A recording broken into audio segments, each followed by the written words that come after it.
What is good, people? We're back with another video, and this is going to be talking about the connection between the micro and the macro. You are the universe, everything is inside of you. So the first thing you need to understand is that the law of mentalism, we are a thought in the creator's mind, everything's being thought into existence. We have a spark of this mind, this same mind of the creator, and everything is a state of mind. Particles or atoms, whatever you want to call them, are a mental thing. They're a product of the mind. Everything's thought into existence. Thoughts influence everything. Thoughts are energetic effects which send out waves into the quantum field around you. And your consciousness is actually the universe experiencing itself, expressing itself, and viewing itself. So we are the creator, but viewing itself in separate bodies. And this is why they call the material world the world of illusions, because everything's separate here, but we all forget that we are all one. We've all been brainwashed to think we're all separate, but we're all one. We're all the same mind, the same consciousness, everything. So everything's created out of toroidal fields. God created the toroidal field. That's the only thing that exists because atoms are toroidal fields. And it's the basis behind all creation. As you can see it in the owl's eyes, it creates the infinity symbol. And this was the apple. That apple is a toroidal field. And the toroidal field is made out of dielectricity, which is ether. Ether is black light, and this is counter space. This is another realm. This is what creates God to be omnipresent, to be everywhere at one place at all times. He is everywhere because ether is everywhere. Ether is infinite potential. It connects everything together, and that's what energy moves through. It moves through the ether, and that's black light. Everything is light, as it says in John 4:2. God is light. Everything's a vibrational state of light. So the torus field is made out of dielectricity, ether, black light, magnetism, which is white light, which is the center of the toroidal field. And magnetism radiates, it has no vibration. And then when white light splits, it turns into electricity, which is physical material, and that has a vibration. This is the Holy Trinity. The sun, the moon, and Saturn. Saturn, the god of materialism. If you've watched my videos on Saturn, you know that Saturn is crystallizing everything into physical matter. And that's why his old name was El. The ancients called him El. And this is why we get El electricity. This is where El electricity comes from.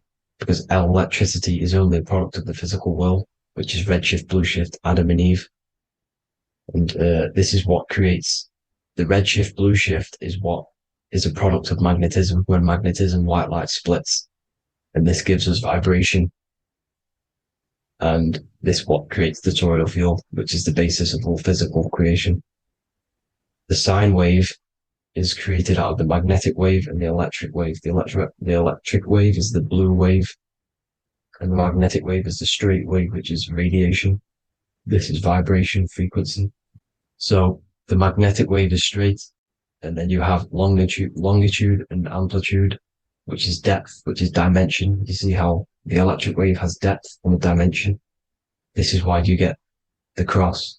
This is the cross of Earth. This is the symbol of Earth, of bondage, of physical matter, because it consists of magnetic wave and depth, which is electric wave. I mean, this is where you get the sun cross or the Earth cross, whatever you want to call it. It's the cross of physical matter, and the ancients knew this. This is why they used that symbol. Redshift, blueshift, which is the toroidal field, is the basis of all creation, physical creation. And this is why you have the police siren is red and blue. The Matrix movie, red pill, blue pill. You have red blood and blue blood in your body.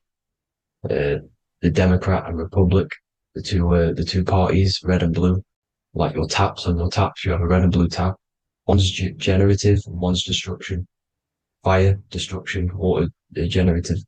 So this is the basis of all things. And electric wave has dimension, like I've already said, depth, material, and it's measured in hertz. It's measured in hertz because it hurts you. It decays because the electric wave has a vibration, and vibration always has to go back to a standstill point. This wave cannot go forever, but the magnetic wave will go forever. It's radiation. Magnetic is radiation. It radiates forever. It pulses. But the electric wave will at some point come back to a standstill point, and that's why it hurts. It decays. That's why our physical body decays, because we contain of electricity. This body is an electric body, and it will return back to stillness like a guitar string. If you vibrate a guitar string, you pull it, it will vibrate, make a sound, and then go back to a standstill point. It's the exact same with every single toroidal field within the body. It will decay, and this is why our bodies decay, and everything in creation decays. So we're born into sin, the sin of Eve. The sin of Eve is always biting into the tree of knowledge of good and evil, which is the systems in the body. And the sin of Eve is biting into the sine wave. We bit into the sine wave. The sun moves in a sine wave. Our DNA is a sine wave. Time is a sine wave. Everything in this creation is a sine wave. This is why the dollar bill is a sine wave. Magnetism and electricity and electric waves in one. And this is the sun doing its sine wave, which creates, when you go bowling, it kind of creates that pin that you hit over. That's the pin of the sun. The zodiac sign is a sine wave because the zodiac sign is an expression of the toroidal field, because magnetism unfolds into 12ness. And that's why you have 12 zodiac signs, 12 systems in your body, 12 cranial nerves in your head, in your brain. So if you can imagine this, see where my pointer is. Always starts with Aries. Aries is the head. It's the first thing that's created in the womb. And this is Aries, the ram. And this is why it's called a cerebrum in your brain, which is the first thing that creates when you're in the womb. And what's the element of Aries is fire. Fire is the first element. Fire, first, because it's the first thing on the wheel, the first expression of energy. As you can see here, my pointer, this is the center of the toroidal field. It would go Aries, Virgo, Capricorn, Pisces, Scorpio, Cancer. Then we go back to Libra. Libra would be center. But you see how the toroidal field is the expression of the 12 energies. That's what the constellations are, the energy expressions of the toroidal field. So it would go outwards, starting from Aries here, all the way back to Pisces, which is beyond the bottom half. But Libra would be the center. That's why Libra is the equinox. It's the equinox. Libra is when it goes from summer over to autumn. It's the equal. It starts to transition into the winter side. Equinox, equal, which is Libra. And that's why Libra has the two scales. It's symbolized with the two scales. That's because of, the sun moving over. It's being judged. It's equal now, but then it's going to tip over into the winter. That's why Libra is here, the center of the sine wave. Like I said before, magnetic energy unfolds into 12ness. Magnesium is number 12 on the periodic table. It's the sacred number. And this is why the scientists are NASA is trying to bring in another constellation to destroy the holy science of astrology. So Aries rules the head, which is Mars. Taurus rules the neck, the lower head. Gemini, the two twins, which is your lungs, your two twins, your arms, two twins. Cancer, the breasts, or the chest area. Leo, the heart, which is the sun, which is fire, the center of the toroidal field. Virgo, the belly, which is the intestines. Libra, the kidneys, the two scales, the kidneys, balancing out everything. Scorpio, the sex organs. Sagittarius, hips and thighs. Capricorn, I've missed that out, which is the kneecaps. Capricorn, kneecap. Aries, which is the ram, which is the cerebrum in your brain. And then Aquarius, the calves and the ankles. And the Pisces, the two fish, the 2 feet. So everything corresponds, as you can see here. This is an ancient way of depicting it, of the folded human. And this is everything. Each constellation rules that part of the body, gives energy to that part of the body, makes you do certain things. So magnetic energy unfolds into 12ness, electricity unfolds into 7s. That's why when you get electric, the light spectrum that we see, it consists of 7 colors. Why we have 7 planets. The 7 planets give us our 7 metals and the 7 solfeggio scale frequencies. So the rotor, this is the rotor. And rotor is an anagram for Torah, the Torah, which is I think it's the Hebrew Bible. Don't quote me on that, but it's one of the holy books, which is the Torah, the Taurus. Everything goes back to the Taurus field because it's the basis of all creation. So the chief cornerstone, it says in the Bible that the builders rejected the chief cornerstone. The chief cornerstone You are the builder. You decided to incarnate into the physical world, into the electric world, El, the world of El, Saturn. When you are created in the womb, it takes you 9 months for you to be created. So, for example, if your parents, if you went into the womb here, it'd take you 9 months. So let's say you're born in Scorpio. So you'd go back 9 months, 1, 2, 3, 4, 5, 6, 7, 8, 9. You consist of all of these nine energies because it takes 9 months or however long you took to be born. Some people are born earlier. You'd have to find out how many months you were in the womb for. But you consist of these nine energies, and each constellation has a cell salt associated with it. And these cell salts are vital for your health and your cells and the optimal health of your body. So the chief cornerstone that you rejected is these three cell salts, these three constellations. So you're mineral deficient in these three constellations. For example, fluoride, magnesium, phosphate, and potassium sulfate. So that's the chief cornerstone. And a cornerstone, people always get it rejected with the cornerstone. The cornerstone is not, it doesn't say the cornerstone in the Bible, it says the chief cornerstone. The cornerstone is a cornerstone of a building, but a chief cornerstone is the top of the pyramid. This is where we get the pyramid of the wheel. So you're mineral deficient in whatever three zodiac signs you're not. You were not in the womb for. This is the chief cornerstone you rejected. So the human body is the micro. It is the universe in a physical form. It consists of everything in the universe, just like your consciousness is the universe watching itself, experiencing itself. Your body is the whole universe, 12 systems in the body, 12 zodiac signs, 7 chakras are the 7 planets. The Holy Trinity of you is your Temple of Solomon, the soul and the mind, the sun and the moon. You know, everything is in you. You consist of everything, all the energies, everything. Heaven and hell. Heaven and hell is a mind state. It's a state of the mind. Head, H-E-A, which is heaven, and the heel, the bottom of your foot, is hell. And the bottom of your foot is the soul.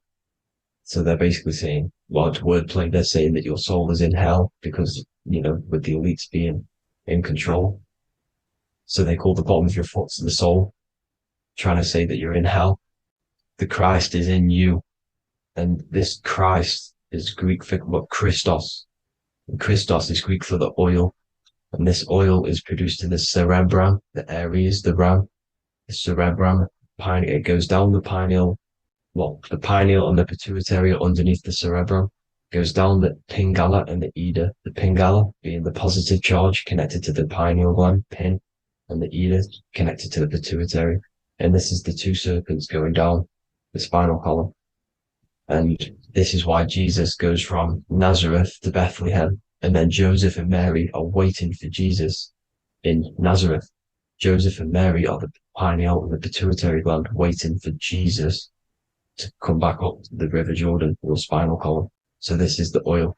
This is the story of Santa as well. Santa comes from the North Pole. Why? Because the North Pole of the Earth is the center of the toroidal field. And the North Pole of you is your spinal column, which is the North Pole of the toroidal field. The North Pole, he comes from the North Pole. This is the North Pole. This is the South Pole of the toroidal field. Comes from the North Pole, which is your mind.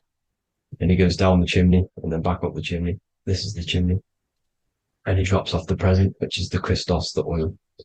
And this is why Jesus is crucified at 33, because he crosses over the vagus nerve at the top of your spine. When this oil comes back up the 33 vertebrae, these are your vertebrae here. When it goes up to the 33 vertebrae, it gets crucified at 33 because it crosses the vagus nerve, and he's crucified on a cross at 33. This is the story behind Jesus and Santa.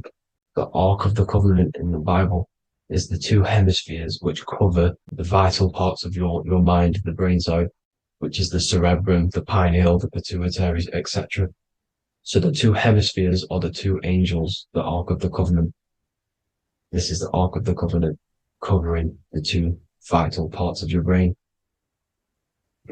So these are the optic thalamus is another part, and it protects the Christ oil, which is inside at the center of the brain. See, the Bible is all a massive metaphor about yourself because you are the universe. You are a microcosm of the universe. Your consciousness is experiencing itself, and the universe experiencing, and your body is the whole universe. Your head's heaven. So Moses crosses the Red Sea. These are the two hemispheres of your brain. This is the corpus callosum, the Red Sea. So he's pretty much saying that he's uniting the two hemispheres of your brain, because most people in this generation are stuck in the left brain, which is just logic, reasoning, science and maths, writing. And this is what school teaches you to do. It keeps you stuck in your left brain. And you want to cross over to you want to cross the Red Sea, which is the corpus callosum, to the right brain, which is awareness, art awareness, creativity, imagination, intuition, insight, using the higher mind, creativity, imagination. If you don't have intuition, then you can't read energy, you can't pick up on bad things. This is what Moses is symbolizing by crossing the Red Sea. And it's also the upper room where Jesus met the 12 disciples. 12 disciples are the 12 cranial nerves in your brain. It doesn't just represent the 12 zodiac signs, the 12 disciples. It symbolizes many different things. It's like I said, the universe consists of 12ness. So you have 12 cranial nerves in your brain, and that's the 12 disciples as well. And they want you stuck in your left brain, which is the five senses, materialism. So they say in the Bible that Satan blinds the mind. Satan is Saturn. If you've watched my videos, Satan is Saturn. And you consist of the Holy Trinity, which is the sun, moon, and earth. The soul, moon, the soul being your sun, the solar, the moon being your mind, the earth, your physical body. And Satan blinds the mind. Why? Because we enter a soul system. This is a soul system, not a solar system. And Saturn is the Lord of the Rings, which is the outer ring. When your soul enters the soul system, your soul starts to materialize. It hits Saturn. Why? Because Saturn starts to materialize you.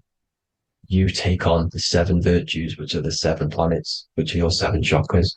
And to get out of this soul system, you must get out of your lower nature, your animal nature, which is lust, desire, greed. The number of the beast, 666, which is Saturn, Satan. So you enter the soul system, you take on the 7 energies, which you turn into physical matter. And this is your descension from heaven to what you say hell. And then you must raise back up from matter to spirit. They say Satan blinds the mind. Why? Because your mind gets materialized. Your soul and mind get materialized.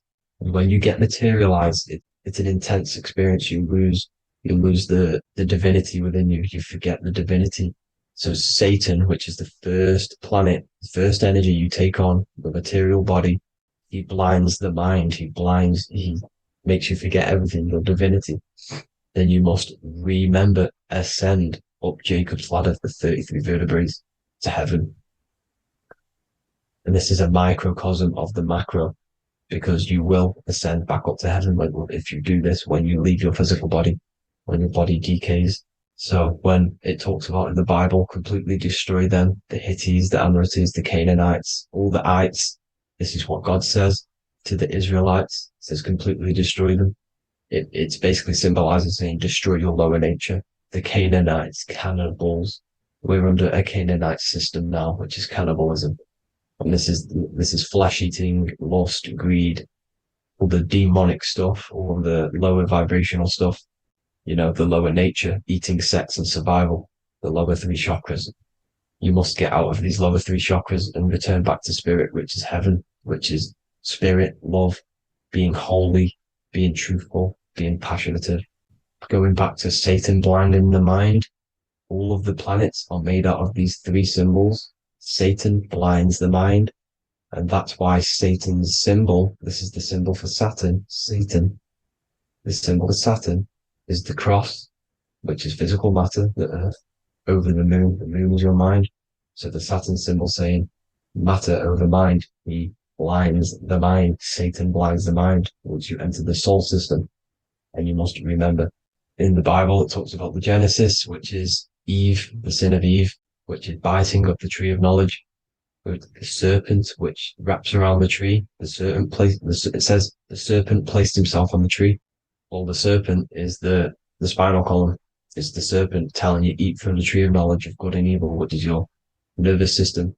And eating from the tree of knowledge of good and evil is doing bad things. For example, over sexualized, overeating, eating the wrong food. That's eating from your nervous system. It's decaying you, and it's preventing you from achieving the God self, the God consciousness. This is the symbolism of, the tree on the serpent, telling you to eat from the left brain, with the left brain being the sinister. Sinister is Latin for left.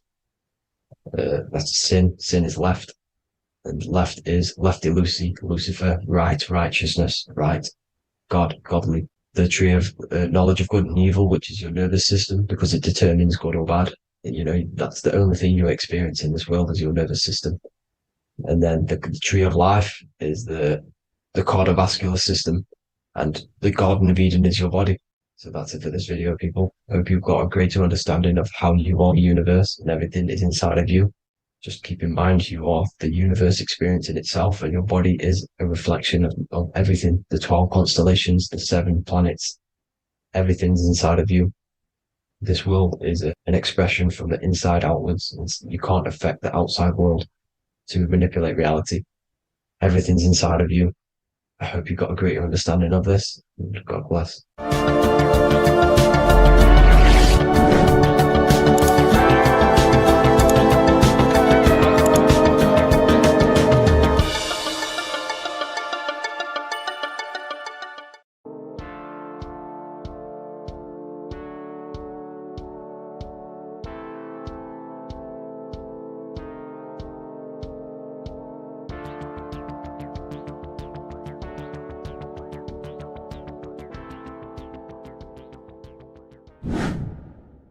Hello and welcome to another video, people. Before we start, please like, comment, and subscribe if you wish to see more content. Today we're going to be talking about the mental universe and how everything is mental. This is the #1 law on the Kabbalion. If you've never read that book, it's called The Kabbalion. A very good book. It's the first law because this is the most important thing you need to understand. Is how everything exists within the mind. Behind every single one of these eyes is the same consciousness expressed in different bodies. The mind is what gives perception to what you're experiencing. Behind every single one of these eyes is the exact same consciousness, but the brain that they inhabit is giving them a different perception, a different being, a different body. Now, this is the difference between humans and animals. Humans possess a advanced consciousness, an advanced mind that gives us the ability to be aware of ourselves mentally, physically, and spiritually. We can reflect on ourselves. When a dog looks in the mirror or an animal looks in the mirror, it doesn't know what it's looking at. It doesn't realize it has a consciousness. It can't reflect on itself. It can't say, I want to improve in this area. It doesn't have that consciousness. We have a divine consciousness. Take away the N for divine, and you get with a D, put it with a D, you get divide, because we have a divided two-way consciousness. An animal only has one. However, it's still the same mind. We're all mind. We're all mental. We all exist within the mental plane. Look at this person walking. The body, the brain is sending electrical signals through the 12 cranial nerves, which the 12 disciples that spread the gospel of Jesus, right? You have 12 cranial nerves in your brain. There are 12 disciples which spread the gospel of Jesus. Jesus represents the mind, the intelligence, the invisible intelligence that we all are, the same intelligence, the same exact consciousness. which then sends a command into the brain. Then the brain sends these 12 electrical signals through the 12 cranial nerves to control the rest of the body through the nervous system. This person walking is not, the body is not walking. The mind is telling it to walk. And the brain is it's a supercomputer which is decoding these demands given to it by the mind. Because the pineal gland will have something to do with the ether, because the ether is physical and non-physical. The mind is sending the commands through the ether to the pineal gland, which is then getting broken down into electrical codes within the brain and sent throughout the nervous system to control the body. And this is why in the Sims simulation, because the body's the simulation, it's a false reality. It's the fake reality. It's not the real you. You are formless. There is no form. But the third dimension is a dimension within your mind. Matter, mind, light is all a product of your mind. It's all in the mind. Now, this is why The Sims has this green little diamond on top of the head. Because this is you. This is your invisible intelligence controlling the character. Okay? It's controlling the character. And this character is in the world. Your consciousness isn't in the world. The world exists within you, but the body is a vehicle for that realm that you land in. When you have a dream, your mind transcends this body into another body, duplicates your body into another universe, unite. Unite is one. We're all one. It's all one universe, expressed in many different ways, infinitely. And the vehicle that you land in is the body to operate in that realm. This is the all-seeing eye, as you see here. The eye, this is all the intelligence. This is the ball of consciousness, God, expressed in different bodies. We're all this same one in different bodies, as you can see here. And this intelligence is expressing infinitely throughout the universe, an infinite universe. There's no beginning, no end. There was no beginning of the universe. There is no end. It's infinite, always has and always will. But the mind is what gives you the ability to explore the universe, to make perception of it. We are God in disguise. We are God in disguise. We are God in flesh. But the body can become attached to the mind, can become attached to the body if the mind is not aware of itself. When the mind is that blinded by matter, and we lack knowledge and understanding of what we truly are, a formless, infinite being, a traveler. This is why Freemasons are called Freemasons. Mason means traveler. Free. You're a free traveler because your consciousness is a traveler of the universe.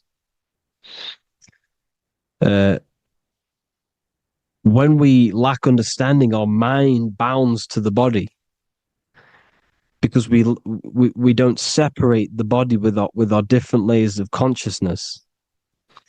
When we separate them and identify that we are mind, body, emotion, you then can apply this knowledge to when you want to astral travel and explore the different realms of your mind, because the mind is the universe. People, this is what we need to understand. The mind is the universe. I am you and you are me. This is the Egyptians showing you this. The Ankh is the symbol of life.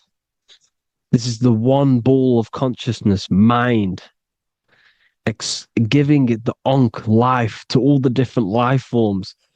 The cows, the birds, the snakes, and the big Ankh given to the humans, because the humans are the most intelligent. We have the most advanced consciousness. We have the most advanced consciousness. This is why the one is giving a big Ankh to the humans here. Here you see again, this is not the sun. This is also showing Ankh giving out its life to all things infinitely. And this is the most high. We are the most high in disguise. When we strip off the body, we strip off the desires for the physical world, we strip off all of these fake identities that the mind gets attached to. That is God. The universe. You are the universe experiencing itself. I and I. The letter I and the number one is just one line. The letter I is the number one. Because your I am, when you refer to yourself as I, every single one of you who's watching this video refers to yourself as I, which is the one. We are all the one. We are all intelligence. We are all invisible. We are all the one. One is the only number. 1, 2, 3. Everything goes up in ones because there is only one. Doesn't matter how far you go down the line with numbers, all of their numbers are created by one because there is only one. It's me and you are the exact same consciousness expressed in different bodies. Mind. Cause. There is only one cause. There is only one mind. There is only one being. But because we lack understanding of this, we think we are the bodies. And this causes division because the physical world is the most illusionary world. It's an illusion. It's all an illusion. Now you see with the two, you look with the two eyes, but you see with the inner eye, the mind. Okay, the mind is the mental plane is a shared plane, and it gives perception to what you're looking at. The mind. I'm affecting you when I speak because the mental plane is shared. We all share mind. We all express mind. When I'm speaking to you, I'm affecting you because we are mind. So the words that I'm saying, which are being manifested from my mind, are being manifested through my body into vibration, is affecting you. I'm affecting you with what I'm saying. And these words are having an effect on your mind because we're all mind. This is why you need to be careful what you're listening to, music and all sorts. Because music can also create thought loops within your mind. Because the chorus, we shouldn't be listening to choruses. Choruses are loops. And what they're saying in the chorus is being looped. And this can create thought loops within your mind. Go and listen to an old song that you used to listen to about 5 years ago, 10 years ago, 20 years ago. Go and listen to an old song and you guess what? You will get nostalgia. Why will you get nostalgia? Because that song will trigger the thoughts that you were thinking in that time of listening to that song. So songs with choruses create thought loops and they reprogram your subconscious mind. It's important why music is very powerful. Mine and mind, same word. See, language is the truth, people. This is why I use language in all of my presentations, especially the English language. It's riddled with occult truth. I is my me, I, you, and me, or I, one. We are not the name, we are I. Every single one of you is I, because we are all the one, all mind. Now, the only thing that is truly mine is my mind. When you say something is mine, it's an illusion. It's not yours. The only thing that is mine is mind, my mind. Okay? It's my mind. It's the only thing. It's the same word, mind and mind. Like I said before, everything's one. Hot and cold is different degrees of the same thing, of the one substance, of degrees. The 7 colors are different frequencies of the one white light. Everything is one. There is only one. We are all one. Everything is one. Hot, cold, day, night. It's the same degree of one, which is mind. The mind's perception is what's giving it, labeling it hot or cold. The mind's perception of colors is what is giving it red or purple, hot or cold. There is only mind. The mind gives things perception. There is only one, that is mind. The conscious and the subconscious mind. The male and the female, these are married. The subconscious mind is your hidden part of the mind.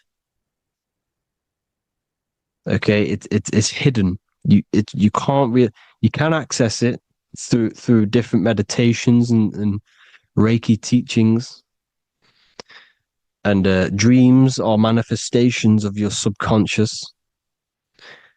This is how you know mind and matter are one, because your mind creates matter in dreams. Your subconscious manifests everything in a dream, in the astral realms. The conscious is what you're conscious of, what you're consciously thinking of. So me, I am conscious that I am speaking into this mic and creating this video. My subconscious mind is the hidden part of the mind, which is speaking to my heart, telling it to beat. It's telling my food to digest. It's regulating all my blood. It's doing everything in my body without me being conscious of it. Without me being conscious. The subconscious is the feminine. The conscious is the male. The Bible, of course. Proverbs 12:4. Helpful, not helpful, an excellent wife is the crown of her husband, but she who brings shame is like rottenness in his bones. In the same way, husbands should love their wives as their own bodies. He who loves his wife loves himself. You can take that physically, you can take that literally, or you can take it metaphysically. See, the Bible's written in such a way where you can take it as your level of realization. He who loves his wife loves himself. If you love your subconscious, if you love yourself, you speak good about yourself, because your subconscious takes everything literally.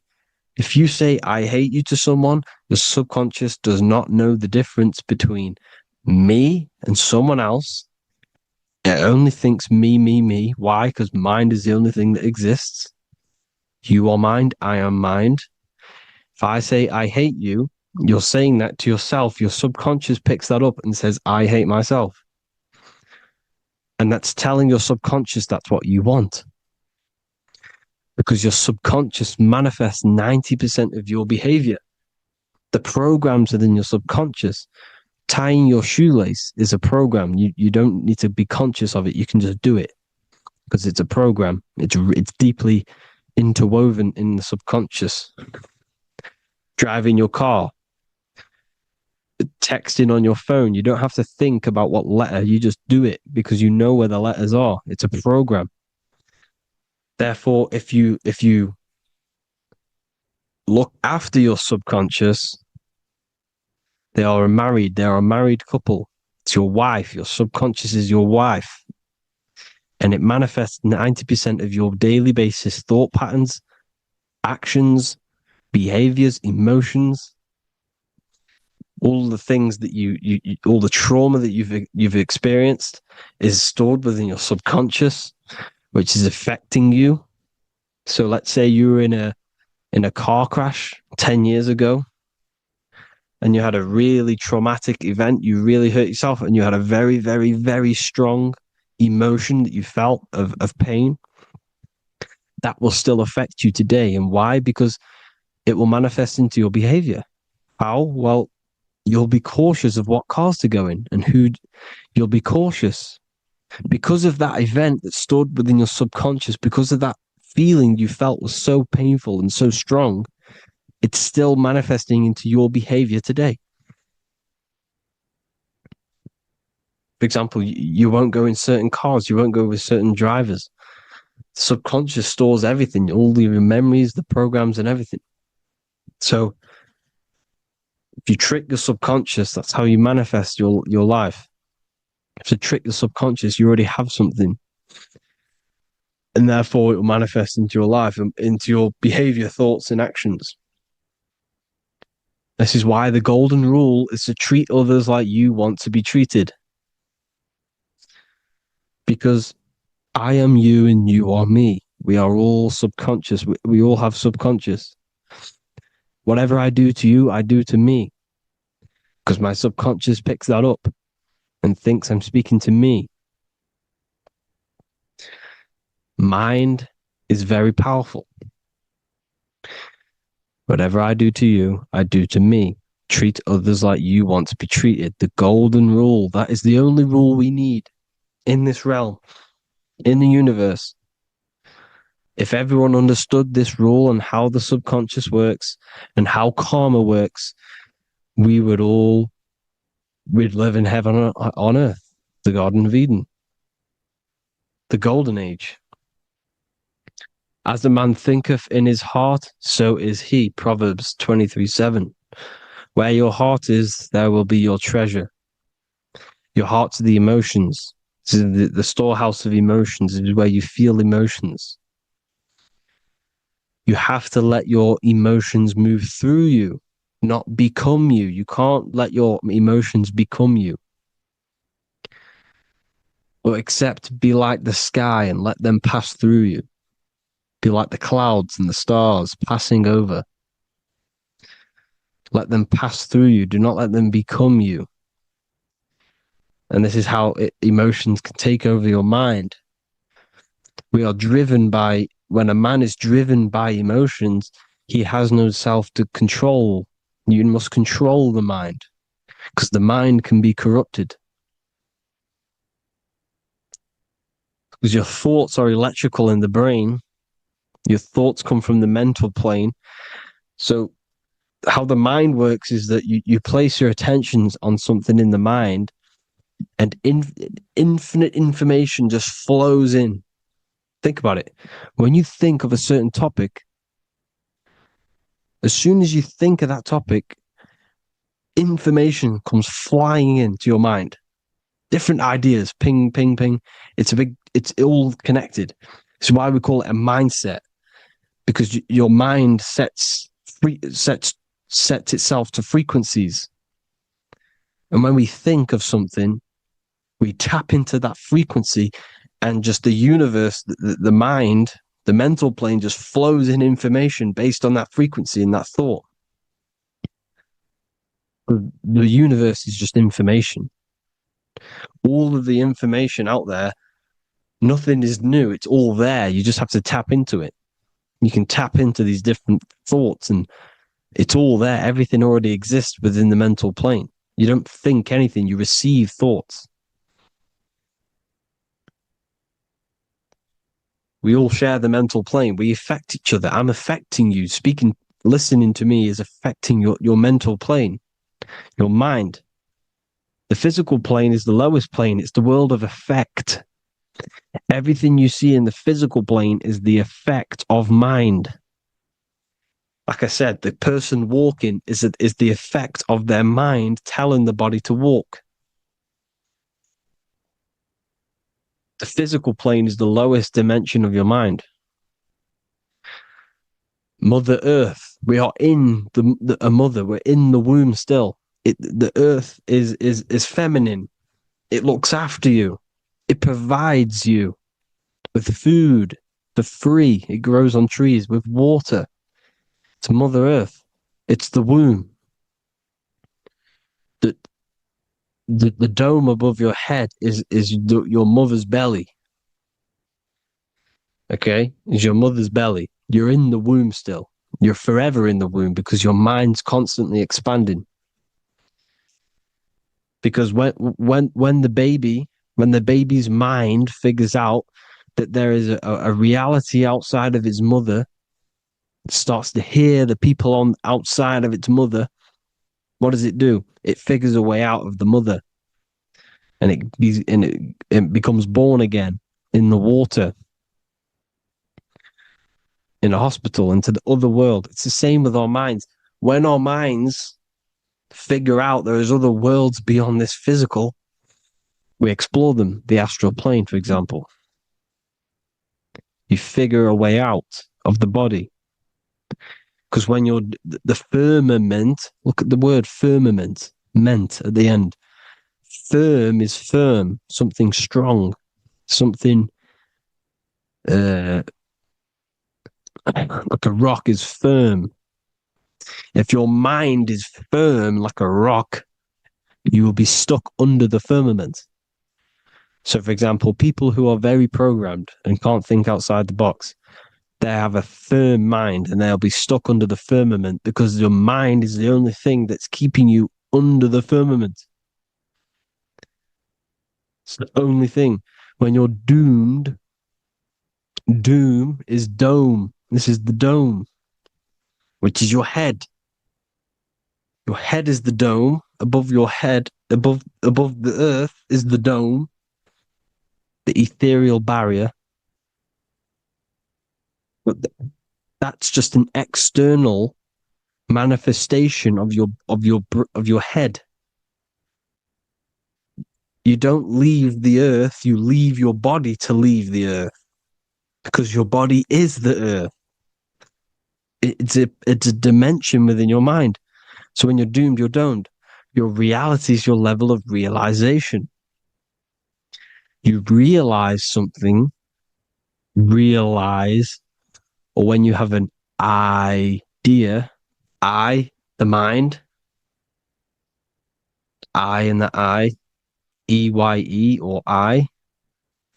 Same thing, mind, it's all mind. Reality is your level of realization. You realize there's other worlds. That's your reality. Your perception's your reality. Mind in Latin is mens. Jesus was known as the fisher of men,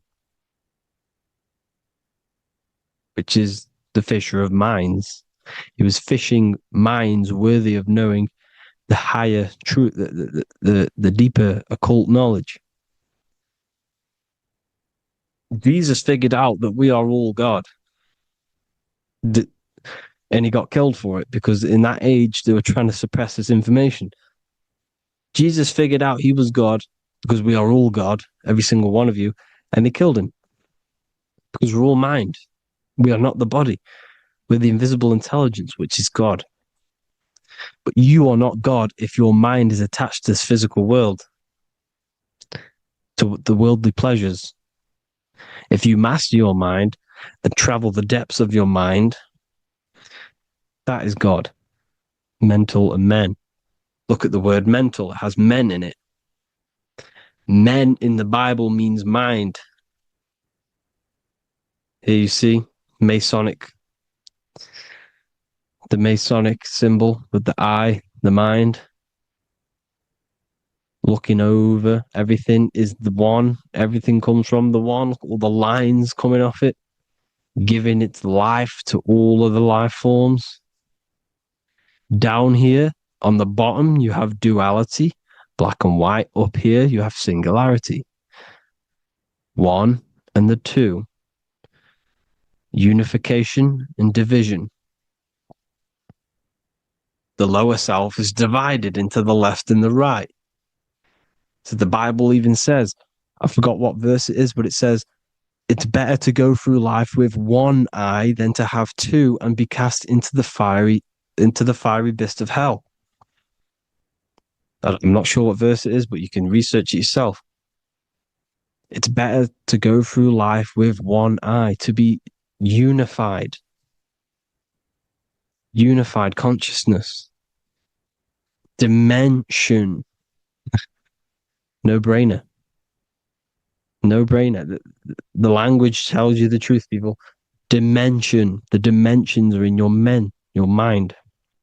Entertainment. Entertain the mind. Disappointment. It's all in the mind. Environment. The environment that you are in is a product of your mind. Within, rearranged spells high twin. Within is your mind, and your external world is mirrored from the decisions you make in your mind. Advertisement, commitment, it's all meant, it's all mind. Everything is mind. Everything. So, this is important. The collective thoughts and collective beliefs. The collective, because we all share the mental plane. And because of this is why we are in a weakened state of consciousness at the moment. Because the collective thoughts and the collective minds overall are asleep. And they don't believe in anything. You see, everything is true within the mind. You think of something, it is there instantly. You think of a chair, it's there in your mind. You think of anything, it's there instantly. So everything's true within the mind. Anything can happen in the mind. Anything can happen on the physical plane if the collective consciousness, the collective minds, believe it to be true. This is why back in the days, in the ancient days, you look at all the old world stuff, you see all this crazy technology, and it's because as a collective, as humanity back then, they believed that they had much more open minds. Therefore, the things manifested in the physical world were a lot more out of the box, so to say, compared to today. For example, magic is not as powerful today because the masses don't believe in it. It's still powerful, don't get me wrong. But if the masses believed, or if everyone knew magic could be real, because it is, anything's real in the mind, it would be a lot more powerful. You see? So and what they're trying to do is create a hive mind worldwide. They're trying to make one religion, an external God. What happens when you worship something external? You give energy to it, because where attention goes, energy flows. Where your mind gives attention to, energy goes there. And when we all believe in external gods and give our worship and our power to these external things, we all give energy to it, which will manifest as a demon in the astral planes. It's a hive mind. They're trying to make a hive mind to summon our energy. Trying to summon our energy. And it through mind, through collective thoughts.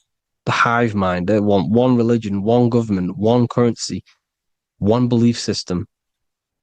And that will create a hive mind, which will limit our consciousness, which will limit what we can do in the physical world. Because if everyone doesn't believe in certain things, it cannot happen, because it's all in mind. mind is so powerful. I am you and you are me. I hope you all enjoyed this video, people. If you haven't already, join the Wisdom Academy. The Wisdom Academy, we have many occult lectures just like this one.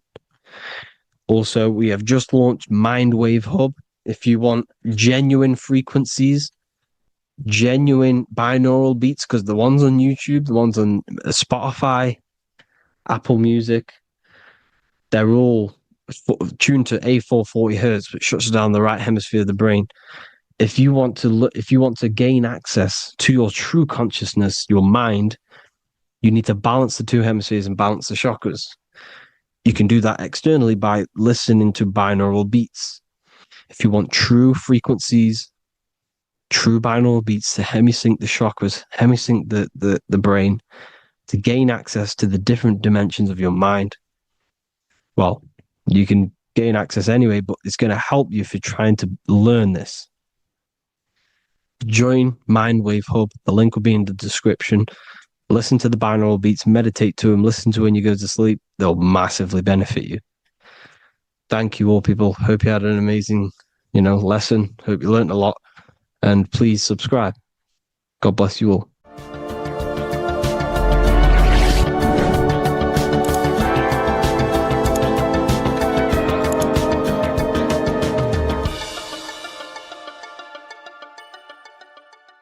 What if I told you the devil is closer than you think, and it's not actually a real person, force, or spiritual entity outside of you, but a being and an aspect of your own mind and psyche? In this video, you will learn exactly what the devil is and the true esoteric meaning of the devil. The first thing we need to understand is that the universe is a mental universe. Look around you. Every action, every building, everything you see around you was begun first as thought in the mind, then manifested. We use the mind to build and shape our reality. The universe, the world, only exists inside of our mind. Therefore, God and the devil exist inside of our own psyche. So first of all, the devil is not a literal being, but a symbol of the lower self. It represents the unmastered, ego-driven part of the human mind, a symbol of destructive thoughts, emotions, behaviors, lives in realms of chaos, fear, hatred, lust, and ignorance. This is why we see the devil as red, because red is the lowest vibrational color on the color spectrum. It also corresponds with the root chakra, which is all to do with survival instincts. Red represents chaotic and intense emotions like hatred and anger. When we are angry, our face turns red. The devil represents our animalistic fundamental needs, our instinctual needs, our survival state of consciousness. We have a survival state of consciousness and a godly state of consciousness. Our godly state of consciousness is creating, not just experiencing in the animal state, but consciously creating reality. This is why we see the devil with a goat head, an animalistic head, and the head is where the brain is. The animal head represents living off instinct, the part of our mind that lives on urges, impulses, and instincts, eating, sex, power, ego-driven actions, and ego-driven thoughts. Animals are only aware of themselves. Animals live on instinct. They have no ability to consciously create like humans. This is our lower desires for the material world. That's not to say the material world is evil. However, when our consciousness is only seeking material things, this leads us down a path of self-destruction, because nothing material can ever satisfy our soul. Everything material is temporary. Therefore, the devil represents the part of us that seeks only material desires, only material fulfillment, the ways of thinking where we only think about ourselves and ego-driven thoughts. It also represents the unchecked, unconscious self, where we have no mastery over our thoughts, over our emotional impulses, and no mastery over our actions. We're living in instinct and impulsive states, which causes chaos, selflessness, destruction, and keeps us bound to our lower material 3D state of consciousness. It's important to recognize that the word devil was never present in the earliest Gospels. Instead, what was mentioned was a spirit of evil. This distinction is crucial because it underscores that the idea of the devil, as popularly conceived, does not actually actually exist as an independent entity. Rather, it is a personification of the lower aspects of the human mind, a facet of our own consciousness. The term spirit of evil was not meant to denote a specific deity or being, but rather any force of negativity, whether it manifests as a destructive thought, emotion, or action. A spirit is a force, an energy, and we have three forces that create our reality: thoughts, emotions, and actions. We have full control over these three aspects which transform and mold reality. A destructive thought, a destructive emotion, a destructive action is a spirit of evil, and it originates from the darker aspects of the human psyche. So now, because we're on the topic of the devil, we have to look at the pentagram, which is obviously connected to the devil heavily. The upright pentagram represents spirit, air, water, earth, fire. Upright, which represents spirit, the most important element on top of the earthly elements, showing spiritual principles over material principles. As spiritual beings as we are, we have to put our spirit first, our higher self first, and material things second. Why? Because material things never satisfy us long term. Seeking material fulfillment will leave us feeling unfulfilled in the long run and very unhappy, and we can lose ourselves in illusions. We have to put our spiritual principles first. Seeking wisdom, knowledge, connection to the divine, and connection to our higher self is what gives us true fulfillment in our hearts and souls. But when we see this pentagram inverted, we now have spirit on the very bottom, which now represents earthly principles on top of the spiritual principles. We're putting our earthly elements on top of our spiritual element, which this inverted pentagram represents no longer caring about spirit, no longer caring about our invisible internal world, and only caring about this external body, food, sex, material things, cars, money, and all the things outside of us, the world outside of our mind. This is what true Satanism is. Satanism is not worshipping an external deity, but it is worshipping the self, only fulfilling the ego's desires. This is what true Satanism is, and we have all been conditioned to live in this state. Satanists want us to believe that there is an external deity called Satan or the devil, and the reason they do this is because they trick us, making us believe that we are not Satanists, while they are actually conditioning us to be self-seeking, ego-driven people, where we only care about sex, food, material things, and money, which is actually conditioning us to be Satanists. 80% of the population today are unknowingly involving themselves in Satanism, which is ego-driven thoughts, actions, and emotions, dwelling and living in this state where we only care about ourselves. When we are spiritual, we realize we are all one. We are all one consciousness family, and we need to do things that help and contribute towards our collective experience, helping others instead of seeking to serve only the self. The angel is depicted with wings, which represents elevation, higher self. The devil is represented with an animal horns, which is on the ground. A goat is on the ground, which represents the lower self. This is the elevated mind and the lower material mind. Horus, the bird, higher self. Set, the ground animal, lower self. Jesus and Satan. These are two forces, two characters that exist within the human psyche, not real entities. They are forces of our minds, and there is a battle between our higher self and lower self all the time within our own minds. There's always a part of us that's telling to do one thing and another thing, to do something bad and to do something good. There is this battle inside of our own consciousness. Here we have the human spinal column. The human spinal column is showing you the higher and the lower self. The higher self represents the head. The head is where the mind is. This is the creative essence of the universe. This is where all material things begin as a thought in the mind. We create with the skull, with the brain. This is our higher self, the heavens, connected to the heavens, the sky. And the lower end of the spinal column is where our reproductive organs are, where our gut is. Our reproductive organs and our gut is all to do with survival. The lower end of the spinal column, lower instinctual 3D based consciousness. The lower end of the spinal column is where our lower self dwells. Eating, consumption, power, and sex, lust. These are all emotional forces and instinctual based organs that are not inherently evil, but when we dwell and live off this lower end of the spinal cord, it keeps us in low states of consciousness. Our goal to raise to our higher mind is to balance this, not to overeat, not not to abuse power, not to abuse sex and lust, but to master these organs and gain the ability to say no to these organs so that we can raise to our creative side of consciousness. Instead of dwelling in our instinctual nature, we can turn to our creative nature and consciously become a builder and constructor of reality. This is the true way of raising consciousness. This is the stairway to heaven, out of the animal consciousness to the higher consciousness. To wrap all of this up, it's all about gaining control over our instinctual lower nature and allowing our spirit to rule over our body and not our body ruling over our spirit or mind. The moment you let a thought become instantly an action is the moment you are an impulsive person. We are all trained to be this way. It is okay if you are in this state. The moment you let a thought turn straight into an action without questioning, that is the mind controlling you and you not controlling the mind. We need to gain control over the mind, and we do this through many different ways, through meditations,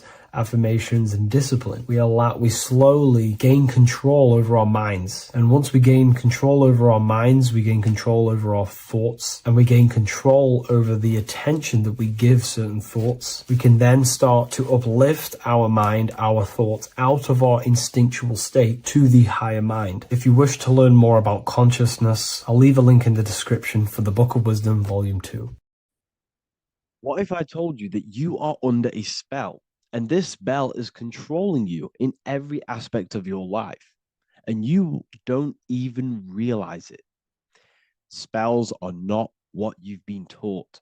They're not fantasy magic wands that are casted over you. No, no, no. Spells are much, much deeper. A spell is a belief system that is installed into your subconscious mind, which holds power over you. Okay?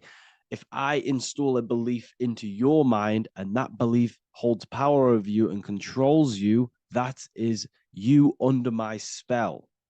A spell is a belief that someone has installed into you. Okay? You have a subconscious mind.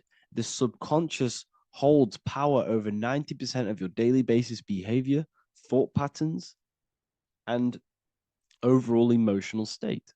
Because the subconscious is the back end of our mind, the mind that we don't really have access to. It's the shadow self, where all of our programs, all of our memories, all of our traumas, all of our everything that we've ever experienced is recorded and kept in this vast database called the subconscious. Now, the subconscious is the 90% of our mind. We are only aware of 10% of our mind, which is the conscious mind, which is what you're using now, what you're consciously aware of. But there is a subconscious mind that holds power over your conscious decisions, and you don't even realize it. For example, as a child, you had a very, very traumatic event happen. Let's say as a child, you were not loved enough by your parents. And this feeling of you not being enough for your parents and feeling alone as a child implanted this seed. And this seed was planted by your emotions, a strong emotion. And over time, as you grew older into an adult, this seed grew and grew and grew. And what this seed grew into is you being very needy, you always seeking validation from others. Okay. But you taking this conscious decision 10 years down the line actually stems from this hidden cause within your subconscious mind, within this little feeling, this seed inside your subconscious where you don't feel like you are worthy. So this results in a conscious decision of you seeking validation from others, being very needy from others. Okay. This is what the subconscious is. The subconscious holds power over us. For example, posting on social media.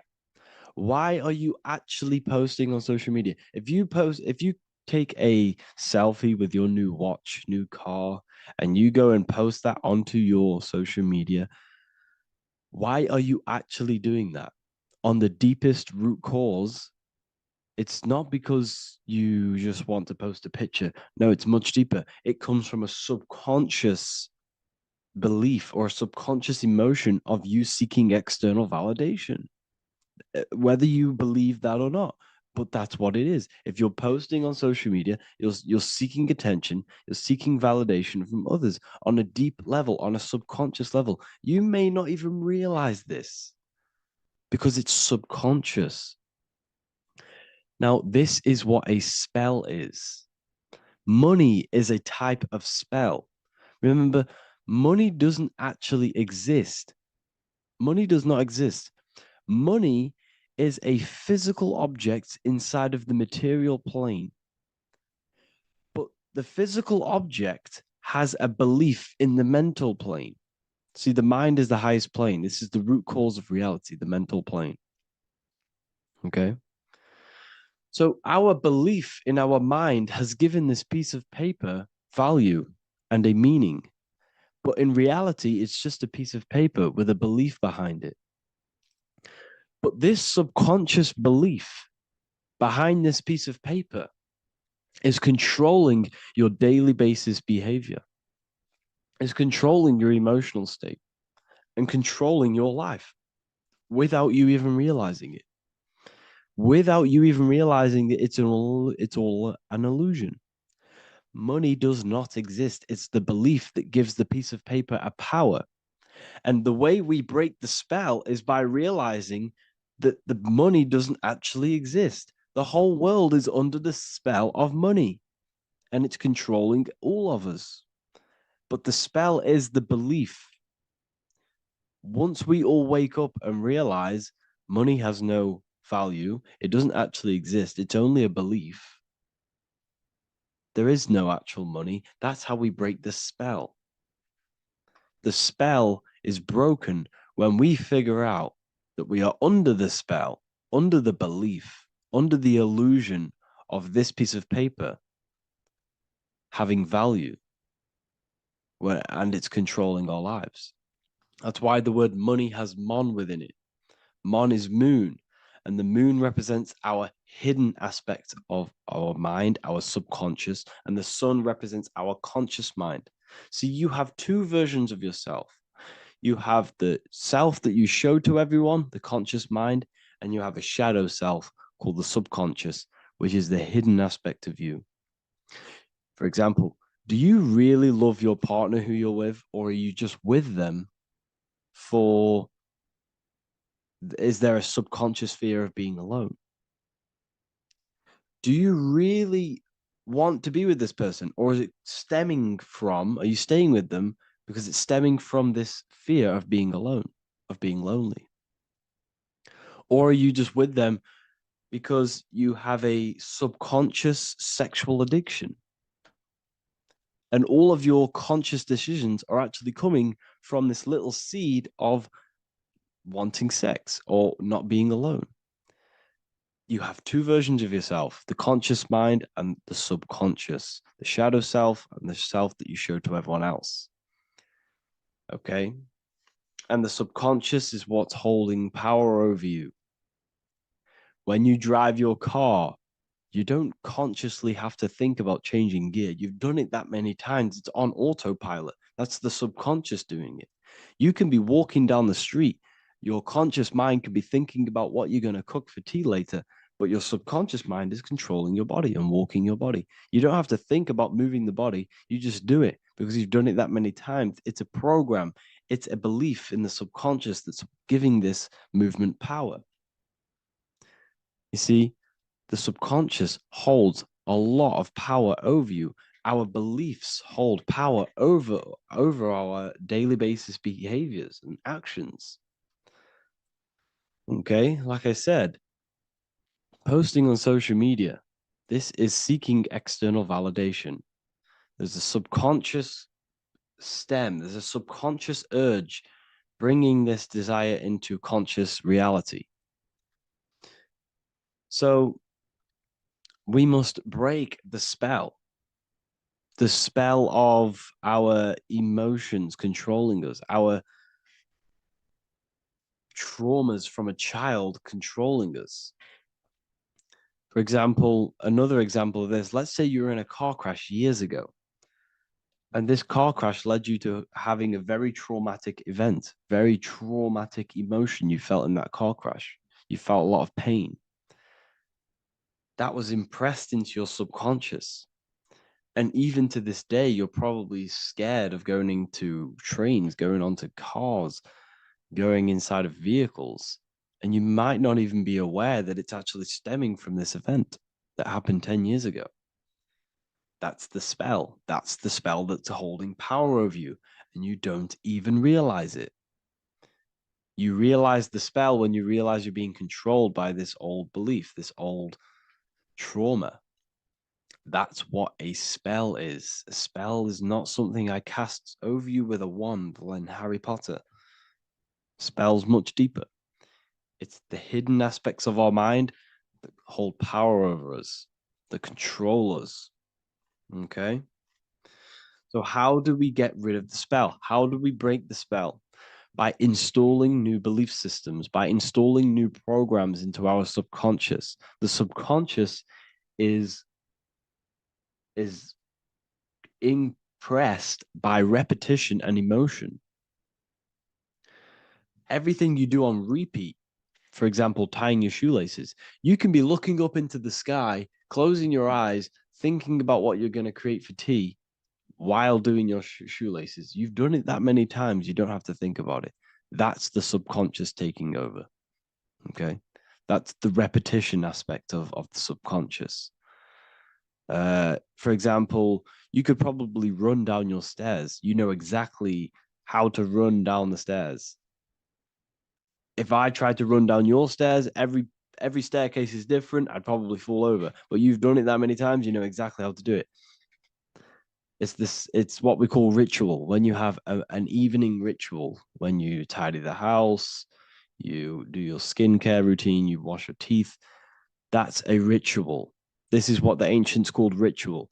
When we do rituals, we're trying to implant something into our subconscious to either remove an old program, an old seed that is controlling us, for a new one that's going to grow into new light, into a new reality. So you can implant messages, implant new programs into our subconscious, which will then grow into a new reality. Okay. Because if I tell you something over and over and over again every single day, for example, if I say, you do what I say every single day I repeat this statement into your ears, about a month or 2 months in, you're going to start to believe in that statement and you're going to start to be under my spell. You're going to start to do everything that I say. So this is what spells are. Spells are subconscious beliefs that hold power over you, and you don't even realize it. So we need to remove these old programs we have that are controlling us for new programs. And we do that through ritual, affirmation, and imagination. Repetition and emotion is key to impressing the subconscious. They are the two ways that spells are created, that programs are created. The subconscious only knows the now and it only knows you. So every word you say is a spell. So when you call someone else a name, you're calling yourself a name because your subconscious takes everything you say as truth because it only knows you. It doesn't know anyone else. So every night we can do affirmation. We affirm the reality we want. This is what we call a ritual. We sit down or we stand up, whatever it is, you affirm the reality you are, I am statements, and then you imagine that reality. And you do this over and over again, every day, twice a day, 3 times a day, however many times. And this will cause repetition. This will install a new belief system into your subconscious, which will then start to show in your external reality. It will start to put you under a spell of the new program. For example, if I install into my subconscious that I believe that I am rich, every single night I affirmate that I am rich, I am wealthy, I am free. And then I do a ritual. I start to imagine this reality. Every single night, I do these two things on repetition, and I start to feel the reality and imagine the reality. over time, I'm going to start to believe that I am rich, that I am free, and I am wealthy without having the physical reality. And what this will do is that it'll implant a message deep within your subconscious mind. It will plant the seed of this belief. And this belief over time will grow into 90% of my thoughts, 90% of my actions, 90% of my words. My words, my thinking will change due to this new belief. I may not even realize it, but I'm looking for more opportunities to make money.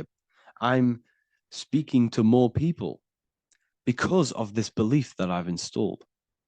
This belief has triggered new ways of thinking. My mind, my conscious mind is now only operating to fulfill this belief. And my conscious mind might not even be aware of it. You won't even realize that you're manifesting this belief of being rich. And that's how it happens. You implant the belief within your subconscious. You implant the spell into your subconscious, which will then gain control over you. So we need to make sure we're removing the negative spells, the negative programs that are controlling us for new regenerated ones, for new ones that are going to create new realities, a better life. Okay? You don't want negative traumas, negative seeds controlling you and growing into your life. If you don't cut them off, they will continue to grow and grow and grow. Your anxiety will get bigger and bigger and bigger. Your depression will get bigger and bigger and bigger. But it's all actually stemming from one belief system or one trauma. Okay? So this is important. Everything in this physical plane is an effect of the higher planes. It's a shadow of the mind. Everything we think, all physical objects began as a thought, then an imagination, then energy, then a physical reality. So we must change the mental plane. We must plant seeds into our mind to change down into our physical material life. It's about manipulating this higher plane so we can create change and effect in the physical external material plane. That's what magic is. This is what spellcasting is. This is all what it is. It's not fantasy. This is the manipulation of the higher planes of consciousness, which your mind has access to. You have access to these higher planes. Okay? This is exactly what I teach in my university. I teach different rituals. I teach specific rituals to get rid of certain things, certain belief systems. I teach all different rituals, all different ways for you to create your own reality and live the best reality you want. We also have all of these different courses. We have activating the inner eye. This will teach you exactly how to lucid dream and activate your inner vision of imagination. We have the sexual alchemy course. This will give you the power of transmuting your sexual energy into creativity. We have electromagnetism studies. We have esoteric exchange and an exclusive live call that we do every single week. And I connect with all of the students. They can ask me questions, can speak with me one-on-one inside of these live calls. We have the real numerology section. We have the health section. We have a lecture section. Look at all of these lectures we have on occultism, symbolism. All of these lectures are designed to gain you power, to give your personal power back to you, to make you realize things about you. We have a meditation section. We have a library section where you can download all of our library, all of our books, different books on occultism, symbolism, Freemasonry, astral projection. And of course, we have the Manifestation Mastery course, which teaches you exactly how to create reality so you can live that desired reality that you want. This is the last chance to lock in the price of $55 a month. This is less than $2 a day. You can really level up your life because the price is going to increase as the value of the university increases because there's a new symbolism course coming out. And if you join now, you'll get this course for free because obviously when this course releases, the price will go up. The symbolism course will teach you the language of esoteric and occult symbolism. I'll leave the links in the description. Make sure to leave a like, comment, subscribe to the channel if you want to see more content. Thank you all, people. Have an amazing day. Hello and welcome to another video and another lecture from Ethereal University. Today we're going to be breaking down in detail the Freemasonic 33rd degree symbol. Now, of course, this is a complex symbol and it's composed of many symbols put together to create a greater meaning. So, as you should know from my previous videos, a bit of context behind Freemasonry, what it particularly is, and I will give you a brief overview before we go into this. It's definitely important to know what Freemasonry is before we break down this symbol, okay? Because without the knowledge of Masonry and what it is, it's difficult to understand what the symbol truly means. So Freemasonry is all about building. The word Mason means to build.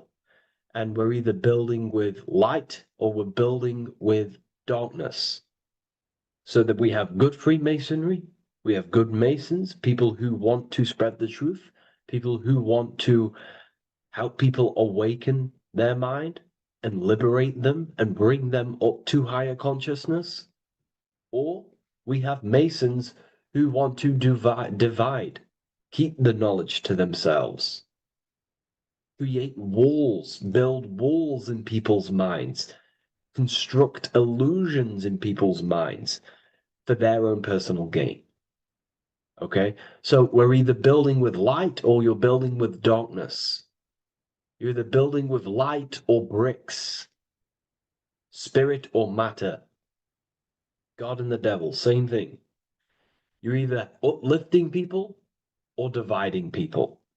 Each and every single one of you is a Freemason. Well, a Mason. Not a Freemason, but a Mason. You are a builder. And you're either constructing division in you and other people, or you're either creating oneness.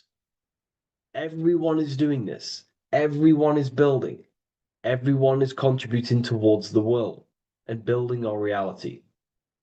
So Masonry is a craft, and that craft is to craft a better mind and heart, a higher consciousness, a higher understanding of the self, building a higher perception of yourself, getting to know who you actually are, why you are here.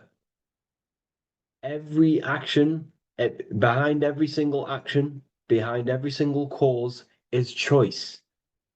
You chose to be here. Whether you know why you are here or whether you do not know, you chose to be here in this time, in this period of life on the earth, on this physical dimension. You chose, the mind of yours chose to be here in this body at this specific time. You are playing a role, you are building in this world at this specific time. So Masonry is all about getting to know the self, to know what you actually are through gnosis. Gnosis is direct knowledge obtained and extracted from direct experience. Knowledge extracted from direct experience. Knowingness. You know you have hands. You don't believe you have hands. You know you have hands. That's what knowing thyself truly means. To go within the self. To dwell in meditation for long periods of time. Not even meditation. To dwell, closing your eyes and thinking internally. Not thinking externally about anything outside you, but thinking and questioning internally, and you shall find answers. Seek and you shall find. If your heart is truly set on knowing, on getting to know true knowledge and knowing yourself, then you will find it. Okay, so because that's what the heart is. The heart is where we find our treasure. That's why it's inside of our chest. Our chest holds the treasure. What is your treasure? Your treasure is your physical manifestation. And whatever you act, whatever your heart cares about, your body follows. Your body takes action towards what you care about in life. This is why we say follow your heart, because your body follows the heart, what you care about. If you do not care about something, you do not take actions towards it. Whatever your heart loves and has that love energy for, the body follows. If you truly want to become enlightened and truly want to reach higher consciousness, then you will. You truly care for that, then you will find it. You have to go within. Okay, so this is what Masonry is about. It's about going within and finding out your true nature and constructing a higher consciousness by dissolving walls and blockages inside your mind and heart, purifying the self. Because you can care about sick and twisted things. Okay? We can see that in society. People like killing people. It's psychotic, but I know. So we can be corrupted. Okay, so going into this symbol, what does this symbol mean? What is it trying to portray? Okay. Before we go into this symbol, particularly, we're looking at the Scottish Rite Freemasonry. So we have the first degree all the way up to the third degree is Blue Lodge Masonry. Then from the fourth degree of Freemasonry to the 32nd degree is what we call Red Lodge Freemasonry, the Red Lodge degrees. So again, that is that symbolism of that red and blue, the left and right, masculine, feminine, water, fire. It's that symbolism again of the two polar opposites of reality, of masculine and feminine qualities, solar and lunar. The left and right hemispheres of the brain, the inner and out world, inner and outer world, the brain and the heart. These are all polarities, okay? Spirit and matter. We have to unify these. But we're looking at the 33rd degree. This is the end of the Scottish Rite of Freemasonry, and it's considered the illuminated degrees. Illuminated. This is when one gets to know the true self, the true knowledge, when one has gone within, mastered the self, got rid of mental blockages, blockages in the heart, purified the self, and they know who they are. They have higher consciousness. And in this breakdown today, I'm going to show you how they have higher consciousness through this symbolism. Okay, so I was going to say something, but I totally forgot what it was. But anyways, we'll move forward with this symbol. Oh, that's what it was. Water melts. Well, ice melts at 33 degrees, symbolizing ice represents solid matter, ego, the physical body, left brain thinking, physical reality identification, identifying self with the ego, the name, the job, the reputation. That's the ice, that's solid, that's ego thinking, left brain thinking. When we identify ourselves with the body, our ego, our name, our job, our reputation, our family, that is ego. That is pure earthly survival base level consciousness. This is the degree, this is the level of state of mind that we need to rise out from and figure out what we are, what you actually are inside you. When you turn off your thoughts, what are you then? If you do not think, you are not your name, your job, your reputation, your family, your beliefs. Because when the mind is turned off, there is still something left. That is you. And that is the substance that we have to get to know through gnosis, through going within and thinking internally and dwelling within. Okay.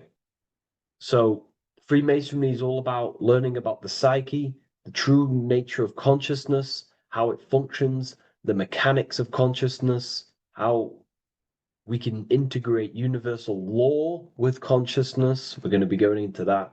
Natural law, how we can become one with God's law.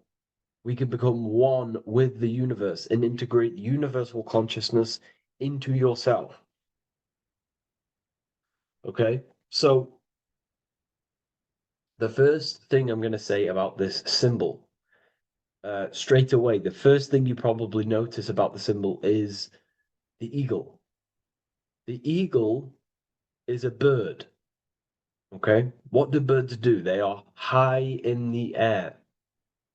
They are above the earth, which represents rising, rising consciousness, rising the mind out of the lower mind, earth-based survival, impulsive, reactive, egotistical mind.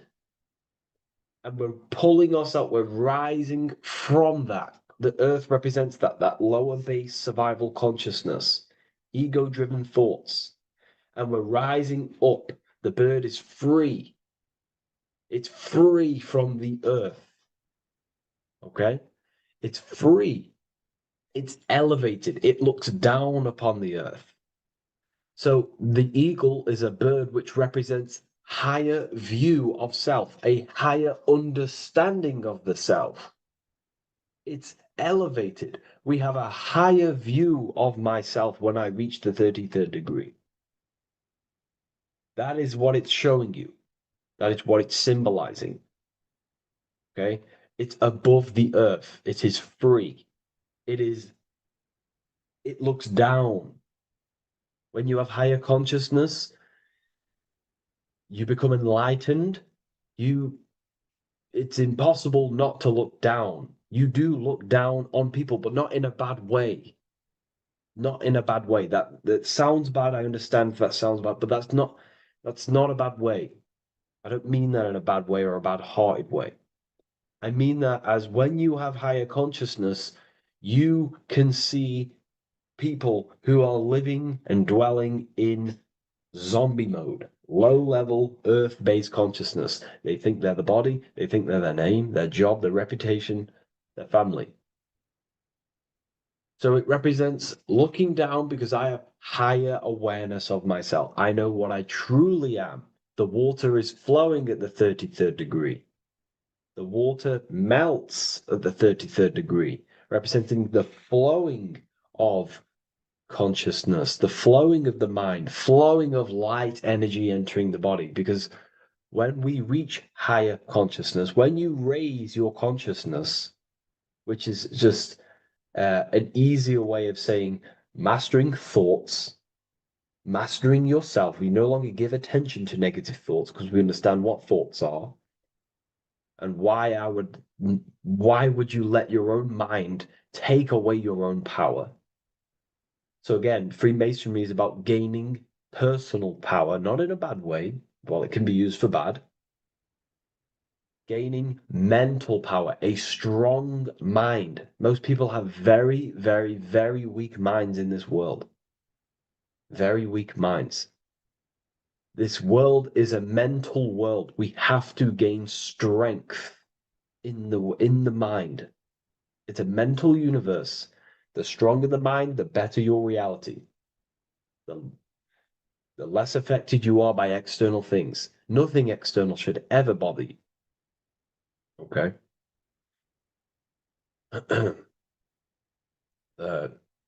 So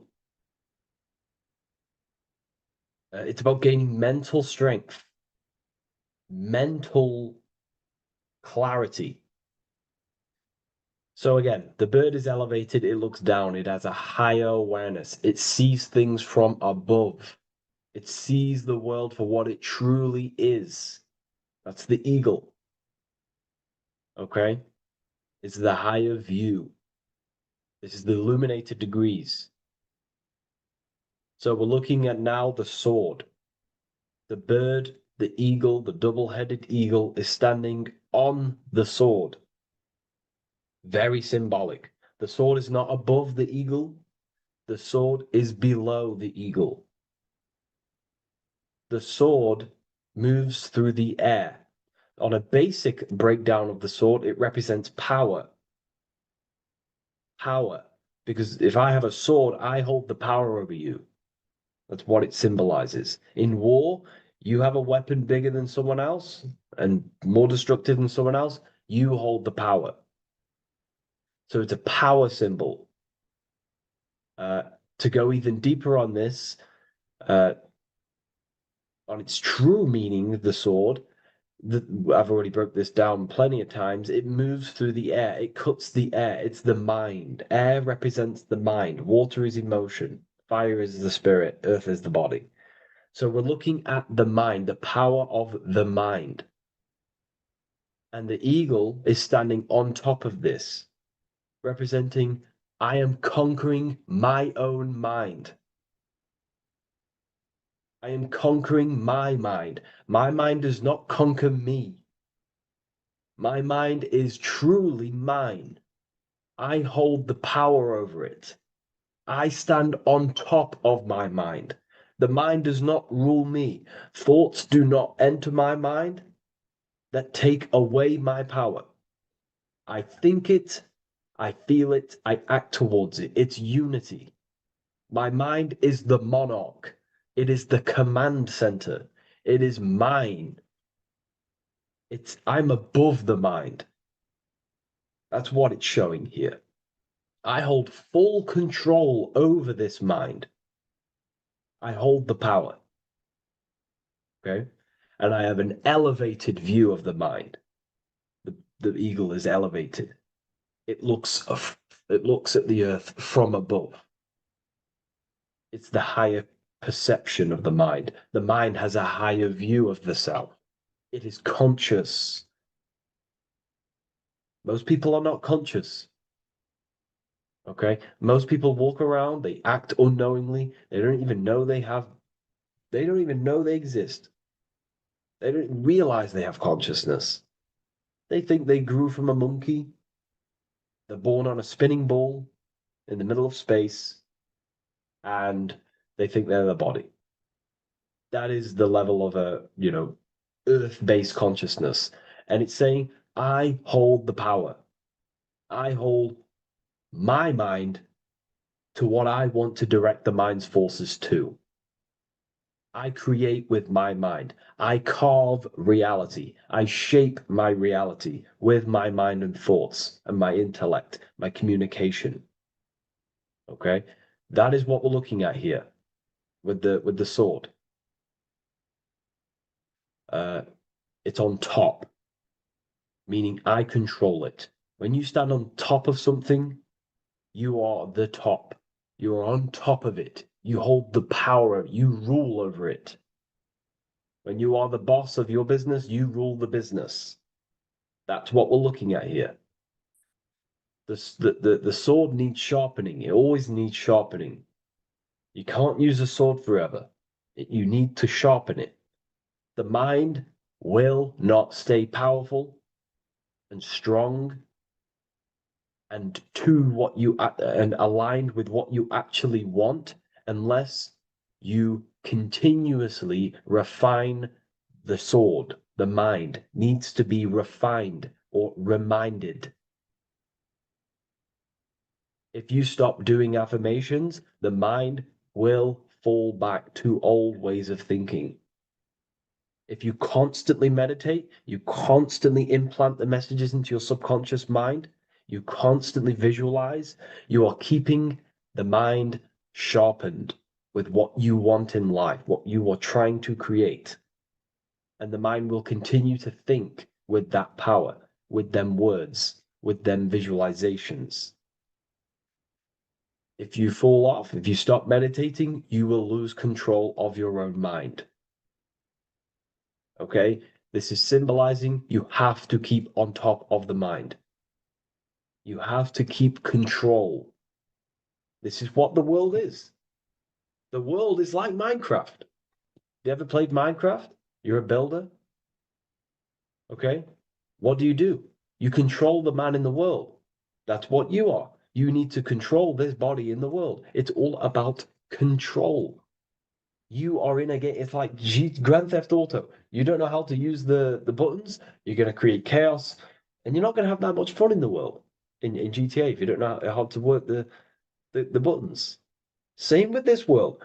You are in a world, and you need to learn the buttons of the body, the mind, the soul, the heart. How will these things function so you can actually live a better life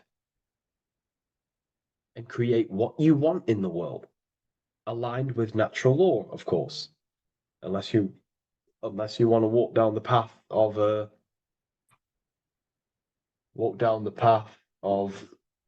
Satanism. So this is what we're looking at with the sword. Now, moving on, we're looking at this little banner here. This says "God and my right" in Latin.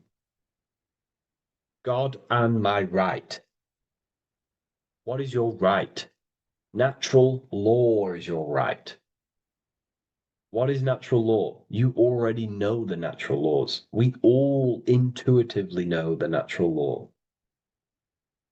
What is natural law? Do good. We all subconsciously, on a soul level, we know to do good. We know to do right. It is wrong to hurt people. It is wrong to control people. What is your natural law? What are the forces that you hold power over, that you have full control over? You have full control over what you think, what you feel, what you act. Thought, emotion, action.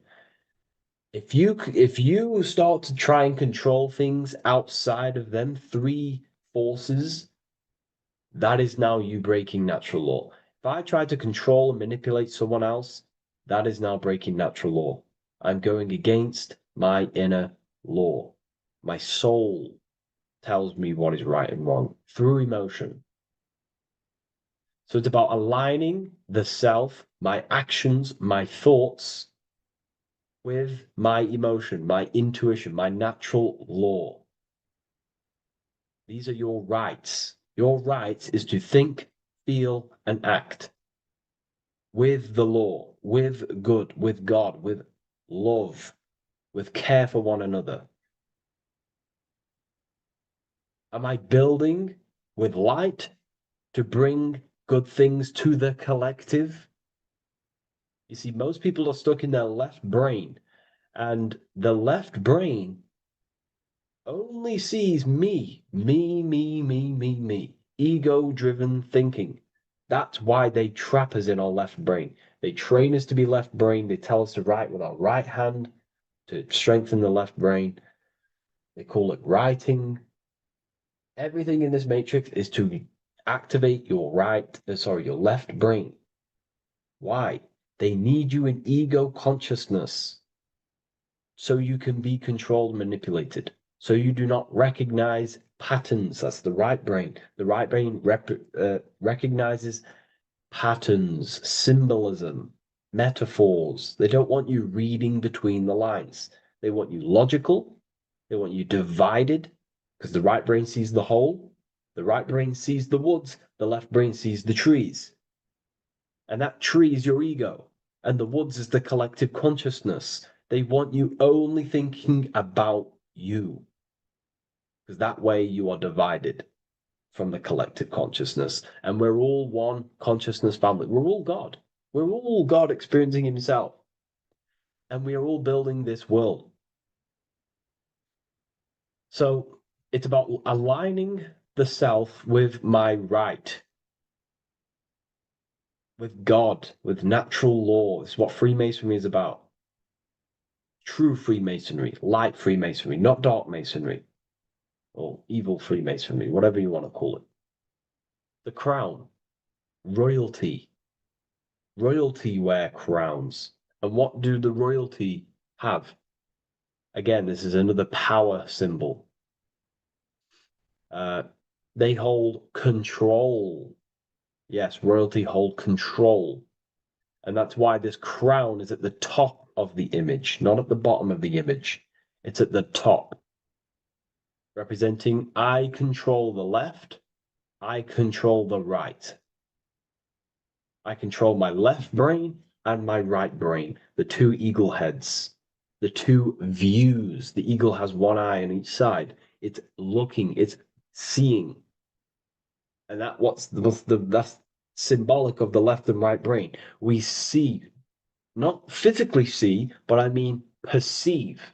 We perceive reality with the left brain and we perceive reality with the right brain. And it's about unifying these two brains so we can see and perceive reality from a true lens.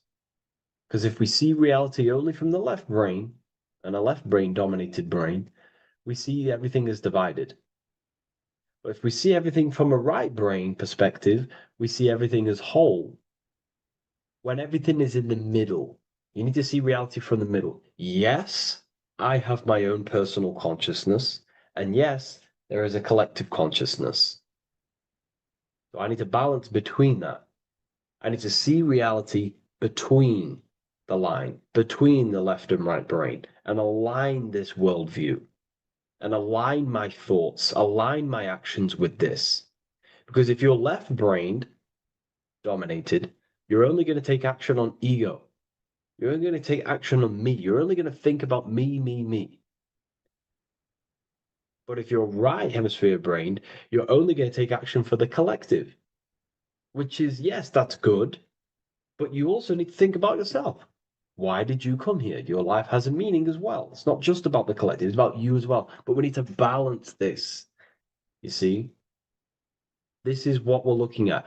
The crown is in the middle, representing the balance, the power over the two.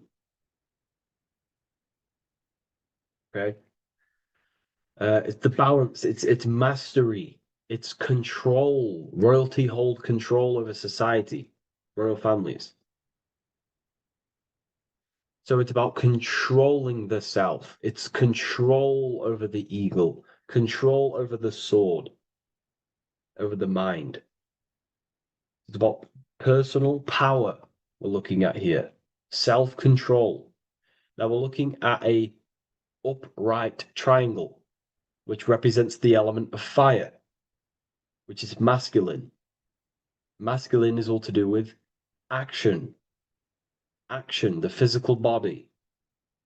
We're looking at fire, which represents spirit or transformation. Fire is a very transformative element. It transforms things. Okay, so we're looking at self-transformation through action. This is what we're looking at here. Fire is a very, very masculine force. A very penetrating and transformative force. So we're looking at transforming the self, not through knowledge, but through action. We have transformed the self, 33rd degree. I've reached the 33rd degree and I have now fully transformed. Now there are higher degrees than 33rd degree, but we're just breaking down the symbol. That's a whole of a lecture. But this represents full transformation. 3, another, if you watch my video on numerology, you know 3 is all about what? Transformation. Thoughts, emotions, actions. These are the transformative forces that turn and create reality. Jesus dies and dies and resurrects after 3 days. Transformation from dead to the awaken. Brahma, Vishnu, Shiva. God is threefold. 3, 3, 3, 3, 3, 3. Electricity, magnetism, dielectricity. The 3 forces that pretty much create physical matter. Transformation is 3. So we're looking at transformation through action. Action is a very transformative force. There's no point learning this knowledge if you're not going to act upon the knowledge. A lot of people join the university, they learn a lot, but they leave. because they don't want to take the action.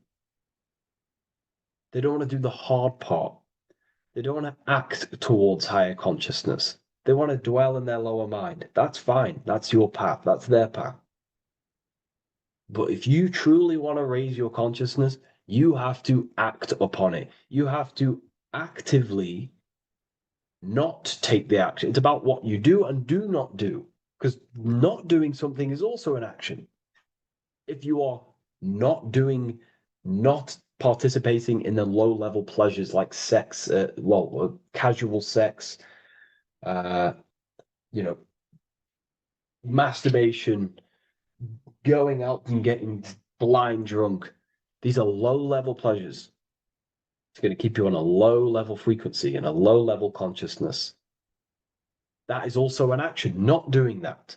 It's about what you not do as well, which is very important.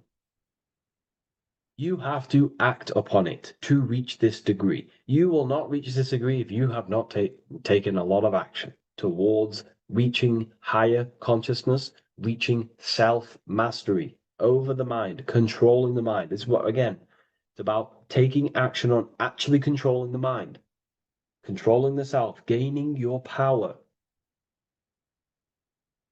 Okay? Okay. This is another fascinating part about the eagle head and wings. It also represents the past, present, and future.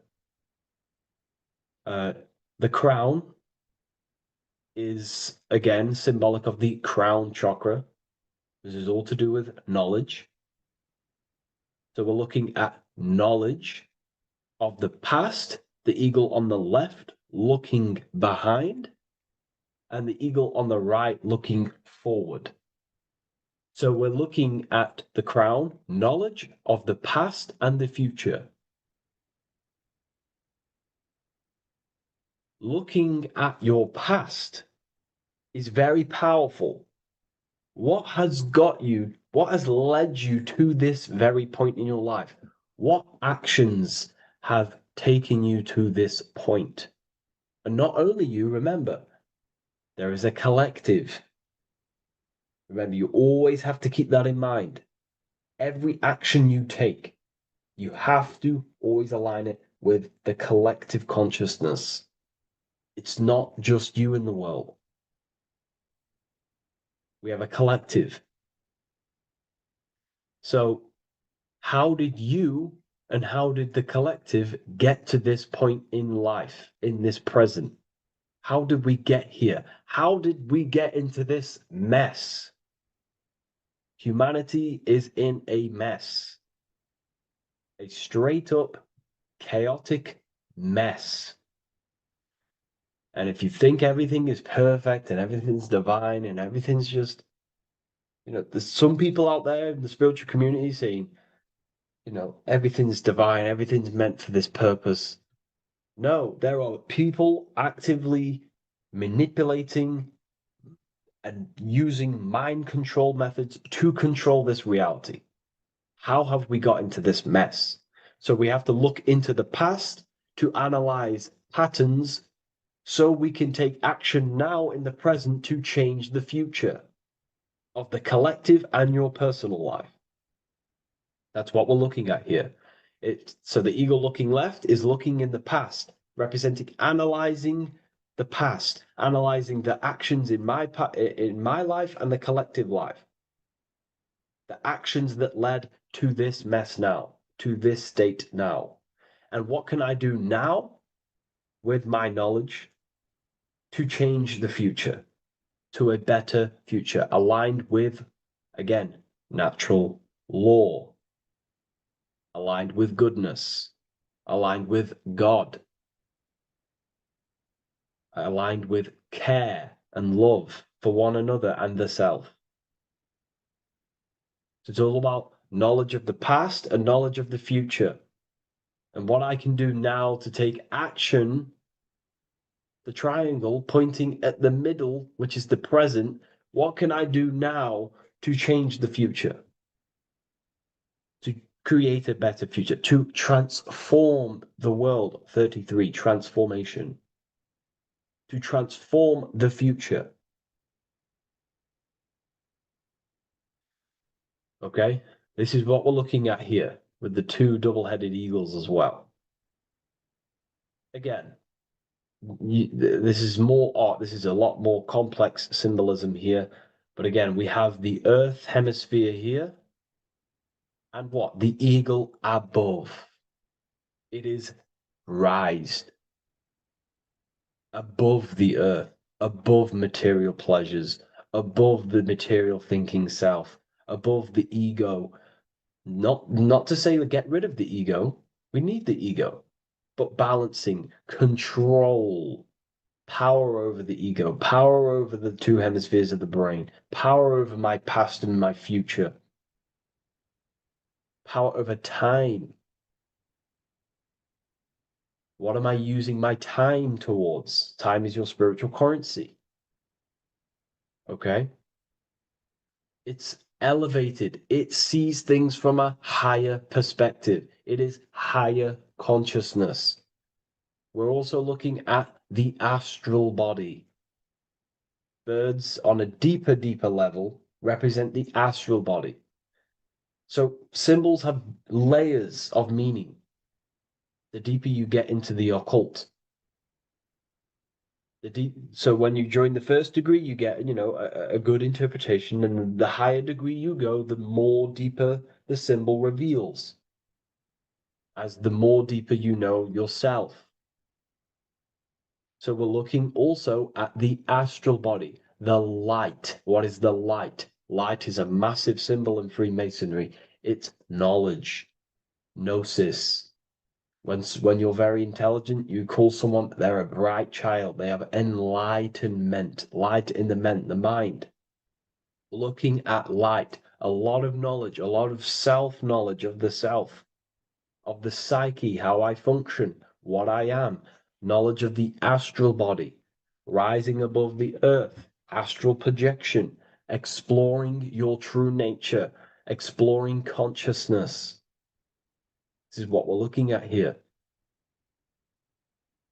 And in order to explore your astral body and explore the astral realm, you have to control the sword, the mind.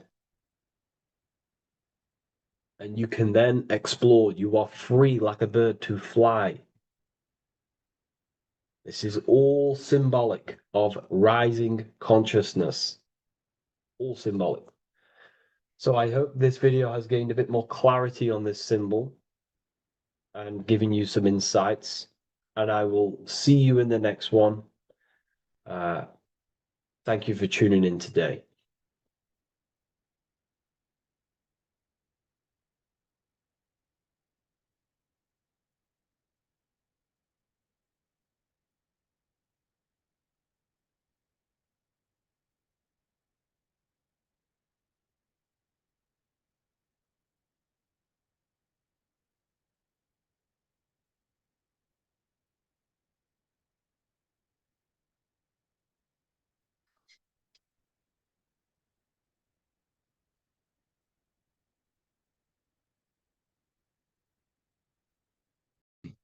This one secret that is hidden and guarded within secret societies grants you profound power, which can fully transform your life and perspective on reality. Today, I'm going to reveal this one secret, which you probably already know, but never realized how deep it truly is. This has the power to change your life. It is the key to your potential. And if you stay with me, this power may be yours, and you could transform your life with this hidden secret that is guarded within secret societies and esoteric orders. And this secret is not really a secret, but something people overlook, that the universe is mental. Everything we experience and interact with and perceive originates within the mind. The universe is a boundless field of consciousness, a mental construct molded and shaped by thought. We do not just live in a physical world, as they want you to believe. There are hidden forces that mold the material world. They want you to believe that you are only a physical being inside of a physical universe. But this is completely wrong. You are the architecture of the universe. Your consciousness is the very fabric of reality, and you create your own universe. The universe is an infinite field of consciousness, a vast and limitless mental construct, intricately woven and shaped by the power of thought. It is a dynamic and ever evolving field where the interplay of awareness and attention gives form to existence. Within the boundless realm, every idea, perception, and belief contributes to the creation and transformation of reality itself. Each thought holds the power to transform reality. Your consciousness is the very fabric of reality. And this is shown in the symbol of the flower of life. The flower of life is a symbol. It symbolizes the interconnectedness of all existence, illustrating how every thought is not merely a fleeting moment, but a ripple that reverberates across every layer of reality. Each action, like the intricate overlapping circles of this pattern in the symbol, extends its influence far beyond its origin, weaving a web of interdependence where every choice impacts the whole. It serves as a profound reminder that everything is connected, bound by an unseen field of consciousness. This symbol represents how one action, one thought is a ripple in the whole vastness of the ether of consciousness. To master your mind is to master the universe, because your mind is a miniature universe. The mind is the very fabric of reality. So if we gain the hook, if we gain the power and the mastery over our minds, we have now gained the power to create reality to your will and intent. You see, most people live in a cycle, and this cycle is the outer world manipulating how they feel on the inner world. People's external circumstances are creating their thoughts and emotion in the inner world of consciousness, which is producing a constant cycle of negative manifestation. For example, let's say something negative happens to me in my external world. Then I start to think negative and feel negative.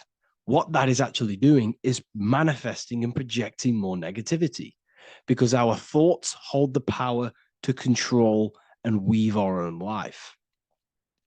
Your life is a direct correlation of every thought you thought in the past. What we need to do is stop and not let the mind control you in your reality. You need to control the mind so you can control reality. So what does this actually mean? Reality is an externalization of consciousness. Consciousness and matter are one. They're not separate. They are inseparable and interconnected. Everything we see, experience, and observe is a manifestation of thought, beliefs, and consciousness, shaping the world around us. Now, this ties in with the secret fifth element that they have hid from you. They've hid from you this sacred and very important symbol and pillar to reality. And this pillar, this sacred thing they've missed, is called the ether. And they've held this from you for a reason, a specific reason. This is the true fifth element. Why do they hide the ether? Because the ether has the power to shape and manifest whatever we imprint upon it. Every thought is a vibration interacting with the ether and actively shaping our reality.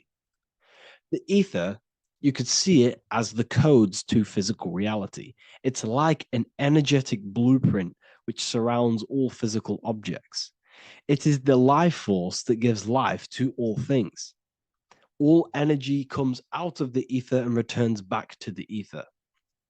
Energy, it's 0 point energy, and it is infinite source of energy.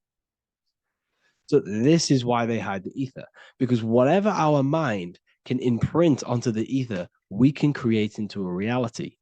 And we imprint the ether through thought and imagination. The mind holds the power. The mind is the very source of reality. The material realm is not separate from the mental realm.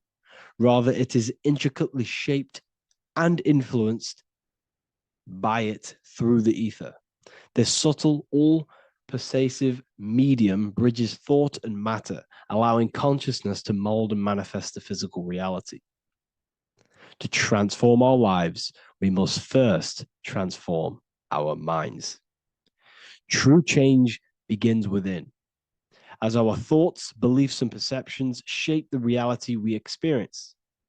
By shifting our mindset, we unlock the power to reshape our world and recreate the life we desire. This is the power of the mind, and this is the power that's been hidden from you. We're not taught these things in schools for a reason, because they don't want us all to be conscious creators. Instead, they feed you your beliefs. They feed you your thoughts through the music, through the entertainment, through the movies, through the news. They're controlling your thoughts with this information. They're installing beliefs and information into your mind. So you are producing their reality. But this is what we need to stop. We need to take control. We need to stop consuming their music, their movies, their information, their news, because all of this is contributing towards your reality. They have the collective consciousness at the tip of their fingers. They do not create the world. We create the world by believing their beliefs and their thoughts and installing their information into our minds. You see, it's mind over matter, and most people live in matter over their mind.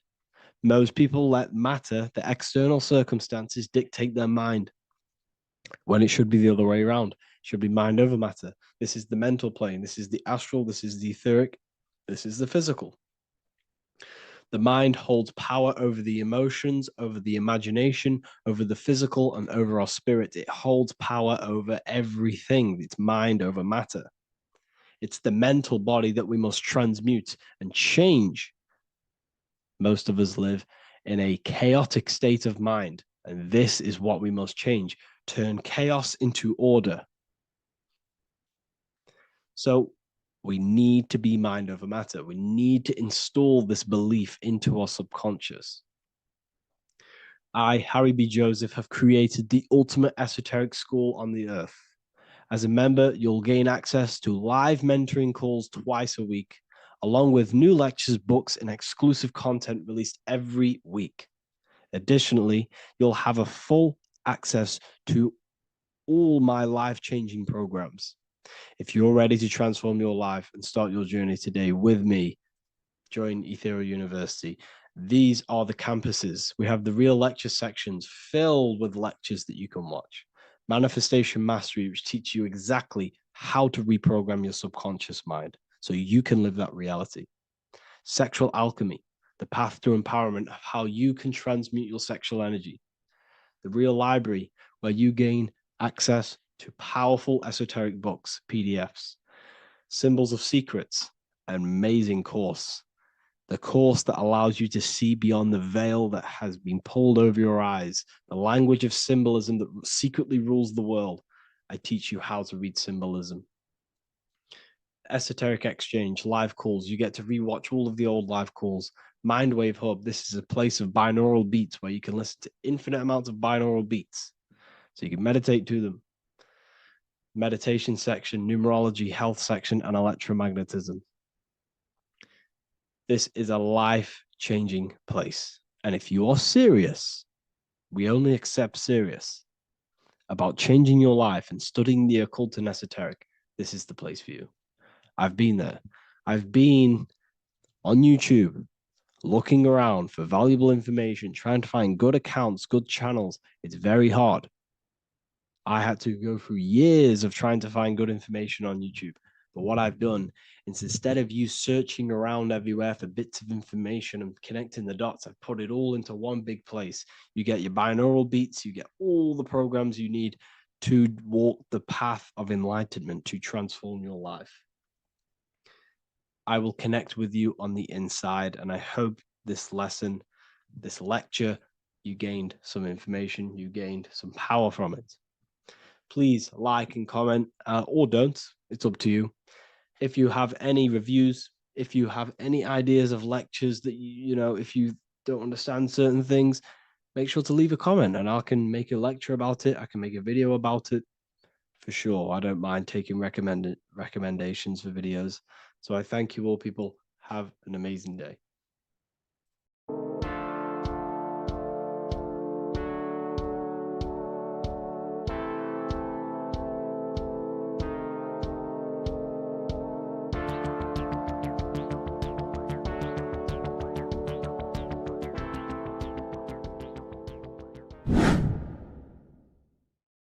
How are we doing, people? It's Revival of Wisdom. We're back today talking about sun worship. Okay? And please enjoy. Sit back and enjoy the video. First thing we need to understand is that the sun is the risen savior. It's the light of the world. Without the sun, we have nothing. Now, the sun is the Son of God. We didn't make the sun. No one owns the sun. But who created the sun? Obviously, the Creator created the sun. Therefore, it is the Son of God. And that is what Jesus is symbolizing in the Bible. The Bible is a metaphorical story. That's why it's called the greatest story ever told, because it is a story about the sun, the zodiac. It's about you, the systems in the body. It's about everything that is sacred in this creation. Now you can see the suns behind Jesus' head in all of the ancient portraits, even the ones that are more modern. You still see a sun on the back of his head because he is the sun. He's the light of the world, our risen savior. And this is what Christians are lost because they don't realize it's a symbolic story and they think Jesus was a historical person. He's not a historical person. Okay, this is what we need to get out of our mind. This wasn't a historical person. It's the Son, our risen Savior. The Son is the soul. It's the soul of this creation. Because what is a soul? A soul is pure life force, pure energy. Whatever a soul inhabits, it gives life to. Like our soul feeds our body. The sun feeds the earth because the sun is a soul, and that's why the ancients called it Sol. Because it's the soul and it's in you and it's the light of the world. It's the light of everything. It gives life to all things. Here's Jesus and his 12 disciples. The 12 disciples symbolize the 12 zodiac signs. Aries, it rules the head region because the 12 zodiac constellations rule specific regions of your body. Aries, the ram, you have a cerebrum in your head. This is Aries on the head of the table. His Gemini rules the arms and the lungs. The two twins, Gemini. He's holding up two hands for the two hands and arms. The twins. Cancer has a knife in his hand. It's not so clear, but he has a knife in his hand. Cancer is the crab. Crabs have claws. And he's pointing at Virgo's Adam's apple, saying there's no Adam's apple there. It's a woman. Who's the sixth sign? The sixth sign is Virgo, the Virgin, the only woman in the painting. Now notice how there are 3 people in 4 groups for the 4 seasons and for the 3 months and 3 zodiac signs in each season: spring, summer, fall, winter. Matthew, Mark, Luke, and John with the suns on the back of their heads, because it's the 4 states of the sun. The 4 states of the sun. Now, 6th sign, Virgo, the Virgin, the only woman in the painting with no Adam's apple. Then we have the sun, Jesus, red and blue, red shift, blue shift. Electromagnetism. The ancients knew this. He's got one hand open, one hand down, because the sun gives and retrieves. The sun rises and it falls. It gives, then pulls away. That's what the sun does, and that's what he's doing. His arms are out, symbolizing the rays of the sun, casting down onto the earth, giving and then receiving. Libra, his two hands are equal, he's holding his arms out equally, because Libra is the two balanced scales. Libra is when the sun is balanced between the summer and the winter. It's being judged. The sun isn't balanced. That's what Libra is, the two scales. Capricorn is the goat. Goats have two horns, and you can see the two horns on his head here. See? So this is astrology. This what Leonardo da Vinci is depicting here. It's astrology. And he knew the story of the Bible is all astrology. It's all based on astrology. The Son of God, the real sun. Now here are some Bible verses. I am the light of the world. Obviously, that's the sun. What other light is there that lights up the world? The moon can't do it. It's the sun, the one and only sun, our risen Savior. Because if the sun didn't rise, we'd all be dead. So it's our risen Savior.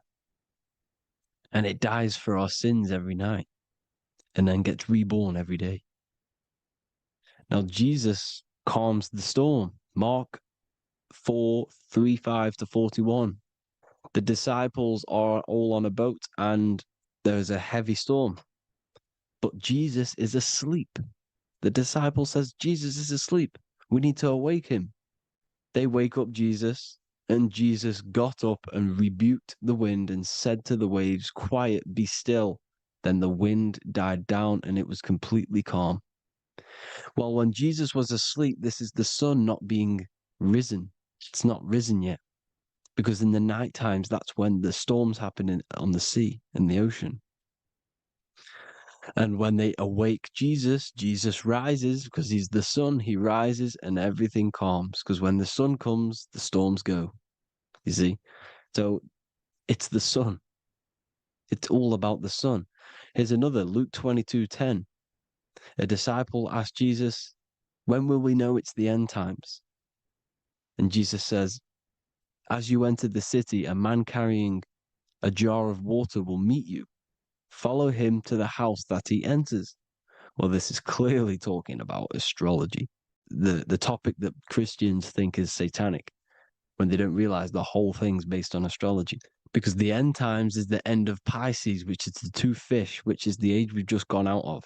And you can see all these ancient churches here with two fishes, because they knew it was the age of Pisces. There's an ancient artwork with the two fish, Pisces, and the end times, as it talks about in the Bible, and Christians think the world's going to end or something. But no, it's just the end of Pisces. As you enter the city, a man carrying a jar will meet you. Follow him to the house. The house is the zodiac sign that he enters. And the zodiac sign is Aquarius, because that's what it is, a man carrying the water. We know this is astrology because a woman, that is a woman's job in the ancient times. In the ancient times, the woman used to get the water. You would never see a man collecting water back then. That was the woman's job, whilst the man builds the houses, for example. You see, so we know it's talking about astrology because astrology is the man holding the bucket of water. It's the end of Pisces. Now we are in Aquarius. And of course, Luke 24:36, the risen Savior, the sun. Now, the sun is also born on the 25th of December, a virgin, just like Horus, Mithra, Buddha, Krishna, Hermes, and thousands of other gods, all born on the 25th of December. Well, it's because the sun moves 1 degree northward on the 25th of December. And on the 22nd to the 24th, it stays in the same degree because it's moving south. But then on the 22nd, it stays in the same degree on the Southern Crux constellation. And the ancients called this the sun dies on a cross, because the cross is the Crux constellation, the Southern Cross. And it stays on that same degree for 3 days on the cross. The sun dies on a cross, and then on the 25th, moves 1 degree northward, bringing back the summer, the light, the warmth, the growth of crops. And this is the sun being reborn again, a virgin, because it's pure. And here's Mithra, another sun god before Jesus was around, before Christianity. It was Mithraism, and Mithra, Ra is Ra, the sun god, Egypt. It's all about Ra, the sun. You see the crown of thorns on Jesus' head, symbolizing the rays of the sun. And here are the rays of the sun on the back of Mithra's head. Krishna, the sun. Buddha, the sun. Horus, horizon. All born virgins, all did miracles, all resurrected. Dead for 3 days. Well, here he is, dead for 3 days on the cross. And resurrected. Because it's the most ancient religion ever been on the face of the earth. The worship of the sun. And we should worship the sun, because without the sun, we are nothing. The sun feeds us, feeds the earth, feeds everything. Without the sun, we are nothing. It's been reversed, and now we're worshipping man. When we're worshipping a man called Jesus, was never real. It's all about the sun, the most high, the most powerful, potent, celestial body in the sky, the orb that feeds us every day. It dies for our sins and rises every day. It's the sun. Now on the Holy Communion Day, it's the worship of the sun. They give out many suns. Here's Jesus holding a sun. And they raise the sun on Sunday, because they go to worship their sun god on Sunday. Not Saturn Day, not Moon Day, Monday, but on Sunday when the sun is exalting. And they hold suns up above their heads because the sun rises. They're symbolizing the sun rising above their heads as Savior. It's the sun. It's the Holy Communion Day. And here's Jesus giving a piece of himself to the children. It's the sun, the light. Judas was known as a backbiter, a backstabber, because he stabbed Jesus in the back. He betrayed Jesus. Well, this is just another astrological story about the constellation Scorpio, because the Scorpio is the J, looks like a J. J for Judas, the scorpion, the backbiter. Scorpions backbite, they bite with their back. And what does Judas do? He betrays Jesus by kissing him to let the warriors know who they need to get. So he kisses Jesus, and Jesus gets stabbed in the back. Well, when you get stung or bit by a scorpion, they leave like a kiss. So Judas kisses him and gets betrayed. Well, this is because the sun, when it hits Libra, it's balanced. The sun is balanced because it comes through summer. Now the sun's starting to die. The sun's starting to die. It hits Libra. And then as soon as it hits the Scorpio, it gets betrayed because now the sun has to fall to winter. And Saturn is there waiting to take over the darkness of the winter. So he gets stabbed in the back by Scorpio, Judas, the scorpion, the backstabber. You see, it's an astrological story. Here's Mary. Mary means marry, which means pure. The sun is pure. No one gave birth to the sun but the God. And it's born every day. It's born every day on every year.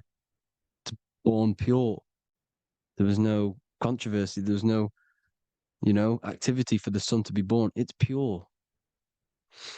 Now, the 7 metals come from the 7 planets. The sun gives you gold, and this is why the sun is golden. It looks gold.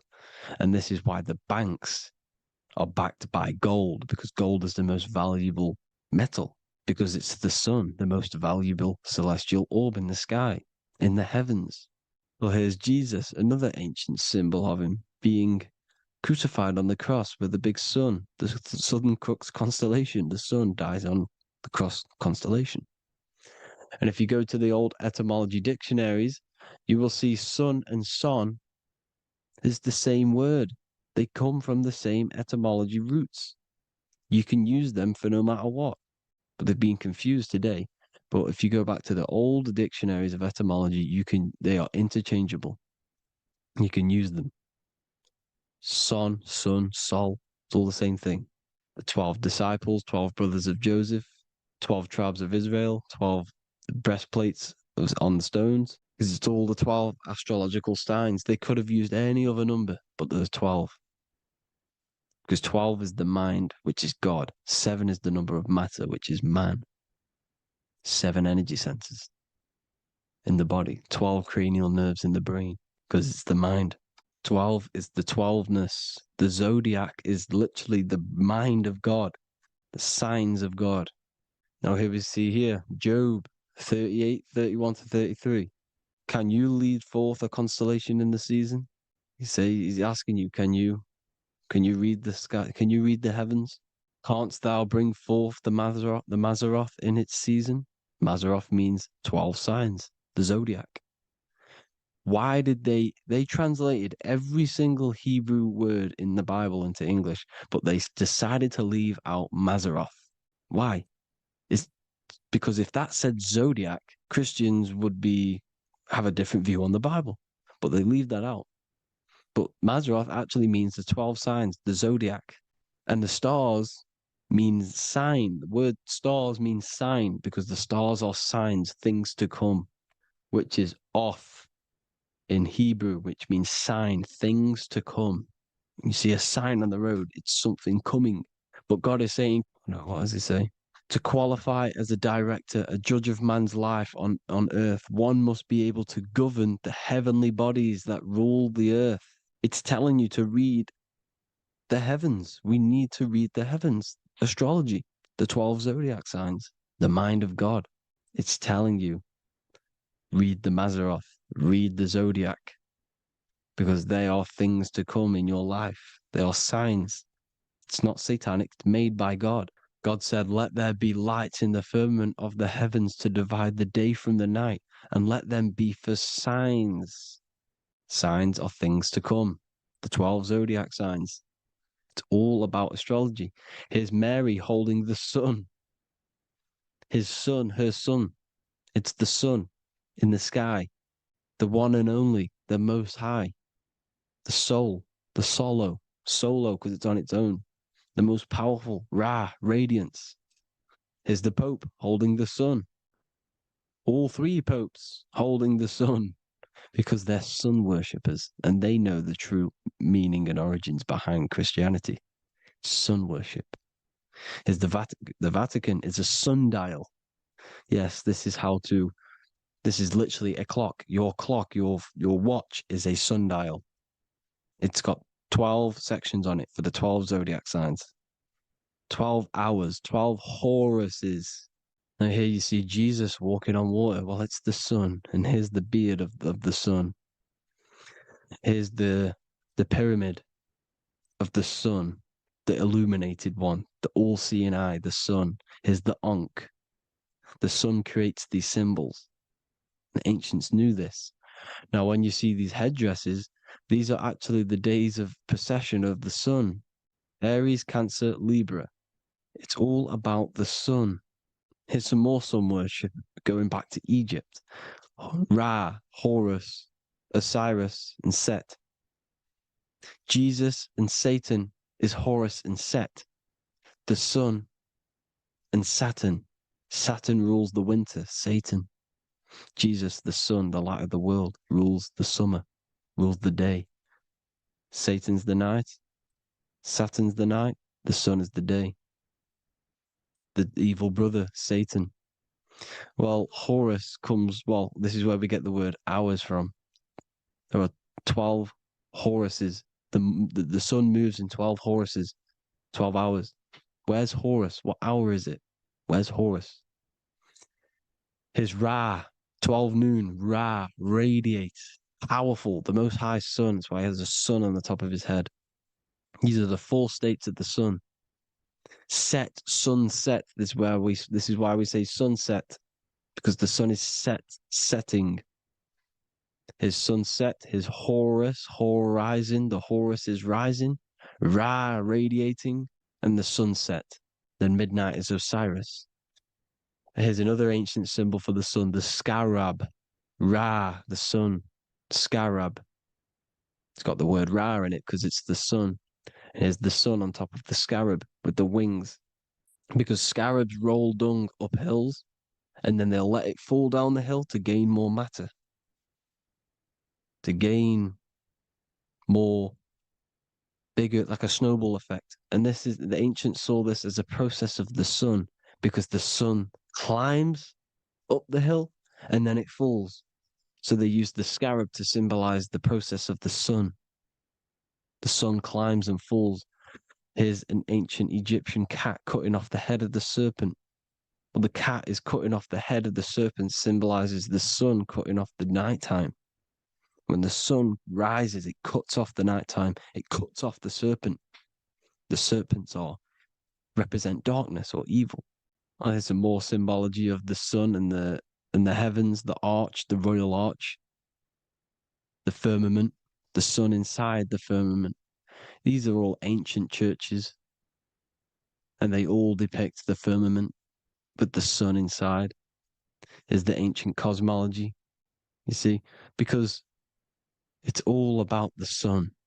Everything's about the sun, because the sun is our orb made for us to sustain life in this, inside of this creation, inside of this firmament, the royal arch of heaven.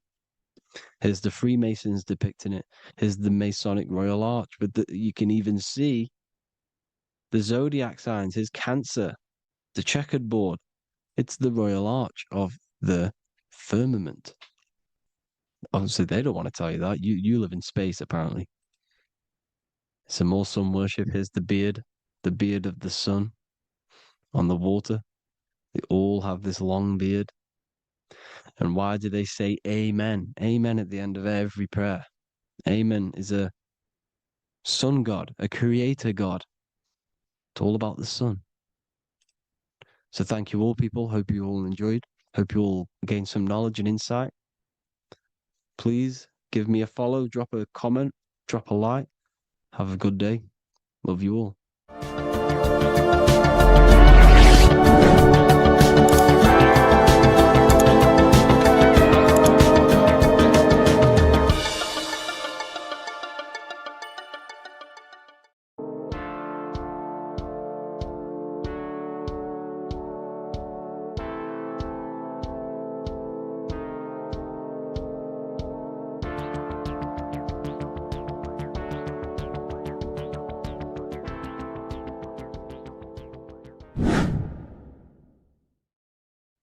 What is up, people? How are we all doing?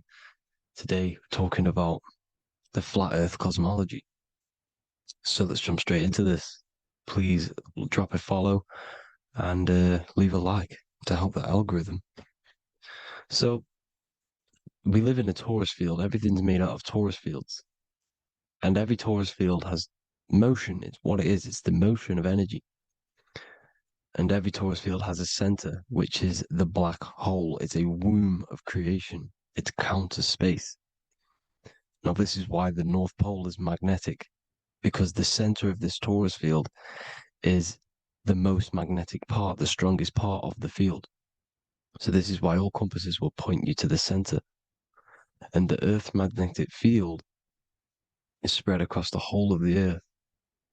And it's spinning, as you can see here. It's like a tornado at the center. And this tornado is the force which is spinning the sun and the moon around us. You got the sun, the moon, Polaris, just like in the Masonic cosmos here. The sun, the moon, Polaris, the all-seeing eye.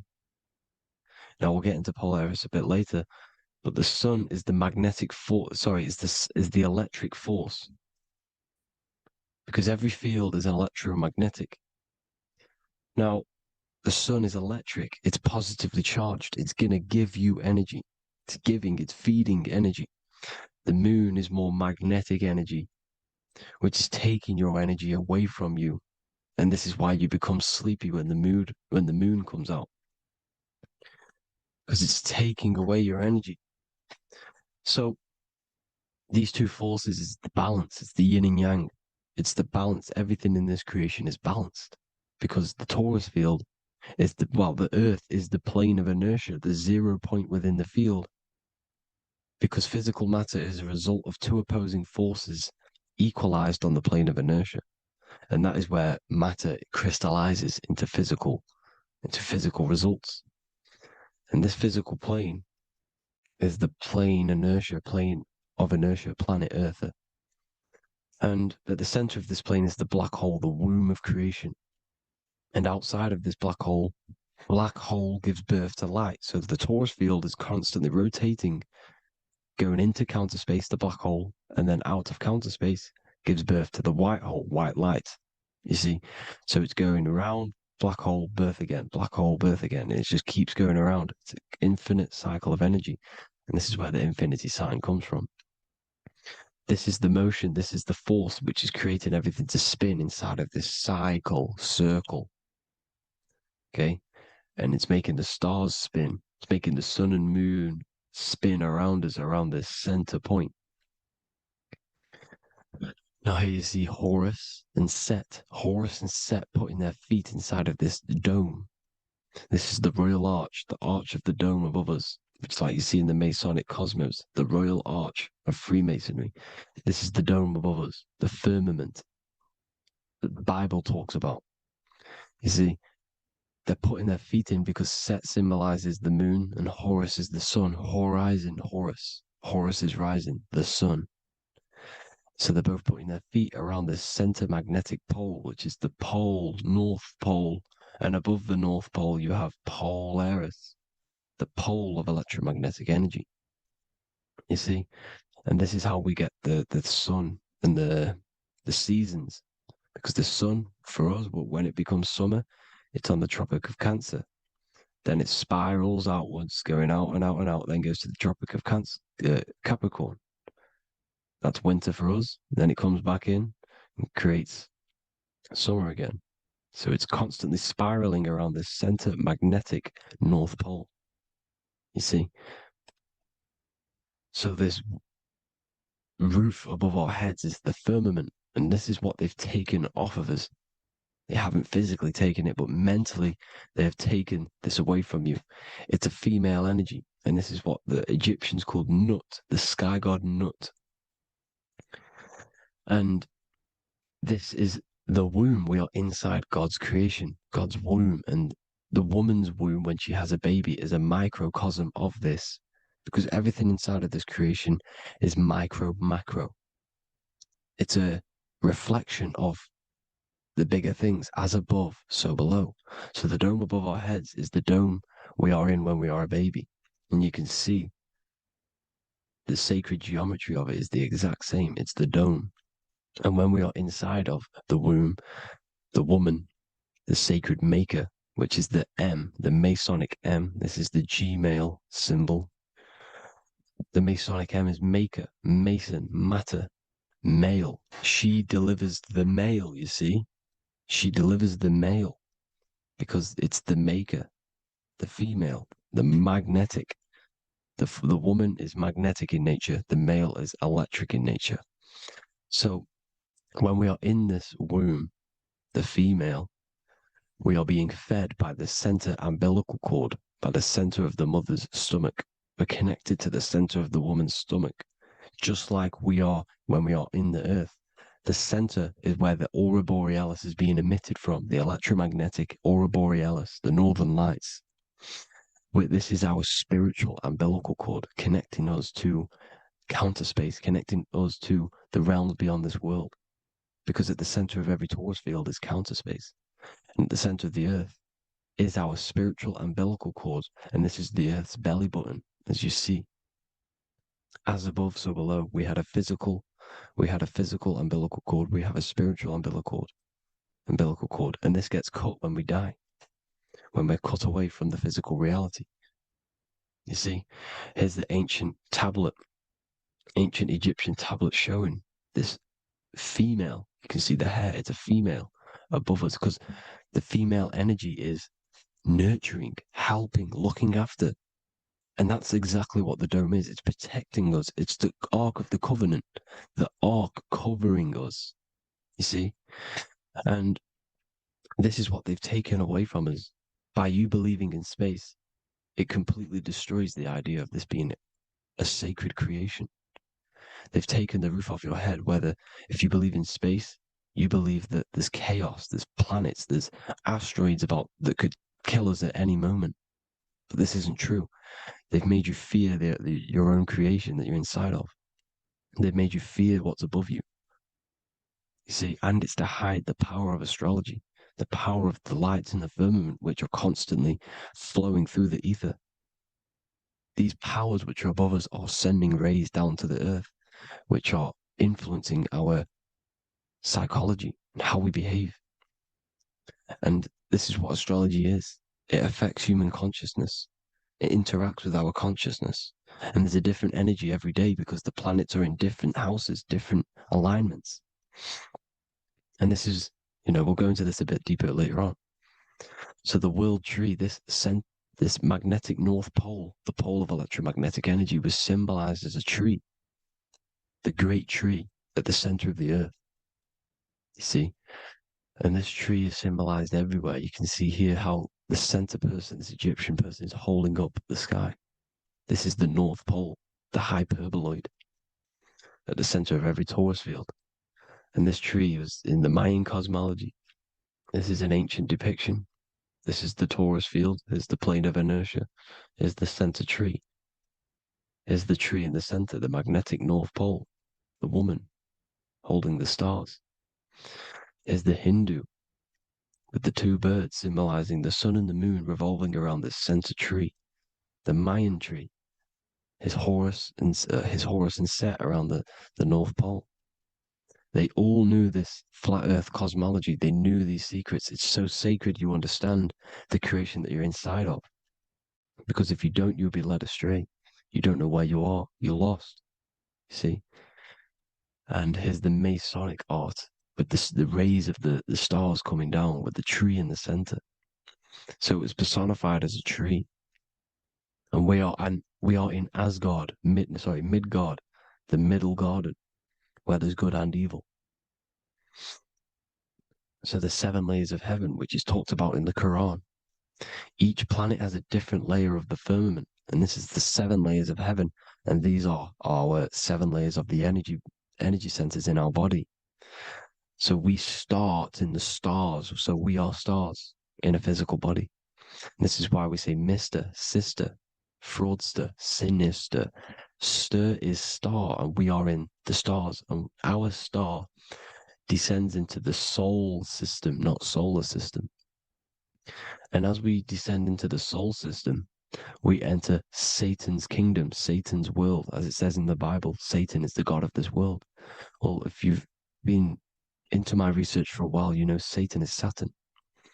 Saturn's world, because Saturn's the outermost ring. He's the Lord of the Rings.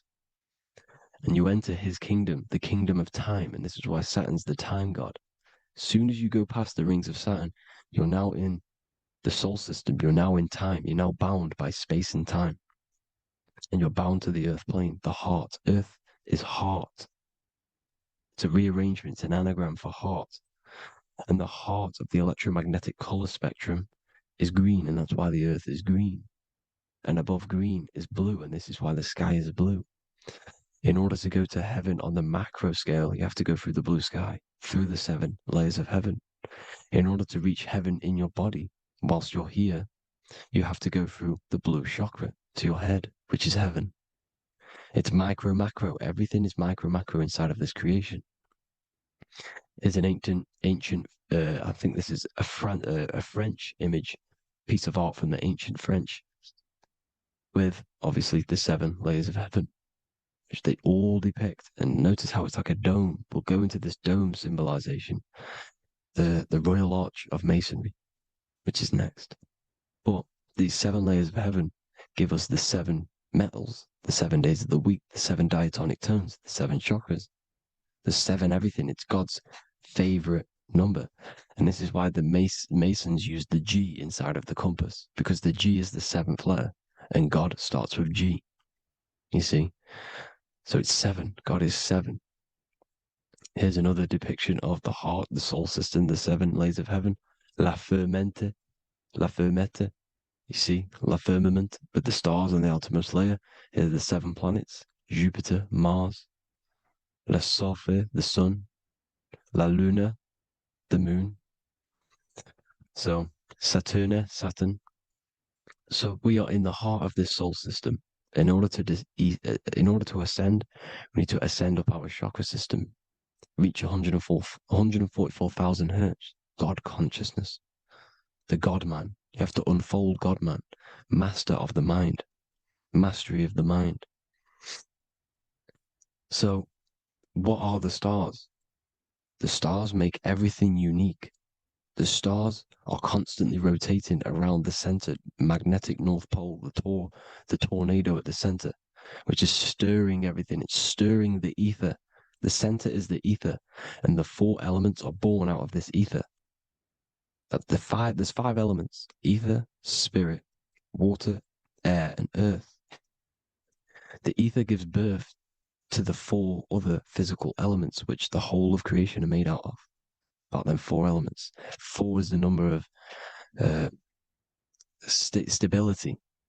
You know, a chair, a table has 4 legs. It's stable thing. It's a foundation, and these 4 elements are the foundation of this creation. You see, and this magnetic North Pole is stirring this, and the 4 vibrational states of the ether are the 4 elements. Now let me get back to the stars. I just wanted to give you that. The stars are being stirred around this center point, center. It's stirring everything, and they're always in different alignments. Every millisecond, they're moving in different placements of the stars. And the planets are called the 7 wanderers because they're not fixed. The stars are fixed, but the planets they're called the 7 wanderers, the 7 layers of heaven, because they move faster and slower than each other. Each planet is slower and faster, has a different rate of speed it's moving. So these alignments are mixing in with the energies of the different 12 constellations. And this is why you have a unique characteristic. You have a unique look, a unique energy, a unique personality. This is because when you were born and you took your first breath, that energy which was in the ether, because the ether is all around you, and energy travels through the ether. The energy that the stars were casting down and the energy that the planets was mixing in with the 12 constellations was in the ether. So when you came out of the womb and your first breath, because breath is spirit, okay? So that first breath you took, that is the energy that is imprinted within your DNA, your soul. And you reflect that energy, you emit that energy.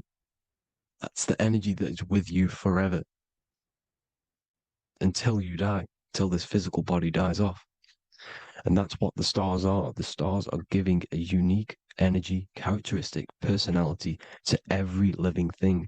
Every dog, every cat, every animal has a unique personality because it was born at a different time and place in the sky. Okay? The stars are your destiny. Now, the stars are constantly changing as well. If you look at stars through a telescope, they're constantly changing and forming different forms. You can see here, it looks like water. It looks like light through water because it's the ether above us, a sea of ether. And this light is being emitted through it, and it's just constantly changing, giving different energies, each star. So this is why this is what the zodiac is. It's the expression of energy. It's the expression of the stars. And each constellation has many different personality, different energies, different traits. Each planet has different traits, depending where your planets are, depends what energies you hold. No two person have the same energy. There's no one. It could be similar, but no one's the exact same. It's because of the stars. The stars are never in the exact same split place. The planets are always in different houses. So here's some Royal Arch symbolism. Here's the Royal Arch of Masonry. As it says here, the sun and the moon, the constellations. Here's Cancer, the 7 planets, the 7 stars. Here's the Royal Arch. This is the firmament. Here's the duality. Black and white, duality, good and evil, rest and motion, dielectricity, magnetism. See?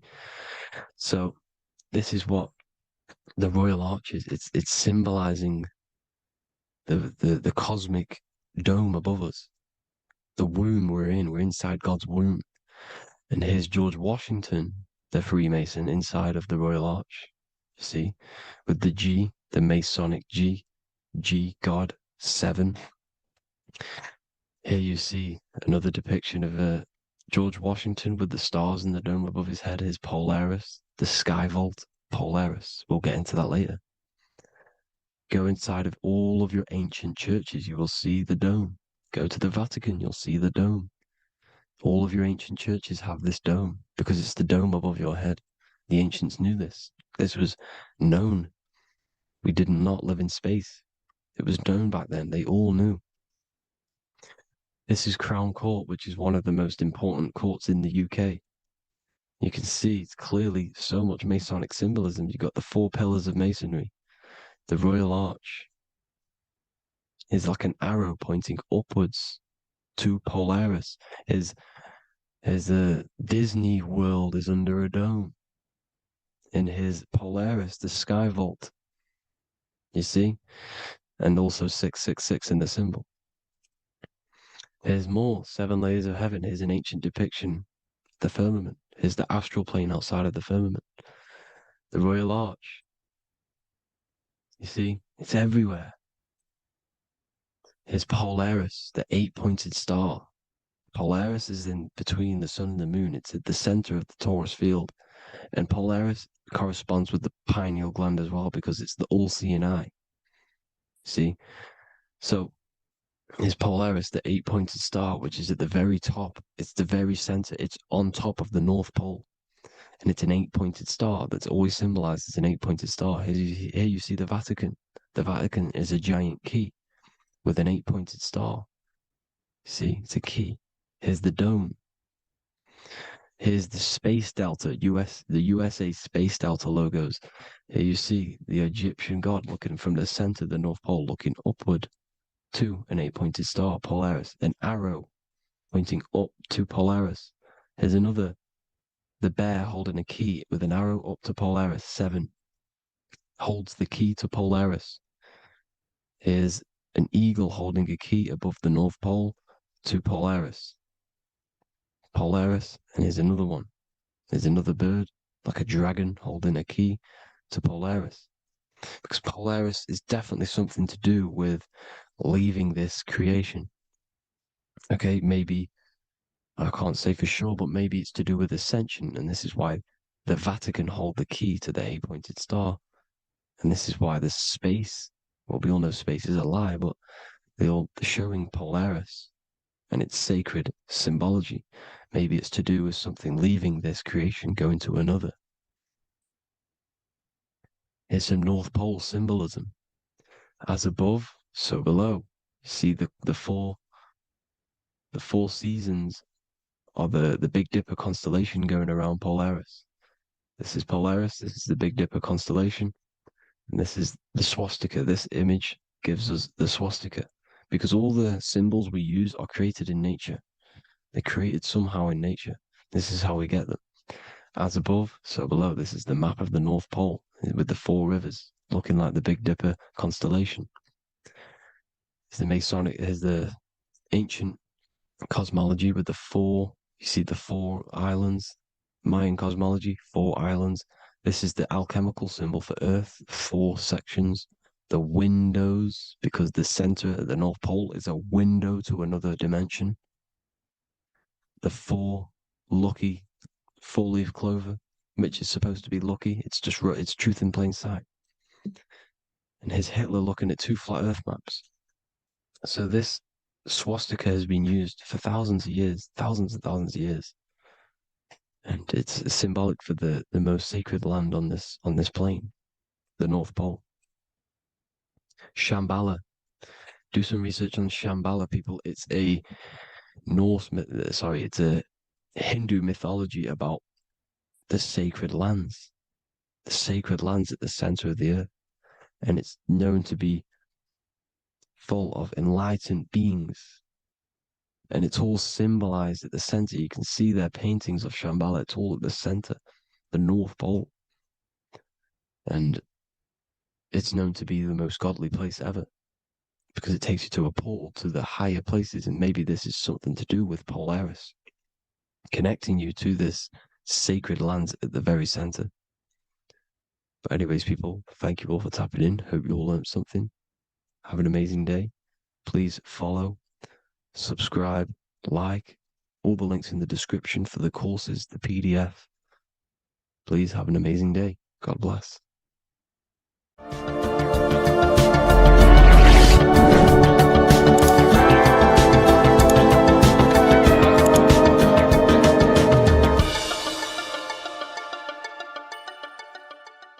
Hello, Seeker. Welcome to Revival of Symbolism, a channel devoted to the language of esoteric symbolism, helping you discover yourself and expand your consciousness into new realms of thought. I'm Harry B. Joseph, also known as Revival of Wisdom, and in this video, we're going to be discussing the symbol of the double-headed eagle, also known as the emblem to represent the 33rd degree Freemason. So let's jump straight into this.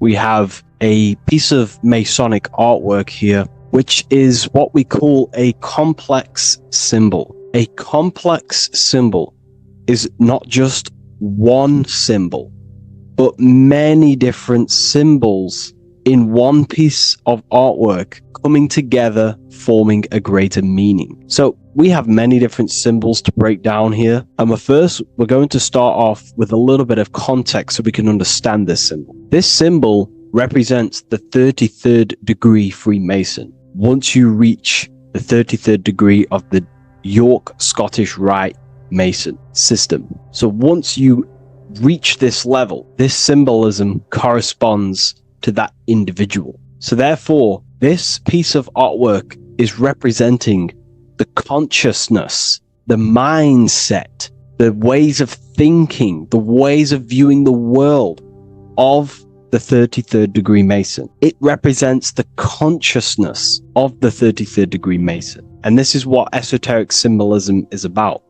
Esoteric symbolism is symbols and emblems representing states of consciousness and teachings within the forces of consciousness. So let's jump straight into this. The first thing that I see when I look at this piece of symbolism is the double-headed eagle, okay? The double-headed eagle. What is this eagle doing?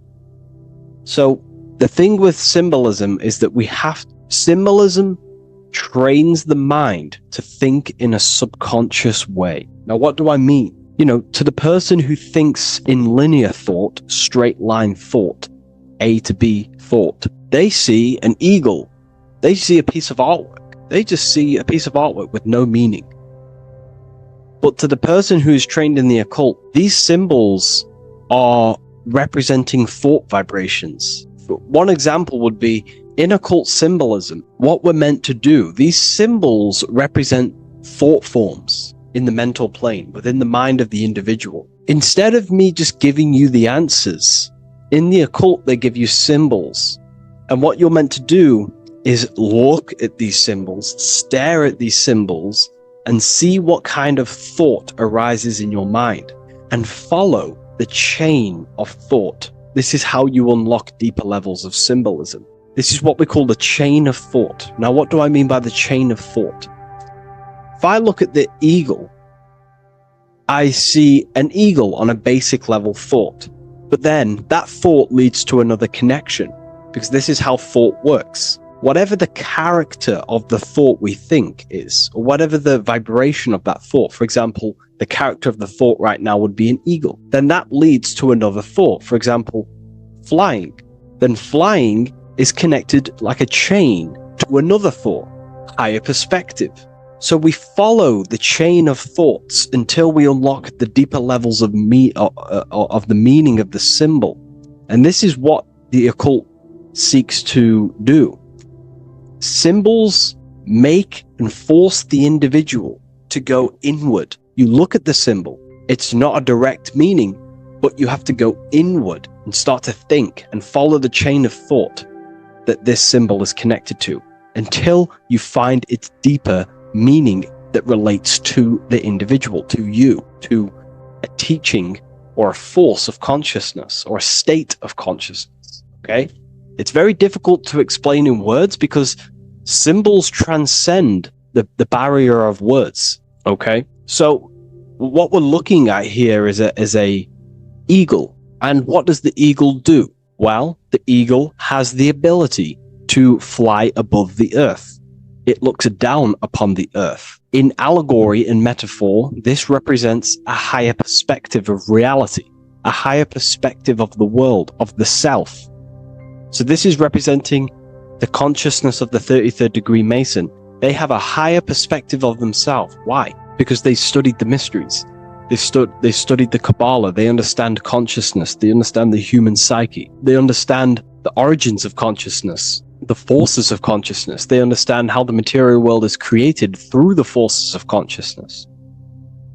So the eagle represents higher perspective because it can fly above the earth. And here you have the earth, this circle here, this sphere. So it's flying above, symbolizing a higher perspective of reality, a higher perspective of the physical world, the physical body, and the self. Because ultimately, this is what it's about. Freemasonry is about, of course, self-mastery, building a better self. That's what the craft is. But it's ultimately trying to figure out the mysteries of consciousness itself and the origins of reality. We gain this insight through Kabbalah, the study of the Kabbalah tree. So let's not get off track here. So the eagle ultimately represents a higher perspective of reality because it can fly.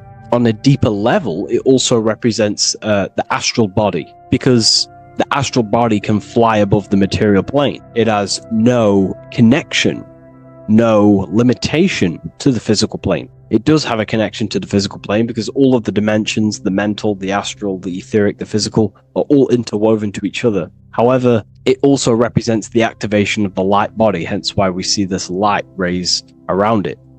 But that's a bit too deep for now. Let's go a little bit deeper into about the basics of this symbol. If you look at this eagle here, this eagle's looking backwards, and this eagle's looking forward. So this is forward and backwards. This is symbolizing time. So we have an eagle looking into the past and an eagle looking into the future. This is called the mastery of time. This is how you master time. You have a crown in the middle of these two heads. A crown. A crown is something worn by royalty, and royalty has a lot of power. So this is symbolizing personal power and mastery. How do you gain your personal power and mastery over time, over the past and future? Well, it's very simple. In order to master time and master your future and master your past, you have to look at the forces in your past that have led you to this very moment. Here we have a triangle which represents the number 3. Remember, in this middle, which is the present. So you have to look into the past to see what thought, emotion, action, the number 3, the 3 expressions of consciousness. Consciousness expresses itself through thinking, feeling, and acting. That's how consciousness manifests itself in 3 different ways.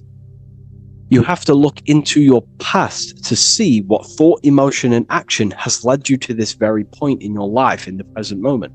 And what you can do now, which is your power, the present moment is your power, you can ultimately change your thought, emotions, and actions now to create a better future.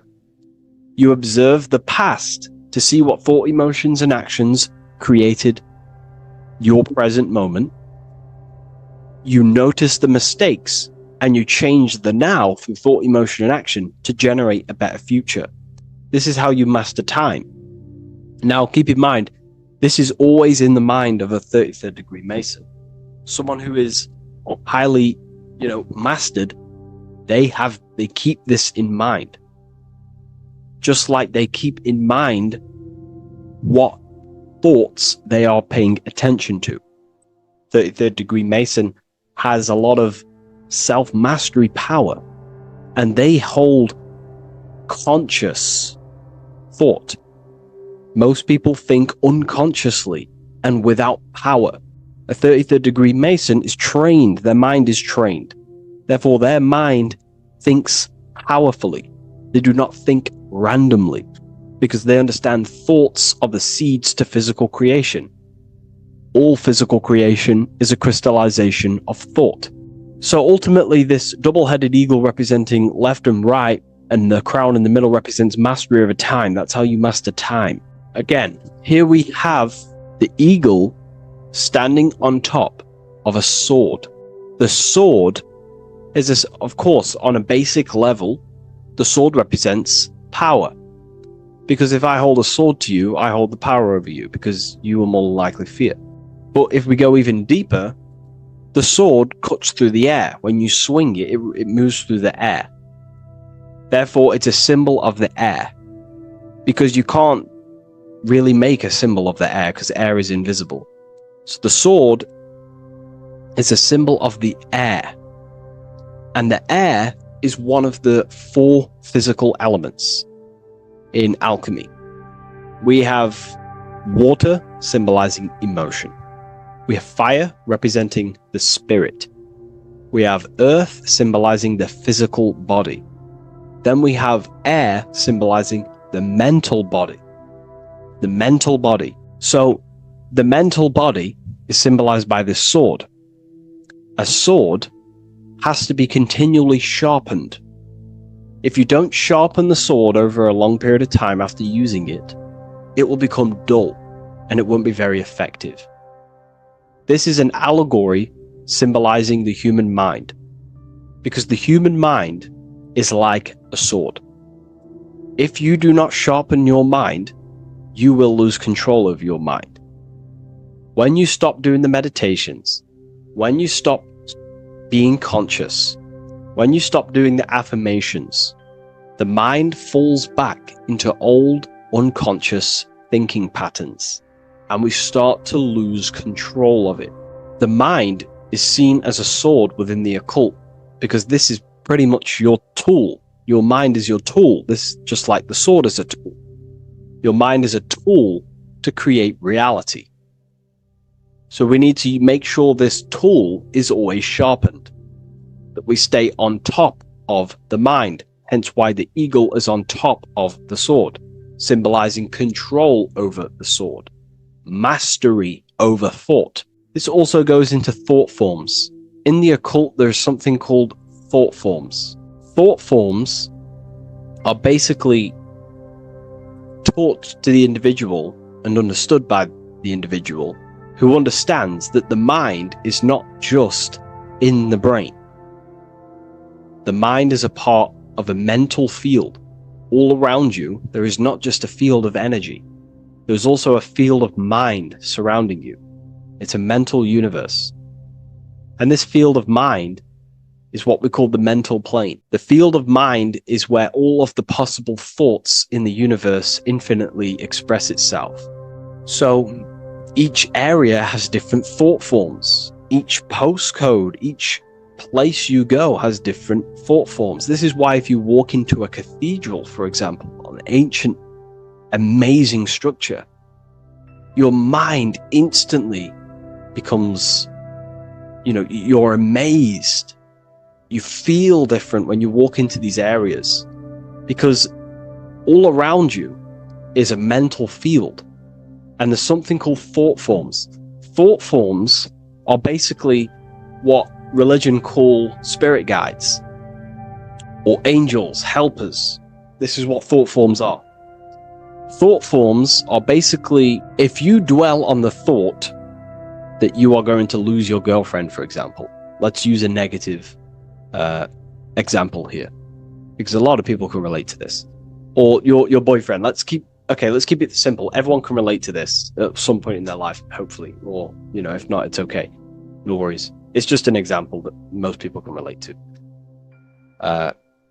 If you constantly dwell on the thought that you are going to lose your partner, what we have to understand is that the mental plane, what we have to understand is that the forces within consciousness, within what we call the universe, is always trying to give you what you want to create.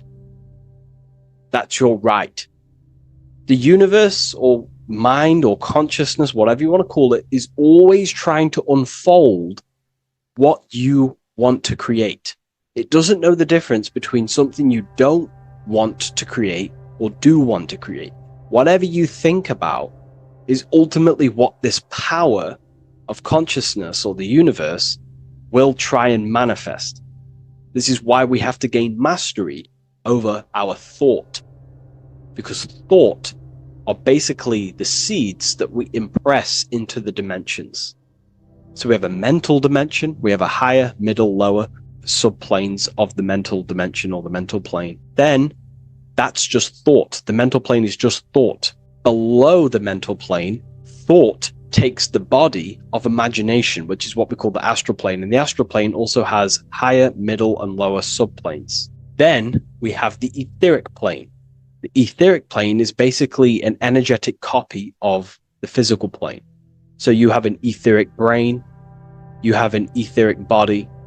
It's just basically an energetic exact copy of everything that is physical. So if we think something within our mental body and we dwell on that thought, the more attention you give, the more you feel that anxiety about losing your partner, you're literally forcing energy and direction and attention into this thought idea, which manifests itself within your own aura.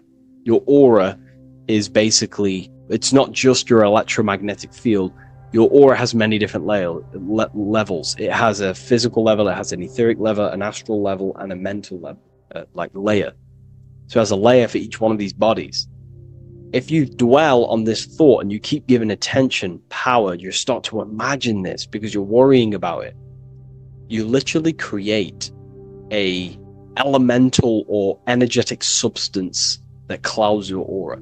And this is what people have been called demons, people call spirit guides, whatever you want to call it. This is what it is. It's a thought form. But this is not something that's come after you. This is something that the individual has created. And wherever they go, this cloud of thought forms that they've manifested literally clouds their aura. You can see it within the astral plane and the mental plane. You can see how it's affecting them. Wherever you go, you start to randomly think about it. You keep thinking about it. You know, it's infecting you. It's like a demon. It's tormenting you. But it's simply just a force, an astral force, and a mental cloud that they've manifested within their aura. Thought forms. The 33rd degree Mason has very powerful thought forms. And this is, you know, if you're a Mason yourself, and you're not aware of this, this is why it's great to be around a 33rd degree Mason within your lodge, because they have very powerful thought forms, and you being in the present of them, you're also taking on his thought forms, and they can assist you. We're all affecting each other through thought transference through the mental field or the mental plane. Okay. Now I'm not going to go too deep into that because, you know, people can use that knowledge for really bad. But ultimately it represents thought forms also, symbolized by these clouds. Clouds are a symbol of thought forms, because they manifest themselves as basically like a cloud form energy within the aura of an individual. So this represents the mastery over the intellectual side of consciousness, of thought, sharpening the mind, gaining mastery. Then we have 33 in a triangle. A triangle in alchemy symbolizes, well, the upwards triangle, the upright facing triangle symbolizes the element of fire. The downright facing triangle represents the element of water. So an upright triangle represents fire. Fire is very transformative. If you place, I don't know, a pencil into fire, the fire will burn it down into its raw material. And this is ultimately what this triangle represents. It represents the consciousness of the 33rd degree Mason, who has basically transformed themselves from ego consciousness, only dwelling within the limits of their ego, their old belief systems of thinking they were the body, only reacting to five sense thinking, linear thinking, low base consciousness, not knowing right from wrong. It's basically transforming themselves. They have burnt themselves down to their raw soul form, and they understand that they are a soul, and they've experienced this, by casting off all the attachments to consciousness. This is why there is the number 33 within this triangle, because 33 is the age that Jesus dies. It's also the number of the Kabbalah tree, because the Kabbalah tree has 10 Sephiroths, 22 pathways, and one hidden sphere called Dot, which all adds up to 33. And the Kabbalistic tree of life, just to give you a bit of context, basically is a blueprint of how God manifested the world, and you are an expression of God. So it's also representing how your soul fell into matter, how consciousness creates matter. And it's also a diagram of how reality is not fixed, but it's ever unfolding creation through these forces of consciousness. So the Kabbalah teaches a way back to source consciousness if you go from the bottom of the tree to the top. And in order to go to source consciousness, you have to die symbolically. It's the death of the self, the death of the ego, the death of the old self, the old belief systems that you had. That has to die. The old person has to die to give room to be spiritually reborn, so you can actually figure out who you actually are. Your ego has to die. Now, that's not saying ego death, but you have to basically give away all of your old belief systems to then be spiritually reborn. That's why Jesus dies at 33 and is resurrected. Ice melts from ice into water at 33rd degree. So it's symbolic of transforming. And again, the upright triangle is the fire element, symbolizing burning things to its base raw material.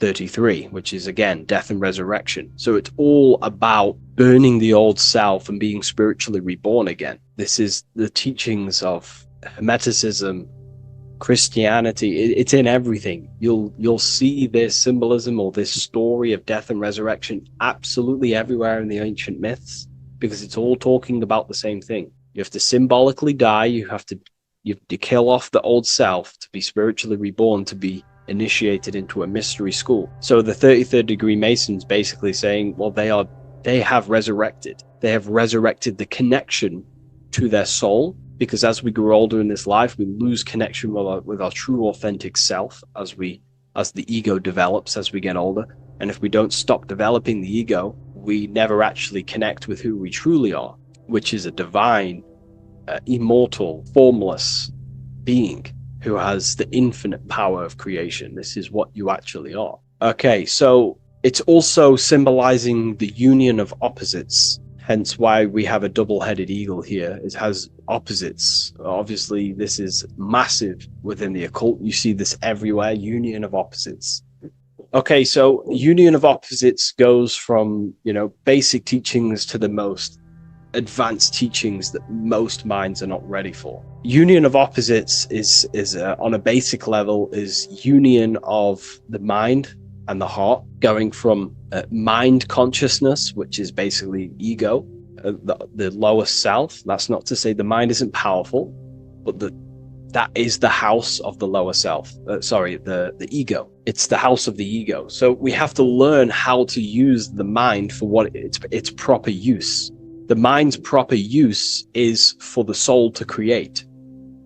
However, we're not taught this in school, so we've basically developed a false personality within our minds, and our minds have become a vessel for a false identity. So what we need to do is integrate the heart, which is the soul self, the true self, with the true powers of the mind. And the mind is basically a powerhouse of creation, infinite possibility. And that's the mind's true usage is for creation, not a false identity. So it's about integrating the mind and heart. It's also symbolizing a balanced mind, and we do this by aligning the left and right hemispheres of the brain, which help you perceive reality for what it truly is. Because the two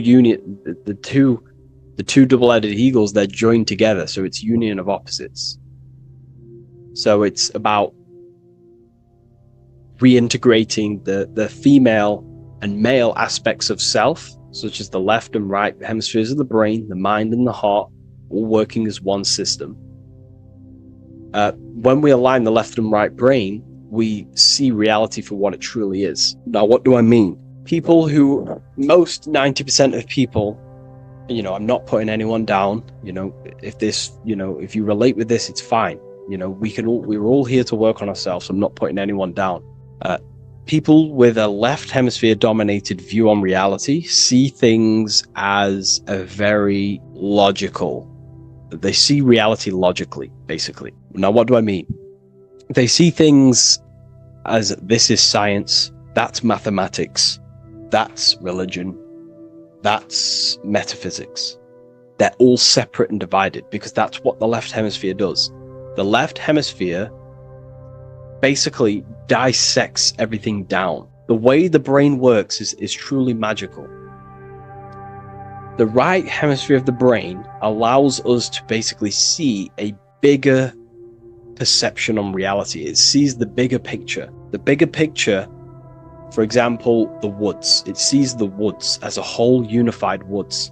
But then the left hemisphere of the brain takes that view and perception of the woods, dissects it down and analyzes it into individual branches, trees, leaves, animals, insects. But in reality, it's all one, because all is manifested from the one God, the one source, the unmanifested consciousness, the unmanifested force. So it's union of this. We have to view the world as in, yes, everything is one, but I'm also living in my personal consciousness. Yes, there is a collective consciousness. We're all one consciousness, but I also have my personal consciousness.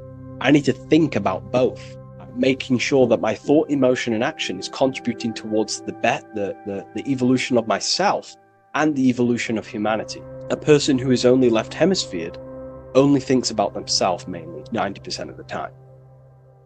They only, they're trapped in ego, and the individual can't see pattern recognition, really. Pattern recognition is more the right hemisphere because it sees the whole. So it's about aligning the brain hemisphere so we can actually see reality for what it is, so we can, without distortion or illusion, and be neutral.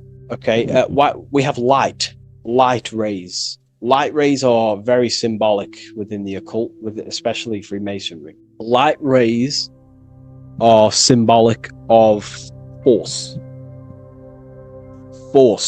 and form. These are the two dualities within the occult, force and form. The internal world is force, external world is form. Everything outside of you is a formation of force.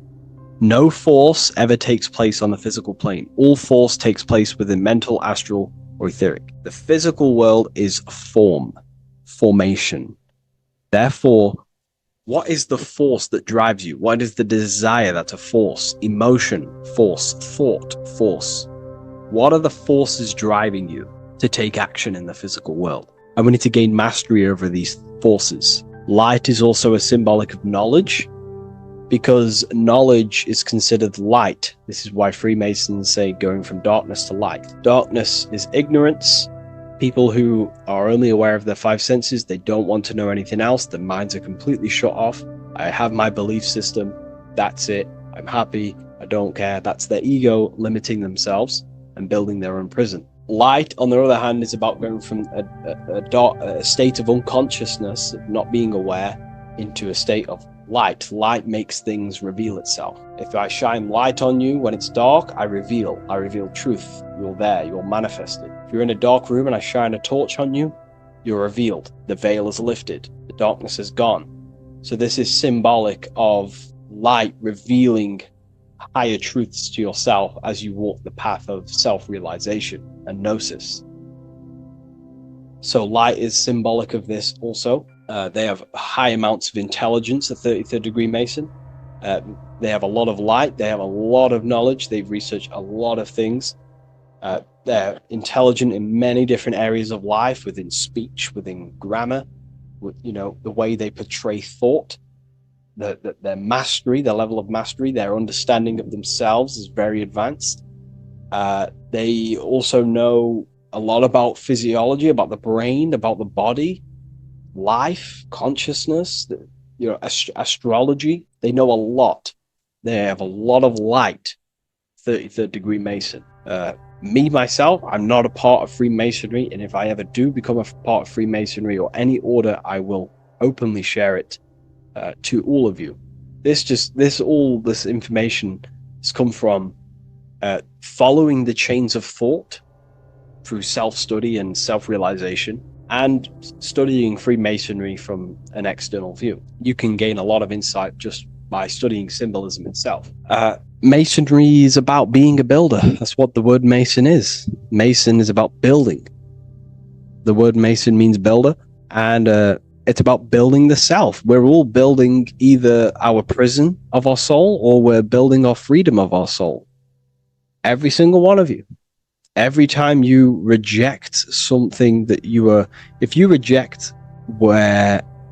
you did something wrong and you reject you being wrong, someone tells you were wrong, but you reject that, or they try to give you a piece of information and you reject it, you're building your mind's prison, stone by stone. But the person who has an open mind to all things is freeing their mind, freeing their soul. So we're all builders of our soul, and we're all builders of reality also.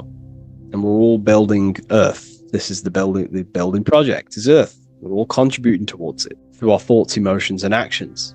These are our God-gifted powers: thought, emotion, action. These are our rights to operate in the world. These are your buttons to control the character in the game. So I hope this information has given you a lot of insight about this symbol. Please leave a like, comment, and subscribe. And if you wish to go even deeper, because the occult goes deeper than you could ever possibly imagine, I have a whole private community filled with hundreds of hours of esoteric teachings, self-mastery, things. We have a whole library. If you wish to go deeper, the invite is there and the door is open. I'll leave a link in the description. Have an amazing day, everyone. Welcome to Revival of Wisdom. Welcome people, we're back with another video, and this video is about Freemasonry and the connection to the Illuminati. Please, as always, to make sure to hit that like and the subscribe button, and turn on the notifications to never miss a video. On May the 1st, 1776, the founder of the Illuminati, Adam Weishaupt, founded this secret organization, and this date can be found in Roman numerals underneath the all-seeing eye pyramid on the $1 bill. This $1 bill also says Anu Coptus Novus Ordo Secularum. This is Latin for announcing the birth of the New World Order. This New World Order will be headed by Lucifer, the all-seeing eye, and followed by the 13 layers of bricks for the 13 elite bloodlines. So your Orsini's, Rockefellers, Rothschilds, Soroses, and the other 9 elite families. So when Adam Weishaupt created the Illuminati, he made it consisting of high-level degree Masons, French and Latin philosophers, and many more powerful people to all become one society. So this is why you see Masons using this same symbol of the all-seeing eye inside the pyramid. But not all Freemasons are part of this Illuminati secret society. As the 33rd degree Freemason Manly P. Hall said in his book The Secret Teachings of All Ages, Freemasonry is a fraternity within a fraternity, an outer organization concealing an inner brotherhood of the elect. So what he's saying here is that Freemasons have to go up the degrees of Freemasonry, and once they hit the top, they either get elected or not into these secret societies like the Illuminati, Skull and Bones, and Knights Templar. So when you see celebrities doing this one-eye symbolism, either covering one eye, doing the triangle, or doing 666 over one eye, this is showing and reflecting the symbolism of Freemasonry. They have taken the oath to never speak on anything they learn about Freemasonry. Duncan's Ritual of Freemasonry book states the oath they have to take. Quote, I ... of my own free will and accord, that I will ever conceal and never reveal any of the secrets, arts, points of Master Mason's degree to any person whomsoever. All this most solemnly, sincerely promise and swear. Now, this is what happens when they break the oath, stated in this book, quote, myself severed in two, my bowels taken from thence, and burnt to ashes. So this states that Freemasonry comes first, before any law of the land. It has the right to kill you if you break your oath. This is the hand gesture they have to do every time they enter the ritual room inside the Masonic lodge. This is the cutthroat symbol, showing you and reminding you of the oath and what will happen if you break it. Now in this book, Richardson's Monitor of Freemasonry, it states, if you break your oath, binding myself under no less penalty than to have my throat cut across, my tongue torn out by the roots, and my body buried in the rough sands of the sea. If they do not decide to kill you, this book states this by pointing him out to the world as an unworthy vagabond, by opposing his interest, by dearranging his business. In other words, they have the power to frame you and destroy your reputation to the world, and destroy your business if you break this oath. So yes, they do kill to keep this truth hidden, because this truth of this reality is what keeps them in power. They have the ability to manipulate people, because people do not know what manipulates them. This is why they call themselves the government. They govern the ment, which is the mentality, because the mind is the root cause of reality. They control what you perceive to control what you manifest. By knowing the truth, you are set free, and you no longer need no controller above you. So this is why they are willing to kill and do whatever it takes to keep the truth concealed within these high-level degrees of masonry and these secret societies. However, going back to Manly P. Hall's book, it states, part of the symbols are displayed here to the initiate, but he is intentionally misled by false interpretations. So this is saying even Freemasons are intentionally misled and told lies to conceal the truth, to make sure the truth is hidden in the high degrees of masonry. So that's it for this video, guys. Thank you all for tapping in. Please leave a like and a subscribe. God bless.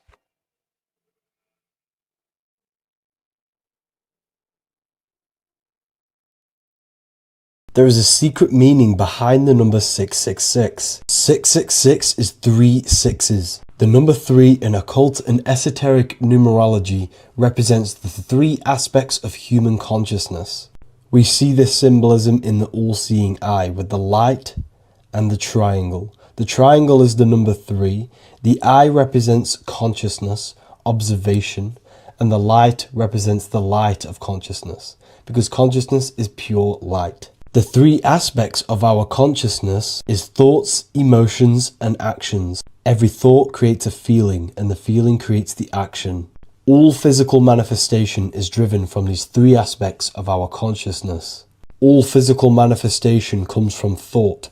Every object you see around you, this screen, the phone you're on, the laptop you're using, or the iPad, was a thought in the invisible realms of consciousness.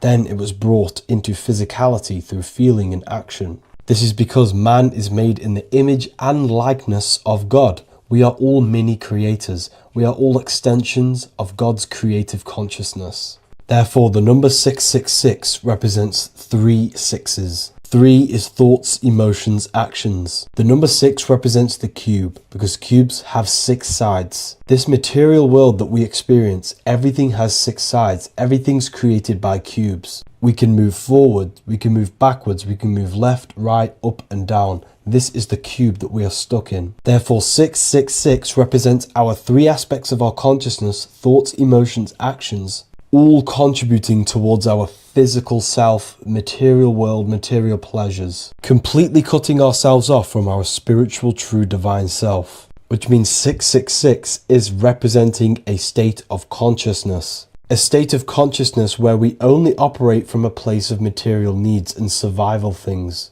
As humans, we possess a physical material body in the physical material external world, but we also possess an invisible inner world, which is what we call spirit. When we disconnect ourselves from our inner world, we become lost in this materialistic way of thinking and acting, which can lead to no life purpose, a feeling of emptiness and voidness in our hearts. Humans possess the ability to transcend our animal instinctual natures and turn to the divine mind, to the spiritual inner world. It is our inner world that is projecting our outer world. The outer world is just an effect of our inner state of consciousness. It's important as we go through this human life to not lose ourselves and look for our validations outside of ourselves. The external world is simply just a mirror, mirroring with mathematical precision what happens inside our consciousness. When we change our inner world, we produce effect in the outer world. To get back on track about this number, this represents when we are lost in our material self and we are completely cut off from our true divine self. The devil is always having goat horns, which represents a ground animal. This is the lower animal self of man. He's always red. The frequency of red is the lowest vibrational color, and it also represents the root chakra. This is all to do with survival mode and our physical needs and physical self. Red represents chaotic and intense emotions like hatred and anger. This is why the devil is always red, because it represents anger and an uncontrolled state of emotion and consciousness. You see, we've been taught in the church and all through religion indoctrinations that the devil is an external deity which influences humans. And in fact, this is nothing but a metaphorical story. The devil is a character which represents an aspect of the human mind, the lower aspect of the human mind, a facet of our own consciousness and psyche. The voice that we have in our head that tells us to do these negative things is not an external deity pushing us to do something bad. This is an aspect of our own mind. Jesus and Satan are just two characters which represent the two voices that we have in our own consciousness. In fact, the word devil was never present in the early Gospels. Instead, what was mentioned was a spirit of evil. A term spirit of evil was not meant to denote a specific deity or being, but rather any force of negativity, whether it manifests as a destructive thought, emotion, or action.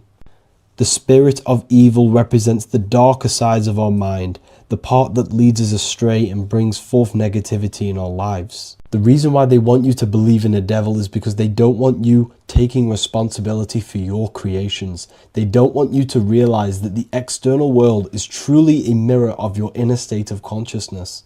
Instead, when something bad happens in your life, you blame it on some external devil or Satan who tempted you. Everything is your creation in your life. When you realize this, you take full control and you begin to reshape your external world by changing your inner state of consciousness. The Pope is supposedly opening 5 portals on Christmas Day. Now, I know this video is a bit late, but I'm going to be commenting on what I think this symbolism and this ritual truly means and what they are trying to do to society with this symbolic ritual. So the first thing we must understand is that everything these people do on a mass scale, all of these major events that they take place on, are all symbolic. They're all ritual. They all have purpose. Okay? So when we look at the locations of these 5 doors that are in Rome, we actually see the sigil of Lucifer when we connect the dots of all of the 5 door locations. This is the sigil of Lucifer. Lucifer is not what you think. Lucifer, sigil of Lucifer, represents the outline of the human brain and our visual perception field. Now, the human perception field is how our brain interacts with the external reality. Our external reality is not physical. The only thing that exists outside of you is pure energy, formless, vibrational energy and light. Your brain is an energy decelerator. Your brain decelerates this light, this energy, into a material reality or perception that you can interact with. You don't look into the external world. The energy, the light enters the eye retinas, goes through the optic nerve, and travels to the back of the brain called the visual cortex. And the visual cortex is what shapes your visual screen. Now, if you are seeing the screen, this means that you are not the body, you are not the brain, you are the perception observing the screen that you are seeing. You are the eye behind that, you are the person behind that. So, what this is actually symbolizing is perception. This is a symbol of perception, of perceiving the material plane, of how spirit interacts with matter. Now, what's Lucifer? Now, the word Lucifer means the light bearer. He's known as the light bearer. The word Lucifer originates in Latin. Luci means light, and fer means to bring. It's the light bringer. The eyes, the visual perception of the light bringer to your reality. You see, everything outside of you is light. You are made of light. The word hue man means light. Hue means color, which is a form of light. And man means manifested. We're light manifested into material form. Every single one of us is Lucifer. When we fall for the material world, the external world, is an illusion. It is the false world. It can elude you. It can make you fall in love with the material things, material pleasures, lust, money, fame. These things make you fall. This is the fall of Lucifer. This is the mythological story. This is the symbolism behind Lucifer. It's you. Are you falling for material pleasure because you are a divine spiritual being from the higher planes, not from this plane? Now, if you let your divine being fall for this material plane and fall for the evil that can take place in this plane, then you are Lucifer. It represents the false light, the false reality. This symbol, the sigil of Lucifer, it symbolizes the interplay between light, consciousness, and the perceptual experience of the physical reality. The external world is truly internal. What we visually perceive is essentially light waves carrying information, which then gets processed by our brain, the central computer of our nervous system. Okay? So, how many doors are open? 5 doors. So 5 is the number of perception as well. 5 fingers on each hand, 5 points on the human body, 5 toes on each foot. We have 5 senses. 1, 2, 3, and 4, they're spiritual numbers. 6, 7, 8, and 9, they're material numbers.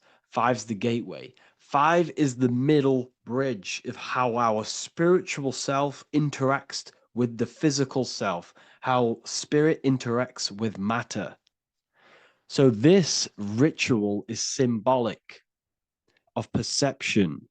This is maybe bringing in a new perception. A new event will happen after this, a new perception of the world. Or personally, I think this ritual was to obviously shape the collective consciousness, because your reality is an externalization of your inner consciousness. It's simply just a mirror. Your material life, your material world outside of you is simply a mirror reflecting with mathematical and geometric precision of your internal consciousness. Your consciousness is creating and causing the effect called reality, physical reality. Your life is a result of every thought you thought in the past.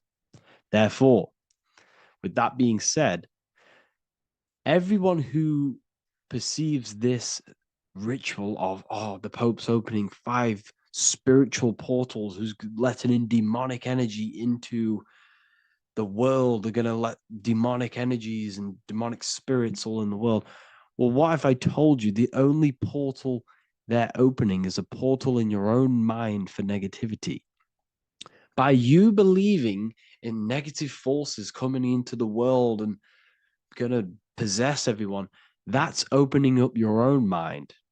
The collective spiritual community has been brainwashed in thinking there's going to be demonic energy. Therefore, what will happen?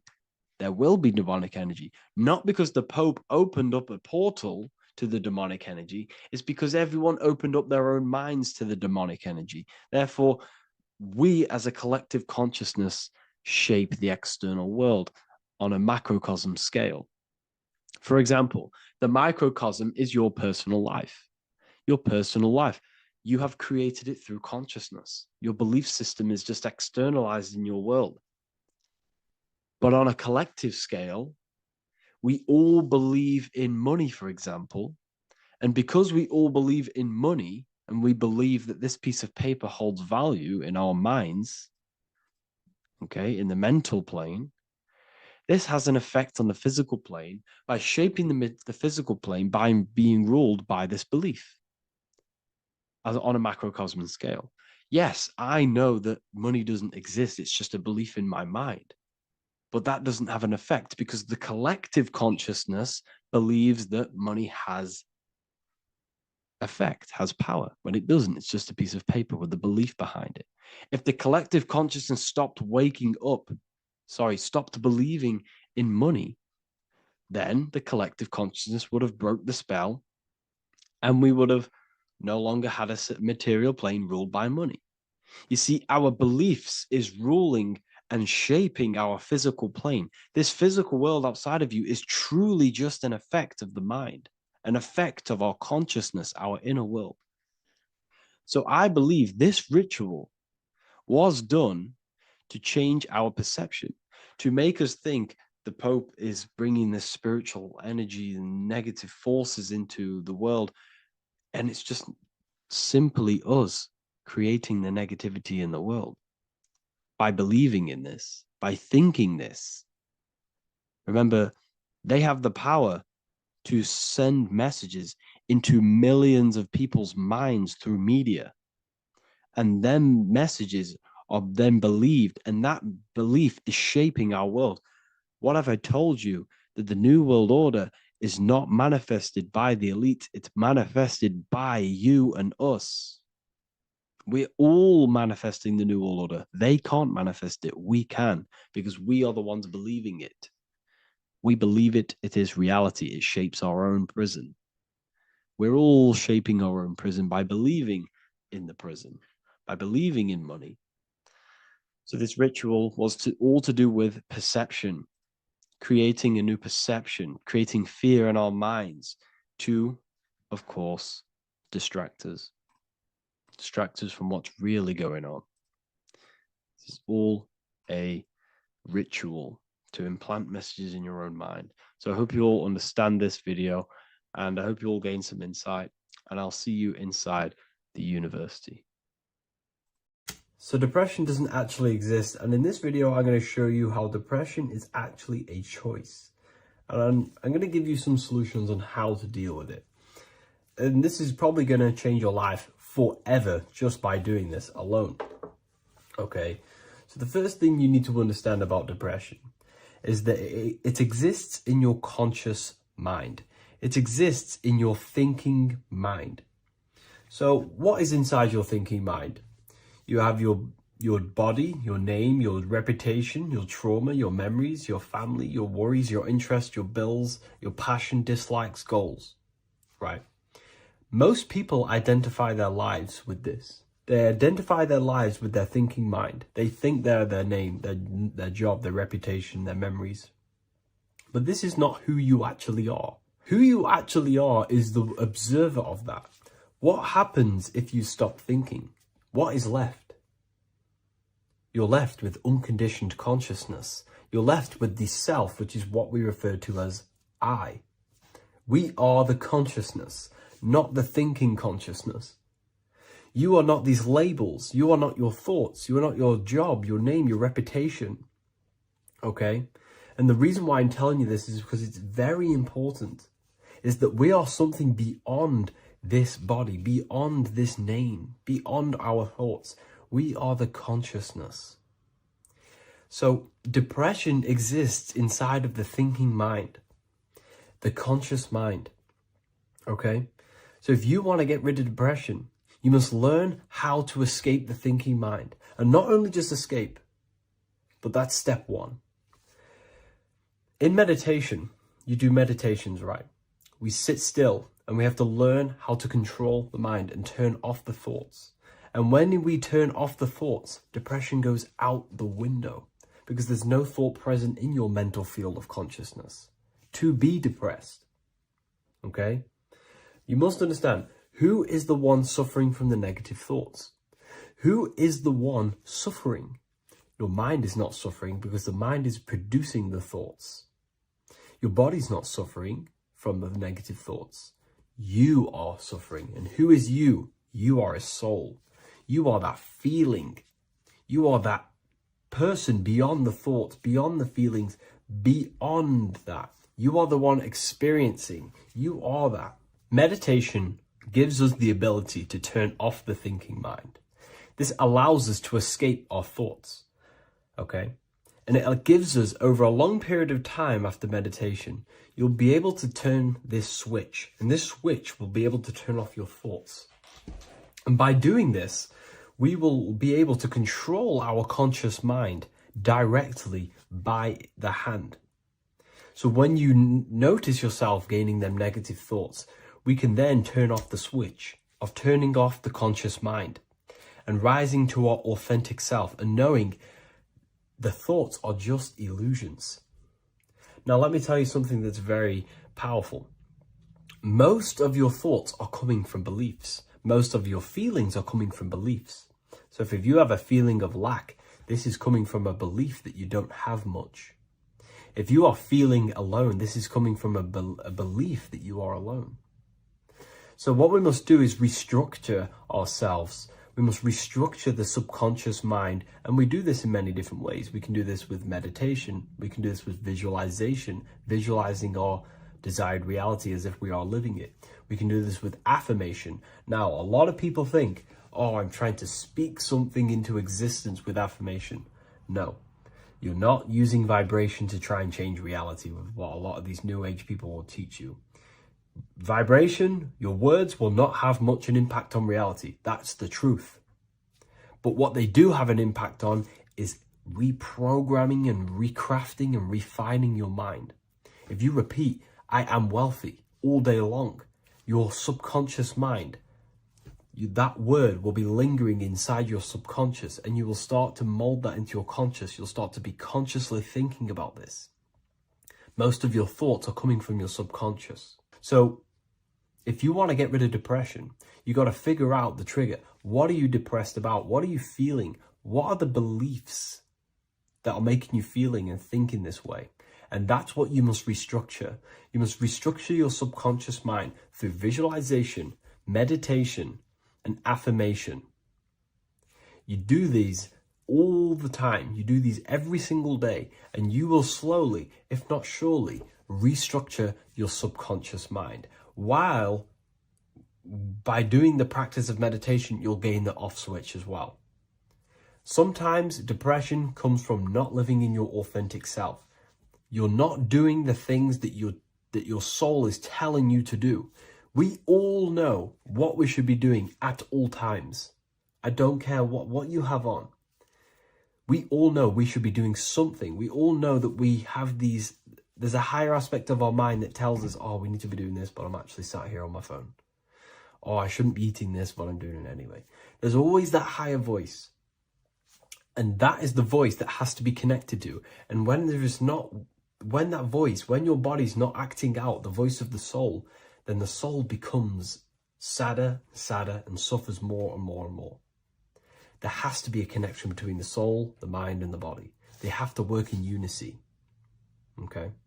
So I hope this video helps with depression, with whatever you're going through mentally.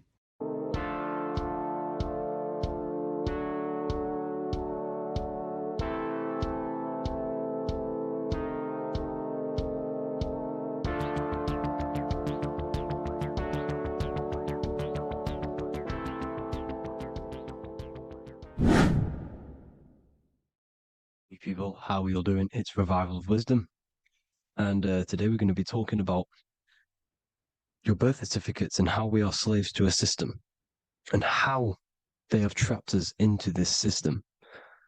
Okay, so the first thing you need to understand about this system is there are two types of laws.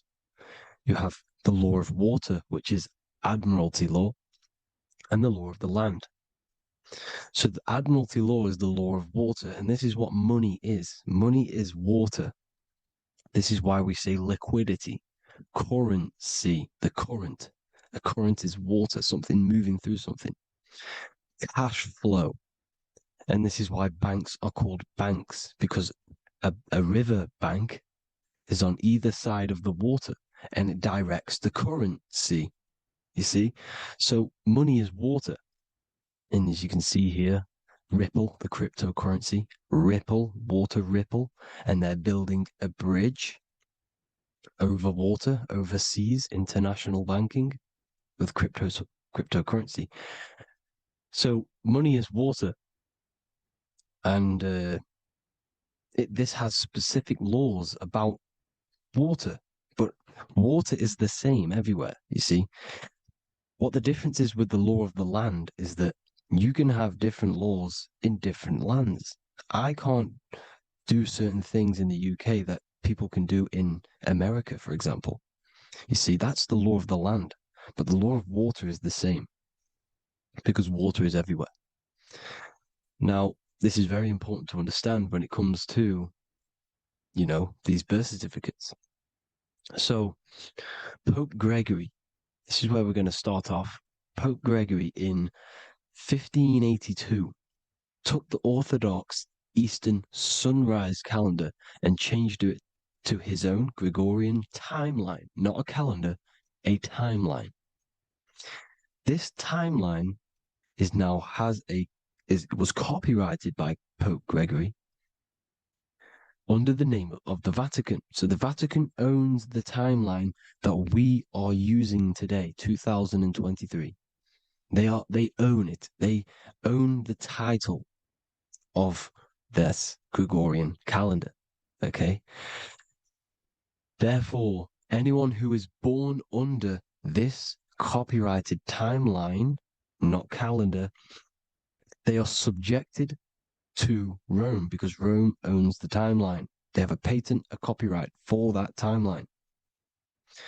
What is on our birth certificates? That timeline. We are born underneath. We are subjected to the Vatican.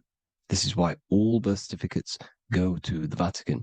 They own every single birth certificate. Okay? So when we use this timeline, we are subjecting ourselves to this timeline. Okay? Which the Vatican has a claim over. This calendar or timeline is set to sunset, not the sunrise, which is associated with death, darkness, and the moon, lunatics. You see, so this is a sunset calendar timeline. Okay, this is now, they've changed a couple things, right? They say that the new year is January the 1st. Okay, when we know this is in winter. January is winter, which is associated with darkness, death, the death of nature. So this is a death cult, people. These people are evil. They're so evil. The Vatican. And this is why we use April Fool's Day, because April is in Aries, and Aries is always the start of the zodiac. This is why Aries rules the head region. 12 zodiacs, 12 systems of the body. Each zodiac is associated with each part of the body, and this is why Aries is the head, cerebrum. But we're not going to talk about in this video. But yes, that is what April Fool's Day is. They're putting it in your face. April Fool's Day is the real start of the year, when the sun starts to rise again, when the risen Savior is resurrected, when it's born again. This is when the Jews celebrate the Passover. This is when the Christians celebrate the resurrection of Jesus, and they eat lamb. The Jews eat lamb because we're in Aries, the new year. The sun is now born again, our risen Savior, the light of the world. So yes, this is what April Fool's Day is. It's the first day of the year, which they changed. Pope Gregory changed. So you need to understand is that you are in the womb. You are inside of a ship, because every ship, literally a ship, every ship is female. This is why they say she delivers the product, because she does deliver the product, you, the baby. Same thing with a ship, they deliver products. They are a she. And when they pull up to the bay, like you can see on this picture, they're pulling up to the bay. This is now called the birth canal. The ship is now in birth on paper. Okay, this is law. And when they pull up, they tie up to the bay, and now they get a certificate of manifest certifying all of the products which are on the ship and what they are bringing into that nation. Okay, so you're bringing in this many of that, everything's on the certificate of manifest. And this certificate of manifest is also your birth certificate, because you are traveling through water when you are in the birth canal of your mother, because you are in water when you are in the womb. And you travel through the birth canal, and when you arrive, you get a certificate of manifest with the name, how many, the quantity, that's your birth certificate. Okay. And this is what it is. We are a well, we're not a corporation, but we represent a corporation, which is your name in full capital letters. That is your corporation. You cannot physically tax a body, but you can tax a corporation. This is why we get charged. This is why we get taxed, because it all goes down to the corporation, which our name represents, which we are subjecting ourselves to. We are subject, my name, I am subjecting myself to this name, and that name has a corporation, which I represent, which I subject myself to. You see, this is how we are attached to this straw man, this character that they have built on paper. So it's a character which is on paper. This is what we represent. So when the woman gives birth, she delivers the baby, and then she has another substance. Now I'm going to break down how they attach this name to us, how they do it. Okay. Our mother is carrying us the product in the womb, the water. And it goes, for example, it goes from the United Kingdom into a state-owned, corporate, federal-owned hospital, which is government-owned. She does not declare the package when she enters the building. Aha, so keep that in mind. When she delivers the package in the federal territory, she does not declare the package either when she leaves. Therefore, there is no evidence that we exist when we arrive. On paper. On paper, there is no evidence that we came into the building or left the building. We have not been declared.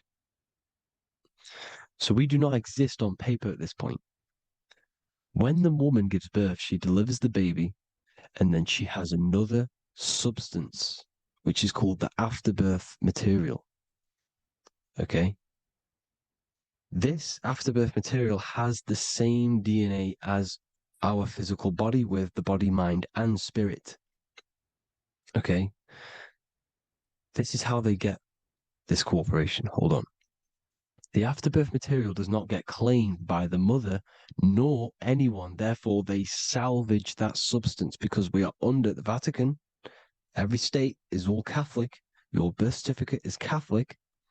No matter what religion you think you are, every single birth certificate is Catholic because we are subjected to Rome. All roads lead to Rome. Rome runs all of this. Okay. We're still under the Roman Empire. Okay. So Rome are Catholic and they believe in salvation. This is how religion comes into this. This is how they use religion to get this. So they salvage the afterbirth material and they claim it and they salvage it and give it and charge it to Rome. And they give it a name. Here's the legal term, born alive. Here's what it says. Each product of such birth is considered live born and fully recognized as a human person. So each product of such birth, so that could be anything, the afterbirth, the person who actually comes out, the baby. So your afterbirth, which we do not take with us, we take the baby with us, they keep that in the hospital, they collect the afterbirth, and they salvage it, and they give it the name, which, it is us. We are a representative to that afterbirth material, which they put the name on, they claimed, which is subject to Rome.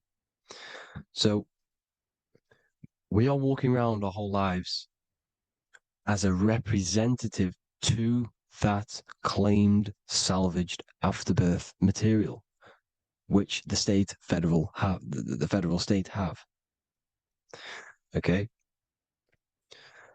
We are under the Catholic Church, Vatican. Therefore, the afterbirth material is a child of God.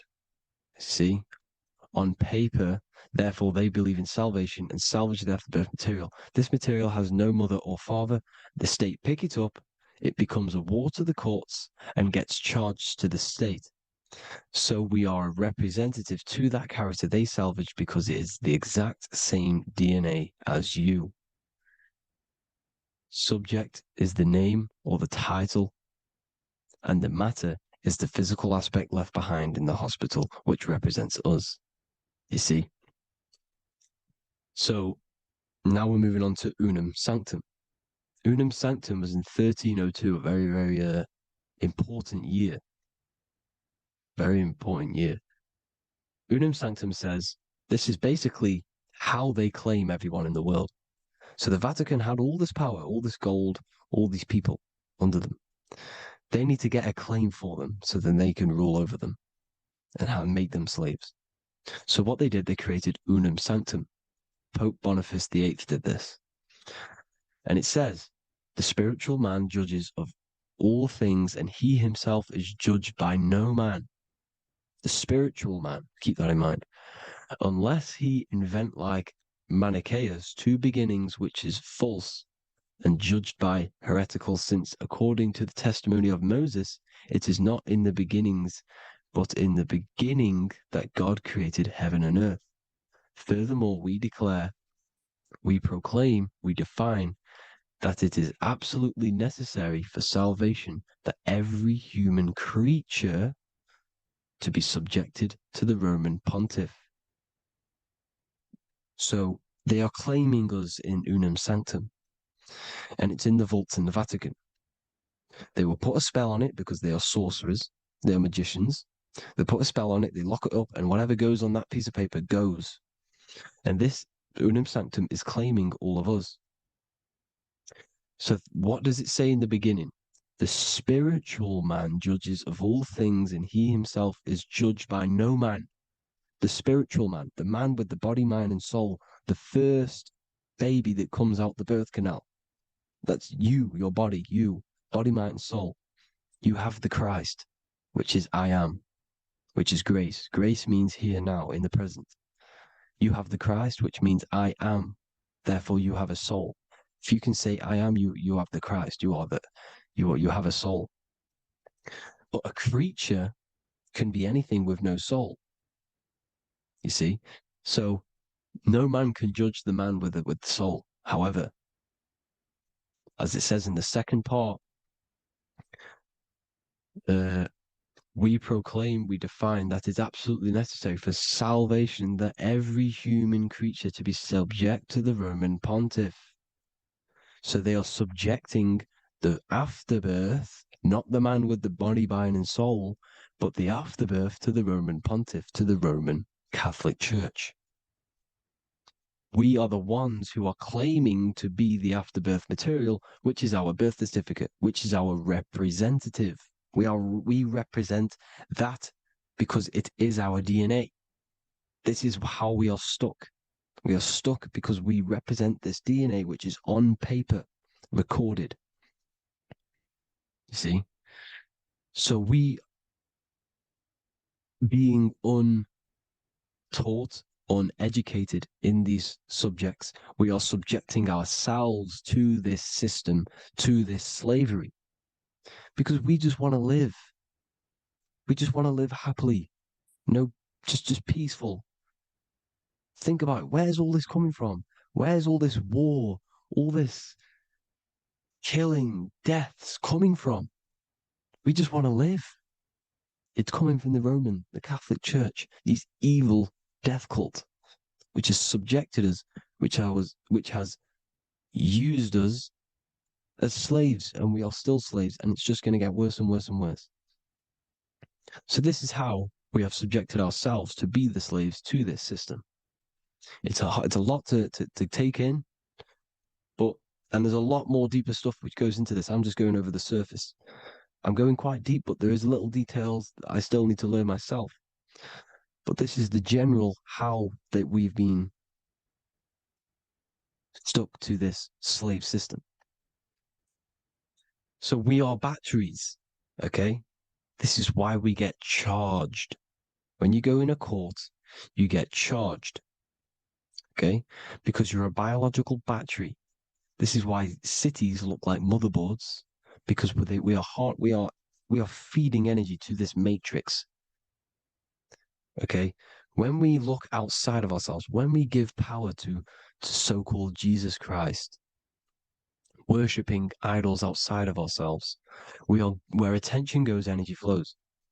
We are feeding the matrix with energy.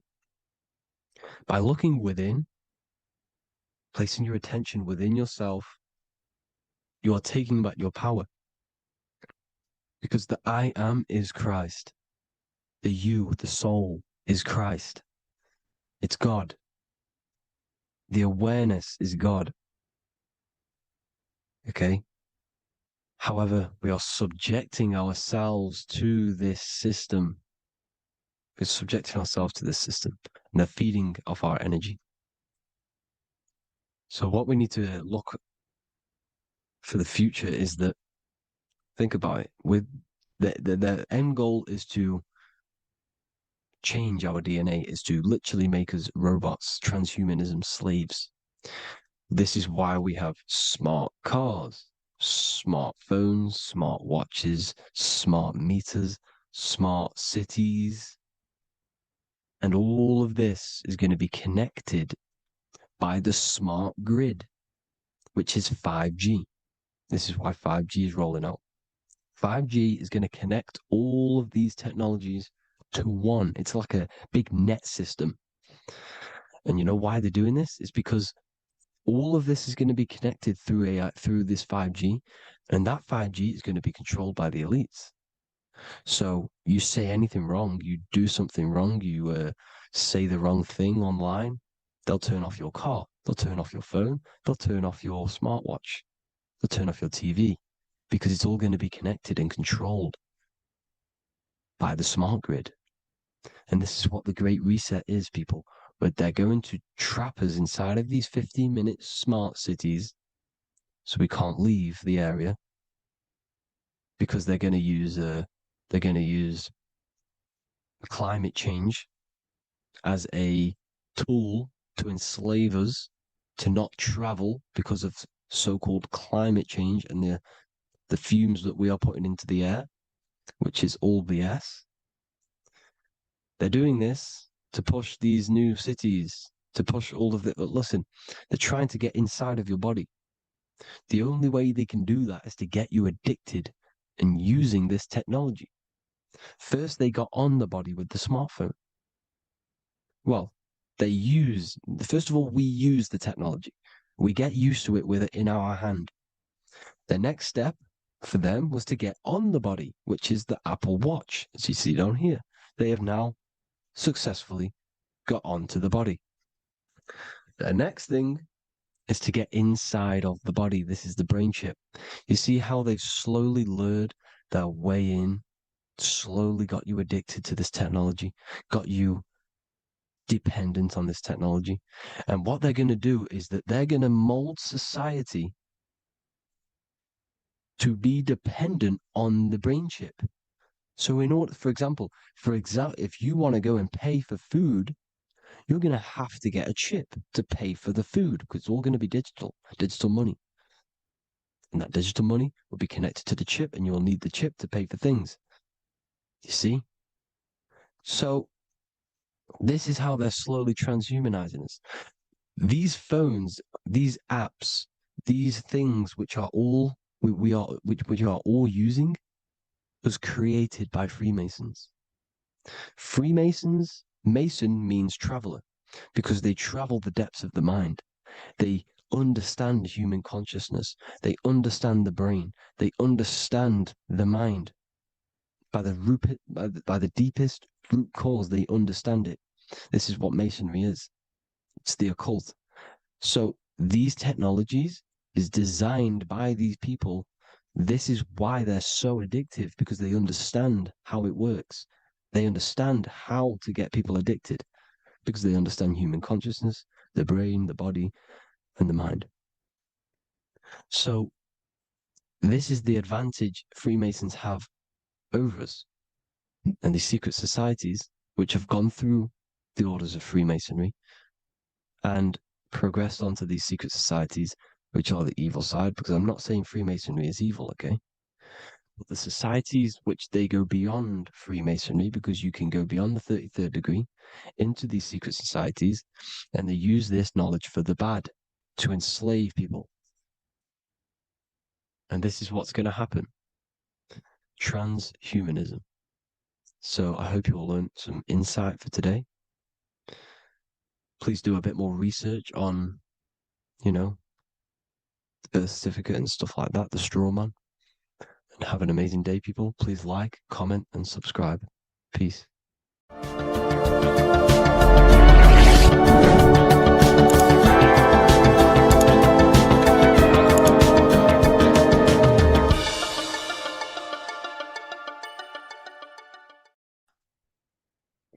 In this video, you're going to learn exactly what Christ consciousness truly is and how to cultivate this into your life so you can live a better life, create the things that benefit yourself and humanity, and ultimately to bring heaven on earth. This is the true way. If you're familiar with my work, you know that, I'm pretty much obsessed with symbolism. Symbolism is such a massive topic, and it unlocks profound ancient wisdom that is hidden behind these layers of symbolism of the ancient paintings, symbols, and texts. So I was going through some Christian artwork and I came across this painting. It's a well-known painting called The Sacred Heart of Jesus. And it just blew my mind what this is revealing about human consciousness and Christ consciousness, which is what Jesus represents. If you're not familiar with Christ consciousness, you should definitely do a bit of research on that. But I'm going to explain it today in detail. So when we look at this painting, we are looking at symbolism. We're looking at consciousness, a state of being, a state of living, a way of thinking, a way of feeling, and a way of acting in the world. As I've said this many times, we're all creators. We all create and generate reality. And you don't just have your personal reality, you have a collective reality. Your reality is affected by the collective consciousness. Depending on the collective consciousness's understanding of reality will also affect your life. We have a collective life and a collective experience. So Jesus in this depiction here is in a way showing us instructions to reach Christ consciousness, whether you see it yet or not. But I'm going to decode this for you. And your mind might be blown after watching this. Okay, so so what is the meaning of Christ consciousness? What's the whole purpose of this? Very simple. Like I mentioned before, we have a collective experience on this world. And Christ consciousness is the natural consciousness that we all need to be functioning on to generate peace, love, and unity on the earth in this experience we call life. That's what Christ consciousness truly is. It's a state of being that we need to cultivate within our own self, within myself, others, and everyone in this life and experience, so that we can all live in peace and heaven on earth, what they like to call it, so that we can generate the best experience possible together on this thing we call earth, on this material world, this material dimension. The material dimension is simply just a physical dimension of thought. It's a physical outcome of thought, but that's a whole other lecture. So please leave a like, leave a comment if you have any topics to talk about that you wish for me to cover, and definitely leave a subscribe if you like my content and channel. So to go deeper into this, right, we've explained what Christ consciousness is and what it actually, will do to the earth and what it will do to reality in our collective experience. And it's also representing a profound understanding of self, a deep understanding of the true nature of self, the true source of self, what the self is, pure consciousness, pure God. We are all Jesus. Jesus is you, a physical manifestation of the divine made manifested physically. A physical manifestation of consciousness, okay, of spirit descended into matter. However, Jesus is a symbol that should not be worshipped, but something that we need to cultivate, maybe look up to, and cultivate within our own mind and hearts and actions. So he is someone that we should embody into our own very own being.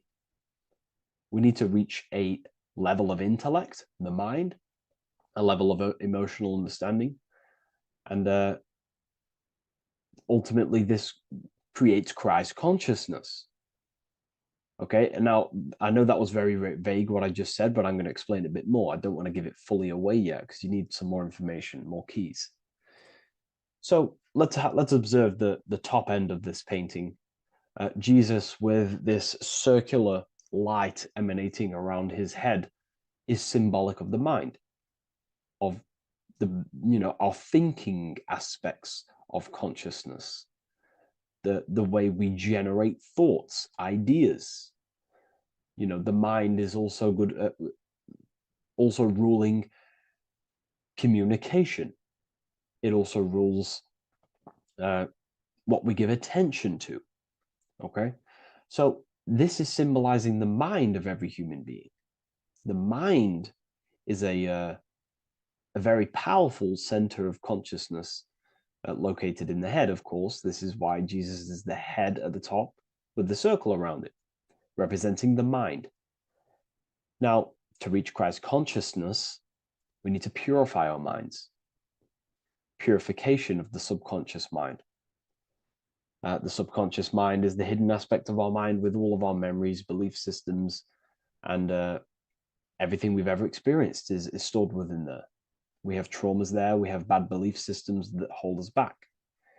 So it's about reprogramming the subconscious and aligning the subconscious with higher consciousness, with higher understanding of self, removing any mental blockages from the mind. Because in today's world, most people's minds, including myself, before I, purified myself, and I'm still continually purifying myself. That's not to say I'm perfect, because I'm definitely not.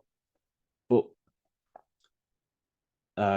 what I was saying was purifying the mind so we can have a powerful mind. Because, like I was saying, most people's minds are not their own friend.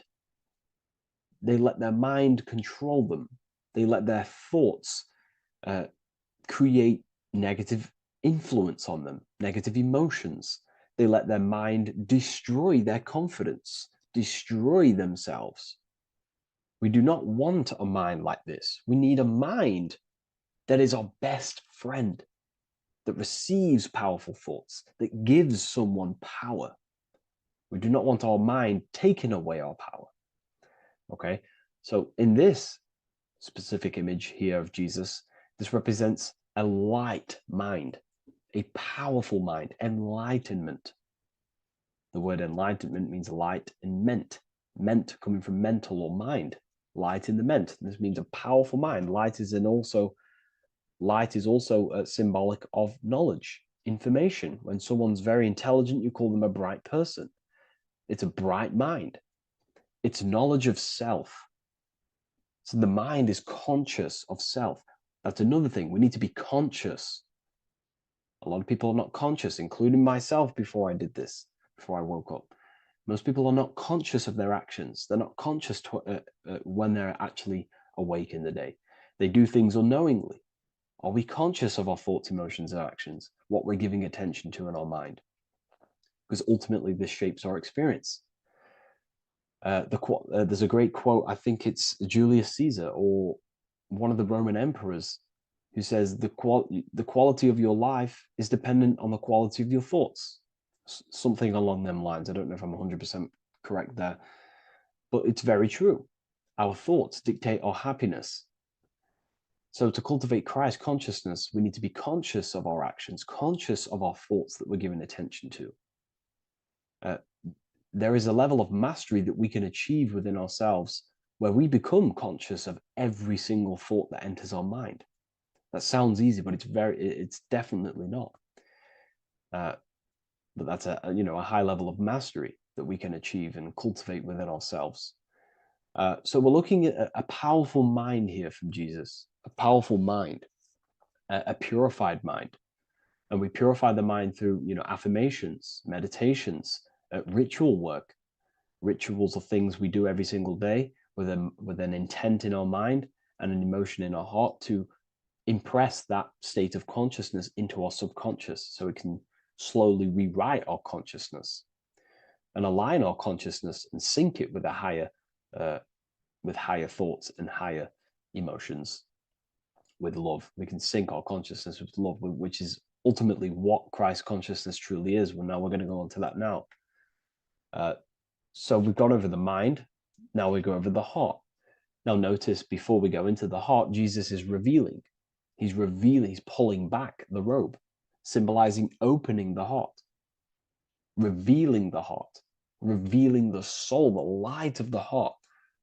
Our authentic self lies in the heart. Our pure intentions, our love, our soul needs to be shining through our heart. And our soul is unconditional love. Now, that's not to say that we can get corrupted hearts. We surely can have corrupted hearts, for sure. We can love sick and twisted things, and that's evident in today's world. People love killing people. People love hurting people, manipulating people. People love power. Now, that's obviously an inversion of the natural state of consciousness for humans. When we're born with a natural state of love, of unconditional love for the self, for everyone else, for animals, insects, the earth. We love everything as a child. And not only do we love everything, we actually act upon this. As a child, we do not act on anything we know is not good. And I'm talking early stages of being a child, before we're indoctrinated, before the mind and heart become corrupted. We are pure.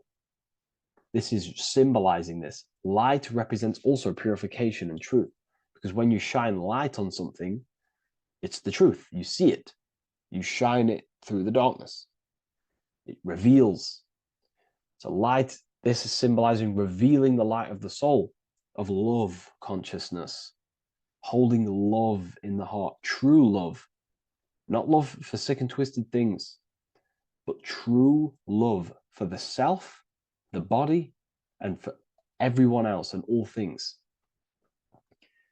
Holding love in the heart. There's a famous saying of keeping the sun in your heart. Keep the sun in your heart. It's a very famous saying. Well, the sun is a symbol of love. What does the sun do? It gives abundantly. All it does is give light, give energy, power, light to the earth, and everything is feeding off this source. The sun expects nothing back. It just abundantly gives. It's a symbol of love. This is the love principle of creation. Now, the heart is also governing our actions. What we think about, okay, in our mental field of consciousness is directly corresponded and observed in our hearts. What we think about directly corresponds with what's going on and what we feel in our hearts. Okay? Thoughts produce emotions. So if we give attention to negative thoughts, there's no wonder we're having negative emotions in our hearts. So purification of the mind is also having an effect in purification on the heart. Because when we purify our thoughts and only give attention to powerful thoughts and positive thoughts that uplift yourself and humanity, then we're going to also see this change in the heart, see this emotional change in our consciousness. Okay, so this represents the purification of, a purified heart, the light emanating around the heart. Love for the self, love for one another. And you're revealing this, you're shining the heart on others. This represents, revealing your true self to everyone without suppressing aspects of self. Revealing the light, not holding back the light. Because people in darkness will look at people who are spiritual and say, oh, he's into the woo-woo stuff. It's about revealing that and not caring about others. Because when you shine a light, you're also planting seeds in other people. Now, I'm going to tie this together with the hand gesture. Now, what we're looking at here, we're looking at a hand gesture with two fingers up. We have the middle finger and the index finger upwards. And notice how they're crossed over. They're crossed. They're not separate. They're crossed, representing unification. Unification here. This is a unified two fingers. Two represents division. Crossed over represents oneness. It's the unification of the mind and the heart. A lot of people talk about this, but not many people go into detail about it because, for many reasons. But this is the unification of thought with emotion. This is how we truly reach Christ consciousness. And ultimately, when we do gain the love in our hearts and we do slow, it's a gradual process of cultivating love for the self and everyone else in the world, because we're so programmed to be divided. But it's a slow progress. But when we do cultivate love in our hearts for the self and one another, love is a very, very nurturing and growing force. Like I said, the sun earlier, that is pure love energy. It makes everything grow on the earth. While love in your heart grows connections with people. It grows care. You go out your way to do things to people and give people things. It's a very nurturing and growing energetic force. And me personally, I think the whole universe is built upon love. The whole thing. Without love, without the love, there is nothing. Nothing is, love is the only true emotion that truly exists. Everything else is either an opposition of love or a different degree and branch of love. Love is the only true emotion, and everything is built upon that principle. Okay, love is what guides us to a higher consciousness. When we cultivate love in our hearts, we become a vessel for light, more energy, more vibration. Our electromagnetic field expands, or biofield, when we hold love in our hearts. It's a very powerful force. And when we do cultivate a strong spiritual compass within our heart, because that's what our heart truly is, it's a spiritual compass. It tells us, well, it doesn't tell us, it knows what is right at all times. If you think something, your heart tells you whether that is right or that is wrong, whether you should act upon it or whether you should not. The heart knows what's good and evil. No one told you this as a child. As a child, you already knew this. You came into the world, you knew what was right and wrong. You knew it was wrong to hurt people. So this unification that he's doing with his hand symbolizes thinking with the love of the heart, represents thinking with love of the heart, thinking with love of the heart for the self and the collective. Now, ultimately, what this does is give birth to perfect action. Why? Why does this give birth to perfect action? Think about it. Every time you've taken an action, why did you take the action? You probably, well, you would have thought about it, you had a feeling towards it, a care energy, and you took action. Why do we go to work? We care about paying the bills and staying in our house. We go to work to earn money. We think, we care, we act. Everything you see in front of your reality, on the screen that you're seeing right now, you called your eyes. Everything is in front of you because you care. It's the heart energy that leads the body. Okay? And that's even present in the body. Have a look at the body. We have the head, thought, then emotion, then our feet is at the bottom, and our feet take action. Thought, emotion, action.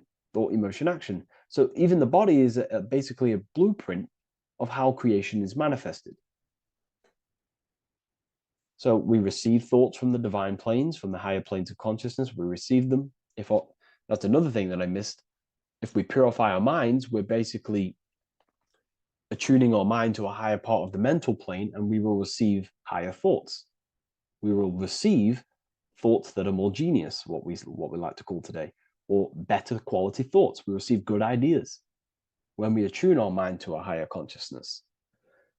Okay, so we are like a radio. We receive thoughts based on what our mind is set to. That's why we call it a mindset. So, like I was saying, we receive thoughts through the head. We feel the emotion, then our feet take action. Thought, emotion, action. So the body's a blueprint of creation. It's beautiful when you really notice this. So this unification is about thinking with the love of the heart, which gives birth to perfect action in the world. And this is the state that we need to cultivate within myself and everyone in the world so we can give birth to heaven on earth through action. Because ultimately the world is molded through action, physical action. And them actions are molded from thoughts and emotions. Now,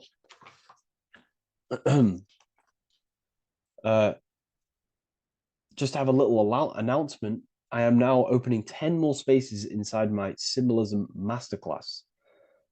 With 10 more spaces, you're going to learn about a lot more about symbolism. It's very affordable. I'll leave the link in the description if you wish, if you care about gaining more information and learning the ability to read symbols.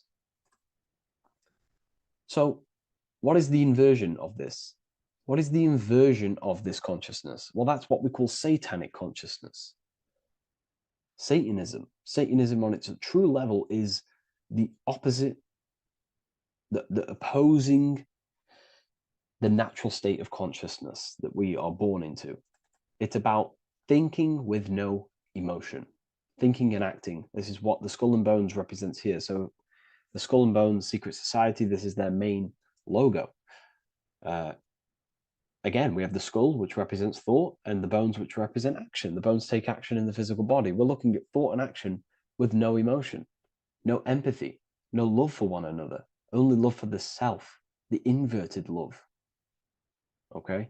We're looking at gray. Gray is a symbol of dullness, death. There's no emotion in gray because colors provoke emotion. When we look at a color, it invokes an emotion. Gray has no emotion. So we're looking at dullness of the emotions. I'm not going to go too deep on this subject. I'm going to create a whole new lecture for that. In fact, I think we have a great lecture inside Ethereal University on Satanism. We're going very into depth of what Satanism is and what Satanism consciousness truly is. And again, it's just the cross inverted. Satanism is just it's the invertation of, I don't know if that's a word, but it's the inverse of natural law, natural consciousness, of love consciousness that we are born into. Okay, so ultimately, the message in this video was to create love in our minds, love in our hearts. Think with the love of the heart. Think with the care for one another. And that gives birth to perfect action. And when we align, when we do truly act out what our heart is telling us, and I know this from first-hand experience. This is what happened to me. I woke up. I started to follow my inner guidance. I always took action on it. I was saying yes to it every single time. And it led me, this is, I'm getting goosebumps actually saying this. It led me to where I am. Like that action, me saying yes to my heart, to that knowingness of goodness within me, was like a domino effect. And that domino effect, every time I did it, it was just opening more and more doors, not physically, but mentally. I was receiving more information. I was receiving more opportunity physically.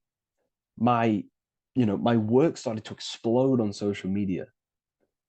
Like, when you follow your heart and truly take action on what you know is good, it's like a domino effect that leads you step by step to where you're meant to be. And it's so profound and it's so, beautiful. And I'm telling you this from firsthand experience. This is ultimately how you kind of unlock your purpose in this physical world as well. So not only is it going to create a better world, it's also unlocking your true soul form and soul purpose while you're here. It's very beautiful. So I thank you, everyone. Please leave a like, comment, and share, and subscribe to the channel.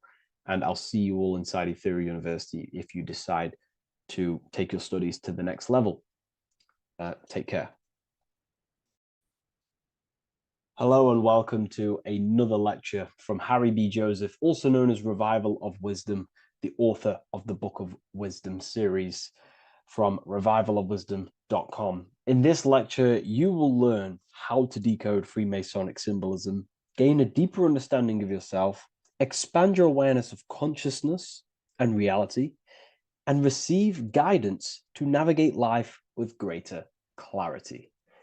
So today we're going to be breaking down this particular piece of artwork, this Freemasonic artwork, and how this relates to you and reaching a higher consciousness. Because ultimately, this is what it's about, okay? Freemasonry is considered a craft, and this craft is crafting a better brain and heart, crafting a higher consciousness, crafting a better self. Why? So we can operate in the world at a higher degree, operate in the world more efficiently, live a better experience in the world, and getting to know thyself. Okay? So we're going to start from bottom to top because this is important. Every placement of this symbolism is on purpose, has meaning, especially the placements of the symbols. Okay? So we're going to start from the very bottom of the artwork. which represents lower down. When we're looking at symbolism, especially occult symbolism, that's what the word occult means. The word occult means hidden, hidden from the eyes. It has its roots in the word oculus. I'm pretty sure that's Latin, which means eye. So the word occult comes from oculus, which means eye. And the word occult means hidden, from the eye, the unseen, studying the unseen aspects of self.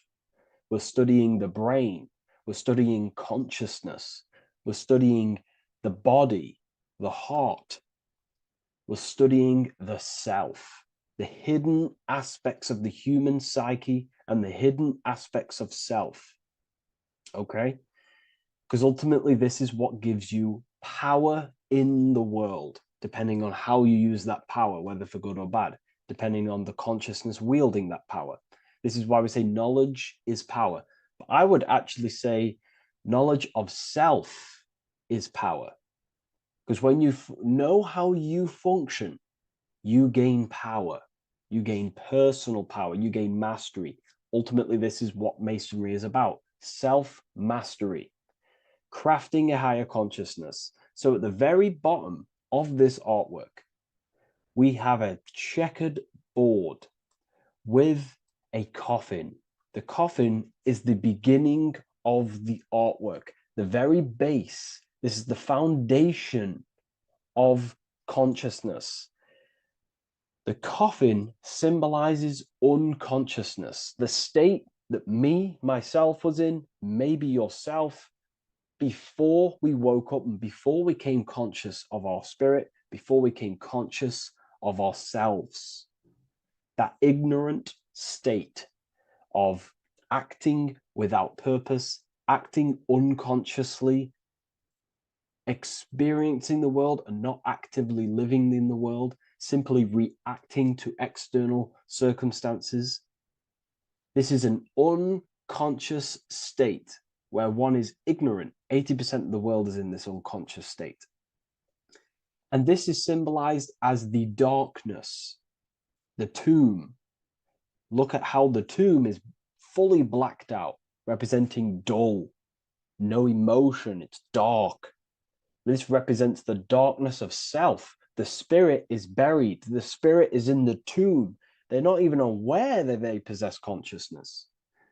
They think they're the material body flying on a ball millions of miles per hour through space, and the sun is, they think they're a monkey evoluted. They've never questioned themselves. They stay in ignorance. They're in the spiritual darkness, okay? And they're furthest away from the light. Look at the top. This is the light sources. They're in the darkness, okay? They're in spiritual darkness. They're in ignorance. And they're in division. Their mind has no power. Their thoughts contradict themselves. They say they're going to do something, but then their mind tells them, oh, I'm going to fail. Or I want to do this, but my mind says this, and I believe this about myself. They want to, they want to write a book, but their actions are scrolling on TikTok, and their emotions about, feeling about their past person in their life. That's division between the self, that's divided consciousness. They also have a divided brain hemisphere. They do not see reality through a true lens, because the brain acts as like a lens on how we perceive things. And if the brain hemispheres are not aligned, then we cannot see reality the way it actually is and truly presents itself, neutral. If we're left hemisphere dominated, we see everything as divided.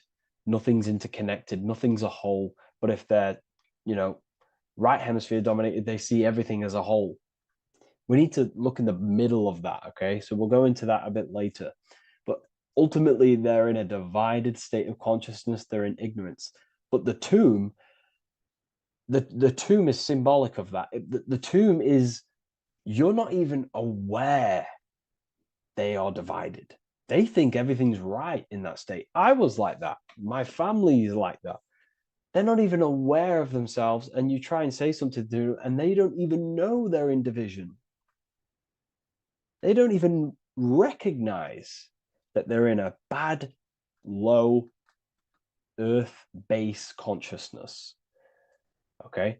So when we get out of the tomb, which is representing by a spiritual awakening, we get out of the tomb, we realize, wow, I possess consciousness. I've woken up. You're waking up to the things in the world, and you wake up and start to see the world for what it truly is.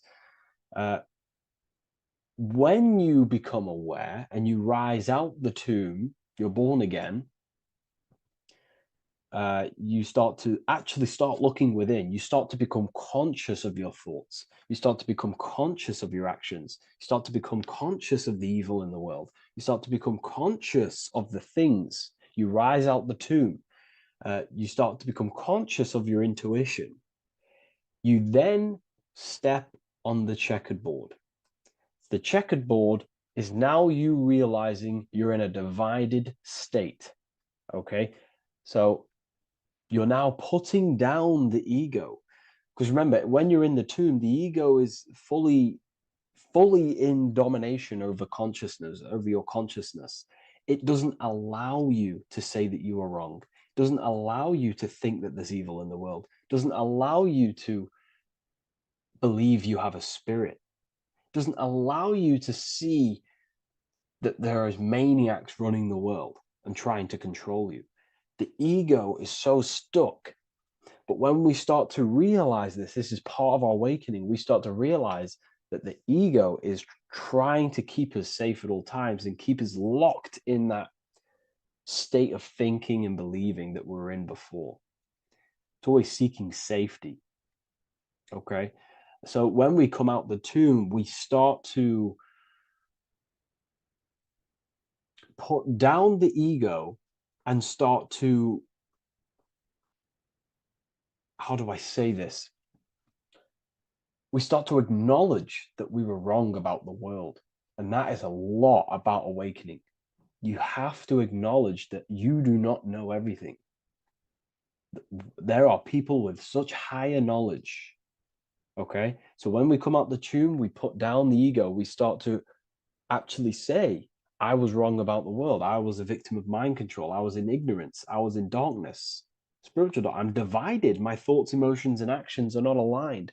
My intuition and my action are not aligned. I'm not taking action on what I know is good. I'm taking actions against what I know is good. That's a sin. That's a sin against the spirit. Okay? So when you acknowledge this, you acknowledge you're in division, you then take the first 3 steps, which is the Freemasonic Blue Lodge degrees. These 3 steps. Okay? Ultimately, this checkerboard represents illusions as well. You're in an illusion. Okay, this is why we see it heavily used in the music industry. It represents base consciousness, base level awareness, 5 sense thinking. It represents you versus me thinking, walking down the street and thinking everyone's trying to hurt you, and it's always you versus me, judging people in your own mind. That's low thinking, lower thought. And not to notice squares. Squares are an unnatural state. They're an unnatural shape. We do not see squares or 90-degree angles in nature. It's the lower mind. So it represents base consciousness, base level awareness, only aware of the physical body, only aware of the 5 senses, never looked within. That is the base. And this is the foundation we have to rise up to the light from, up to higher consciousness. So this gives us a strong foundation when we realize this about ourselves, that we were in division. Our thoughts, emotions, actions were not aligned. Our brain hemisphere was not aligned. I'm not thinking with love of the heart. Okay? So that is the state we're in. Now, hopefully that's cleared things up about the chessboard. Before we move on, please leave a like, maybe a comment if you wish for me to discuss anything in the further lectures. Please smash the like button, and it would really help me out. And share this with a friend who is interested in the occult. Okay, so the steps. are the first steps of the Freemasonic degree, the 3 Blue Lodge degrees. Now, this can be represented as the number 3, a very powerful number, a very symbolic number. Number 3 is the 3 expressions of consciousness. How do we express consciousness? How does consciousness express itself? Well, there are 3 ways. We think, consciousness thinks, consciousness feels, and consciousness acts. They are the 3 expressions that we express our awareness and consciousness. So we're looking at thought, emotion, action. We're also looking at the 3 brains: the reptilian brainstem, the mammal limbic brain, and the neocortex. The reptilian brain governs basic functions of the human body: breathing, surviving, scanning the environment for threats, automatic responses, eating, scanning for food, base consciousness. That's the reptilian brain. That's what most people operate their lives in, including myself before I woke up. I'm not trying to sound big-headed, but this is the truth. Ignore my tone of voice, ignore my voice, focus on the words I'm saying. If you're judging, that means you have divided thinking. It's always you versus me. So we need to get out of that thinking of you versus me all the time. That's lower consciousness. That's animal thinking. That's earth thinking. We're unified. We need to reach a higher consciousness and do not waste our mind's potential on low-level earth divided thinking. Okay? So we're looking at the reptilian brain, the mammal brain, and the neocortex. Now, the neocortex is ultimately what makes us human.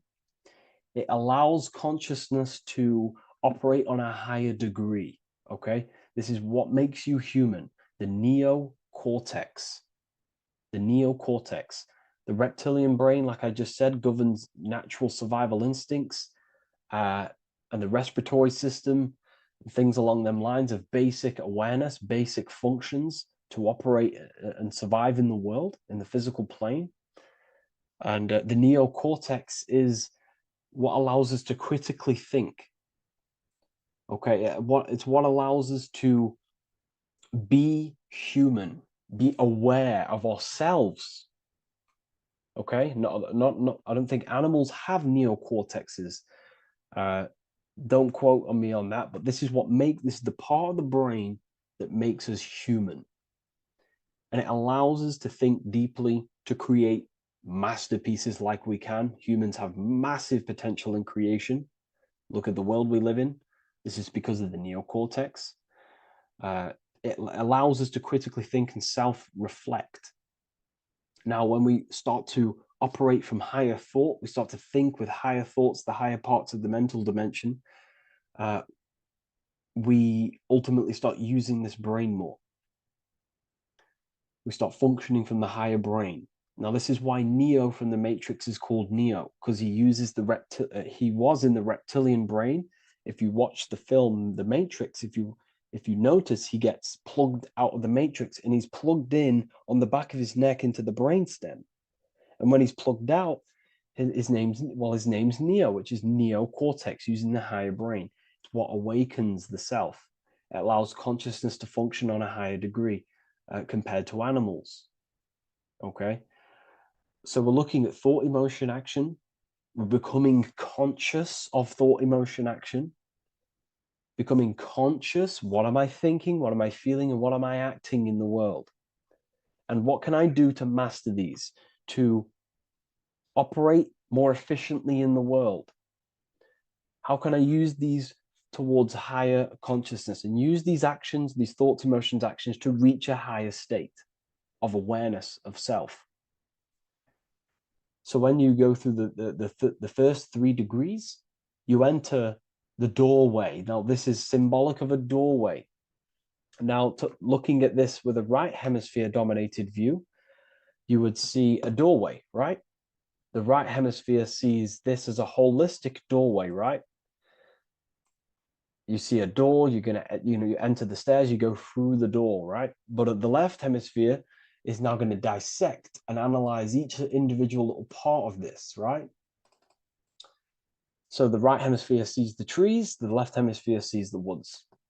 So to dissect this down on a right hemisphere, sorry, going back to the right hemisphere, we're entering the door. The door is symbolic of entering the unknown. You're entering a higher consciousness. You're entering the door. You're going beyond. See, this is the earth here in the background. This is the darkness. The darkness represents the abyss, the unknown. You're entering in the self. Okay? This door represents entering in the self, questioning internally. Most of us think externally. We have to, obviously, to operate in the world, but we never give time to think and question and reflect internally. What do I mean? Closing the eyes and questioning the self. Who am I? Where am I from? What's the voice in my head? If the voice in my head stopped using the language that I speak, what is it then? It's about going within, into the darkness, what you cannot see, and finding the light. Okay? It's about entering within the self. This is a doorway to higher knowledge, higher consciousness, higher self, and really digging deep for what you truly are beyond your human form. Okay? So we have, most importantly, I'm not going to go over every single one of these symbols here. I'm going to go over this on a basic, well, not a basic level, very detailed level, but it's not going to go over every single symbol. We have a left pillar and a right pillar. The left pillar has the sun next to it. The sun is more electrical energy. It's very dominant. It's a very powerful masculine force. This represents the masculine quality of consciousness. The masculine qualities. We have many masculine qualities, such as actions, physical actions with the body. We have thinking. Thinking is a very masculine force. We have the left brain, analyzing brain, the brain that's very logical, that's trying to figure things out. That's the masculine pillar. Okay? So this is the masculine qualities of consciousness. It also represents what we can see, the sun. The sun allows us to see, to visually see in the world. So the sun represents the external world, the world outside the self. When we close our eyes, we have a self, an internal dialogue, an inner voice. We have an inner world, outer world. This represents the world we take physical action in, the material external world outside you. Okay? The world we can see. And then on the right pillar, we have the moon, which is associated with feminine qualities of consciousness. Now, the moon is in the night, what we cannot see. The moon is the nighttime. The darkness symbolizes what we can't see. So it's representing the internal world, the world of the self, the immortal world. Okay? The self in the mind is immortal. When you close your mind, you go in the mind, that self inside you is immortal. In the mind, you are immortal. Outside the mind, you are mortal. You will die. This body will die. Okay? So this is representing the internal world on a holistic understanding. It's also representing the right brain, the feminine brain. It's also representing intuition, emotion. They're linked. Intuition and emotion. They're a feminine force. Also, we're looking at the heart, the right pillar. So everything that is feminine falls under this right pillar.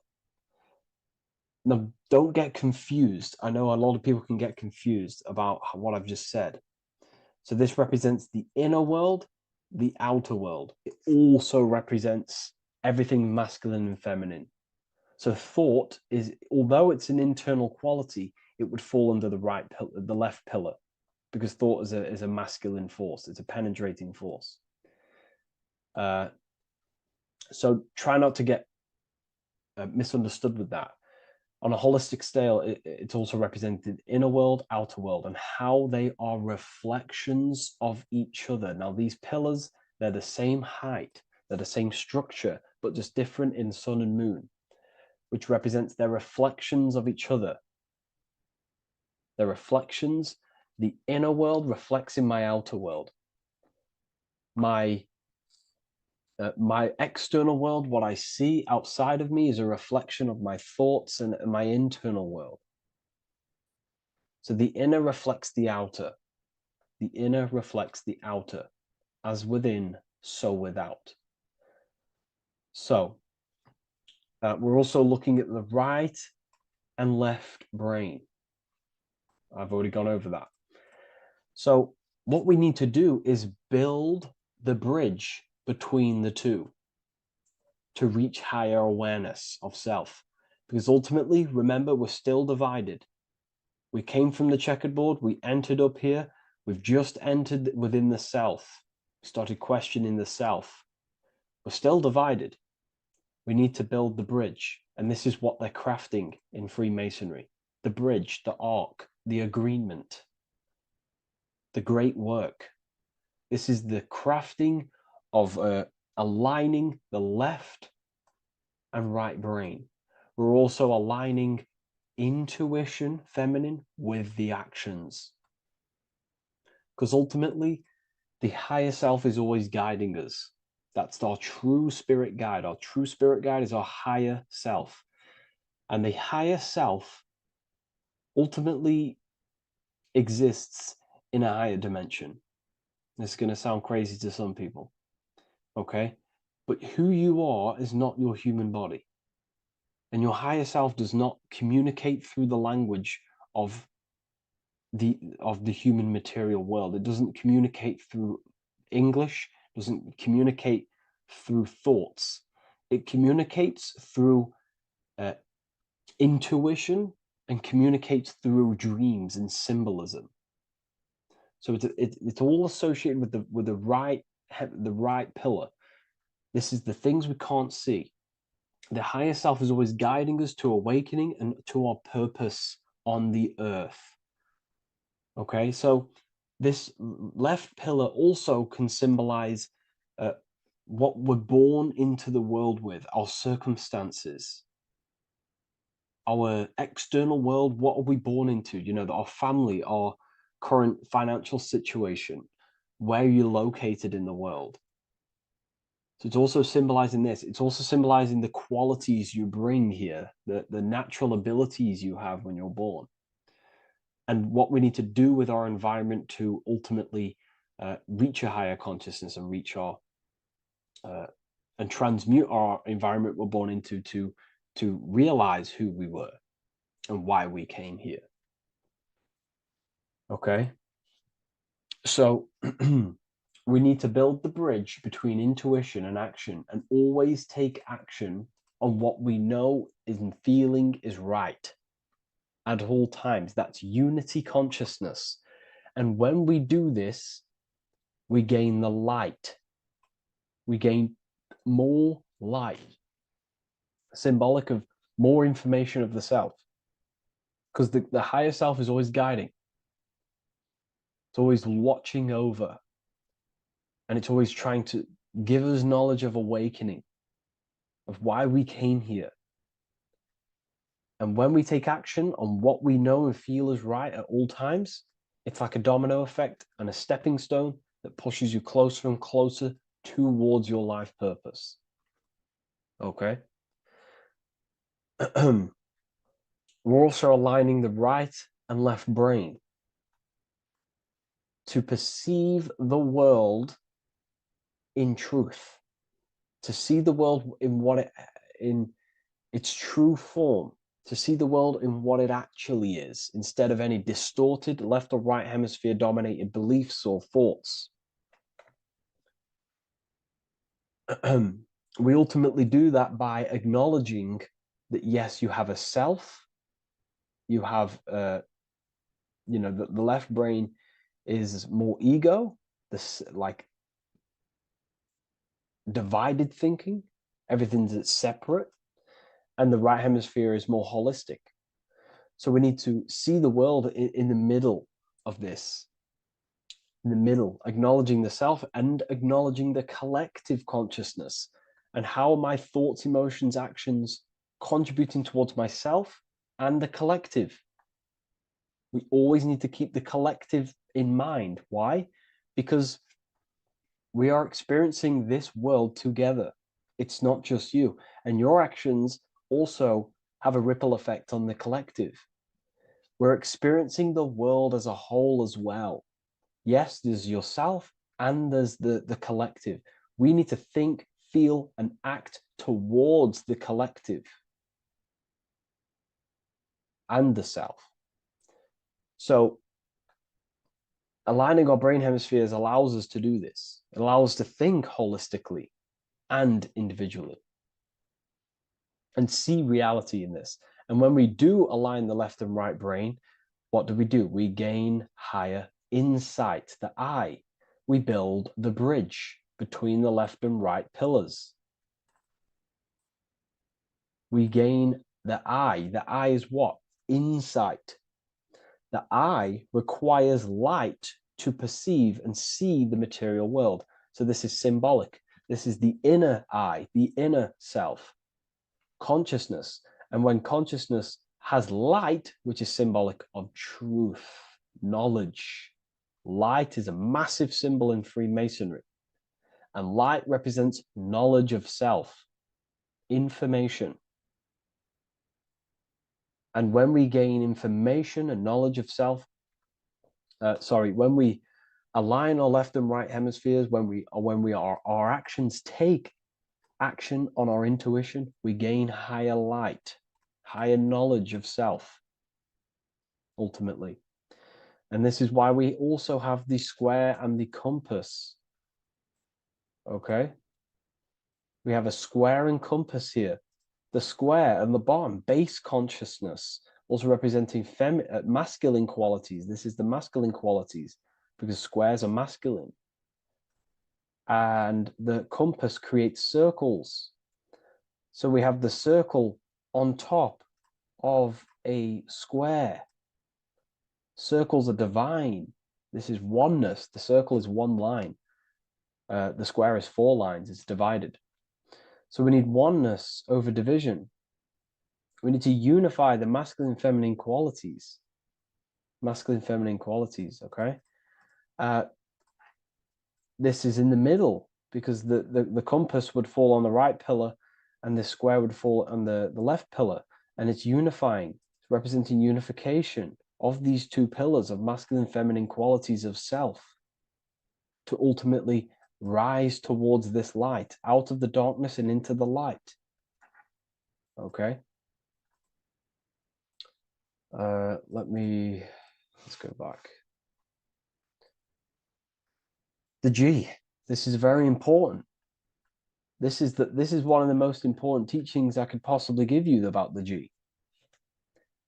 The G is the generative principle, is what generates things. And the force within you that generates things is care and the heart energy. The heart ultimately expresses our actions. We think, if we care, we act. Everything in your external world is in front of you because your heart cares. You care about the video and gaining knowledge. You're now here watching this video. That's the care energy expressing actions. So in order for us to truly get out of this divided consciousness, we have to go through the G. We have to go from base consciousness, the square, divided, we go through the G, because we have to care. And if we care, will reach the higher mind and gain higher self-knowledge and master the self. You cannot do this if you do not care. And if you do care, you will take action towards it. If you're watching this and you don't actually truly deeply care, you won't take the action, you'll just gain the knowledge, which is ultimately useless. You have to take action on this knowledge. And if you do not, there's no point watching the video. It's difficult. It's difficult. It's not easy. And things, throw us off our path sometimes. I understand.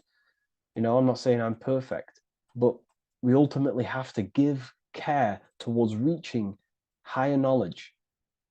Seek and you shall find. If you have the care about reaching higher knowledge of self, you will seek it and you will take actions towards it. Okay. We see this everywhere, and I mean everywhere. The Temple of Solomon has the two pillars, Jachin and Boaz pillars, feminine and masculine qualities. Sol, O, Mon. Sol is sun, Mon is moon. It's building the temple, which is the temple is the inner self, ultimately. It's symbolic. The temple's not a real place. The temple of self, building the Temple of Solomon and reconstructing the Temple of Solomon, is about reconstructing the self through masculine and feminine qualities. We see it everywhere. And this is very symbolic, like very symbolic. We have the two pillars, we have building the bridge, and we have a stairway that goes to what you can't see because it's going to the unknown. You have to have faith. Okay? What I'm about to say is very important. You don't know what higher consciousness is, okay, until you get a little bit higher. This is hard to explain, but I didn't know what everyone talks about, what higher consciousness is. I can't give you my higher consciousness. It doesn't work like that. You have to enter in and go within and have faith, going into the unknown, because you're ultimately going into something you do not understand. Higher consciousness, I cannot give it you. You have to enter the door and take action and think, feel, and act towards it, and you will go to the place, and then you will understand what higher consciousness is.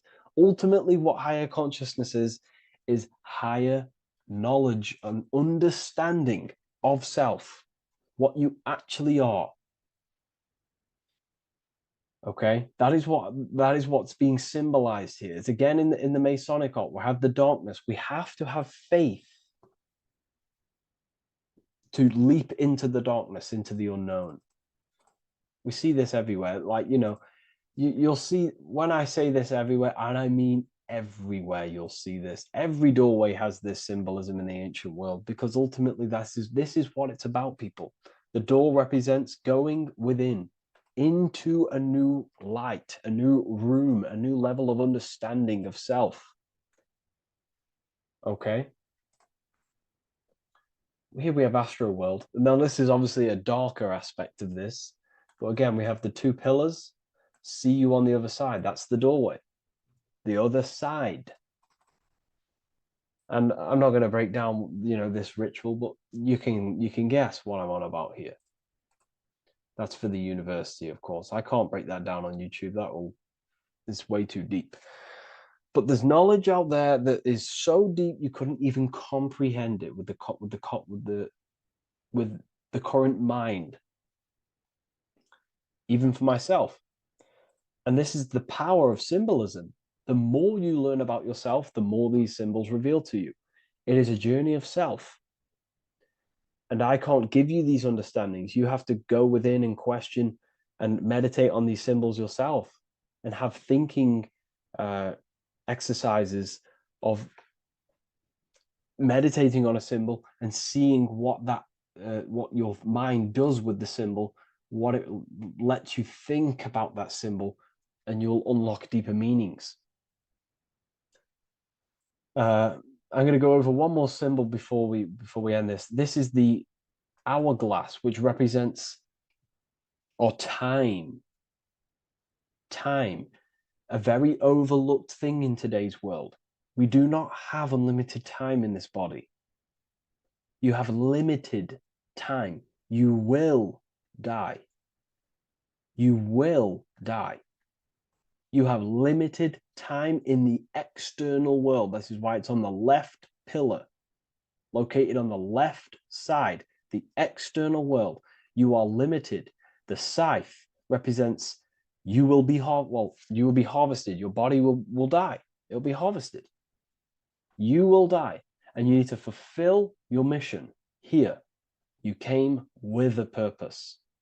You have to find that purpose by going within the self and questioning and taking action on what you know and feel is right. Unity consciousness, aligning thought, emotion, action.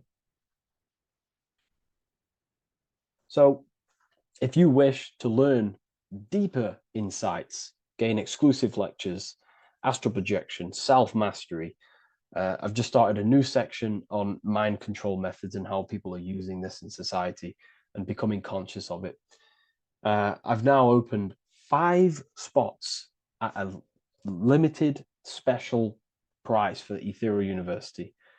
Use the code MIND, all capital letters, MIND, all capital letters at the checkout. And there's only 5 of these codes. Whoever uses them gets them. It's ultimately going to give you 20% off the university for as long as you're subscribed to the university. We go so much deeper in the university. Remember, social media is just the tip of the iceberg. Tip of the iceberg information. There are certain things I can't talk about, but I'll see you inside, and I hope you enjoyed this video. Please leave a like, comment, and a subscribe. Hello, everyone, and welcome to another lecture inside Ethereal University. In this lecture, you will learn about the death process and how to prepare for it, and why that preparation is so important. So let's get straight into this. You must understand, as a spiritual creature that you are, you have a visible nature and an invisible nature. You never truly die. You are an eternal soul experiencing a temporary physical world. The inner world of thought and emotion is eternal, while the outer world of matter is mortal. Everything that is seen is mortal. Everything that is unseen by the eyes is immortal. When you die, your external physical world will be stripped away, leaving only your pure consciousness in its raw form, drifting within the astral plane. So here you see your physical external body and your internal world. And your internal world is your state of consciousness. It's your state of consciousness. Your thought and emotion is one overall state. Okay? So you must understand these planes. You have the physical body, the etheric double, an astral body, a mental body, and the Buddhic body. When you die, you leave the physical plane. Then you will more than likely leave the etheric plane, because the ether acts as like a portal. Everything comes out of the ether and returns back to the ether. I can break that down in another video in electromagnetism. But electromagnetism is ether, energy coming in and out of the ether. You will, every single day you die, every single day. There's a cycle of life and death occurring all the time. Every single day, you go to sleep, you go back, your consciousness slips back through the ether. And then when you wake up, your consciousness comes back through the ether into the physical plane. Death is just a bigger macrocosm of the microcosm cycle of life and death. So you will return back to the astral, which is the realm of imagination, infinite possibilities. And this is where thought forms start to manifest. Okay, so depending on how advanced you actually are mentally and emotionally will depend how long you stay in the astral. Now, what we must understand is that there is many different components to the astral. We have the higher astral, the middle astral, and the lower astral.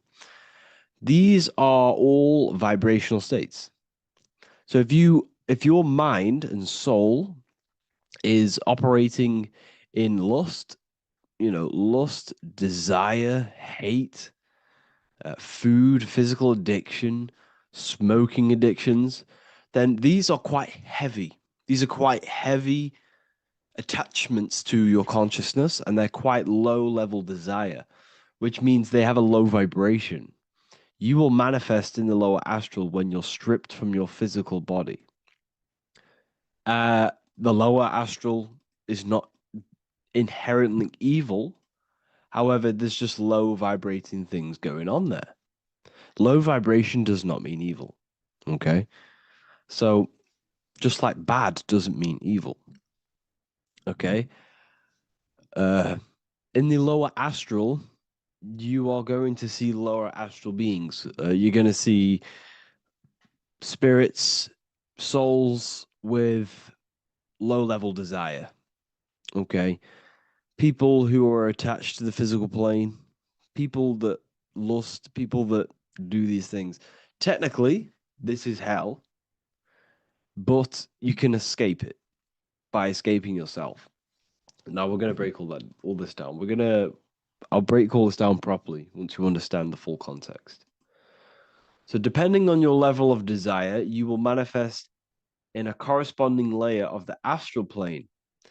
If your mind is still attached to the low physical desires, you will find yourself in the lower astral realms. But if you have few desires and have detached from the worldly attachments while you are encased in a body, then you will rise into a higher or middle astral plane, mainly the middle. Okay. The higher astral plane is very formless.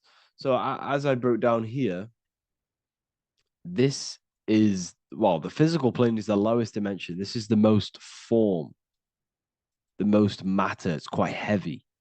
The higher you go, the lighter it becomes, the more fluid, the more formless it becomes.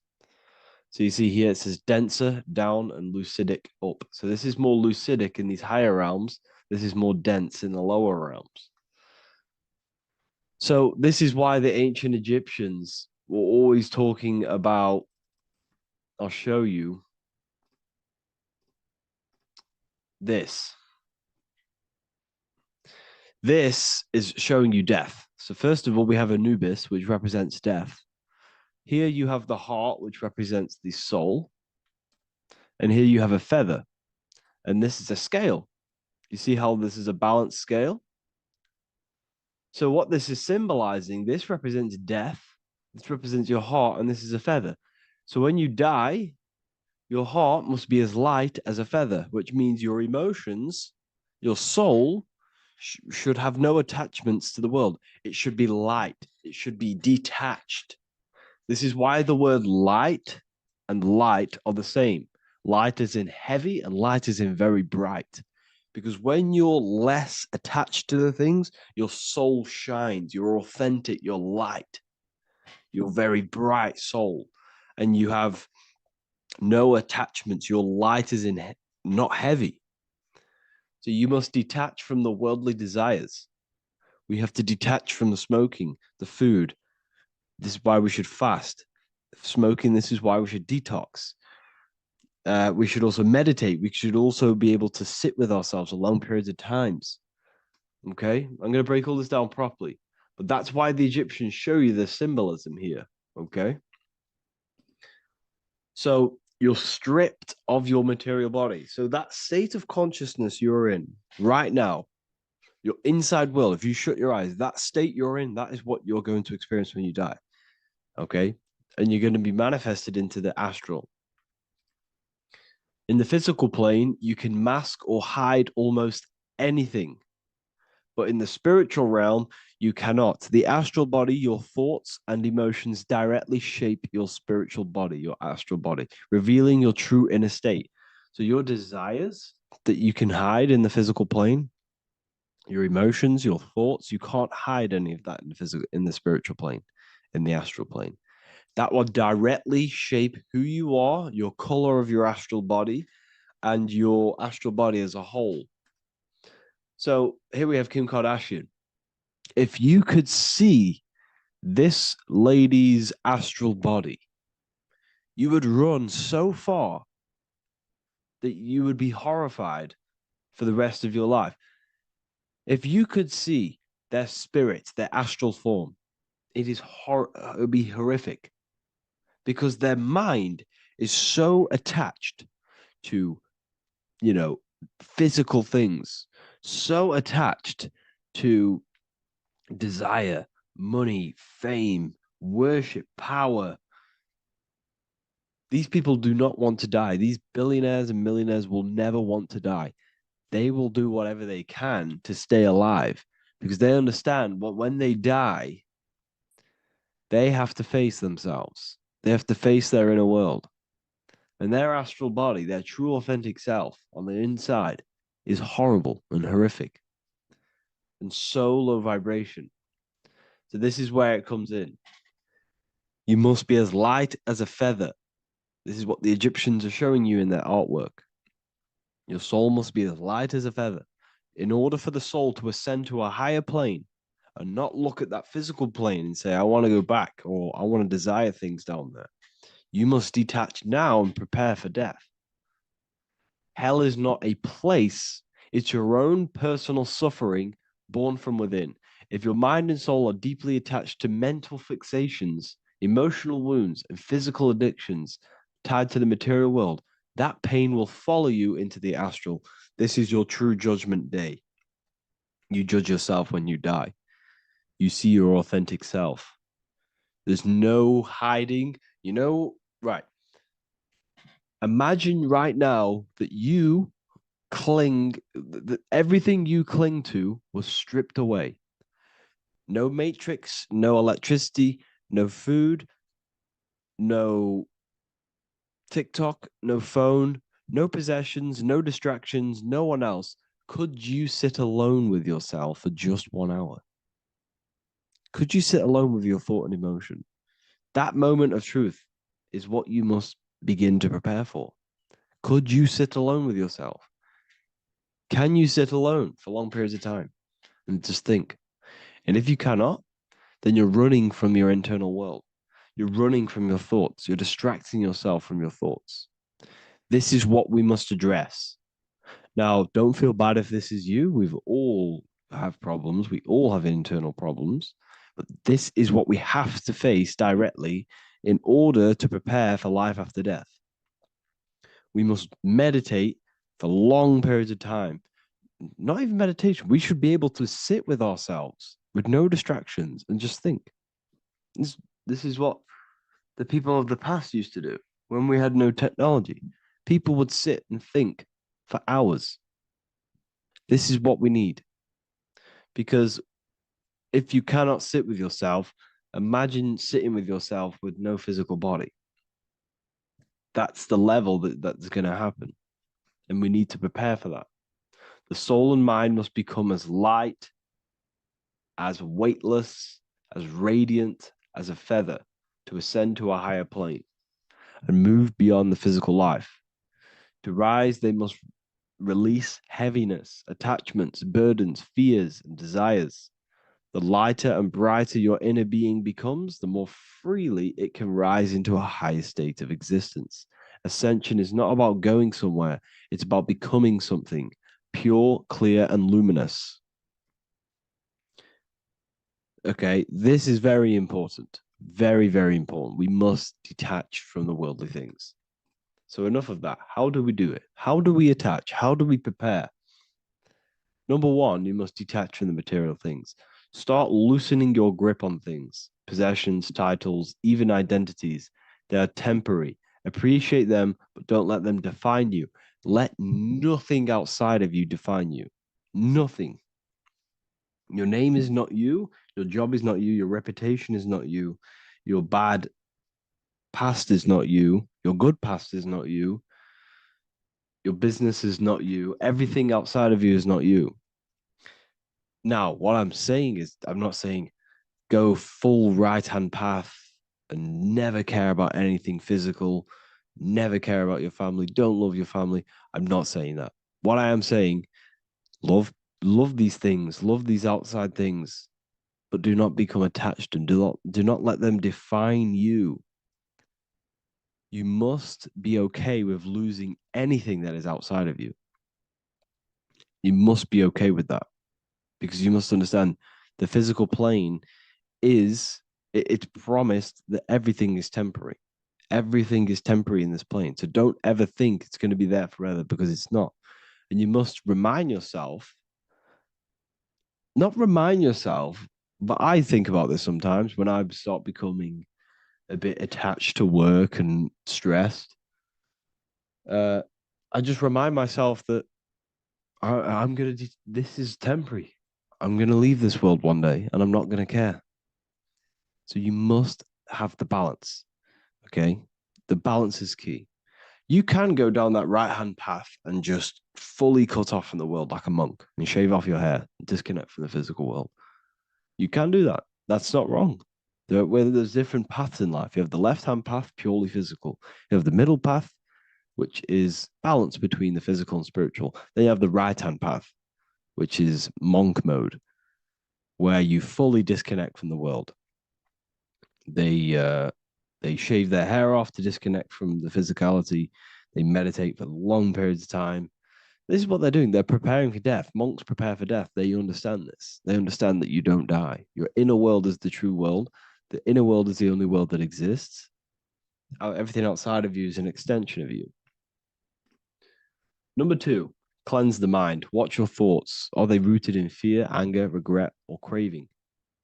Meditation, mindfulness, and inner reflection help purify the mind.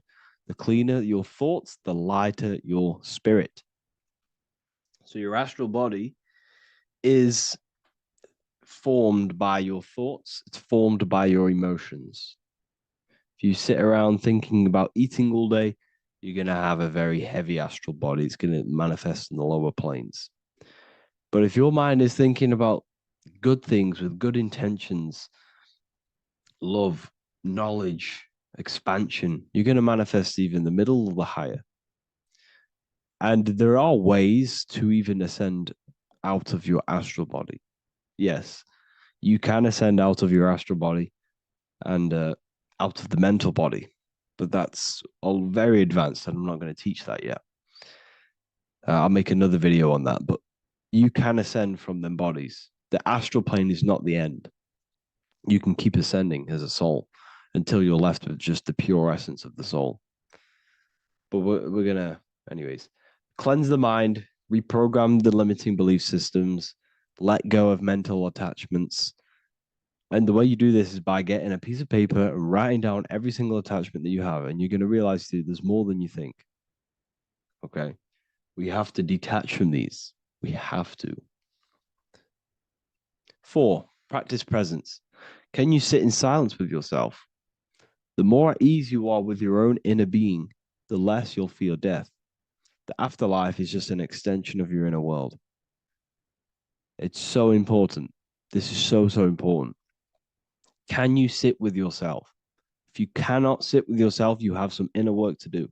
You have some thoughts to address, some beliefs to address, and some feelings to address. Okay, so practice sitting in the present, meditation, or just literally sit there and try and be okay with yourself. And if you can't be okay with yourself, then there's something you need to address, whether it's a belief system, whether it's an emotional trauma, or something. This is what we must reshape, refine, and let go of. Live truthfully. Speak and act from your soul, not from fear or ego. The more authentic you are, the more aligned you become with your true self, which carries beyond this life. The ego is your mind's perception of itself while being incarnated in this world. It's been shaped by your experiences, your thoughts, your beliefs, and your emotions. So your ego is basically this false thought form that you've created. It's a false layer of yourself that sits on top of your true authentic self. It's basically your physical character. When you were young, you had no ego. You were pure. You had a pure consciousness. But then as you grew older, your ego started to grow, and it still is growing. because it was shaped by experiences, things you've gone through, things you've said, things you believe, things you think. It's created by you, by your mind. And the ego is close to the word echo. The ego is the echo. It's an echo. It's a layer. It's a false identity. It's a false layer that sits on top of your soul. And if you don't get rid of that ego, if you don't know how, well, not get rid of it, but balance it, if you don't know how to rise above that ego and you die, it's that ego that's going to be pulling down when you die. It's that ego that's going to be your suffering. Okay. 7, connect with the divine, whether through prayer, meditation, tune into something greater than yourself. The connection is the soul's compass beyond this world. If you can meditate and rise above them clouds of thought, that's the soul, that's the observer. We must connect with that. Okay, this will definitely help with just allowing yourself to connect with your true self. Meditation's great because you can just fully detach from the world. And the more you meditate, the more you can prepare for death. A powerful way to cultivate detachment is through daily detachment meditation, done either at night or in the morning or the first breath upon waking. Or do this as many times as possible per day. Start by physically grounding yourself in the present moment. Say out loud, I am here right now, nothing else matters. Let that phrase draw your awareness into the now. Just keep saying it until you're present. Then begin to slowly list everything you identify yourself with, one by one. I am not your body. I am not my body. I am not my name. I am not my possessions. I'm not my house. I'm not my children. I'm not my everything. I am not my thoughts. Release each layer gently. Imagine, if you want to, if you have a good imagination, imagine placing these things into a big box. Placing your body, placing your name, placing your possessions, placing your house, your car, your thoughts, your beliefs into a box, and then shut that box. If you have a good imagination, do that. That can help. And you'll be left with yourself. And you're not even that. It goes even deeper. Eventually, you'll reach the mind itself. Detach from the language that the mind is even using. Now, that's very difficult. And not many people have ever thought about that, and they've ever even been there. Detach from the language that the mind is using. Think about that for a second. Your mind is not what you actually think. It goes very deeper. Your mind is not that little voice. It's that voice that the language is using. So even the language is a spell on your mind. Okay, it's an attachment. Eventually, you'll reach the mind itself, detached from the language it uses, the voice in your head, the need to define. What remains is something beyond thought and beyond words. I can't even describe what's left, because words, once the language is gone, it's purely metaphysical. All I can say it is pure awareness, and it's symbolized. This is why symbols are so amazing, because they can symbolize things that are beyond words. A flame, it's just a flame, and you won't be able to understand that until you've been there. It's just a flame. It's pure cause. Words can't describe it. You'd have to experience it. Connect with this essence daily. This is truly who you are. So this is a great way to detach. We can do these detachments every single day through meditation. This will definitely help over long periods of time. Of course, you're not going to be ready tomorrow for death, but just try and prepare for these things. This is the whole reason people used to meditate. It's the whole reason why people do these spiritual practices, because they understood that this plane is temporary and your soul moves on from this plane. And you'll never truly believe in the soul until you experience it. So I can show you these things, but you must go out and experience it. The soul is real, but you won't understand unless you cast off everything else. Okay. So I hope this video helps. It's a very deep video. I'm going to be making more of these stuff, of more self-mastery. And of course, we've made the self-mastery section now, so I'm going to start filling up this place with lectures. And I think it's a great time to start this because a lot of people have been asking on how to master yourself, prepare to death. So, hope this video helps. See you in the next one. What if I told you that reincarnation is real and that there is a metaphysical, spiritual science behind this? Most people leave this world just as lost when they entered it. That they carry their fears, attachments, and addictions with them, only to be born again, trapped in the same cycle, repeating the patterns of lifetime after lifetime. This lecture is not just about preparing for death. It's about mastering yourself before death, so you don't take them burdens with you. Because the truth is, whatever addictions, fears, and unresolved emotions you cling to in this life, you carry with you into the next. Unless you break free now. You must master yourself before death. Death is not the end. It is the great passage. But how we transition depends on our mastery of the self. This was symbolized by the Ouroboros, the snake biting its tail. Every ending is a new beginning. It's an infinite cycle of consciousness. Now, your human body is basically an antenna tapped in to a stream of consciousness. Just like a radio is tapped into a specific frequency to play that radio. Your body is basically an antenna, a crystal picking up the consciousness of God. You are on an ever-ending journey, a journey of learning and expansion of the mind into new fields of thought. This was symbolized as the Ouroboros. When you die, it is a new beginning. It's a transitioning, not an ending. Everything is eternal in this universe as consciousness is formless and constantly transforms into new forms of life. Let's break down the word death. Death contains the word ether. Now, the ether can be found in the word heart or earth. Ether. Everything in this plane comes from the etheric plane. The etheric plane is the barrier between the physical plane and the spiritual plane, the astral plane. The astral plane is the screen that you have in your mind that allows you to imagine a red apple, for example. This is the imaginative plane where thought forms start to take form. Everything begins as a thought, then the thought form becomes an imagination, then energy, then physical. Everything in the physical plane is a shadow of thought. All objects manifested as thought.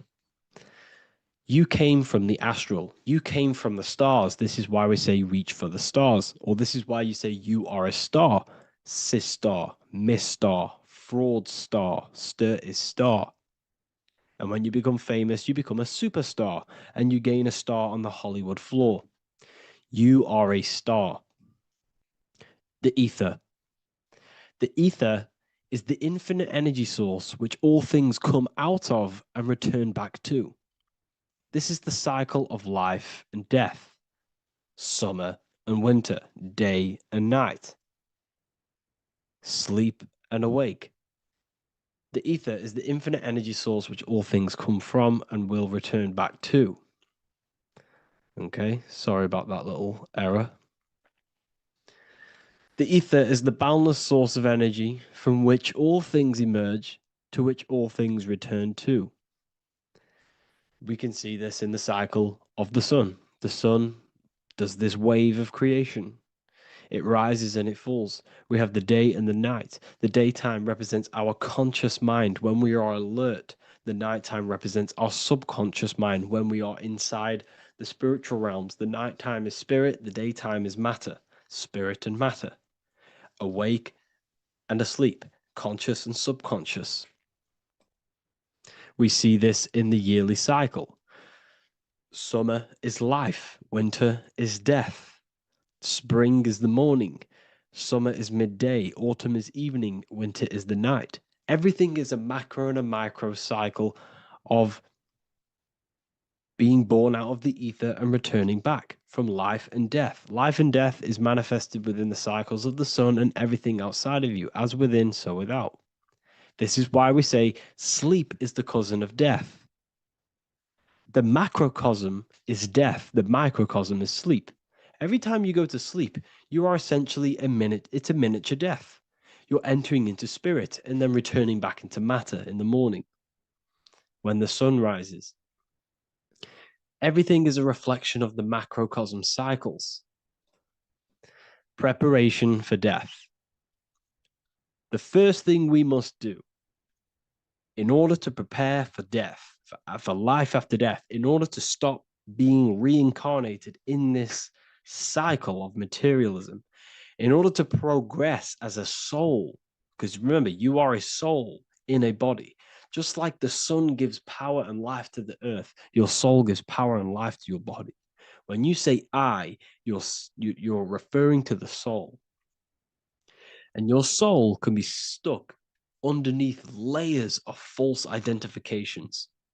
Who you believe yourself to be is merely a collection of subconscious programs running within your mind. Now that's very deep.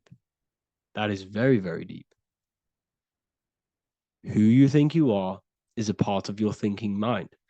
Your name, your job, your reputation, your family, your friends. These things are not you. They're all aspects of the thinking mind. What happens if you meditate and you turn off the mind? Then all these things do not exist. You're left with the pure soul, the pure awareness, the pure observation. If you turn off the thinking mind, you're no longer your body. You're no longer your reputation. You're no longer your friends. You're no longer your job and your labels. You are the soul. That's the true you, the observation of the mind, not the thinking mind. The ego is the echo. It's an echo of your true self. The ego is your mind's perception of itself shaped by experiences, trauma, emotions, and beliefs. It is merely an echo of your true soul self. The ego is not you. Your mind is not you. You are the soul. And this is the true self that we must express within our life and we must connect with before we die. Because when we die under the echo, under these false layers of the emotions, the traumas, the experiences, the addictions, the emotional attachments, when we die underneath all of this, when we don't know our true self, the soul is still hidden. The true you is hidden underneath these layers of false identification. We must remove these layers of false identifications. We must remove them. We must destroy the echo. Remember, the ego, you never had an ego when you were a child. When you were a child, you were pure. You didn't, you didn't show off things. When you were a child, you were pure. You expressed yourself freely with you didn't hide anything. You didn't hide any aspect of yourself. You didn't suppress any aspect of yourself to fit in as a child, as a baby. Because the ego was not here when you came here. The ego grows with experience. The ego is a false perception of yourself while being incarnated in this material world. It's your mind's perception of itself and it's created through your experience. Remember, you are unconditioned consciousness, and your experiences, thoughts, traumas, emotions, and beliefs have conditioned your consciousness into believing you're only a physical body, but you are the soul. We have to remove these layers. How do we remove these layers? Like I said, the best thing, meditation. Meditation. There is a great meditation that you can do every single morning and every single nighttime. You can sit there and repeat over and over before you meditate. You can repeat that you are not this, you are not that, you are not this. You can label them one by one. Start with, I am not my body, I am not my job, I am not my name. And then detach from absolutely everything until you are left with nothingness. And when you start to meditate, detach from everything. Nothing matters. I am here right now. And what will be left? The only thing that will be left is the language that your mind is using. Now, this is very deep. Not many people will tell you this, but I've lingered in meditation many times. And I can tell you from experience that the only thing left once you detach from everything is the language that your mind is attached to. So whether that's English, Italian, French. Once you detach the language of the mind that that little voice in your head's using, you're left with the soul. Once the mind is switched off, you're left with the soul, and you have detached from all of these external things. You're left with the soul. That's you. That's the power. That's the source of all creation, where everything you've ever done has come from. Every thought, every idea has come from your soul. Number two, that's meant to say number two. Sorry about that. Mental addictions and emotional addictions. Okay. These two are very important. Mental addictions, this could be thought patterns. This could be the labels that we've just been talking about. Then you have emotional attachments, which is maybe you're too attached to an external thing. Maybe you're too attached to your phone. Maybe you're too attached to family. Maybe you're too attached to loved ones. Yes, I'm not saying don't love them, but what I'm saying is do not rely on anything in this world to make you happy, to fulfill your emotional needs. Everything is found within you. You must look within, and if you're looking without, if you're trying to find yourself in the outer world, you'll never find yourself. You'll constantly be looking around in loops. Because nothing, you cannot find yourself in the outer world. Nothing will give you long-term validation. Seeking validation in the outer world will leave you soulless, leave you feeling empty inside and sad and depressed.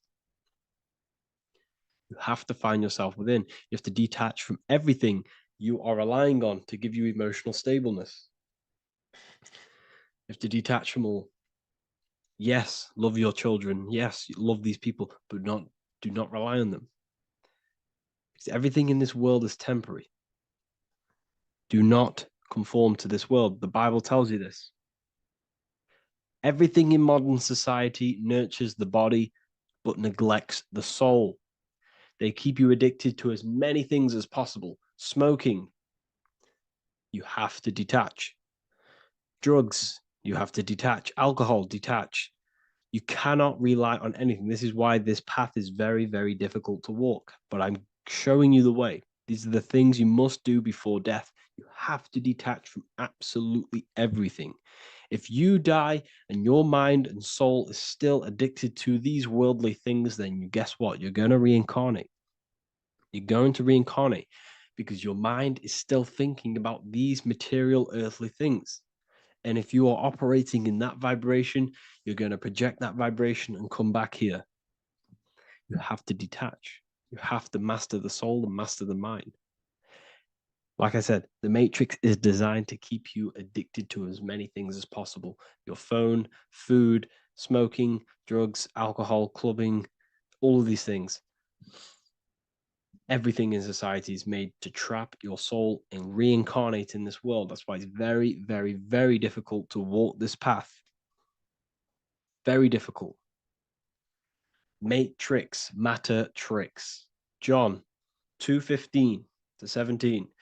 Do not love this world, nor the things it offers you. For when you love the world, you will lose God. Do not love this world, nor the things it offers you. Do not conform to the pattern of this world, but be transformed by the renewing of your mind. Great quote. Do not conform to the pattern of this world, but be transformed. Let this world transform you. Learn from this, expand from this, but do not be mentally and emotionally attached. Okay? What good will it be for someone to gain the whole world yet forfeit their soul? Like I said, everything in the Bible is telling you the truth. You just got to read it correctly. This is spirituality. This is spirituality. The Bible is spiritual. It's a spiritual text. We must disconnect from everything outside of us and connect with the true soul. Here we have the Egyptians showing you the soul leaving the body. Here we have the soul here. Here we have the Masons showing you the soul coming out. The soul is real. You are the soul. And when you leave this physical plane, you will go into the astral plane. That's where you came from. You came from the astral. You came from the stars. You incarnated into this physical body. Your consciousness fell into this material form to experience limitation, to experience a 3D world. So in order to ascend properly before we die, we have to let go of all the attachments. Every addiction you have, write them down. And one by one, tackle them. Before you die, you have to, or else you will reincarnate. This is the teachings of Egyptians. This is the teachings of Masonry. All of these addictions contribute towards life after death. Everything must be controlled. And we must be attached to the soul. I'm not saying I'm perfect. I'm not saying I'm perfect, people. We're all not perfect. We're all under psychological operation by the government. We're all in a very difficult situation with this awakening. I'm simply pointing out what I know from my journey and what I've been learning through occultism and research and reading lots of books and many different things. I'm on this journey just as you are. Maybe I'm further. Maybe you're ahead of me. We don't know. But this is what I'm sharing with the world. This is what I'm sharing with my research. And this is what makes sense. It's common sense. Look at everything around you. Everything's made to feed the body, not the soul. So my beautiful watchers and fans and supporters, I appreciate every single one of you, and I hope this video has supported your journey. If you're feeling lost in life, if you're searching for deeper answers, whether you're seeking clarity, looking to expand your studies, or ready for personalized mentoring, this is your chance to connect with me live and receive insights tailored just for you. Start your path to self-mastery and enlightenment inside the world's best esoteric school. Your journey starts now. Tap the link in the description if you want to join Ethereal University, or feel free to check out my books. I thank you all, and I really appreciate for 100,000 subscribers on YouTube. I love every single one of you. Make sure to drop a like, a comment, and subscribe to the channel if you're new.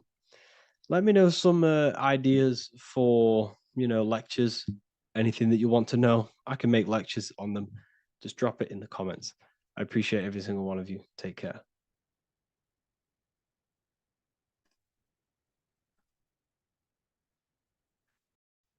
Hello, everyone. Today we're going to be discussing the esoteric and occult meaning behind the story inside of Genesis, the story of Adam and Eve. This is a widely known story, but not many people know the true esoteric meaning behind it.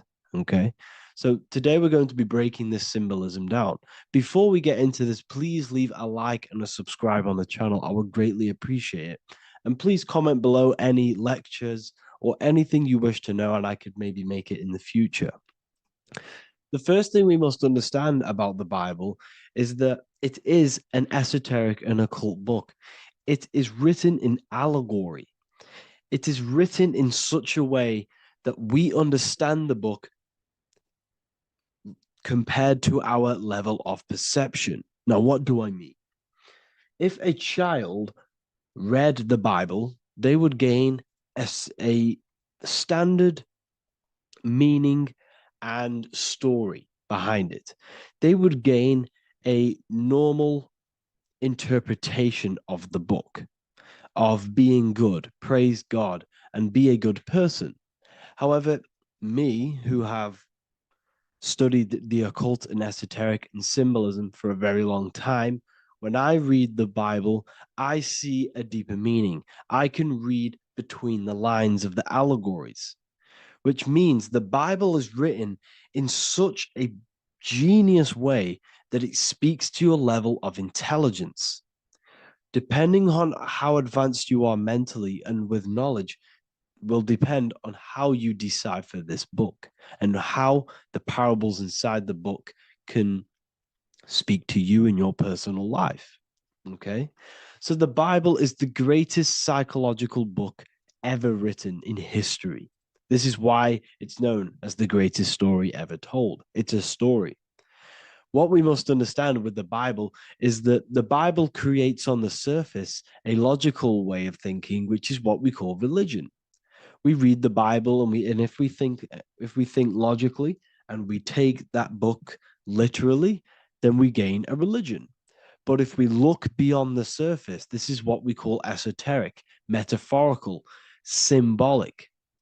You can read between the lines using our right hemisphere of the brain in deciphering this book and what it truly means to us and the evolution of our mind, body, and soul. What this book actually reveals between the lines is instructions and stories which teach you how to level up your consciousness, how you can sync the mind, body, and spirit and the soul all together so you can live like a god. This is what the esoteric is. It's the purification of consciousness. Now, when it comes to Adam and Eve, okay, what we must understand is that this is the beginning of creation. This represents the beginning of your life in an esoteric way. This is symbolic for the beginning of your incarnation into this physical world. Okay. And we have Adam, masculine, Eve representing feminine. These are the two masculine and feminine energies which create the whole material universe. Okay. And as we are born with a pure consciousness. We are born with pure consciousness. Well, now, what do I mean? As a baby, we have no knowledge. We are pure essence of the soul. You know, we don't gain the knowledge of good and evil. We are pure. Yes, we're not happy all the time as a baby, and we're not sad all the time, but we have no ego. This is what I mean. Our consciousness is not split. As a baby, you are whole. You have a whole consciousness. You are yourself. You have no false identifications, no limiting belief systems, nothing. You are pure awareness and the pure soul and the pure mind. Now, this is what Genesis is representing. As we grow older, the more experiences we gain, the more thoughts we start to think, the more knowledge we gain of this world, the more impure our mind, our heart, our soul, our spirit becomes, the more impure our body becomes. As we grow older, we're infected with negative beliefs, negative thoughts, and society norms. This is a big one. As we grow older, we are molded by society. We shut off areas of ourself and we push them away so that we fit in with society. We all know this. We all did this in school. We pushed away parts of ourselves to act cool or to fit in, whatever it may be. Whatever type of person you were in school, we all went through this because society and culture is programmed. So as we grow older, our consciousness splits. We gain a persona, an ego, and we gain a shadow self, the subconscious, and we gain an ego. Now, the ego is what you show to people. It's that character that you show, that you put on to your culture, to your family, to your friends. This is a false identification. And we also gain a shadow self. The shadow self is gained through experience. This is the subconscious. Our ego is created through experience. And so is the subconscious and the shadow self. Okay. So as we gain age in this material body, we fall from the Garden of Eden. We gain the knowledge of good and evil. This is what the symbolism represents of us leaving the garden, us eating from the fruit. Now, the fruit represents the knowledge, it represents the insight, the experience, which splits our pure consciousness. Our soul splits. Okay? We lose connection with the divine. We lose connection with our pure self through material experiences. We may lose ourselves in material experiences. We may lose ourselves in lust and material gain, wealth, and all of these lovely things that the material world offers. We lose ourselves in this. Okay? And not only that, there's another symbolic thing that we're missing with being a child. There's another symbolic meaning behind this tree in this story of Adam and Eve. And this is sexual energy. Okay? As we are a baby, we have no ability to create another human life. We have no sexual urges. We have no desire for the material things as a baby. Nothing. As we grow older, our sexual energy cultivates around the age of, it's like 10, maybe earlier for some people or later for some people. This is what we call puberty, when our sexual energy activates. This is when the masculine and feminine energies are present within the body. And we are now given the ability to create human life. We're now given the ability to bring in a soul into the material world. Now, this is what we believe and know in the esoteric world. That is what sex is. You're bringing a soul from the astral into the physical. Okay? So as you grow older, you gain this ability to use the power of creation. You gain this force within you that allows you to open a portal in the astral and bring in a soul to the material. Now, this power can be misused. This power is very powerful and should not be misused. In occult and esoteric teachings, we teach and learn sexual transmutation, how we transmute sexual energy into different areas of our life so we can grow and create. Because sexual energy is creative energy. It creates a whole new human being. So if we retain it, we can transmute it into creativity. So this energy is kind of corrupting us as well. And now I'm not saying growing up is evil, all this thing is evil. This is a natural cycle that we must go through. The soul of us must go through this cycle so that we learn, so that we overcome it, so that we gain mastery over ourselves, so that we expand ourselves. I recommend you watch the Evolution of Consciousness lecture that I did on my YouTube. An amazing lecture. It talks about the evolution of consciousness and how we're on a never-ending cycle of life and death and expansion. So leaving the Garden of Eden is symbolic. You see, Eve represents emotion. She's feminine. Adam represents action. That's why he bit the apple. You see, Eve takes the apple and tempts Adam because she's the emotion. She's the sexual desire. And Adam eats it. He releases. He misuses the power of his creation. He misuses his consciousness because of material illusions and material desires. This is natural, okay? As we grow older in this life, our soul has to experience sin. We have to experience negativity. We have to experience evil, okay? And we have to misuse this power within us to learn about it so we can overcome it and gain control over it. Now, this is why the Bible says in Genesis 3:6, "For God doth know that in the day ye eat thereof, then your eyes shall be opened. Ye shall be as gods, knowing good and evil." This is very, very, very symbolic. We come into this world to experience a dualistic way of reality.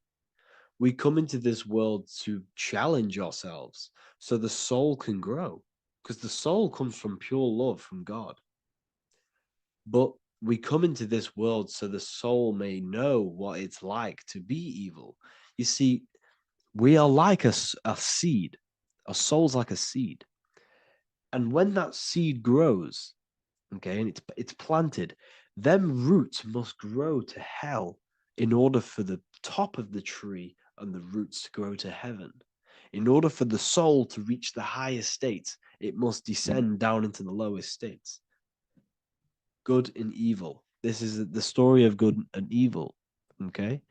And this is the story, a psychological story of how the human mind has functioned in this life. This is what this story is representing of how our soul and mind is functioning, how our consciousness is splitting and growing up and evoluting. Okay. Like I said, snakes represent sexual energy. They represent, snake, when you've been snaked. This is why we say you've been snaked, because it represents a temptation of sexual energy. This is why the Kundalini is symbolized as a snake. This is the serpent within us that we can rise to activate dormant brain cells in our brain. And that's called the Kundalini awakening. I'm not going to get into that into this video, but this is what it symbolizes, the tree and the knowledge of good and evil, because our body is the tree. Our central nervous system is the tree. The snake is our sexual urges and this false temptation that tempts us to interact with sin, the material world, okay, and go against our higher divine self. This is what it represents. Now, it's very, very symbolic. Not everyone is going to agree with this, but this is my interpretation of Genesis based on my research of occultism, symbolism, metaphors, and me studying the Bible. This is my interpretation, and I hope it resonates with you. It might not resonate with you, but this is what makes sense to me, and this is what has made sense to many other occult researchers who are in this space as well. Okay. So please leave a like, leave a comment, leave a subscribe.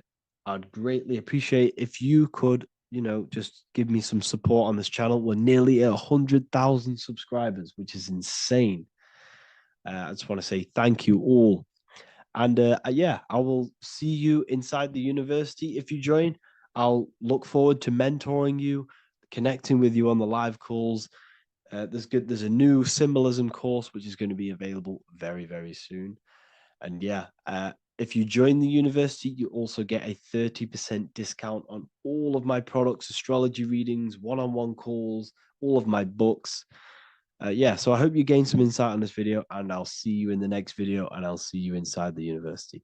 Have an amazing day. Greetings everyone, it's Revival of Wisdom. I facilitate human enlightenment through occult and esoteric teachings. I hope this video expands your mind into a new field of thought. In this video, we're going to be discovering the true esoteric meaning of the 7 planetary energies. So let's jump straight into this. In order to fully understand this, you must understand the esoteric teaching of as above, so below, and as within, so without. Our inner world is mirrored into our external material reality. We have a physical voice, which you are hearing right now, and I also have an inner voice, which no one else can hear. The inner world is invisible, and the external world is visible. In other words, the inner world is the spiritual world, and the outer world is the material world. The inner world of ourselves reflects and projects our outer world, which means everything in our external reality is somewhat reflection of our internal self. You are made in the image and likeness of God. You yourself are the universe experiencing itself in a 3-dimensional physical form. The Newtonian science has programmed you to believe that you are a physical being inside of a physical universe. They did this to limit your mind to only believing there is a physical universe and that you are separate from the universe or God. But you yourself are the divine essence of the universe, experiencing itself in a physical plane, which means everything you see is inside of you, including the stars, the planets, and the elements. As above, so below. As within, so without. An example of this is the 4 physical elements: fire, earth, water, and air. In the external world, these are physical elements. In our internal world, they represent the 4 bodies of consciousness. We have 4 different bodies. We have a material body, we have a spiritual body, an emotional body, and a mental body. The mind is not made out of the same substance as the body. The emotions is not made out of the same substance of the mind and the body. These bodies exist in 4 different dimensions, 4 layers of consciousness. With that being said, the 4 physical elements are inside of us. The earth is our material physical body. Fire represents our spiritual astral light body. Water represents our transformative and emotional body. Air represents the mental body, the communicative and thinking body. This is the teaching as above, so below. If that resonates with you and you can comprehend it, please leave a like and a subscribe to this channel to see more content. And feel free to leave a comment on any video suggestions. Okay, so now we've gone over the 4 physical elements and how they correspond with your inner world of consciousness. This is going to make it easier for you to understand what the planets actually are. The planets are a bit more in-depth and more detailed aspects of our consciousness. The 4 physical elements are generic, but the 7 planets go deeper. They are deeper aspects of ourselves. On a macrocosmic scale, the 7 planets rule the material realm. Every object, every animal, every plant, every stone, everything we see in this plane is governed and created under one of the 7 planets. I don't really like calling them planets. They are energies. They are spiritual forces that drive things into existence. An example of this is if we look at a tree. The roots of the tree are governed by Saturn. The stem of the tree is governed by the sun. The leaves of the tree are governed by the moon. Any offspring or fruit of the tree is governed by Jupiter. Any defense mechanisms of the tree is governed by Mars. The communication and networking of the tree is governed by Mercury. The smell and the look of the tree is governed by Venus. Everything we see in this material plane is governed by one of these specific energies. Everything material has a spiritual force that brings it into physical existence. This is the reason why we have 7 days of creation in the Bible. The 7 days of the week, all governed by the planetary energies. Monday is moon day for the moon. Mars governs Tuesday. Mercury is Wednesday. Jupiter is Thursday. Venus is Friday. Saturn is Saturn day. And Sunday is for the sun. This is the reason why there are so many 7s in this physical plane. 7 days of the week, the 7 colors, the 7 chakras, the 7 diatonic musical notes, the 7 lamps on the Jewish candlestick. The G inside of the Masonic square and compass, G is the 7th letter. Now let's go a little bit deeper into every planetary energy. Saturn in the external material plane governs the foundational and enduring aspects of existence, such as roots of plants, the bones of our body, and even the insects that dwell beneath the ground. Saturn represents the dull, hard, and unyielding forces of life, symbolizing structure, limitation, and conditioning. Under Saturn's influence, things become rigid, bound by restrictions and boundaries. This is the reason why Saturn is known as Father Time, because Saturn rules anything that is a restriction and a limitation, which is time. The whole of this material plane is governed by time. You will be born and you will die. This explains why there is so much Saturn symbology in this material plane. Saturn is one of the most important planetary energies. You are a spiritual being in a physical body. Your light, your consciousness is bound to the physical body until you learn how to escape the physical body. The body is a limitation for our infinite minds and spiritual bodies. Our infinite mind is stuck in this material body, governed by Saturn's limitation of time, matter, and space. Now let's dive into what Saturn means to our consciousness within our internal world. We've gone over what Saturn means in the external world. What does it mean to our consciousness? Internally, Saturn embodies the conditioning within our consciousness. When the Saturnian aspect of our consciousness dominates, we become overly rigid, fixated, and restricted in our thinking and actions. For example, Saturn's influence is strongly felt in today's world, where many people's minds are confined to societal norms and conditioned responses. Saturn is the aspect of our consciousness, our minds, such as limiting belief systems and limiting thoughts and emotions. This is the negative thought that you can't get rid of, that's holding you back. This is a Saturn aspect of our consciousness. However, this is not a negative thing. The Saturnian aspect of our consciousness is a great teacher, guiding us through difficult life lessons that ultimately lead us to growth and expansion. Saturn's energy allows us to experience and overcome fears and limitations so our minds can expand into new fields of thought, into new life. Although Saturn's energy is harsh and often challenging, it helps us develop resilience, discipline, and wisdom. However, in the modern day, this Saturnian energy has overpowered the minds of the masses, fostering excessive rigidity and limitation. This is why we see so much Saturn symbolism. It's literally everywhere because our minds are being dominated by the Saturnian limiting aspect of our consciousness. Now, let's move on to the moon. The moon, or lunar energy in the external material macrocosm plane, governs the elements of water, influencing the natural cycles such as the ocean tides, which rise and fall in harmony with the moon's phases. Beyond water, the moon also guides instinctual behaviors such as animal migrations.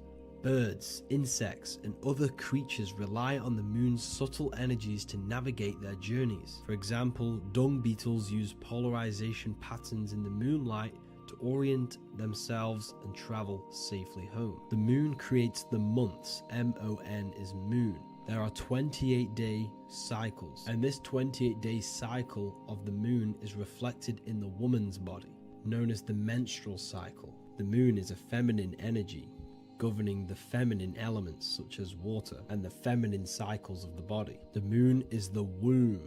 This is why eggs have the same color as the moon, because eggs are ruled by the moon's energy. Now that's the external world. The internal world, the moon symbolizes the emotion aspect of our consciousness. It represents the subconscious mind, the seat of intuition and psychic abilities. Just like in the external world, things are born out of the moon, such as eggs and the womb. The subconscious mind acts as a womb for our conscious mind. Our deep subconscious emotions and programs are born into light into the conscious mind and controls the conscious mind. The moon represents our hidden psyche, our shadow self. Now let's go on to the sun. The sun represents the life force. In the material external world, the sun is ruling over pretty much all life. The sun gives life to all things. Without the sun, animals could not exist, the human body could not work,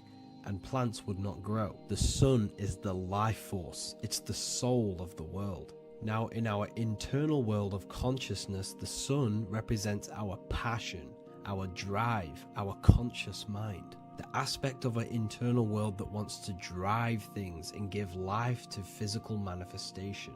Now we go on to Mars energy. Mars is well known for being the god of war. Mars energy manifests into the material plane through anything that seeks to protect or defend itself. For example, the holly tree. The holly tree leaves are very sharp and they defend itself. Anything that is protective in the material world has Mars energy and is governed by this specific aspect of consciousness. For example, any predators or animals such as hedgehogs with spines on their backs for protection. Mars represents all things that is driven by conflict, aggression, and defense. Now, internally, inside of our inner world, Mars symbolizes the aspect of our consciousness that is focused on self-preservation and protection. Mars governs our ego, the instinctual urges of anger or maintaining reputation. Mars is not evil, it's necessary. Sometimes it's necessary for us to protect ourselves. Mars is the aspect of our consciousness that is anger, rage, the desire to fight or conquer. When this energy is activated within our consciousness, we become defensive, assertive, and even combative. ready to dominate others and destroy obstacles in our way. Now let's move on to Venus energy. Venus in the external material world manifests its energy through the aesthetics of creation. This planet governs the beauty and harmony found in nature, including the nurturing environment of a mother's womb where life begins. Venus embodies the essential love, not only in romantic relationships, but also in the bonds between family members and all living beings. Venus represents relationships. We have relationships between plants, animals, they all depend on each other to give life. Plants provide food and medicine, while living creatures contribute to their own growth and pollination. Internally, Venus represents the aspect of our consciousness that yearns for relationships and connections with others. This is an aspect of our consciousness that encourages to care for our physical appearance and embracing beauty. Aesthetics play a role in our interactions and self-expression. This is why there is a beauty brand called Venus. Now let's move to Jupiter energy. Jupiter in the material plane manifests its energy as forces of fortune, abundance, and wealth. This energy manifests itself as plants, as fruits that we can consume and eat in abundance. Anything that is nourishing and cultivated by the earth for humanity and animals. Jupiter embodies the giving energy that provides for and sustains life, fostering growth and ensuring that resources are available to all. Its influence is seen in the natural cycles of abundance, where fruits must grow and ripen before they are enjoyed, symbolizing the importance of effort and patience. Internally, in our spiritual world, Jupiter represents the aspect of our consciousness that yearns for abundance and seeks growth in various aspects of our lives, including wealth, knowledge, and personal development of the mind, spirit, and the soul. This is the aspect of our consciousness that wants to gain wealth, that wants to gain expansion and abundance in our lives. However, when Jupiter's energy dominates our consciousness excessively, it can lead to feelings of stinginess and greed. It represents material possession. The last planet is Mercury. Mercury in the external world governs the vital elements such as seeds, air, communication, education, and electricity. Known as the messenger of the gods, Mercury rules over intellect, communication, and the transmission of knowledge. Mercury's states of consciousness manifests itself in the material plane as the network between trees and plants, how they all communicate together. It represents the intelligence behind all physical things. It's the intelligence behind the seed that allows it to grow into a plant. Mercury's creative energy is manifested in the nervous system of the human body and all living animals. The intricate messenger that transmits signals from the body to the brain and then to the mind. This intelligence within us allows us to facilitate thought and movement. Internally, in our spiritual aspects of consciousness, Mercury is the state of consciousness that seeks knowledge, understanding, and intellectual growth and expansion. This part of us is curious, eager to learn, and driven to communicate ideas and information. It represents our mental body. The Roman god Mercury is often depicting flying because this symbolizes the air. Air represents our mental body. When the Mercury aspect of our consciousness dominates, we become highly intellectual, constantly seeking information, analyzing situation, and communicating our ideas. While this can enhance our understanding and ability to interact with the world, an excess of Mercury's influence can lead to overthinking, excessive analysis, and focus on intellect over emotions or intuition.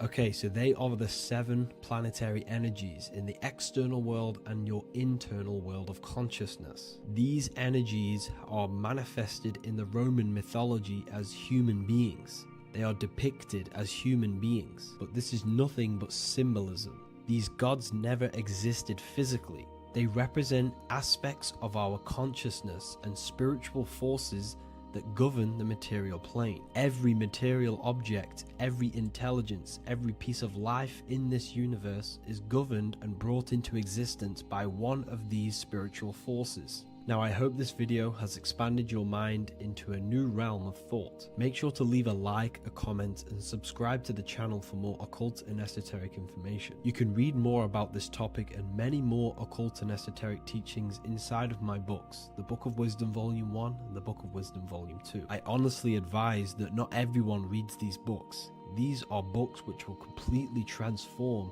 your view on reality. You will feel a lot better reading these books because you will find a connection with yourself and the universe. Understanding truth and knowing thyself gives you a sense of well-being. Like I said, this is not just a book. This is a beginning of your journey of expansion and growth. Reading them can be life-changing. Inside my university, I host live calls where you can ask me questions, and you can watch all the pre-recorded live calls. You also gain the ability to manifest your own reality through the Manifestation Mastery course. There is also a library with all of the PDFs that I've read in the past of occultism, symbolism, and esotericism that you can gain access to.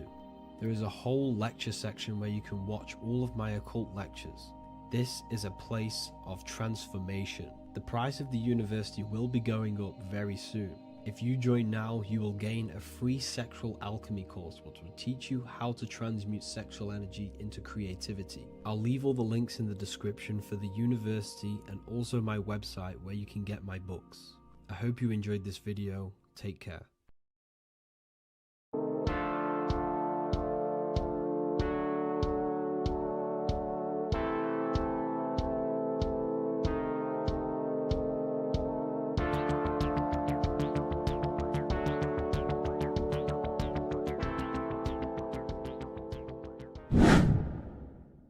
Welcome back, people, to another occult lecture by Revival of Wisdom. Today we're going to be talking about magic and how it's being used on us for the New World Order. Magic has the word mag within it, which is magnetism. Magnetism is the force. Magic is influencing forces, natural or supernatural forces, and using it for a certain agenda to gain something out of it. Now, magic is not what everyone's being thought. It's not some sort of fantasy thing. It's actually very common, and we all do it, whether you believe it or not. Magic is all to do with the mind. As I said, always say in my lectures, your mind is what creates matter. Your mind is what creates your external world. So it's all about manipulating and planting seeds within the mind, because your mind is a garden, and thoughts and words are seeds which are being planted in that garden. Your life, your physical life, the people you have in your life, your friends, your car you own, the job you have, is all a reflection of the thoughts that you've been thinking in the past. You are where you are in life because of the thoughts that you've been thinking. Therefore, your life is a direct reflection and manifestation of your mind. The Garden of Eden. Okay? The mind is what they are targeting. What you see, say, and hear has a direct effect on your mind. Me talking to you is influencing you. The words I'm saying is planting seeds within your mind. Now it's up to you to consciously act on these thoughts or these words, or to maintain these words. As above, so below. As within, so without. What's inside of me is outside of me. What comes into the storehouse comes out of the storehouse. You have the left, you have the right, you have the up, and you have the down. As above, so below. Whatever is in your mind will be expressed in some sort of way, consciously or subconsciously, spiritually or physically. The mind is what manifests everything. And this is what we need to understand. We need to understand is that the mind is not physical. All things spiritual manifest physical. All things seen come from the unseen. The words you're thinking,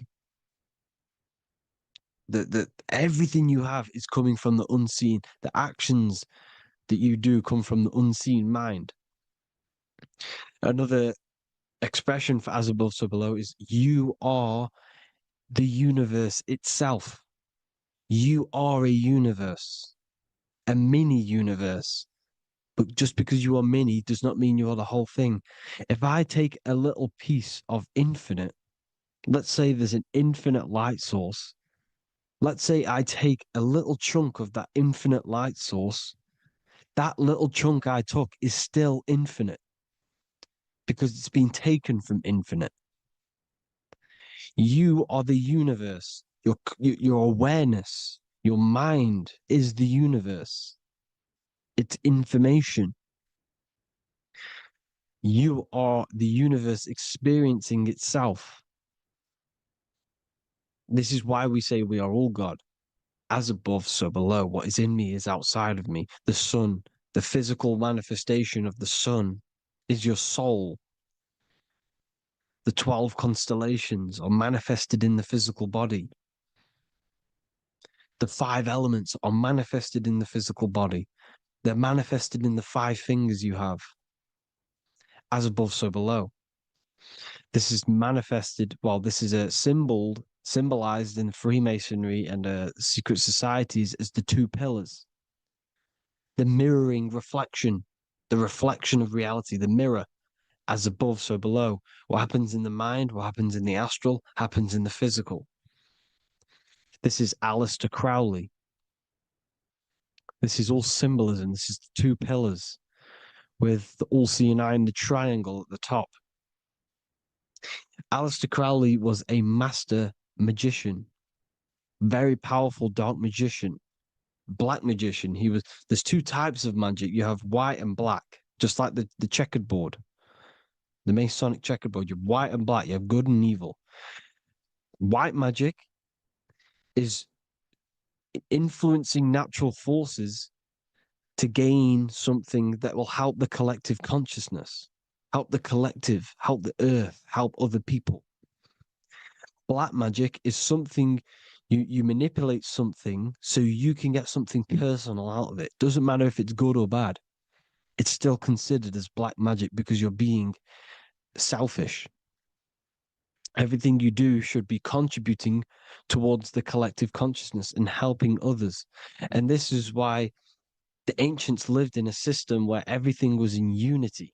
We understood that I am you and you are me. What I do to you happens to me because I am you and you are me. We are the same mind substance on the inside. We're all the same mind substance being expressed in different bodies. So what I do to your mind will have a ripple effect on my mind because all of our minds are connected within the mental plane.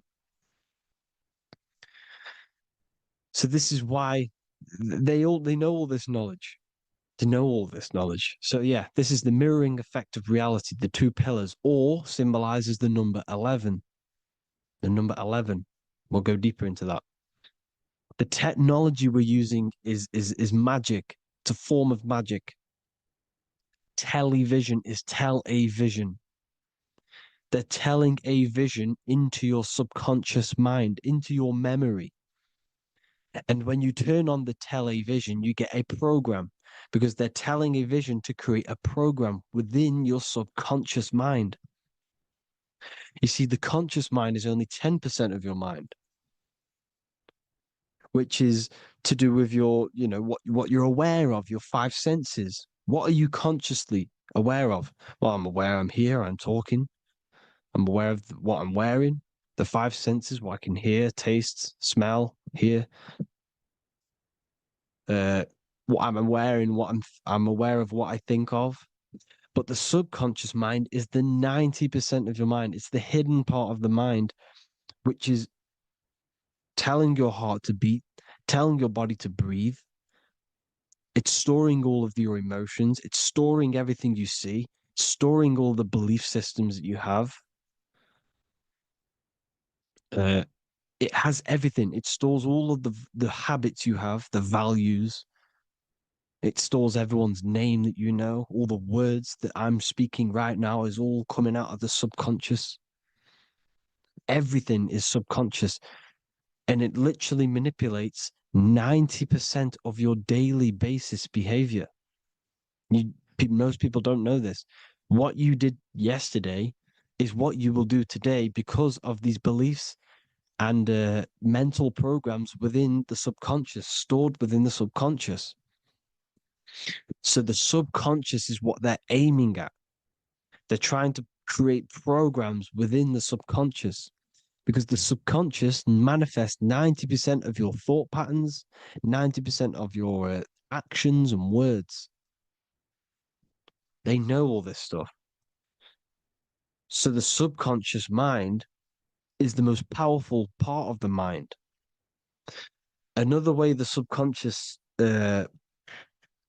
manifests and influences your life is, let's say you were in a car crash years and years ago, 10 years ago. Let's say you're in this car crash, right?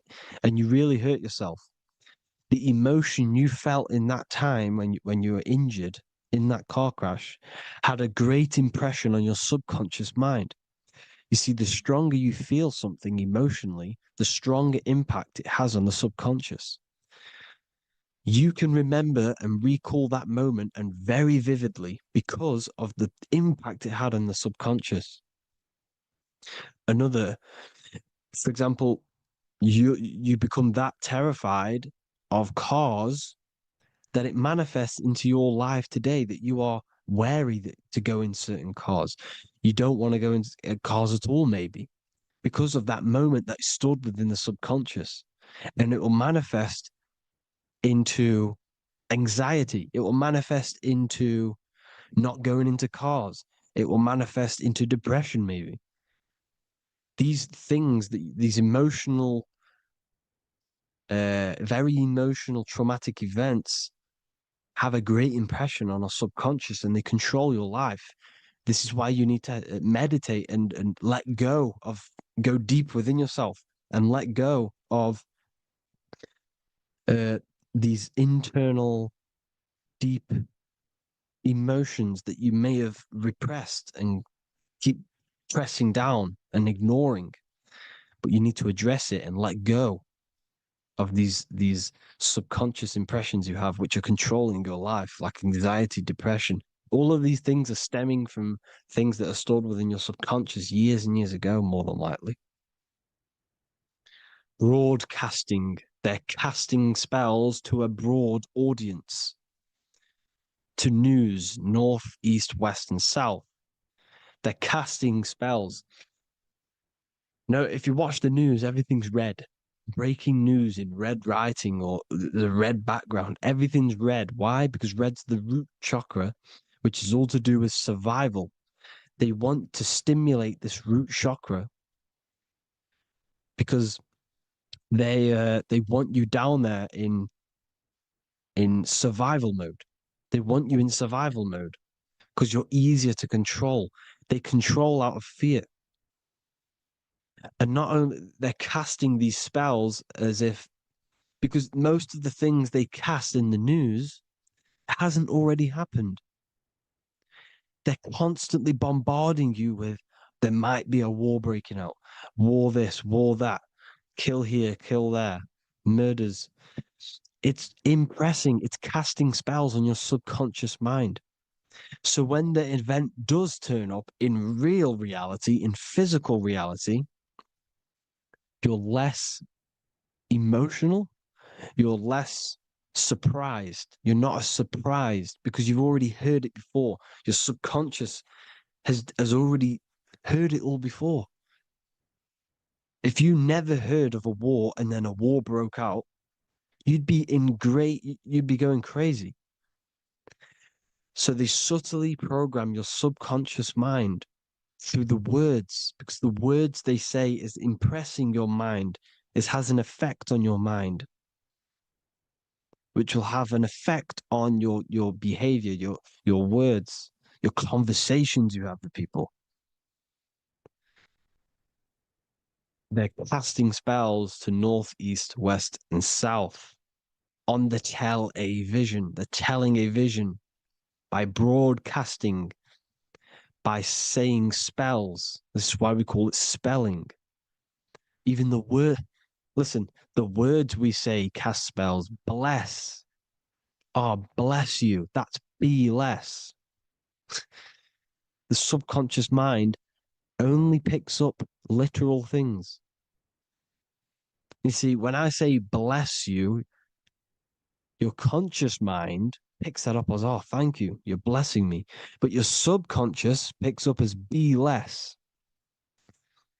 You see? Because the subconscious it has no filter. It's just, it is what it is. Everything is factual in the subconscious.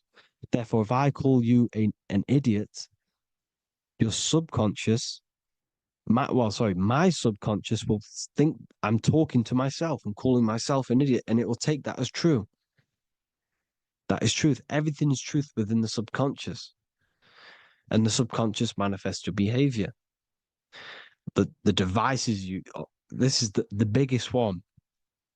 Black scrying mirrors, device, the devil's vice, the device. Okay? Black scrying mirrors, black screen is scrying. Black scrying mirrors were used to communicate with spirits within the astral plane in the medieval times. They're still being used now by black obsidian mirrors. And look at your phone, it's a black mirror. And there's some sort of, I'm not saying this is fact, but personally, I believe these are portals for spirits and ethereal entities to come into your life, to come into your surroundings. So this is the next big thing: the TVs, your iPhone, your iPod, all black mirrors, and mirrors are very, very powerful. Even just a normal mirror. Mirrors have an effect. Whatever you say into a mirror, what you say is energy. And when you say something into a mirror, you're saying it into yourself. It's an infinite cycle of words of energy because it's being reflected infinite times. When you say something into a mirror, it has a massive effect. You're saying it directly into your eyes, into your mind. So what you say in a mirror should be said with precaution. Never say anything negative into a mirror, because mirrors are very, very powerful ways for you to reprogram your subconscious mind for the good. You can say very positive things into mirrors and it will reprogram your subconscious mind. Okay? Manifesting is all magic. It's all magic. Everything is magic. But consciously doing it is what they're doing. They hid this knowledge. Your phone is magic. It manipulates your mind.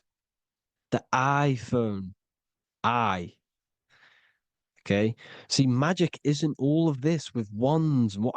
See, Harry Potter, okay, that was created to give you this perception of a mystical and amazing form of magic with magic wands and all sorts of stuff like that. Yes, that stuff was true when the collective conscious minds were on a higher level and our belief systems believed in these things, because the universal mind, all of our minds contribute to reality. If the masses don't believe in magic, if the masses don't believe in a certain thing, it's going to have an effect on physical reality. So when the collective minds are higher and have more open minds, things like Harry Potter can come true. See, it's all in the mind. The iPhone, the eye is the symbol for the mind, the invisible intelligence. The triangle is the ethereal plane. Okay, so the eye in the triangle is the eye that sees into the beyond the ethereal planes. The square is the physical plane. So the iPhone, your phone, is a black box, just like the Saturn black cube. It's a black mirror. It's taking photos of you every 2 seconds, and it's It's your mind. Your mind is in that phone. Everything you like, everything you text, everything you type in Google, everything you say to someone, every conversation is all recorded on the phone. Therefore, it is a direct reflection of your mind. Your mind is imprinted into your phone because your mind, everything you think in your mind, you're manifesting into typing, saying, taking pictures into the phone, and it's collecting it and storing it. And what they're doing, and this is for all forms of magic, it's manipulating the mind. It's all manipulating the mind. Reels, Instagram, TikTok, this is all dopamine. It's all controlling the mind. Every like you get, every follow you get, every share that you get is dopamine within your brain. They're literally targeting your brain and mind. It's all manipulating because what they're pushing through the phones, through the media, through the news, through the televisions is visions and programs. You are the one manifesting the New World Order. They're not manifesting the New World Order. They're giving you the information so you can manifest the New World Order. Everything they say is contributing to your mind. For example, digital money and all the information they put out for you to see is contributing to your enslavement. Your mind is manifesting the New World Order. They know this. They don't manifest it. There's billions of us. We could easily run over them physically. But on a mental level, these people have the knowledge and they hide it from us and they let us manifest reality because we are the collective. They give us the information which manifests their agenda. It's all magic through the phones, the media, the television. So your phone is a manifestation of your mind. It's a record of your mind. Hollywood, holly tree, holy tree. They used to make wands out of holy trees, because it was the most holiest wood, the best for casting and transmitting energy. So they used holly trees to cast spells. That's what Hollywood is.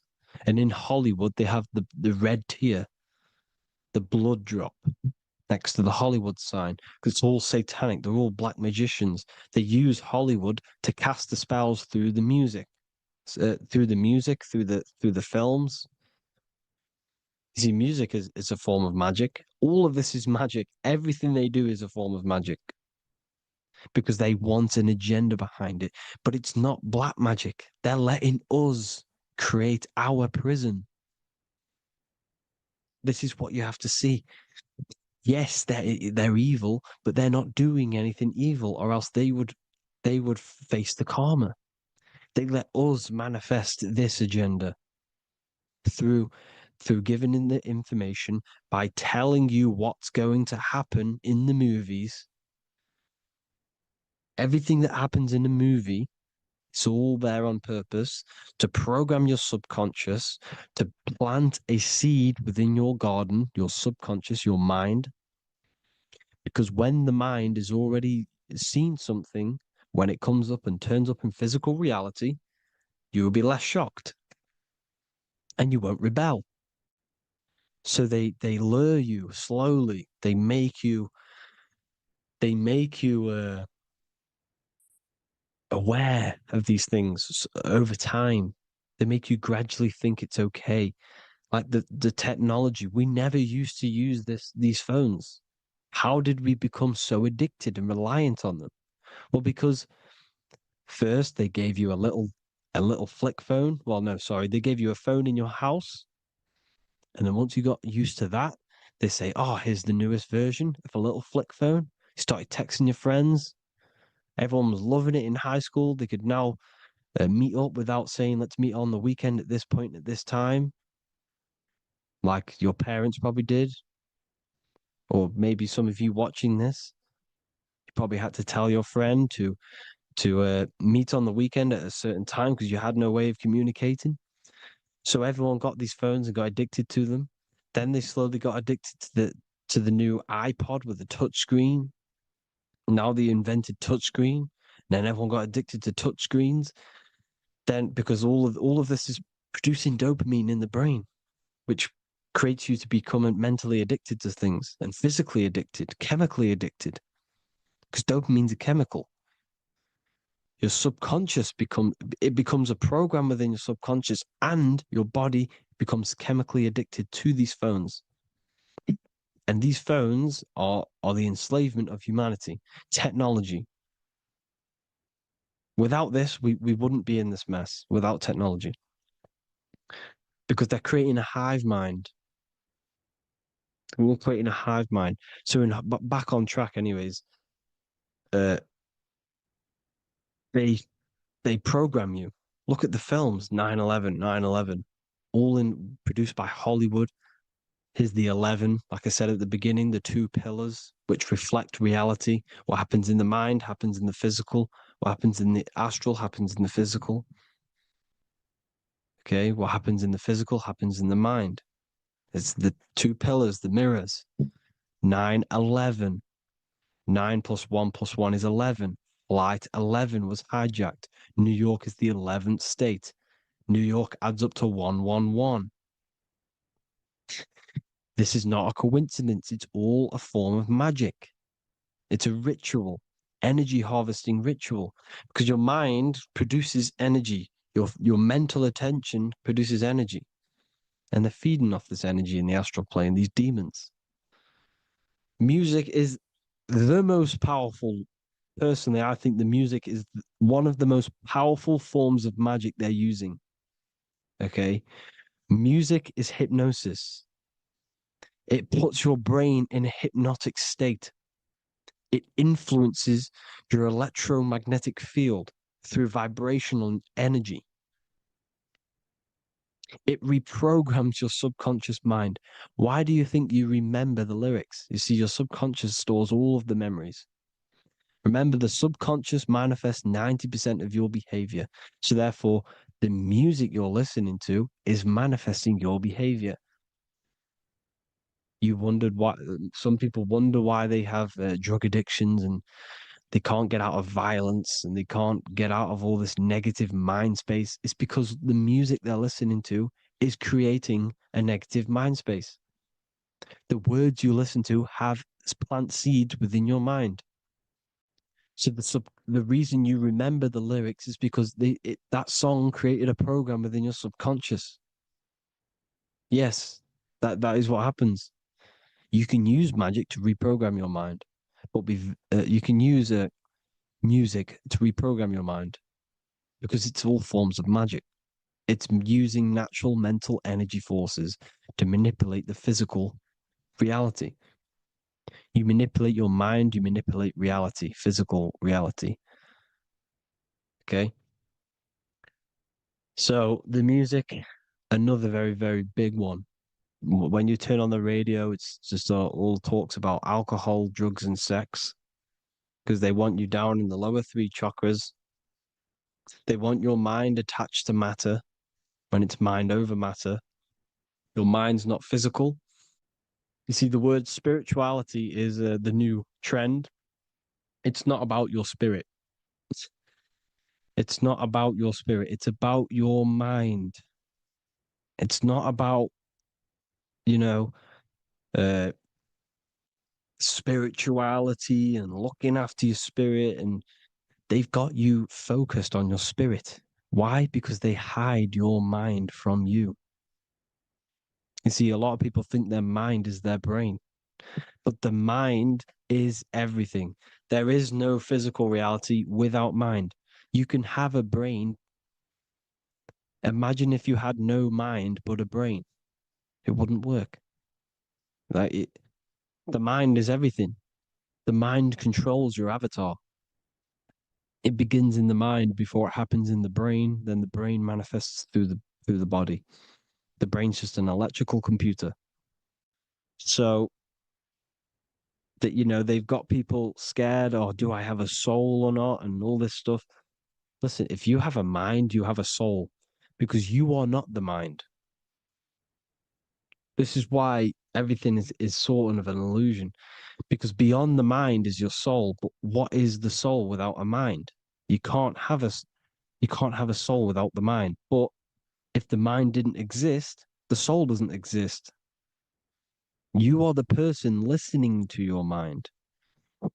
I shouldn't say person, because you're not the body. You're the entity behind the mind. But if you didn't have that mind, you couldn't understand what you even were. You would just be an observer who couldn't think. So yes, we all have a soul. If you have a mind, you have a soul. Everything is mind. Everything has mind. Mind creates everything. God is mind. And then manipulating your mind through TV, your phone, every little thing, the school, it's all about the mind, people. Control your mind, you control your reality. Just the last thing, here you go. Aleister Crowley, the dark magician, Kanye West doing the exact same thing because they're implementing magic in the music. Here's the Beatles with Aleister Crowley in the background. Bet you never noticed that. Aleister Crowley was influencing music and placing magic within the music to influence the subconscious. This is what Baal worship was. This is why they kill children. They sacrifice these children. Why? Well, because in order to ascend, in order to raise your consciousness internally, godly, by being good, God, or being in order to be good and raise your consciousness and to get something in the physical world, you have to sacrifice yourself. And what do I mean by that? In order to raise your consciousness and ascend, you have to sacrifice the lower nature of yourself. You got to abstain from having sex to retain your sexual energy, to transmute it, or staying away from negative, some poisonous foods like meat. So, staying away from blood. We shouldn't be consuming other animals' blood. We should be keeping our blood pure. We are humans. We shouldn't consume chicken blood, chicken germs. We are the most divine creatures on this creation.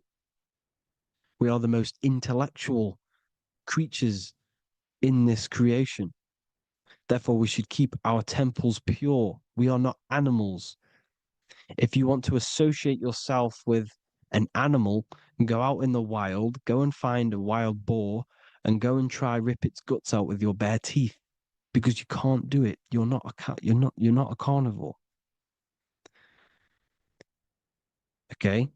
So in order to ascend, you have to kill and sacrifice your lower part of yourself to ascend up to your spirit self, your mind self, the highest version. And the elites don't want to do this.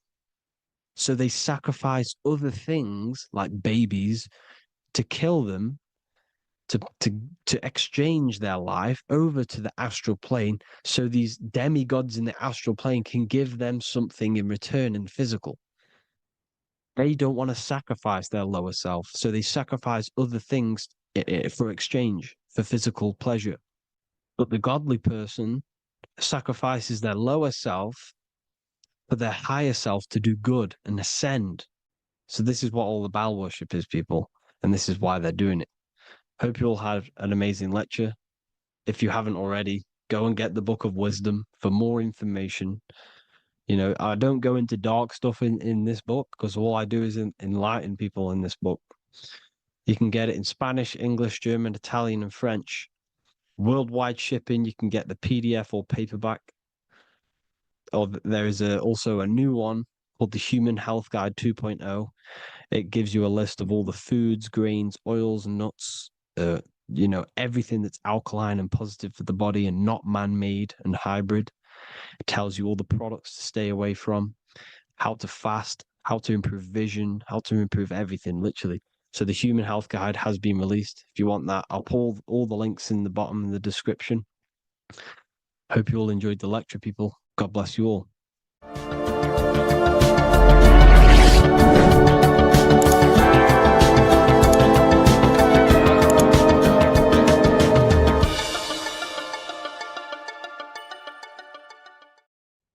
What if I told you many people around you have probably sold their souls?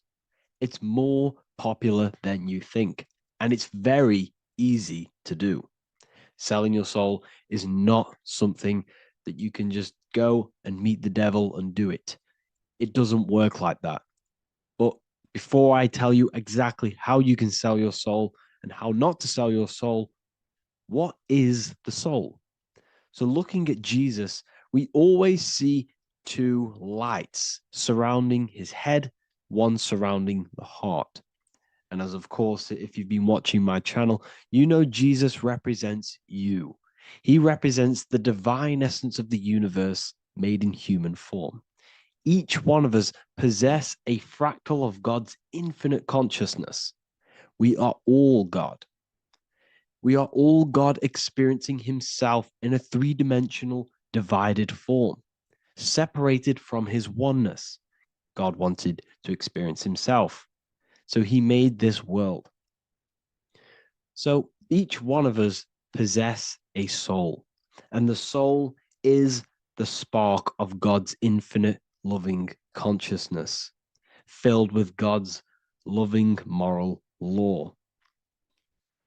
So the reason why Jesus is always have a light above his head and a light on his heart is because this represents the brain and the heart.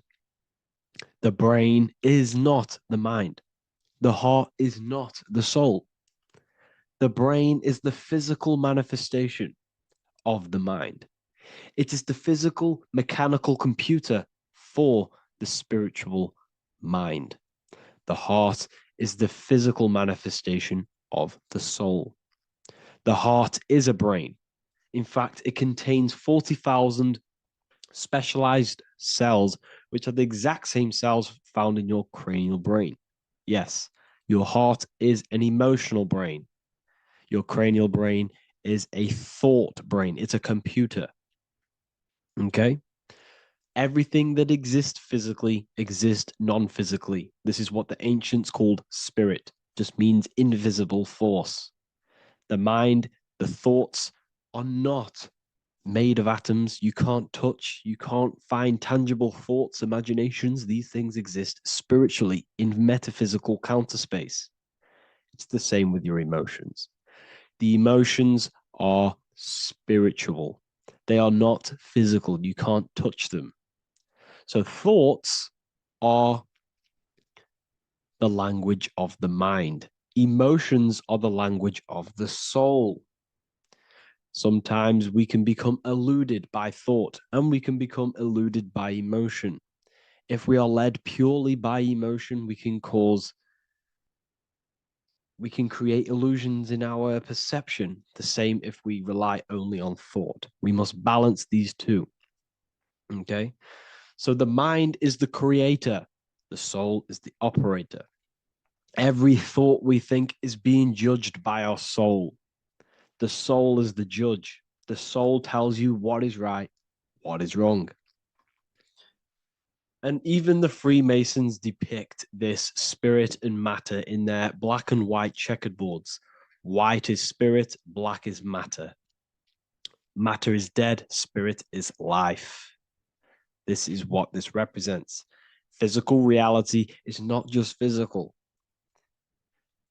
For every physical object, for every physical manifestation, there is a spiritual force bringing it into existence. Consciousness brings everything into existence.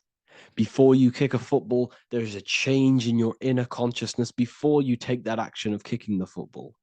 Everything exists in spirit before matter. You existed in spirit before you were physical. We also see this in alchemical Freemasonic artwork. This represents the clouds. This is the mind. This is the heavens. And then coming down into the heart, which represents the earth. The light entering the mind into the heart, because every thought we think is being judged by the heart. The heart speaks to you through emotion. The soul speaks to you through emotion. Every thought you think, your heart is telling you that is right, or it's telling you that is wrong. Why? Why is this? Emotions can guide us, okay? Emotions are the language of our soul. Our soul guides us to our soul purpose. Each one of us contains a purpose in this physical life. There is a reason you are alive. There is a reason why you came from spirit into a material reality. Your jealousy reveals where you need to be in life. If you are jealous of someone, this is your soul saying you need to be there. That's where you need to be.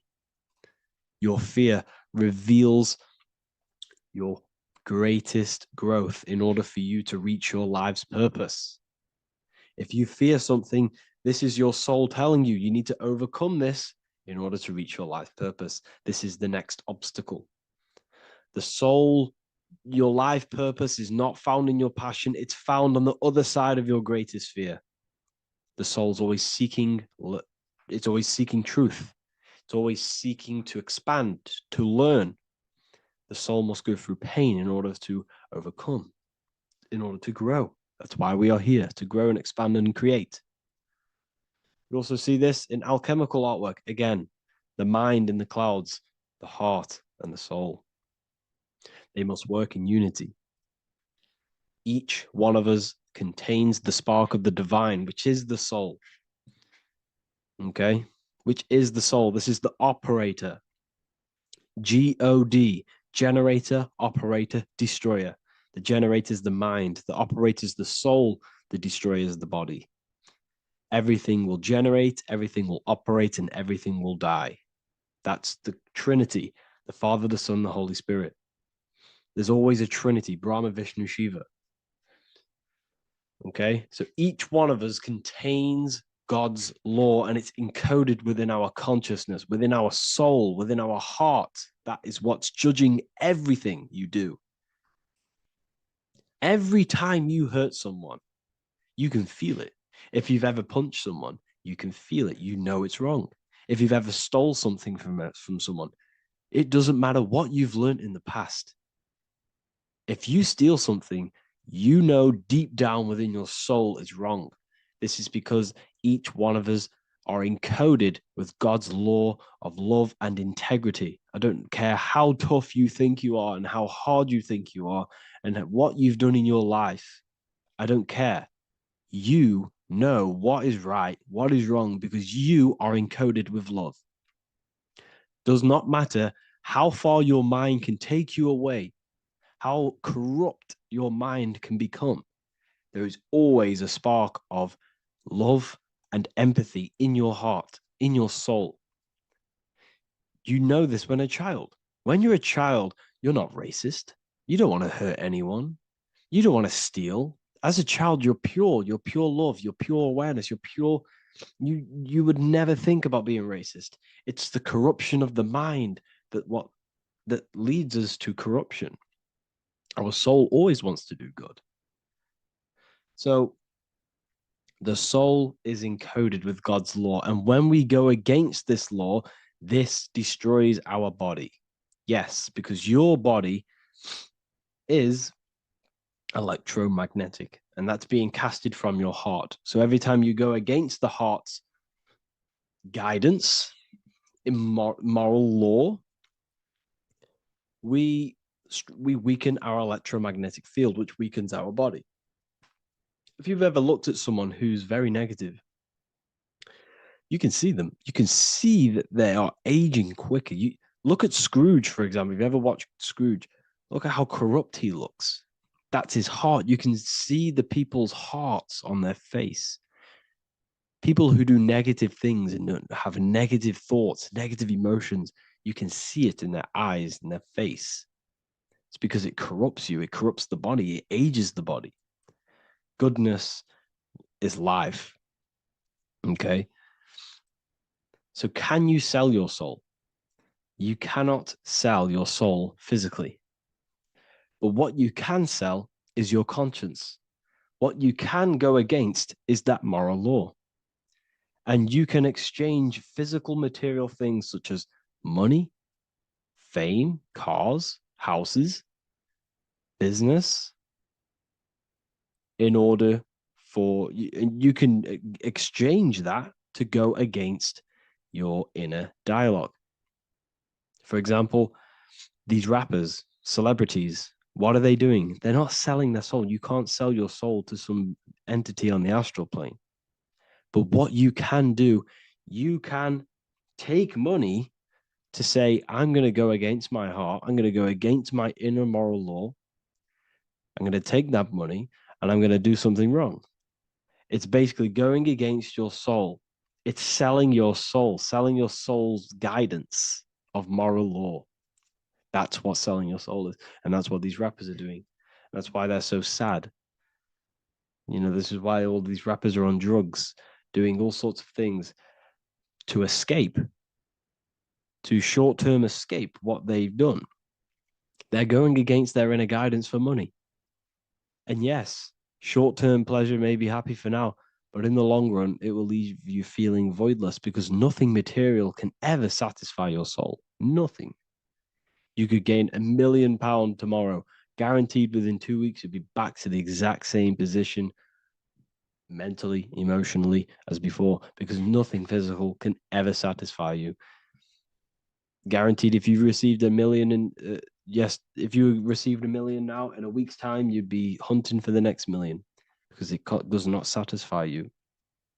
There's a reason why these billionaires don't stop working, because they're so addicted to earning and earning and earning. It doesn't satisfy you.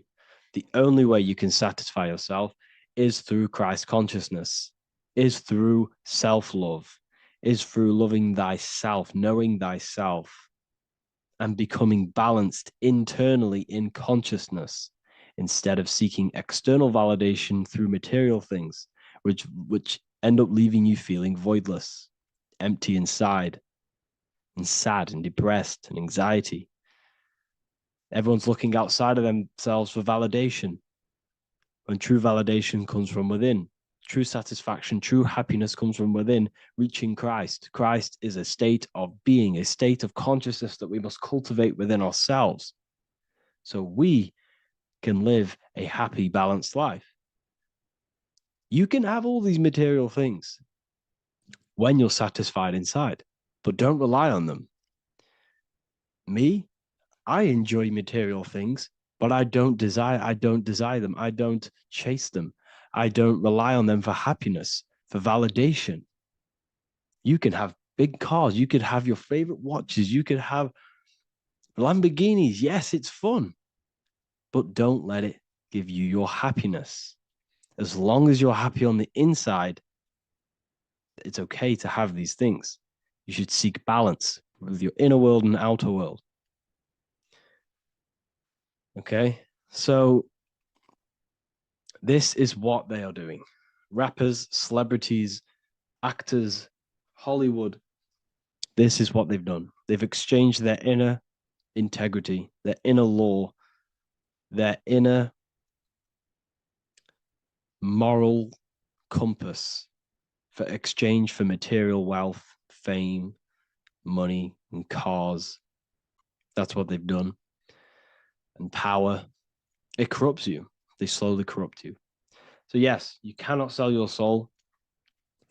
And if you wish to learn more, I'll see you inside Ethereal University with my community, where we are learning every day to master ourselves, to expand our consciousness. If you want to lucid dream, astral project, master yourself, create the desired reality you want, learn about human consciousness and your full potential, then Ethereal University is for you, and I'll see you inside. The link will be in the description. Thank you for watching.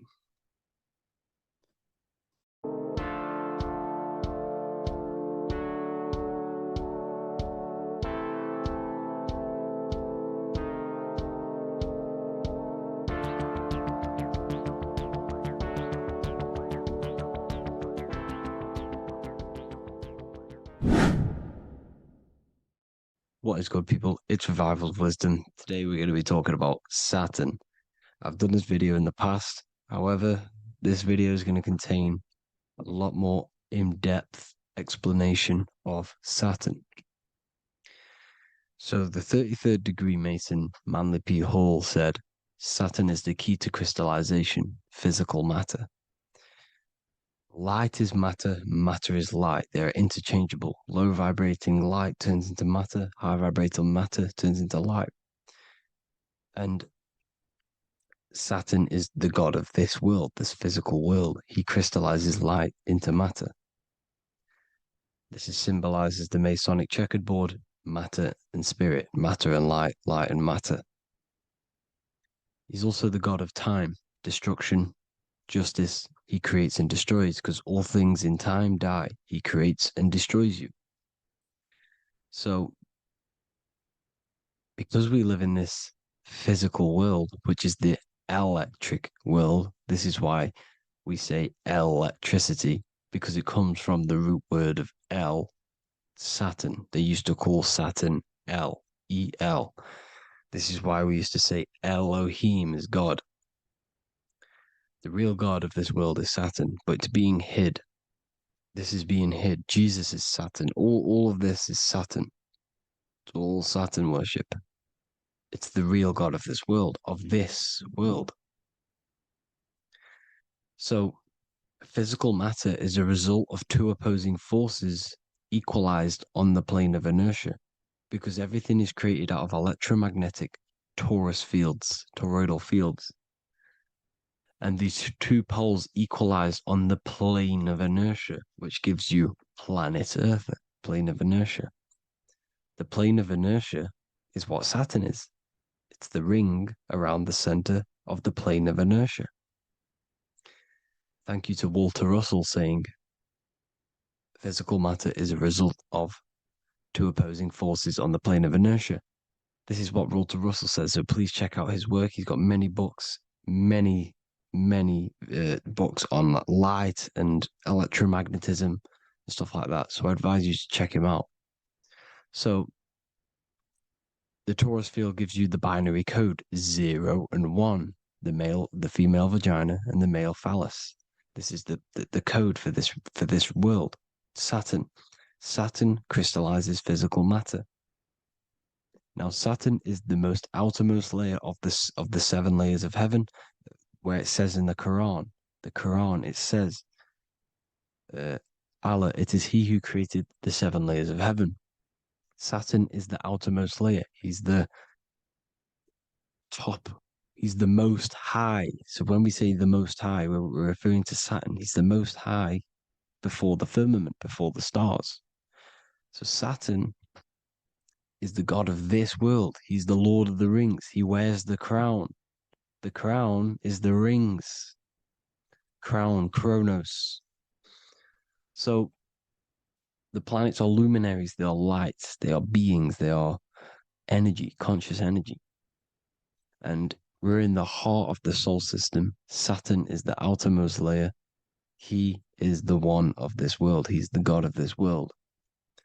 Now, on the North Pole of Saturn, you have the hexagon. Add up all the sides. It creates the 6-pointed star.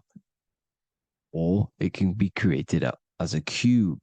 The cube is very important. The 6-pointed star is very important. 6 points, 6 triangles, 6 side, 6, 6, 6. Black cube adds up to 6 in gematria.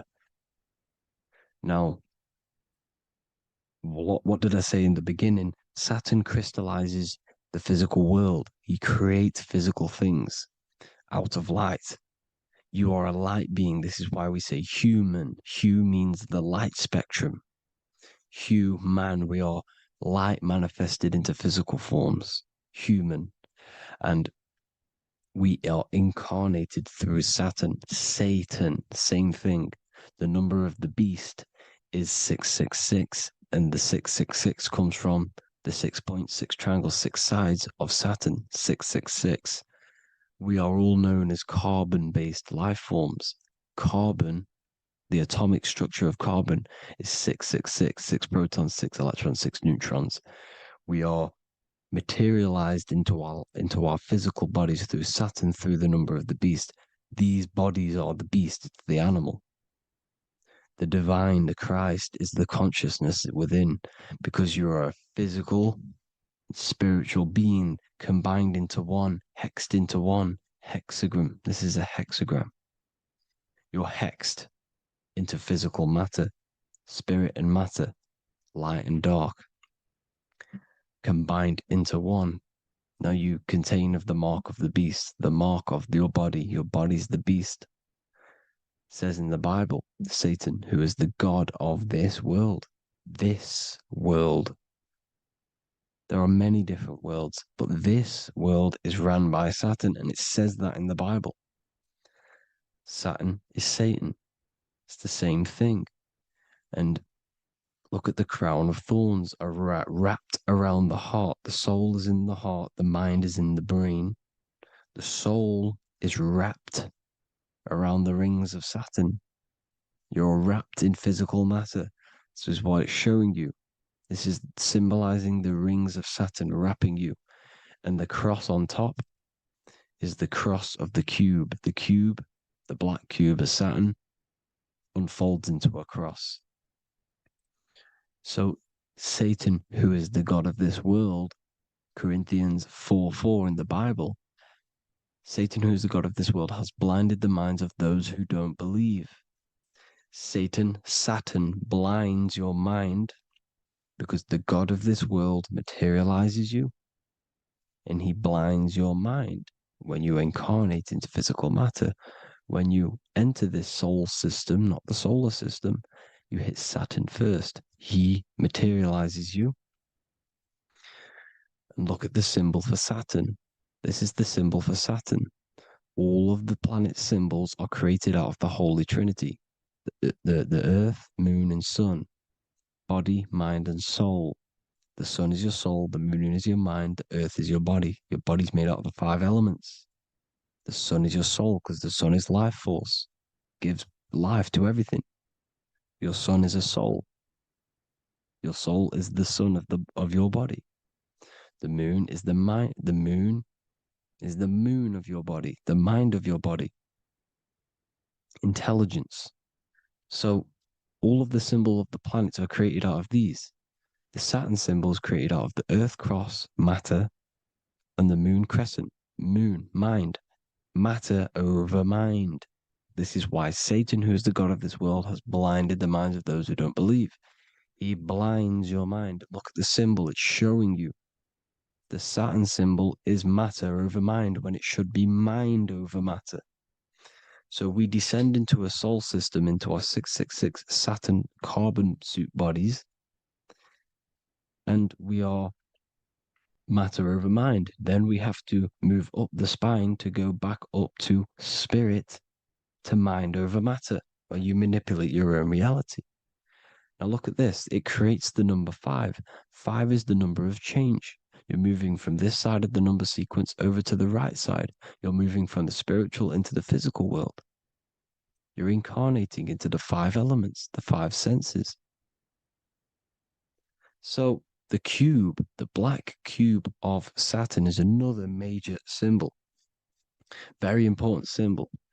Here you see the cube, and the color black is associated with Saturn because Saturn's associated with death. He creates and destroys. Light and dark. Death is associated with black, spirit, because you can't see spirit, which is blackness. So the black cube is black because Saturn rules the nighttime, which is dark, blackness, and he rules the winter, which is death, blackness. So Saturn is the black cube. Cubes have 6 sides: up, down, right, left, back, and forward. Cubes are 6-sided. Everything is 6-sided inside of this creation because you're incarnating, you're materializing, crystallizing into the cube, the world of the cube. Everything's a cube. Everything's got 6 sides. Here's Leonardo da Vinci showing you that you're in the cube. Leonardo da Vinci did this famous painting. You're in the cube, you're hexed into physical matter. We're incarnated into the third dimension, the three-dimensional world, which is a cube, 3D. And black cube adds up to six sides of the black cube. The Kabbalah means cube god in Arabic. And look at what they do. They worship the cube, the black cube, and they stand in rings like the rings of Saturn. Australia, Denmark, Manhattan, Santana all have these black cubes. You go to New York, you will see the black cube there as well. These black cubes are everywhere because it is the real God of this world, So look at the cross. The cross unfolds into the cube. Xbox, Nintendo GameCube, Sega Saturn, anything to do with a simulated gaming reality, they put Saturn in it because we're in the simulation of Saturn. This is a simulation. And this is why they reflect this through the Xbox, GameCube, Sega Saturn, anything to do with gaming, simulations, is all Saturn. Because we're in the cube of Saturn, the black cube. We're in the GameCube, the Xbox, the Sega Saturn. As above, so below. So they reflect it through the simulations that they create inside of this simulation. Cubes have 8 points for the 8 points of time and space. 8 is the number of time. Everything's cycling, infinity. So look at the cube. The cube is symbolized as in Judaism. The Judays have the black cube. They wrap themselves in a black band and they cover their eyes into blackness. The black cube, for the black cube of Saturn, they use the star as Saturn, and they worship their god on Saturn Day because it's all Saturn worship. And look how the Saturn god is wrapped around with these thorns or leaves, just like Jesus is wrapped around his heart. And Jesus on the cross is us on the cross. We are in the cross. We are in the cube. The cross is the cube. And the cross is even in the Saturn symbol. This is another symbol for Saturn. There's two symbols. You got this one, the one I've just broke down. And there's this one. This is the cross of Saturn, the cube god, the simulation, the game cube. Now, Chronos is another word for Saturn. Chronos means time. When you clock into work, you go to the Chronos machine. Well, I did anyway. And I'd tap my card on the Chronos because Chronos is time. Anything to do with time is Saturn. He creates and destroys. Look at the artwork of Saturn with the sand, the time. Look at this, how he's cutting off the baby's wings. He's crystallizing the spirit into matter. He's cutting off your wings. Satan, in the Bible, he falls from heaven into earth and he loses his wings. He becomes a serpent. You see it's all symbolic for us. We are the fallen angels, fallen angles of light. We're fallen angles of light. We are light beings. Now we're fallen into physical matter. Saturn's chopped off our wings. He's chopped off our spirit wings because when you astral project, you can fly. You will fly around. He's got the Reaper staff here, always depicted with the Reaper staff. Now look at the clock. Saturn Day is the 6th day, the number of the beast, 666. Look at the clock. 6 take away 12. 12 take away 6 equals 6. 7 take away 1 equals 6. 8 take away 2 equals 6. 60 seconds in a minute, 60 minutes in an hour, 24 hours in a day, 2 plus 4 equals 6. That's 666. Everything's 666 because it's time. Saturn. All goes to Saturn. He's the god of time. We're in time now. We're in time. We're in the time, which is God, the god of this world, the god of time. Now look at this. The Reaper is also depicted as the Reaper with the staff, the black cloak, black symbolizing death, spirit, Judges wear black because Saturn is the law. He's the god of this world. He's the law. This is why they wear black cloaks. When you graduate from university, you wear a black cloak and a black cube on your head. You've been hexed. Funerals, you wear black because it's all to do with Saturn, Father Time, Father Crystallization. Now, Saturn, here's another one of him cutting off the wings of a child. Because he cuts off the wings. He creates and destroys your body. We're in the electrical world. Everything that is electrical vibrates. All vibrations have to come back to a standstill point, which is death. This is why your body dies. Your atoms stop vibrating. Corona. Look at the crown. The crown is the corona. Corona means crown. And look at this is an alcohol brand for beer. You can see the staff of Saturn in the symbol with the moon crescent. Corona, which is the crown, Saturn, the crown on Saturn, the rings. And then you've got the staff. It's all Saturn worship.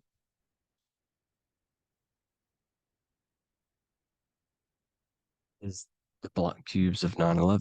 2 black cubes. This was a ritual for Saturn. It's all ritualistic.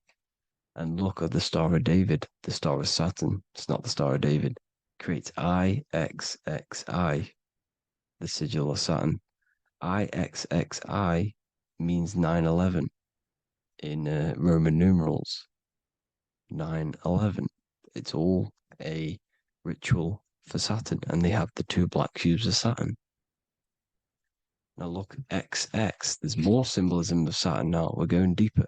XX is more symbolism for Saturn. The sigil of Saturn is XX, as above, so below. Same with the Star of David. You split it in the middle, as above, so below, as above, so below.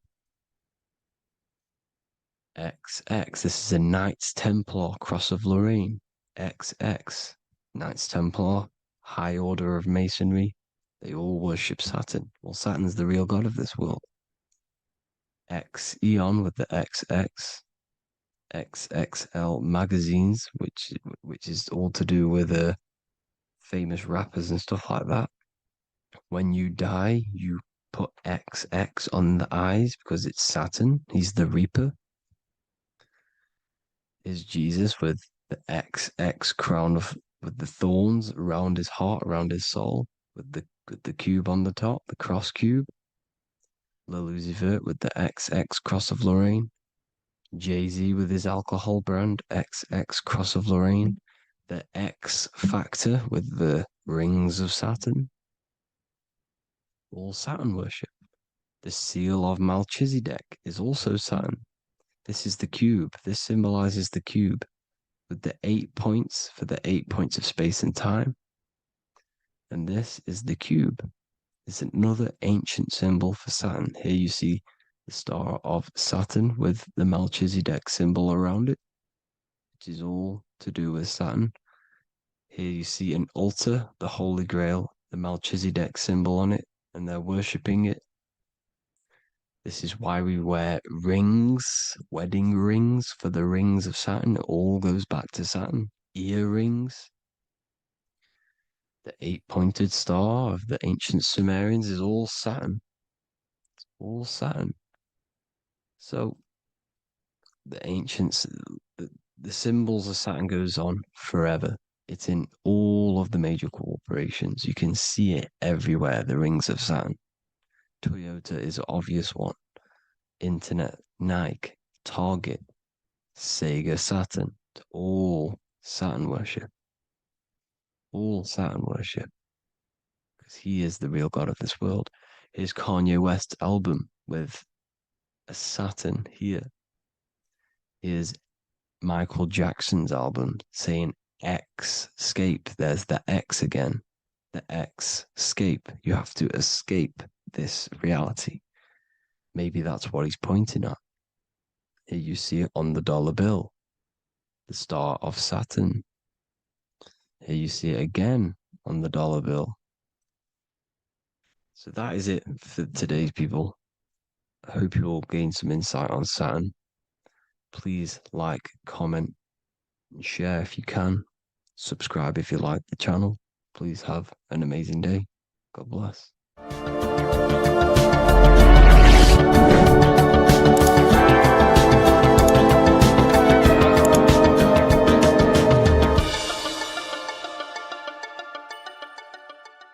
Welcome to Revival of Wisdom.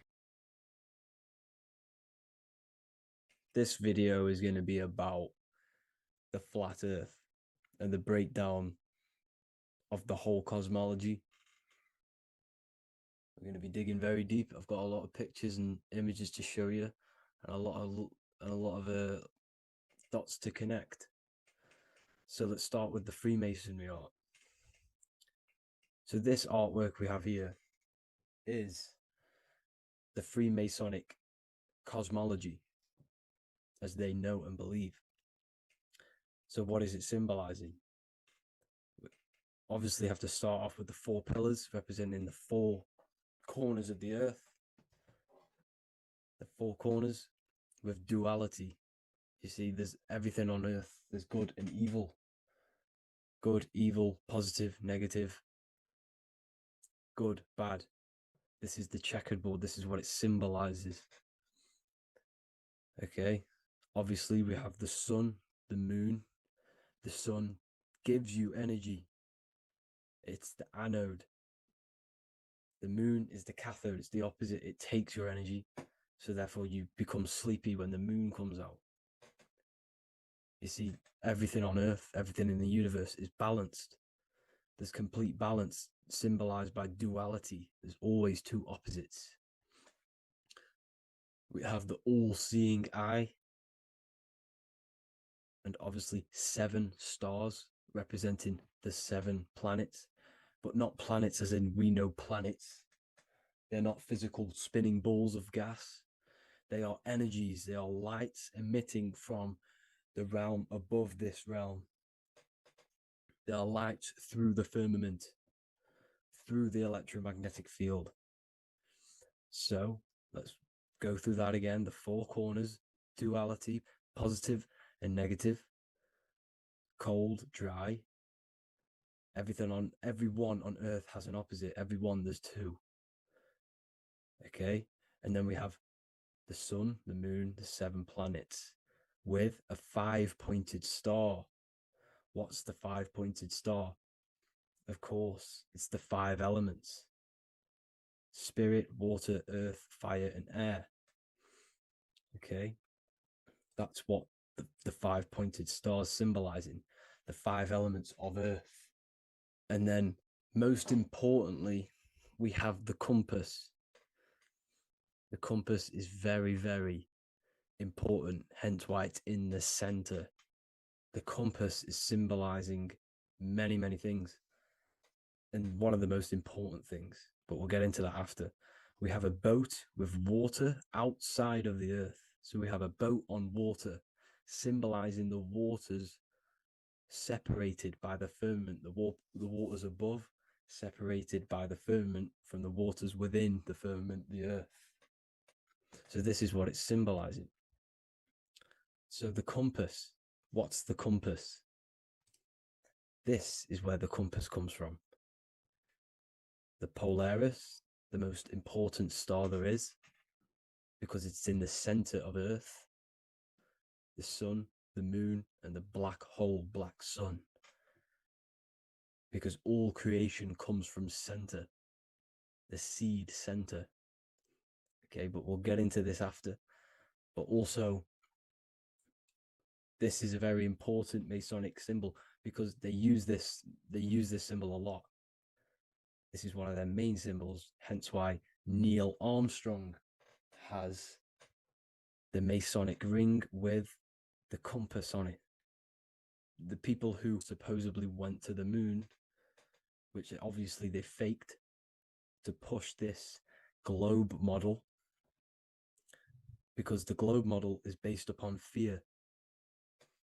Because the globe model, if they can sell you the globe model, they can sell you anything then. You don't know where you actually are. The globe model is to push fear upon the masses, because the globe model means there's not enough resources. There's also risks of asteroids hitting the planet. There's also risks of space extraterrestrial invasions, global warming, asteroids. You see, this is all the fear that they can gain off selling you the globe model. Okay, because they don't want you to know that this is an intelligent design. And also, they're hiding God, the creator, the source.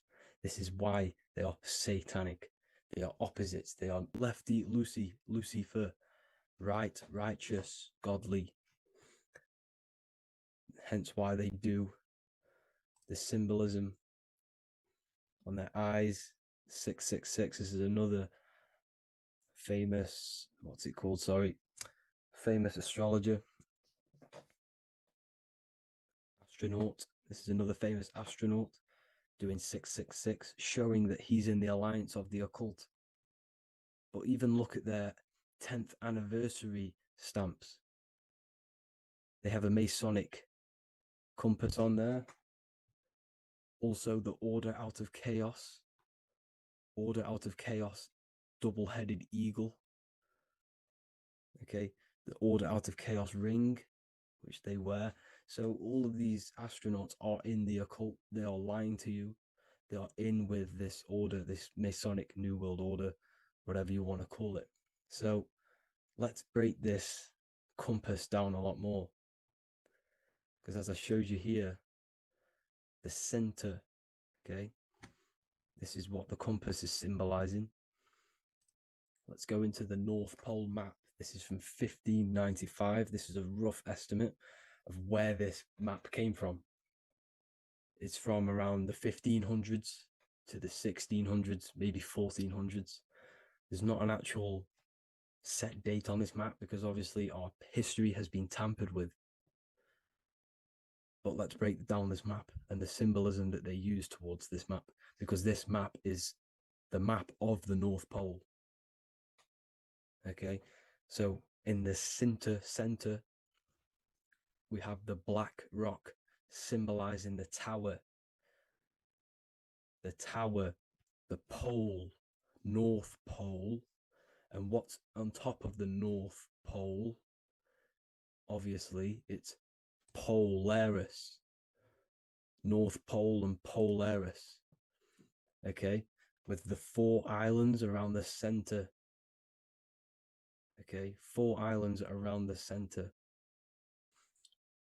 And this is what blew my mind, right? They say that Santa sounds similar. And if you look at this pole that's pointing to the North Pole, you see this line here. So this is obviously from the 1600s. What color is Santa? He's red and white. Just like this map pointing to the center is red and white, and Santa comes from the North Pole. So it's not a coincidence that they used red and white. They're mocking this map because obviously they took over after the 1500s, 1600s. They took over around the 1800s. So they're mocking this map with Santa coming from the North Pole with this red and white line to the North Pole. Notice the 4 islands. Okay. Like windows, their symbol, they obviously in the occult, they're part of the New World Order, is symbolizing these 4 islands with the blue behind it for the water. Okay, so this is another occult logo. They're symbolizing this center because the center is so important. Okay, we'll get into that. Also, we have the Mayan cosmology. This is the Mayan cosmology. This is what they created. This is their artwork with also 4 major lands around the center. You see this 4 with green in between them all. 4 major lands with the underworld. You see, this underworld is also symbolized by the Masons with the coffin of the skull and bones, the deceased, the dead. Okay, so this is also mentioned in the book of Enoch. Okay, and it's called Sheol. Sheol, the underworld. Okay, and in the book of Enoch, it says all spirits of the dead go to these hollow places, that they are wait until their appointed time of judgment. And it also says in the book of Enoch, there are 4 hollow places underneath. 4 as above, so below, representing the 4 islands. As above, so below. That's where that could link in. Okay. The book of Enoch is very important because it was found in a cave thousands of years ago and has a lot of truths about this realm and about this world we live in. So let's go back to the Mayan cosmology. So the ancient cosmology, they all must have had some sort of communication. They must all be in peace, at peace with each other, because all of their cosmologies link together. See, the Greek, Babylonian, Indian, Celtic. Okay, they're all linked in together. They all knew that they were in an enclosed system with an underworld and obviously a firmament. Okay, so this is what they all knew. They all must have had some sort of communication. They were a lot more advanced than us. They knew the center of the realm.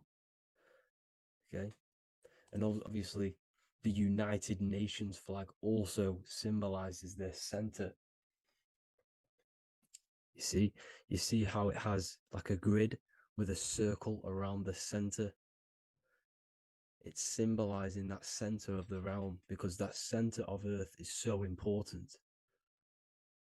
The United Nations flag, all have it. See, some different ones will have that circle around the center. Because the center is the seed. All things come from a center. So the torus field is so important because it is the spark of life. It's the building blocks of the universe, this creation. Because all things have a torus field. Just like an apple with what's in the center of an apple, a seed. Because the center is where the energies hold, is where the energies meet. And it creates that spark of life. Just like your heart is the center of your body. And it has an electromagnetic field.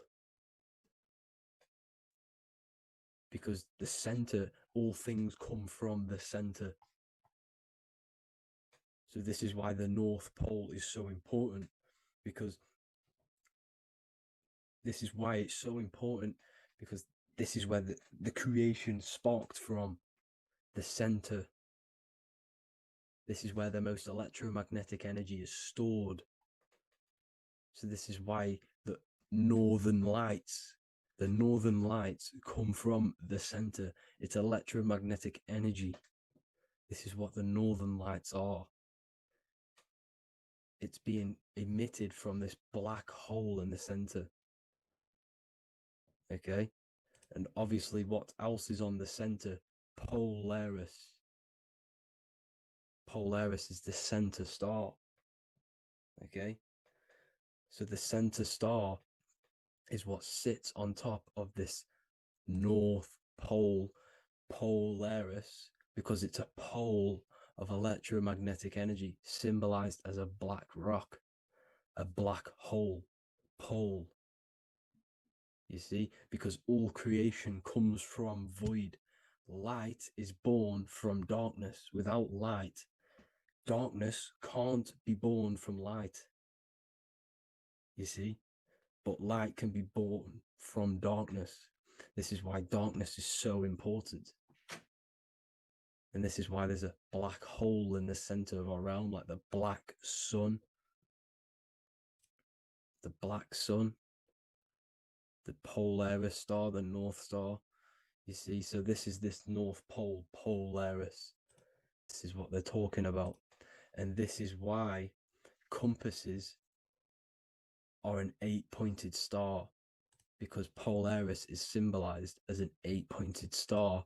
This is where a compass will point you to. It will point you to that center. So notice how a compass has this black hole in the middle, you see, and it will point you to this meeting point, the north, because in the center is the center of the torus field of the earth. This is where the most electromagnetic energy is.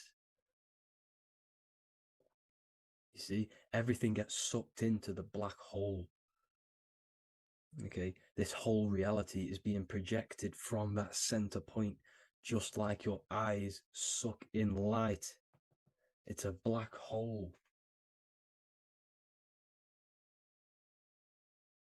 Your eyes suck in the light of this light being emitted from this center place, this electromagnetic energy at the center, which is the seed of everything, of everyone. You see, just like an apple has the seed in the center in darkness, because in the center of the apple, it's dark. It's black. It's pitch black. But that's where the seeds are. That's where the life is. But Polaris is so important because it's that center star which lines up. It is the pole, it's the top of the pole of the torus field. So Polaris would be here at the very, very top. And this is where the compasses point you to. And this is why the star of Ishtar, the 8-pointed star of the Sumerians, also talked about this 8-pointed star, and it's called the star of Ishtar. Okay, and who is Ishtar? Ishtar is the goddess. Okay, so she's not a male, she's a female, because every creation is brought through a female, a womb. Every single human on earth is brought through the womb, the sacred feminine energy. And the womb is pure darkness. There's no light in a womb, just like the center of our realm. There's no, it's a black hole. Okay, and guess what? She's the god of fertility and sexuality. She is responsible for all life. Okay, so the star of Ishtar is the star of Polaris, which is symbolizing the responsibility for all life, the center of our realm, the black sun, the black hole.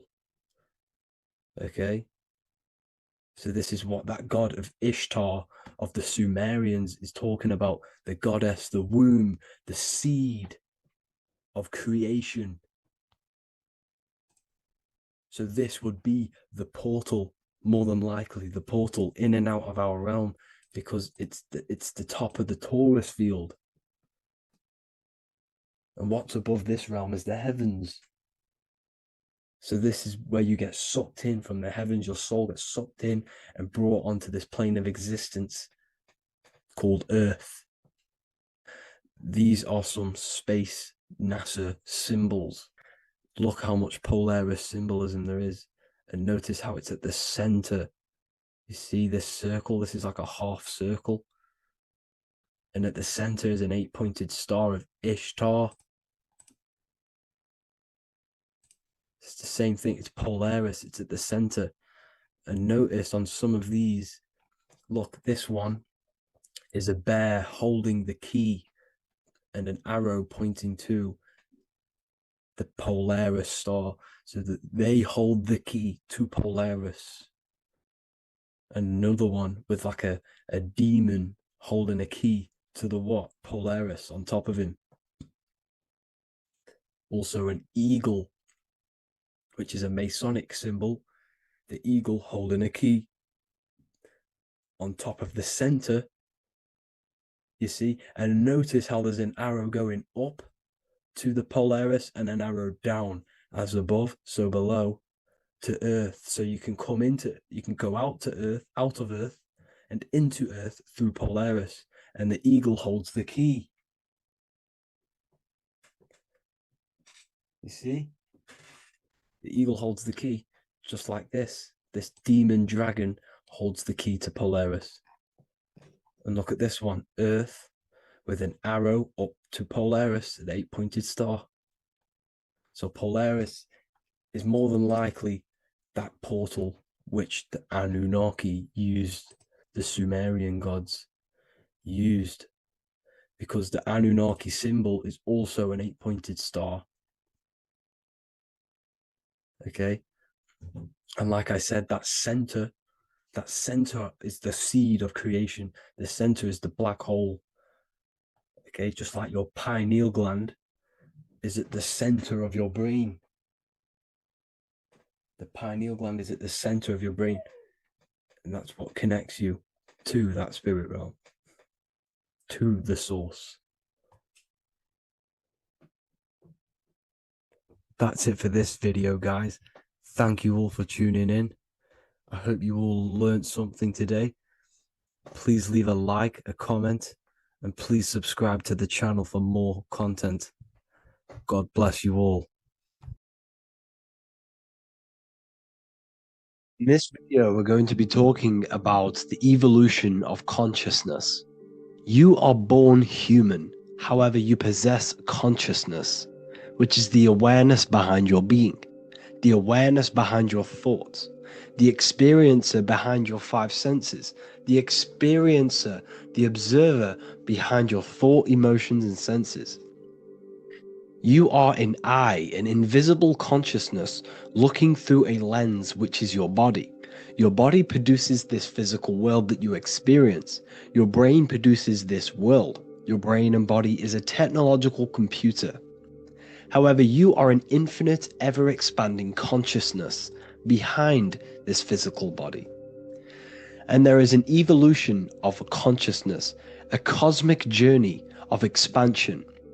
And this is why we see so much pyramid symbolism in the occult and esoteric world, and especially within Freemasonry. Because the pyramid represents climbing, an evolution, a raising state of consciousness, a journey. Steps symbolize a journey upwards. This is the raising and the evolution of consciousness, our inner world, the transmutation of our inner selves, of our souls and consciousness and our minds. So when we see this pyramid, we're seeing a evolution, a way up to source consciousness.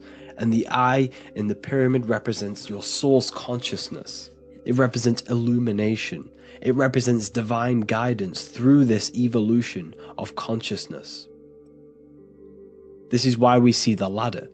Consciousness is ever expanding on an infinite journey of evolution. Each individual is a part of this cosmic process, contributing towards the ongoing expansion of both mind and awareness. As we evolve, we collectively explore deeper levels of existence, expanding the boundaries of thought and consciousness. The mind has the ability to expand infinitely into new realms of thought, into new dimensions of mind. The mind cannot be filled up. It is not a physical substance. The body can be filled up because it is a physical thing, but you cannot fill the mind. Therefore, the mind is constantly expanding, ever expanding into new fields of thought. So what we see in Freemasonry, the ladder, is again a journey, an elevation of consciousness. When we are born with an infant consciousness, and as we gain older, we gain an adult consciousness. Our inner world, our inner mind, and our emotional intellect changes and evolves. we are significantly different from when we were very young as an infant. It's because our consciousness evolutes, it changes, it alters like water. So just like this evolution of your own consciousness as growing up, there is consciousness of beings existing in cycles beyond our own. And their consciousness is unimaginably different from ours. They operate on a higher level of understanding and knowing, experiencing reality in ways that transcend our current comprehension. Our minds right now cannot comprehend the highest states of consciousness. There are entities, there are beings beyond our own, existing in higher dimensions of consciousness that we cannot comprehend because they have expanded. They are on a further way up the ladder of consciousness. However, we are all on the same journey. None of us can take the same journey. There is one ultimate goal, reaching source consciousness. However, this is always ever expanding. However, we are all on a different journey. There is one truth, one source, one goal. However, there are billions in different ways of reaching it, and we are all on these different paths to source consciousness, to this ladder, this evolution of universal evolution. Okay? Their awareness is attuned to new dimensions of existence, reflecting a more advanced stage in the cosmic journey of consciousness evolution.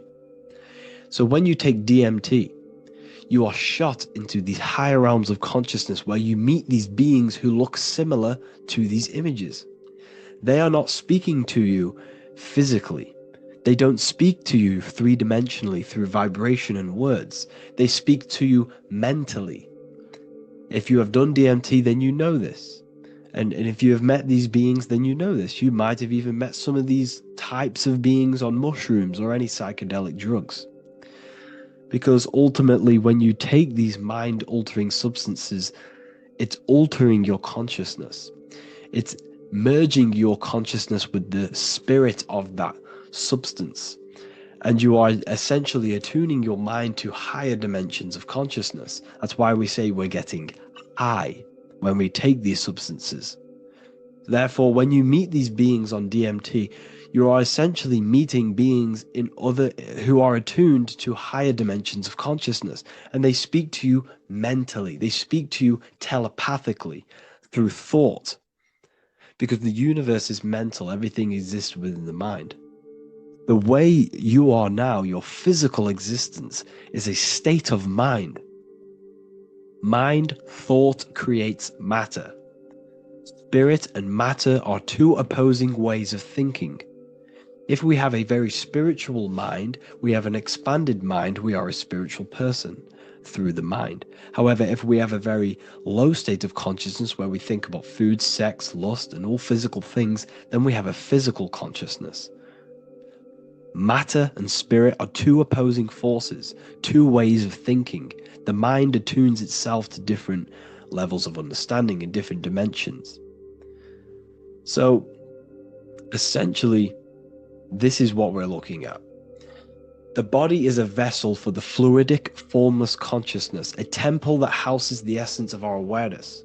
While the five senses are limited to perceiving only the physical plane, the mind transcends these limitations, capable of perceiving the full scope of reality. It is through the mind that we access deeper truths beyond the material, tapping into boundless nature of existence. Physical existence is a thin band, a thin layer of reality. It's like 0.001% of reality. And your five senses are only tuned into this layer of reality. But the five senses are, by design, only allowed to perceive physicality. But the mind has the power to expand beyond this physical five sense state. The mind has the power to expand and evolute.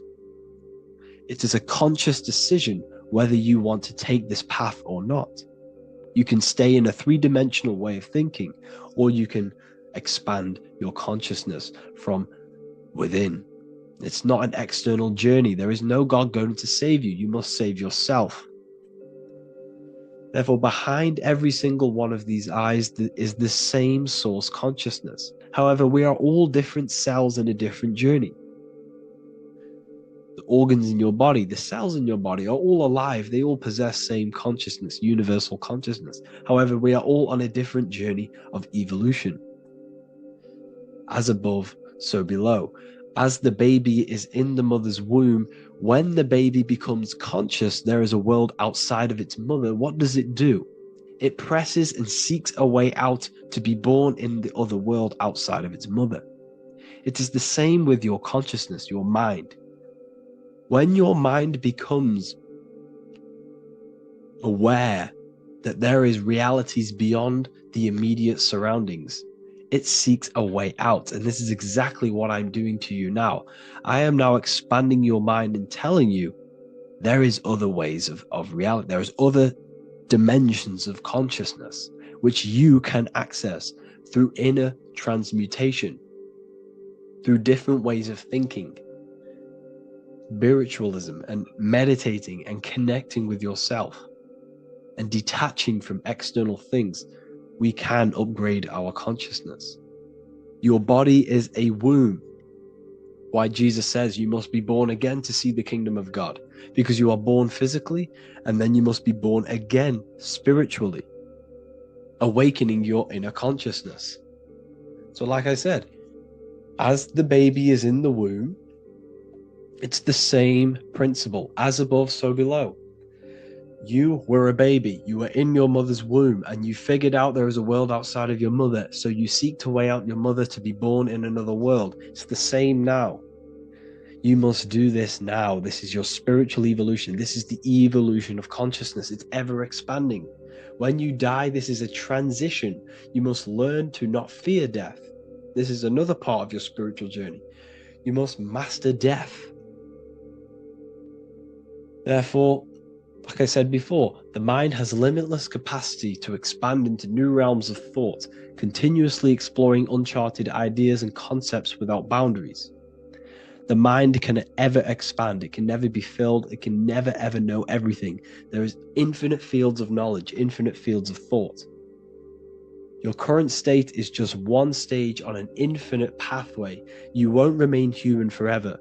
The human experience is a crucial phase where we learn to balance polarities, master the fundamental laws of the cosmos. It is a period of growth and transformation, preparing us for the next stages in our cosmic evolution. The goal is to strive for perfection, yet the true perfection is unattainable. It's like a tunnel, and there is a light at the end of the tunnel. And as you walk through this tunnel, the light is ever moving backwards. You should forever seek to meet that light, but you will never meet that light because consciousness is ever expanding. You should strive for perfection, yet knowing that perfection is forever unattainable. The journey is endless, with each step revealing deeper layers of understanding and experience. The pursuit of growth and expansion is itself the essence of our evolution. You can find all of this knowledge in the amazing book that I have read for years. I have read this book, The Emerald Tablets of Thoth, the Atlantean, by M. Dorial, translated by M. Dorial. I'm telling you now, this book, now that I've told you this, you have some context on the book. The whole book is about evolution of consciousness. He's talking about higher dimensions beings. He's talking about how you can transcend this physical plane.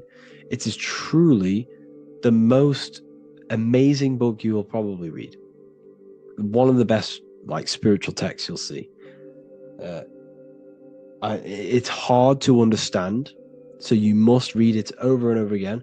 And the more your mind progresses, like for me, I read this every couple months. And the more I learn about consciousness, the more I expand my own consciousness. And every time I read this book, I pick out something new that just completely blows my mind. Because you can only understand this book to your level of consciousness, to your level of understanding. So now that I've told you all this information, go and read this book and it will absolutely blow your mind. And so will the Book of Wisdom Volume 2, which is now available. I released it the other day. I'm just going to read a page out now. This page is called Spirit and Matter. The Earth is not merely a dense, lifeless rock drifting through space. It possesses spirit, a living essence that animates its form. But what do we mean by spirit? Spirit in esoteric terms refers to the energy, the life force, animating the principles infused in matter. So essentially, what this page is talking about is how everything has spirit, consciousness within it. You are the middle, you are spirit and matter. You have the ability to expand your mind to the God self and raise above our animal instinct, our material self, and know the divine and expand. Animals cannot do this. Animals are not self-aware. Humans possess self-awareness. We can observe our consciousness. We can say, why do I exist? We can look in the mirror and know that we need growth. And this is what Anunnaki means. Anu means above. Anu was the supreme god of the sky, which is a metaphor. He represents spirit above, heaven. Anu came down to earth and married Ki, the goddess of the earth, which represents matter. It's a myth, it's an allegory. Anu married Ki and gave birth to the Anunnaki. Spirit came down and infused with matter and gave birth to the human, which is you. You are spirit infused in matter, Anu and Ki, Anunnaki. You are the Anunnaki. And this is just one of the teachings in my book. Honestly, this book is absolutely amazing. If you truly, truly want to expand your consciousness, give this book a read. And obviously, if you're inside the university, I give you this book for free. A paperback version. If you join the university, follow the steps inside of the general chat, you'll be able to download this book. Sorry, not download it. Order a paperback for free. All you have to do is pay for the shipping. You'll also gain amazing knowledge inside of my library, where your mind will just be overblown with the amount of esoteric books. There's over 45 rare occult books, plus you get a PDF of the Volume 1 and Human Health Guide. You get reoccurring updates where I expand on symbolism, occultism, where you will just feel absolutely amazing once you understand esotericism in yourself. You'll also learn how to create the dream reality that you want with the Manifestation Mastery course, where I teach you how your consciousness creates reality. You'll have a real lectures where I post lectures on symbolism, occultism, esotericism. There's a conscious community and live calls and Q&A where you can ask me questions and I'll answer your questions. I just want to say thank you to everyone who has joined the university. Thank you for even liking and watching this video. Any support I just appreciate every single one of you. Please, if you can, leave a comment and a like on this video and let me know any videos you want me to make in the future. And I will start uploading a lot more to the YouTube. So yeah, thank you all for tuning in today. Have an amazing day. Geometry. This is the study of nature, of the codes, the mathematical codes behind physical reality.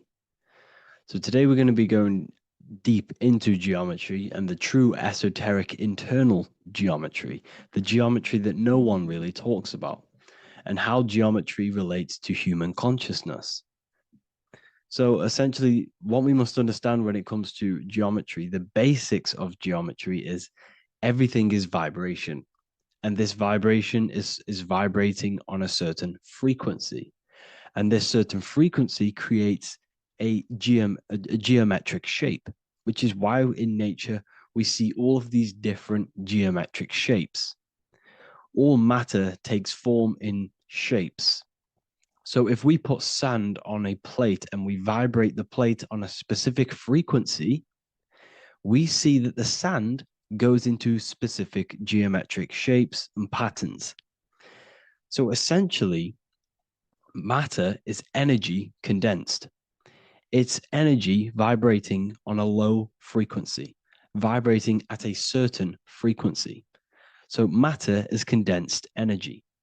And each geometric shape is manifesting and showing a specific energy. Some shapes carry more energies than others. For example, the cube is what traps energy. A square is what traps energy. So geometry and the flowers are basically how energy manifests itself into physical matter. We are in a world made out of energy or light. Light is energy. So everything is vibration, everything is frequency, and everything is energy. Even the words, each atom in our body, everything. So everything in nature has these mathematical energetic codes. So geometry is basically the study of nature and the shapes that are in nature and their energetic principles. Because, like I said, matter is energy. So this is what we call cymatics, when we place water in a petri dish and we shine light on top and we vibrate the water. And we can capture, this creates certain patterns. Each frequency, like you see here, has its own pattern. So what we are seeing here in the physical plane is essentially energy condensed into physical reality. We see it in the turtle. We see it in every single form in nature. Now, external geometry and normal geometry, we normally get taught that this is God's way of creating physical reality, which is essentially true. However, it's far more deeper than that. Far, far, far more deeper. Okay, so what geometry truly is, it's not God's codes to reality. What we must understand is what the brain truly is. And what we must understand is that we are not in the world. We are not in the universe. The universe is us ourselves. And the world is produced by our brain itself. Okay? So the way you must understand how the brain works, so what you visually see, so geometry is to do with what we visually see. And what we visually see is heavily connected with our eyes, which are an extension of the brain. The eyes are the brain. And essentially how we see is energy enters the eyes, and each eye goes to the optic nerve. And this energy is transferred into electricity, which travels to the back of the brain, to the visual cortex of our brain. And this is where the image is produced, what we see. Therefore, the world outside of us is truly inside of us. It's a projection from within the brain. The brain is an energy condenser, a decelerator, an energy decelerator. Everything outside of us is basically formless energy. It is formless energy vibrating at a certain frequency. So what the brain is, it's sucking in this energy, this light, and turning that frequency, that code, that light code, into a physical reality. It's condensing the energy and turning it into a visual image inside of the brain. Therefore, everything outside of you is not what it looks like. Everything outside of you is basically energy, infinite energy. And our brain is condensing this into a physical reality and projecting it outwardly, which you experience your visual field. Okay? And the ancients knew this. So this is basically called the sigil of Lucifer. Lucifer is known as the light bringer. Lucifer in Latin means to bring the light. This is the sigil of Lucifer, which shows the visual field and the brain. We also see this in the Google Play symbol. It's a powerful symbol showing you the visual field, which is basically a symbol that tells you that reality is inside of the brain. The brain is what produces reality, but consciousness is not produced in the brain. The brain is essentially a consciousness downloader.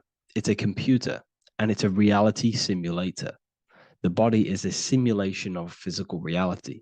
You are inside of the body experiencing the body simulation. The body produces this reality. It's a piece of technology. So Lucifer is to bring the light. Lucifer is the light being produced in our brains. Okay. So this is why they say Lucifer can tempt you. Lucifer can be the devil because it represents physicality. It represents the false light. Lucifer can trick you because it represents the physical world can trick who you truly are. So now that you understand how the brain is basically an energy decelerator and it creates and simulates a reality to your consciousness, you are no longer a person in a universe. You are the universe itself experiencing itself. Therefore, geometry is heavily linked in with the brain. Geometry is essentially how your brain and how your eyes decode energy. So what you are seeing is the mathematical codes of your brain creating reality. So what they teach you is the external is that geometry is God's way of creating this world, and these are the mathematical codes God's created. But now I'm telling you the internal. This is the truth. Geometry is how your brain mathematically condenses energy and light into a physical reality. So therefore, your brain is a computer program. So now geometry is nothing outside of you. Geometry is not something created by something else. It's created by your brain. Your brain produces these patterns through mathematical codes by breaking down energy into physical reality. And this is why you see geometry in everything around you. This completely changes your view on geometry. It's in your ear, it's in your face, it's in everything. Geometry is everything. Okay? So now that you understand this, now, as we were talking about the visual field earlier, the ancients knew about this. The ancient Egyptians knew about this. We can see this symbolism inside of the casket, the Egyptian casket. See, this crossover represents the visual field. This represents the back of the brain. This is the left hemisphere, the right hemisphere. And now some of the most simplest teachings in geometry is that straight lines are masculine and curved lines are feminine. And we even see this in the human body. The feminine human body is curvy and the masculine human body is liney. And even with the genital reproductive area, we have a line and a curve, 0 and 1, the binary code of all creation, 0 and 1, because that's basically all that exists. Nothingness and one, nothingness and God, nothingness and consciousness. That's all that exists. Now that I've told you that, the basics of geometry and the line and the curve and the feminine and the masculine, what do we have here? You see this stick here? This is a curve. And what's the right hemisphere? The right hemisphere is the feminine, the feminine energy, the feminine aspect of our brain. Then we have a straight line. This is straight lines. Now this represents the left brain.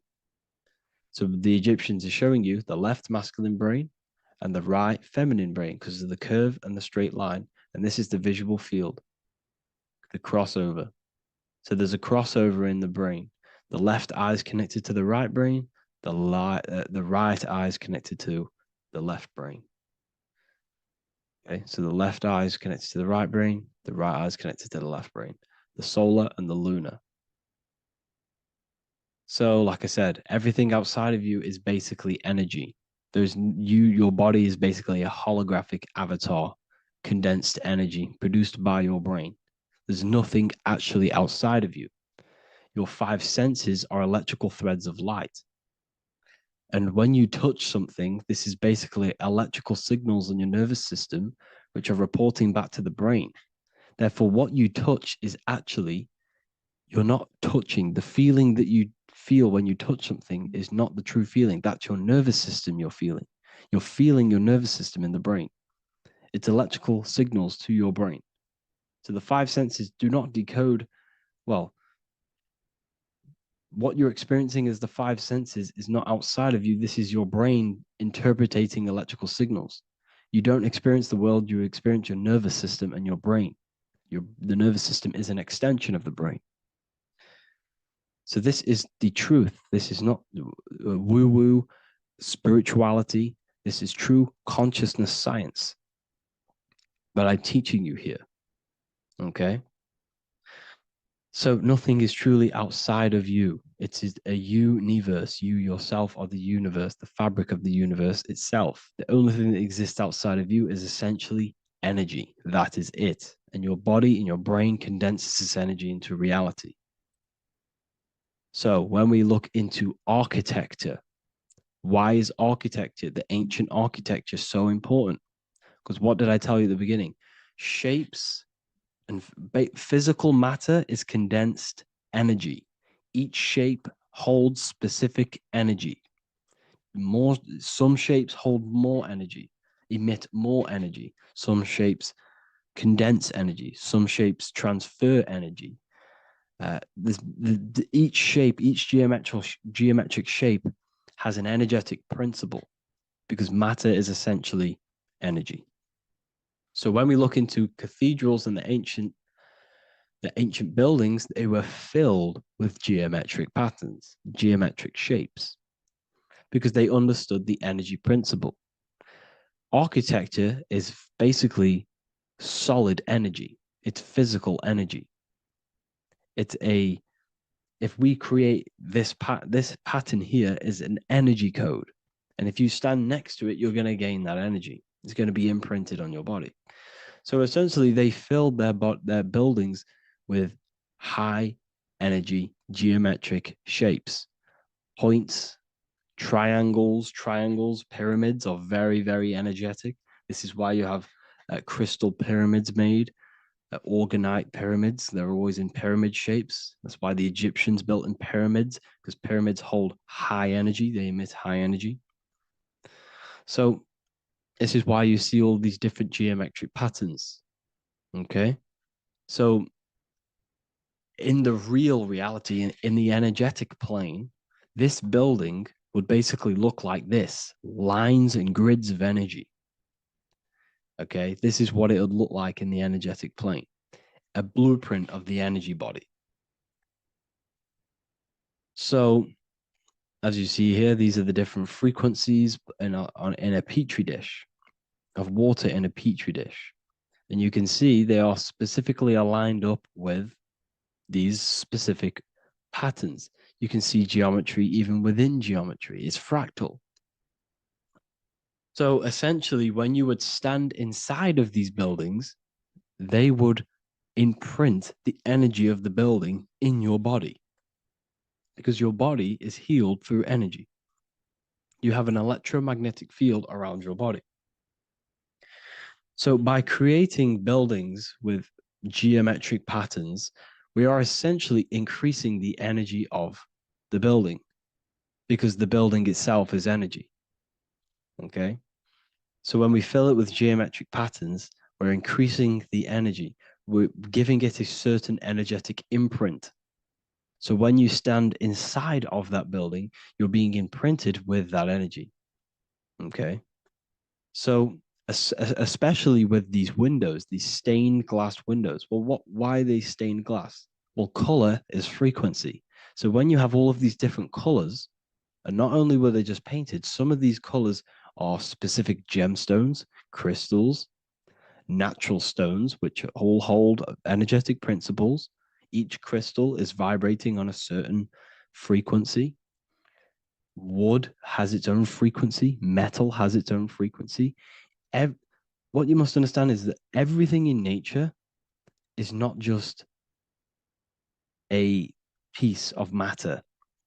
It's vibrating. The atoms of wood are vibrating on a certain level, which give it a certain energetic principle. Each crystal is vibrating. The atoms of the crystal are vibrating on a certain frequency, which give it a certain energetic principle, quality. So each thing, this is why the ancients were obsessed with natural stones, natural things, crystals, natural metals, and they wore different metals, different things like copper on their bodies, because they understood the atoms of these natural things are vibrating, which give certain qualities to you if you wear them. So you're not wearing it, you're basically putting that frequency onto your body because they understood this is energy. If I put copper on my body, I'm not putting copper on the body, I'm putting the frequency and the energy of the atoms onto my skin, and that frequency of them atoms are going to vibrate my skin, that frequency, and heal my body. So this is why this is so important. So each building is an energetic code. Okay. So when you stand in these buildings, it can heal your body. This is why when people walk into these ancient churches, they feel like they've met God. They feel a certain way. They feel so amazing when they enter these churches. They feel holy, for example. It's not because God's there. It's not because these man in the sky dwells in these holy places. It's because the energy of these buildings affect our consciousness. They increase your energy. They raise your vibration. They heal your body. They heal your cells. They imprint the water in your body, especially with these stained glass windows. Like I went a bit on a tangent there, but these stained glass windows were encoded. Well, they use different gemstones, different lights, different colors. And when the sun would shine through this window, well, what's the sun? The sun is light. Light is energy. The sun's light would go through this filter of the window of the crystals and the different gemstones and the different colors, and the sun's light would be encoded, imprinted with these crystals, with these colors and these natural glasses, which have healing energetic principles.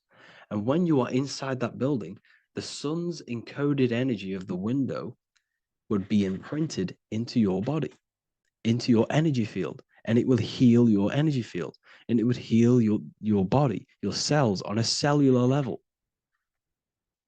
Because your body is what? 60 to 70 to 80, some people say 80% water. And water is encoded with vibration. If you say certain things into water, it gives it a specific geometric pattern, like I broke down in the beginning. If you say love to a water and then freeze it, it will go to this. If you say hate, it will go to a distorted pattern. So when you are in these buildings, you're being imprinted by the energetic codes of these buildings, the energetic principles of the windows, of the structure itself. The ancients never used to build in squares. Their buildings, their insides were never square rooms because they understood squares trap energy. They always had pointed roofs so energy can escape. So there's many little things that we need to look into geometry. For example, when you see magicians, when you look at ancient magic, why do they stand in circles with different geometric patterns? They use different geometric shapes. Why? Because shapes are energy. They hold specific energy. So when the magician stands in a circle with a pentacle, they're working with the energy of that pentacle. You can work with different energies based upon the different geometric shapes that you draw. And you can use this in your structure, in your architecture, in your work, and it can influence everything. So this is the true geometry. I hope you gained a deeper understanding on geometry and how it relates with you and your consciousness. Like I said earlier, your brain produces geometry. It's basically how your brain decodes energy. It's not God, how God creates this reality. And no, you're in this reality. You are the reality itself. Your body produces the reality. Therefore, geometry is one with you. So therefore, if I play with the geometry of the buildings, for example, like the government have, everything's in squares. If you look outside, everything's a square, everything's a rectangle. You go to a city, every window is a rectangle, every building is a rectangle. You live in a box room, everything is boxed and squared off in this reality, in this modern society. Why? Because they're trapping energy. The box is the cube is the most simple geometric shape, which basically condenses energy and it traps energy. And if you subconsciously see squares all the time, your phone's a square, your TV screen, everything's a square, your keyboard, your desk. Go and look at the ancients. They never used to build in squares and cubes. And if you go into nature, you'll never see squares and cubes. Nature doesn't create squares and cubes. Everything in the modern society is squares and cubes to simple your consciousness down, to dumb your brain down. So the ancients built very, very complex structures. Why? Because they understood what we see affects our brains, because our brains decodes reality and creates reality. If you see a sophisticated building, this is going to give you a sophisticated mind and raise your IQ levels over time, subconsciously. I'm not saying if you look at this building, you're going to become smart. I'm saying if every single building in your environment, ment is mind, mental, every single building in your environment was this complex and complicated, it would increase your IQ on a subconscious level. It'd make you more complex, make you more intelligent. So they've dumbed everything down. They've dulled everything down. Look at everything. Everything is being dulled down. So anyways, I hope you all gained a better understanding on this. If you want to gain more occult knowledge and esoteric knowledge, make sure to read the Book of Wisdom, Volume 2. If you're inside the university, you can get this book for free. Go to the general chat area and follow the instructions, and you can order yours for free. Truly life-changing stuff. Because the issue is with the world is that no one really understands who they are, what they are, and why we are here. That is the issue for people's depression, for people's wrongdoings. They don't understand who they are, what their emotions are, what their mind is, what their body is, what reality is. This book gives you that. This book gives you the sense of understanding, the sense of well-being that will give you a better life because you understand life and what life is. And if you truly want to take your studies to the next level, we have the Ethereal University. This is the place for truth seekers where you can connect with like-minded people so you don't have to feel insane, because not many people think this way. I've been there when you wake up and not many people around you are thinking the same way, and you start to feel a bit insane and you can't really talk to people about these things. That's why I created this, so you can connect with people and learn at the same time and become the best version of yourself by understanding truth and knowledge. If you join, you'll gain access to free live calls every single week, every single Saturday morning. We do live calls. You can ask me questions and all sorts. So make sure to leave a like and a comment, and thank you all for tapping in.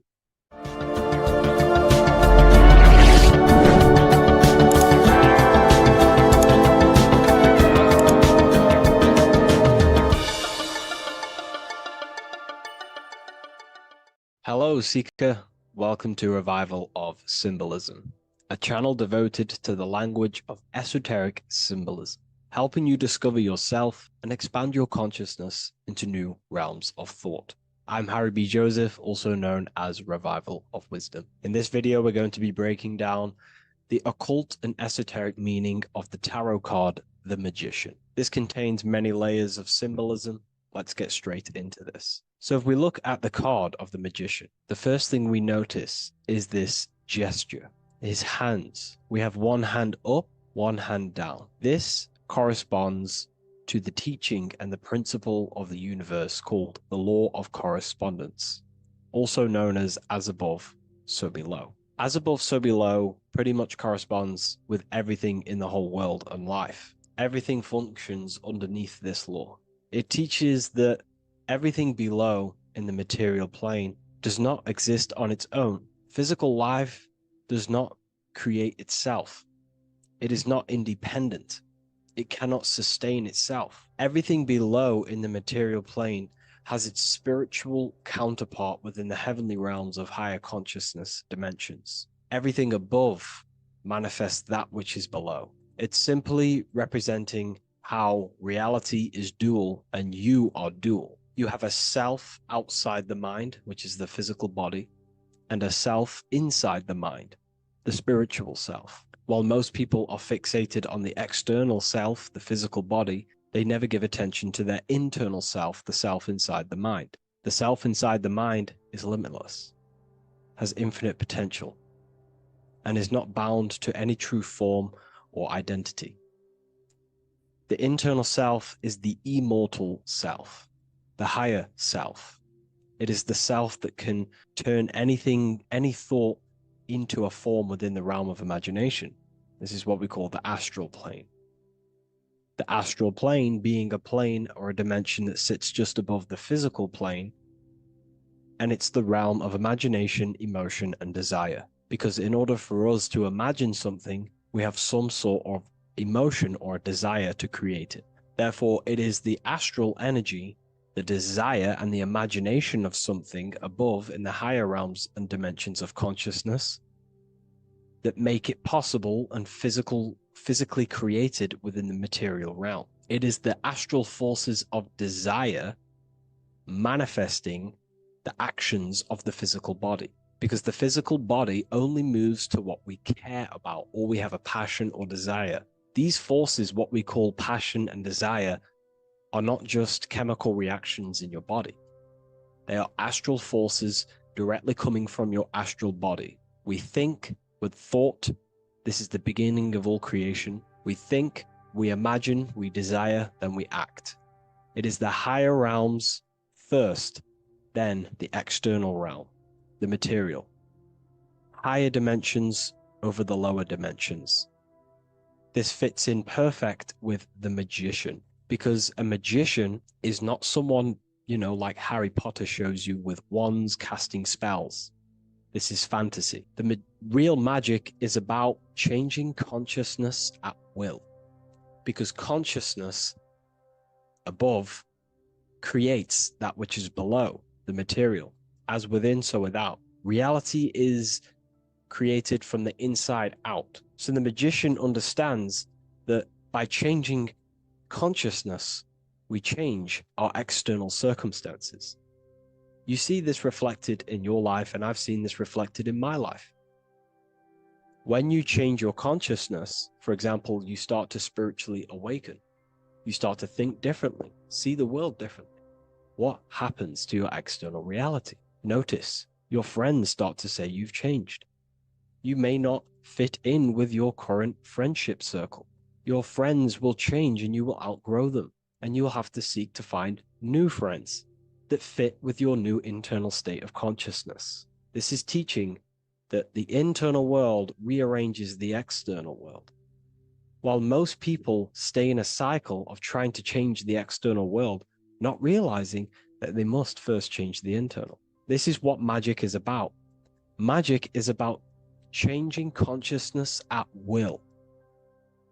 Because when a magician holds the ability to direct all forces of their consciousness to a specific reality within them, to create that form and reality within the internal self, they can actually start to produce change in the external reality. We have masculine forces of consciousness, feminine forces of consciousness. The feminine forces of consciousness are imagination, intuition, emotion. The active masculine forces of consciousness are willpower, actions, and intellect, thinking.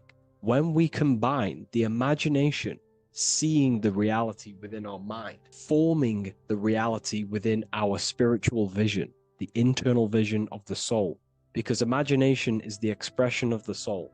It is creating with astral light, astral vision. Freemasons, occultists call imagination spirit vision. When we see that reality with our spiritual vision, this is why we have to increase our ability to vividly see within our imagination or the astral plane. If we do not develop these faculties of consciousness, we will struggle. This is what the esoteric is about. We have to increase and develop every part of our consciousness to develop spiritually, to try and reconnect with the internal world, while our whole past life we've been focusing on the external. When we combine the soul's vision of imagination with a feeling and a desire of creating that reality, that's then the internal world pretty much sorted. Then we have to combine that with willpower and actions. The masculine and feminine come together to give birth to a child. The masculine and feminine come together in your consciousness to give birth to a reality. It's about changing what's inside the self to produce change below. This is what true magic is. Look at the word magic, magi, and the word imagination, imagination. Imagination is about working with the forces of the soul and the forces of consciousness, producing change in consciousness at will to produce change in the external. This is what this represents. Changing above so we can change below. No point trying to change the external world, because the external world is already formed. It is a form, it is an effect. So to produce true change in the external world that lasts long term, we must first gain control over ourselves. We produce change internally. This is why the magician is called to gain mastery in every element of their being. They have to gain control over every aspect of consciousness and develop every faculty of the soul. This includes developing strong imagination, developing a very strong willpower. We can do this through exercises such as imagination exercises, holding one specific vision for a long period of time, meditation, thinking on one specific thing for a very long period of time. This will increase the willpower. It's also about gaining control over the subconscious impulses, the subconscious thinking patterns that seek to control us. It's about gaining control over every aspect of our consciousness. This is what a true magician is. And this is what the true spiritual path is. Developing every faculty of consciousness. It's a never-ending journey of self-mastery. If we look at the magician, we see this infinity symbol rising just above his head, symbolizing the mind being filled with higher knowledge. The mind aware of higher dimensions. You see, the mind is the cause, physical reality is the effect. We need to raise our consciousness from effect consciousness to causal consciousness to truly become a magician and a master of our reality. What do I mean by effect consciousness? Most people live in the realm of effect and reaction. Their consciousness, their mind, emotions, and imaginations are constantly thinking, feeling, and imagining the things that have happened to them. Instead of doing this, we need to change this state. Instead of reacting, we need to become the cause. Instead of thinking and imagining and feeling the realities that's already gone past and things that have happened to us, we need to change this so we use the powers of the soul, the powers of consciousness as imagination, emotion, the intellect, as causes and not reactions. This is how we truly become a magician and apply this principle of as above, so below. We need to think, feel, act, imagine, and use all the faculties of consciousness and the creative powers of the soul to cause things, to create a better future, to imagine a better outcome, instead of dwelling in reactivity, because reactivity will create a constant cycle of negative manifestations. If we sit around and moan, complain, think, imagine, feel the things that have happened to us in the past, the mind is the cause. And if the mind is in that state of reactivity, it's just going to constantly create more negativity in your external reality. This is what it's all about, as above, so below. You can see the sword here. The sword cuts through the air.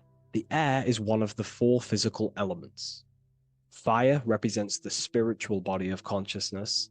Water represents the emotional body of consciousness. Earth represents the physical body of consciousness. Air corresponds to the mental body of consciousness. So this sword is a symbol of a sharp mind. The mind needs to become very sharp and very disciplined and very controlled, both consciously and subconsciously. What does this mean?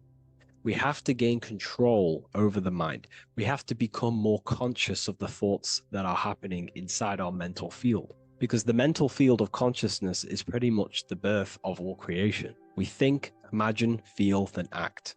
So we must gain a sharp intellect, a sharp mind, a sharp, powerful mind.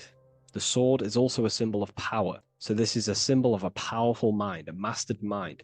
This is your sword. This is your tool to create, because you are a co-creator. As above, so below literally tells you that you are God itself. The same powers God used to think everything into existence, such as nature, the stars, the human body, the macrocosm, the world. God thought the world into existence. We live in a mental universe. All creation is first thought, then manifested physically. The same powers of thought God used to create the world is the same power that you use to create your world. You are cut of the same fabric of God. You are a microcosm, as above, so below. God is the macro, you are the micro. What is the wand? The wand is not real. This is not a real wand you cast spells with, but a symbol. The symbol of the wand represents direction of consciousness, willpower, and attention. We have two spiritual currencies which pretty much create our experience and reality: time and attention. That's why we say we spend time and I pay attention. These are your currencies. These are how you create and generate reality. Moving on to Jesus and Satan, we see there's an exact same symbolism within the ancient paintings. Jesus pointing up, Satan pointing down. Satan is the egoic force within one's consciousness. He is a symbol. Satan is not a real identity or being or entity.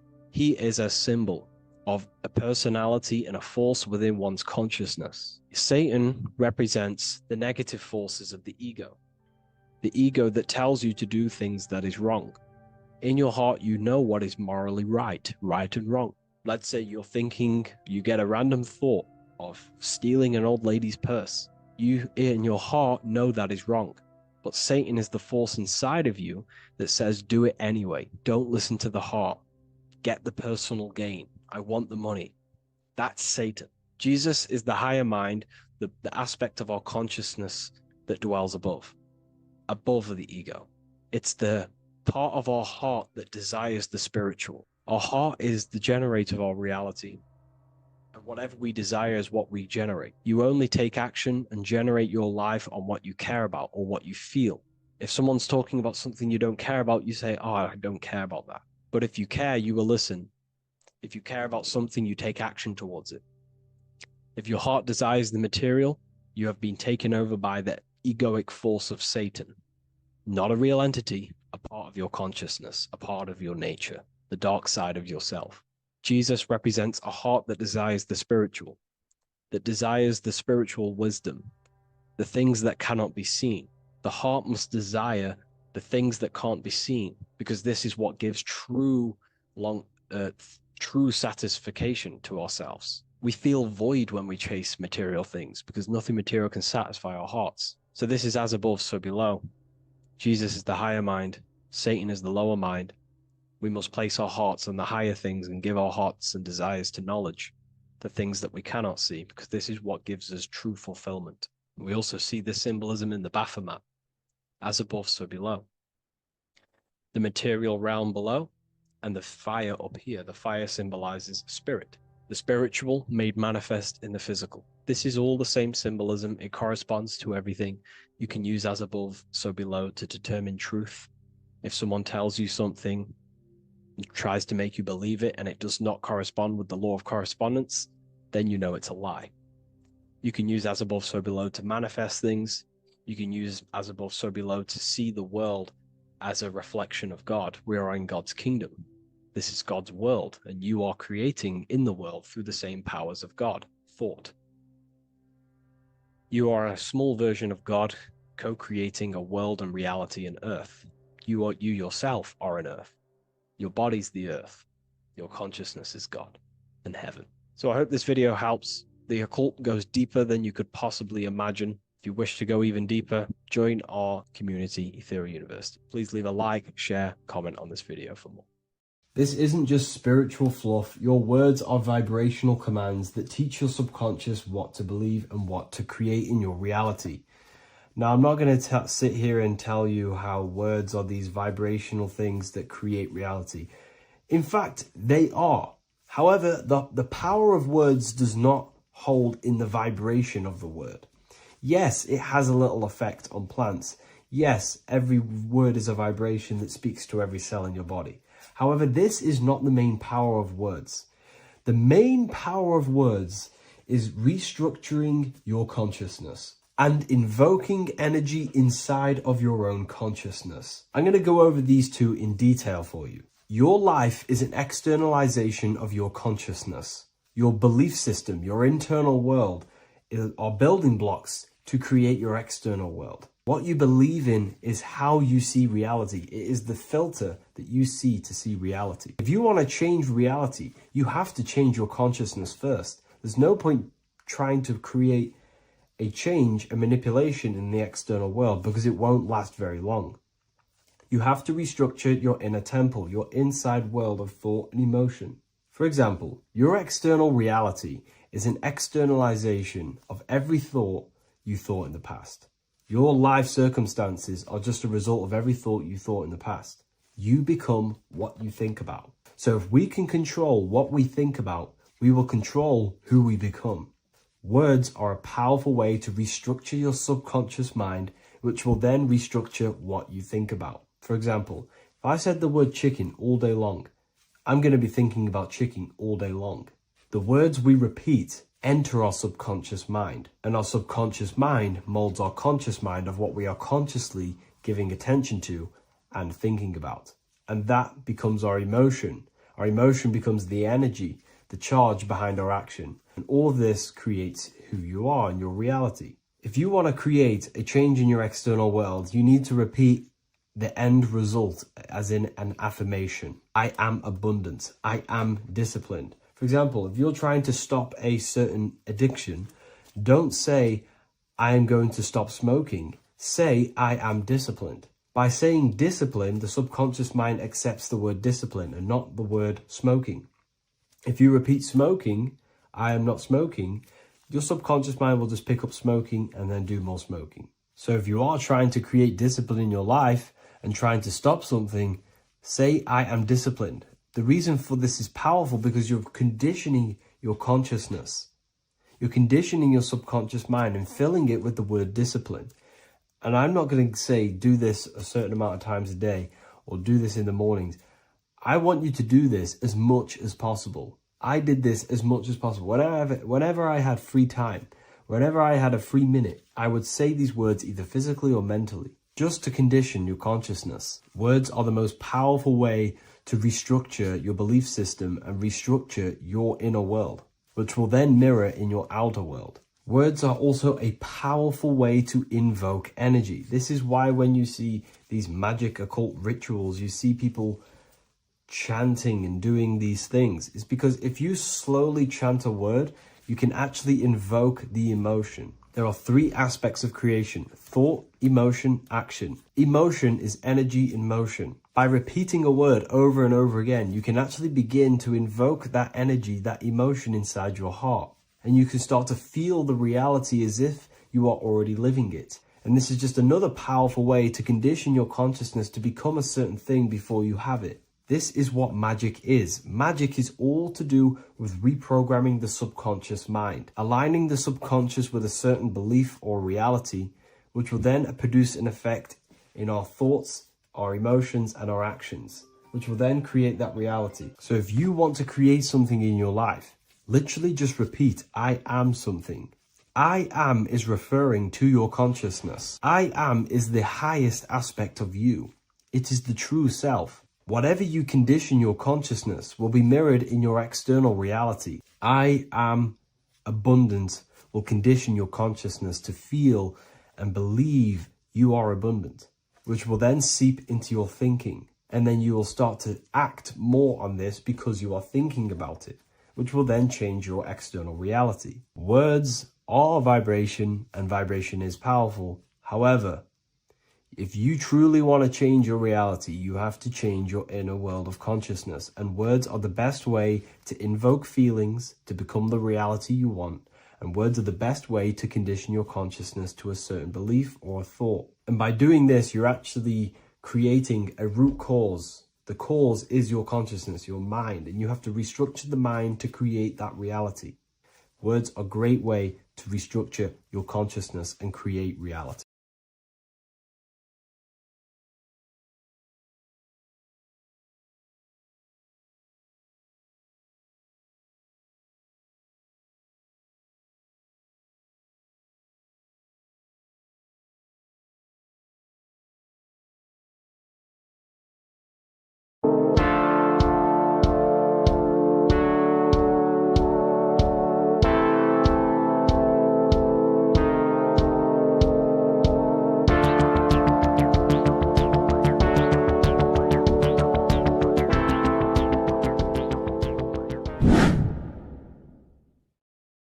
What's good, people? We're back with another video. This is going to just be a quick video. Manifestation, magic, bending reality. So let's jump straight into this. So you have a conscious and a subconscious part of your mind. The conscious is what you're conscious of, what you're actually doing, where you can choose or not. However, the subconscious is the part of your brain which is automatic. So all of the systems in your body, like the digestive system, your heartbeat, these are automatically being ran, and you do not have to tell these systems to do anything. You do not have to consciously tell your heart to beat. It's automatically doing it, and this is what the subconscious mind is controlling. It's like the dark aspect of your brain or your mind. It is the way bigger aspect of your mind. Okay, it controls all the systems in your body. Okay, and this is where all of your programs are. So when you're in it from your childhood, what you've learned in school, all of these things are being kept in your subconscious, maybe traumas and stuff like that. So the subconscious is the female aspect, and the conscious is the male aspect, because the male is all about action and doing, and the female is all about creation, creativity, intuition. So you have a right and a left hemisphere of your brain, and these are obviously male and female. The right side of your brain is your female. It's to do with creativity, imagination, intuition, insight. Okay. And this is one of the most important sides of the brain. This side of the brain is the most attacked by the elites, whatever you want to call them. This side is one of the most important, because obviously your intuition is a massive part of reality.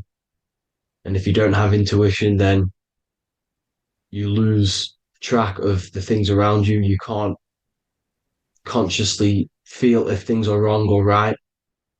They don't want you to have intuition or creativity or imagination. They want you in the left side of your brain, which is just reasoning, logic, and basic things. So they just want you to tell you what you want, tell you what to learn, and then that's it. They don't want you thinking for yourself, which is the right side of the brain. So whatever the conscious side of your mind impresses the subconscious side of your mind. So if you do affirmations, for example, if you consciously do affirmations every day, you're reprogramming your subconscious mind. You're impressing a vibration and a word into your subconscious mind, and therefore it will reprogram it. So the male and female aspect are symbolized by the Star of David as well. The male being the upside triangle, the female being the downside, connected all in one, because we both have male and female energy. So every thoughts are electric, which is the male aspect. Emotions are magnetic, which is the female. Each thought creates a wave of vibration in all directions. So think of it like a water drop in a pool, but it going out in every single direction. It's not just flat. And these thoughts have a certain frequency, has a certain vibration. That vibration has a certain frequency. And this affects your aura. Every thought, every emotion directly impacts your aura and the strength of your aura. So if you're angry all the time, your aura in the astral plane will look red. However, if you're happy, it'll be more like blue and green. So it's very important. Your electromagnetic field is created out of your emotions and thoughts, and that affects reality, because you're 60% water, and frequency and vibration create certain patterns and has a certain effect on water. We'll get into that after this slide. So each thought that people are thinking around you, you are actually subconsciously picking up these thoughts, because it's emitting this vibration in all directions. So this is why you can pick up thoughts of other people on the odd occasion. However, when you're more in tune with your intuition, your right side of your brain, you can start to pick up on vibrations, thoughts, and other people's auras. You can pick up on the energy once your third eye is open, and you know whether you should be in that environment or not. This is what we call an atmosphere when we go into a room and you can feel the tension if someone's been arguing, for example. This is the atmosphere, this is the vibrations, these are people's auras emitting these certain frequencies and vibrations. Okay. So our aura is contained of multiple layers. Obviously, we have the physical body. This is the electromagnetic layer. However, you have the different planes of existence, the spirit, mental, astral, etheric, and then physical. The physical is the lowest plane of existence. And the physical plane is a product of all of the planes above. So the mental impresses on the astral impresses into the etheric, and then the etheric creates the physical object. So the mind is the root cause of reality. The mind is the cause of everything. Your consciousness is pure cause. There's no effect. Everything you see in this reality is the effect. Everything that you experience is the effect, because the root cause was the mind. The decisions you made you experience that certain experience. And that decision was created on the mental plane. And this is just pure thoughts. And thoughts are things. If it exists in your mind, it is a thing. It's a certain frequency. So if you have a certain level of thoughts, if you're thinking positive, for example, you're going to have a strong aura, you're going to have a higher vibration. And that attracts like. Like attracts like when it comes to thoughts and vibrations and electromagnetism. So if you're thinking positive all the time, speaking positive, doing positive, you're then creating a higher vibration, and that's going to attract people on that similar frequency to you. Everything is electromagnetism, frequency, and vibration. Everything. You see, so this is why, for example, if I put my hand to a TV screen, if my finger was the same vibration as the TV screen, it would go straight through it. However, the particles in my hand and the particles on the TV screen are two separate vibrations, and this is what causes the friction to stop and not my finger to go straight through it. So, like I said, when you don't feel the vibe of someone, when you don't feel right, you don't really get along with someone, this is a vibration. Your vibrations are not matching, they're not similar, they're two complete different vibrations, and they're not aligning properly. So music has a massive part on this. Music is a massive, massive tool for the elites because music is frequency.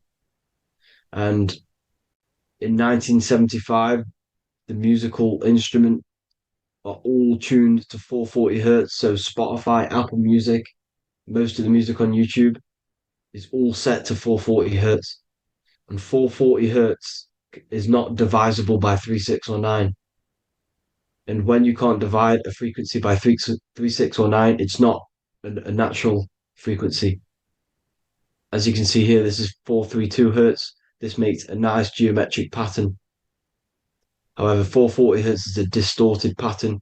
So when you listen to this, this actually shuts off the whole right side of your brain. Like I said at the start, this is the most attacked side of your brain. It's to do with creativity, imagination, intuition. When you listen to 440 hertz, it shuts off the whole right side of your brain.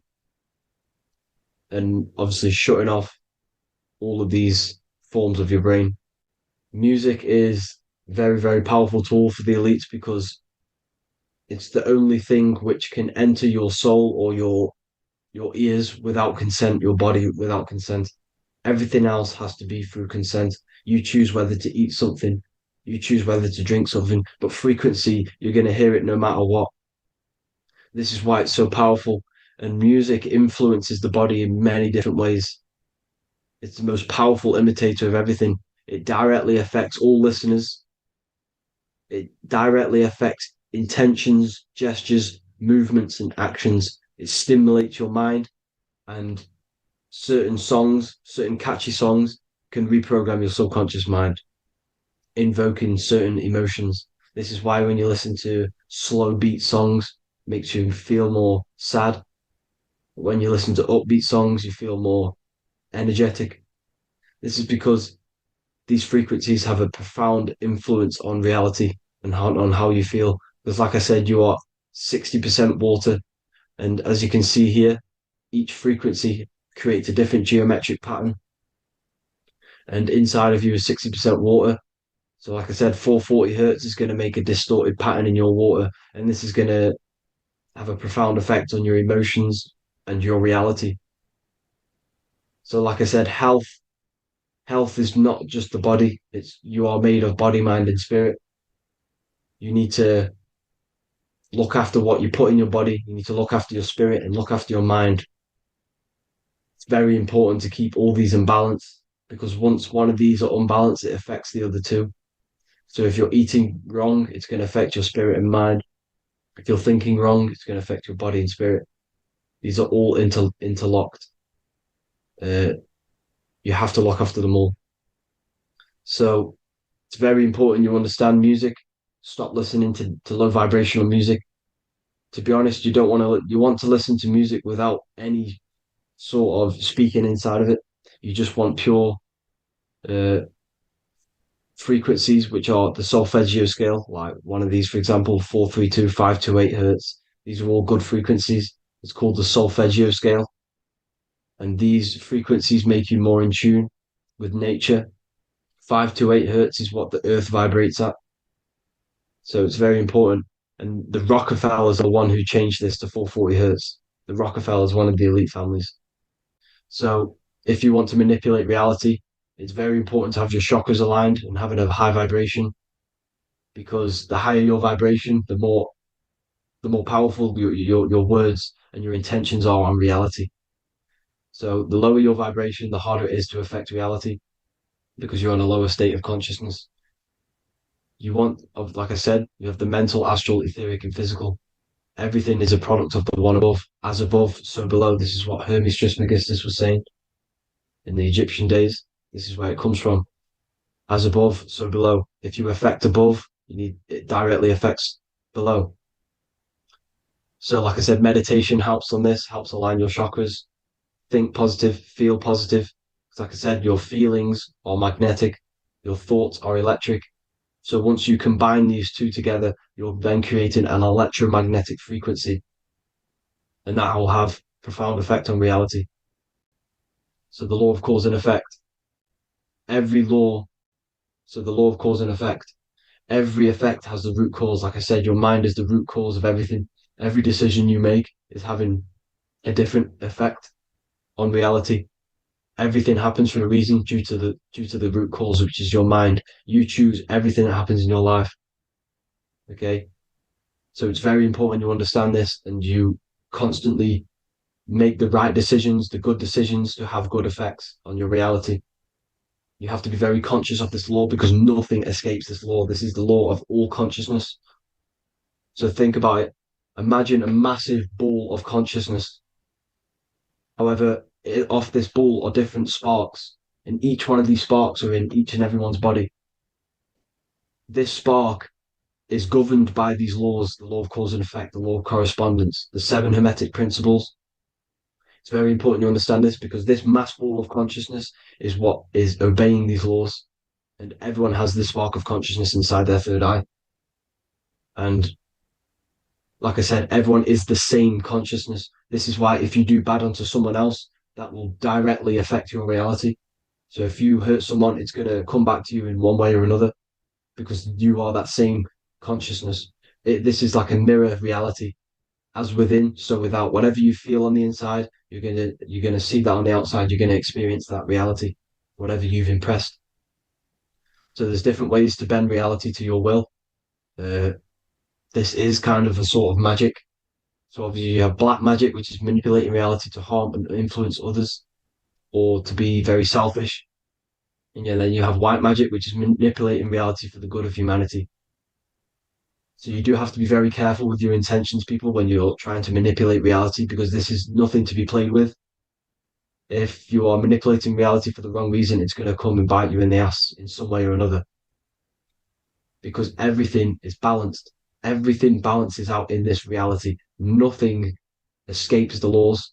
Not one thing escapes the laws. So if you're stealing from yourself because it's just going to come back in one way or another. Inside of everyone's heart, you know whether you're doing good or wrong. You know, you can feel it when you do something wrong. You can feel it when you do something good. The heart is the center of the torus field. It's balance. And this is why you say follow your heart, because it's the center of the torus field. It's very important to listen to this inner voice inside of you, because that is telling you the right things to do, the good decisions to make. And when you keep following that voice, that good voice inside of you, it takes you to your life path. Very important to follow that voice. However, don't let the ego get in the way of it. Don't care what your friends are going to say. It's very important to understand this. So you have different ways of manipulating reality. You have sigil magic. This is where you create your own sigil or symbol. You create your own sigil and symbol, and then you charge it. You behind that symbol, you have an intention. So, for example, if you want to manifest wealth, you create a sigil which represents what you want. You create that sigil, you draw it out, you charge it, because wherever your attention goes, energy flows. So whatever your attention is, you're sending energy that way. So what you do with your eyes and your hands, you place attention on the sigil. Imagine that it's glowing. Imagine that you're sending energy to the sigil, and then you burn the piece of paper once you've done this. And then after this, you meditate on that symbol. You constantly think about that symbol, because that symbol is the frequency, is the thing that you want to manifest. So that's one way. Or you can just meditate on your reality. So imagine yourself having already what you have. This is what they call a mindset. You must set your mind to the frequency what you want to manifest. Okay. So if you want to manifest wealth, for example, imagine yourself being wealthy. What would it feel like? What would you be doing? Imagine a scene in your mind. Constantly do this, and you're putting out that frequency. Like I said, you must think, because the thoughts are electric, and then you must feel, which is magnetic. Together, this creates an electromagnetic frequency, and this is how you attract things to you. You will attract the certain people to come in your life to bend reality to your will. Okay. Or you've got mirror magic. Stare yourself in the mirror, because a mirror reflects light. It also reflects energy. So you've got to be very careful with what you say to a mirror. You've got to be very, very, very careful, because whatever you send into that mirror is directly sent straight back to you. So if you're thinking negative, you're sending negative energy back straight to you, and that's going to have an effect on your reality. Affirmations are very important, because your words are frequency, your words are vibrations, and each word you say has a certain frequency. If it's positively charged, it's going to affect you positively. If it's negatively charged, because like I say, your brain and your mind is like the director of energy. That's what your brain is. And it directs energy into certain things. You can either positively charge it or negatively charge it. And this brain is creating your reality constantly. It's manifesting your reality constantly in the present moment. So this is what the government knows. The government know your mind is the root cause of reality. This is why they call themselves a government. Government. The New World Order is not being manifested by them. They are controlling the information. They are controlling your perception of this reality. And they know the mind is the root cause of reality. Therefore, if they control your perception of reality and your information, what you believe, you're going to manifest that information, that perception. So we, the people as a collective consciousness, are the ones manifesting this New World Order. You see, so this isn't black magic. They're actually tricking us into manifesting their own their plans, this New World Order.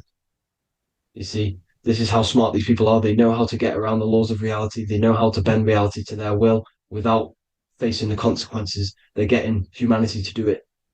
You see, there is a collective consciousness. As like I said, we all have that same spark of consciousness, right? So as a collective consciousness, we are on a very low vibration at the moment. However, we are waking up rapidly. There are more and more people waking up at the moment, and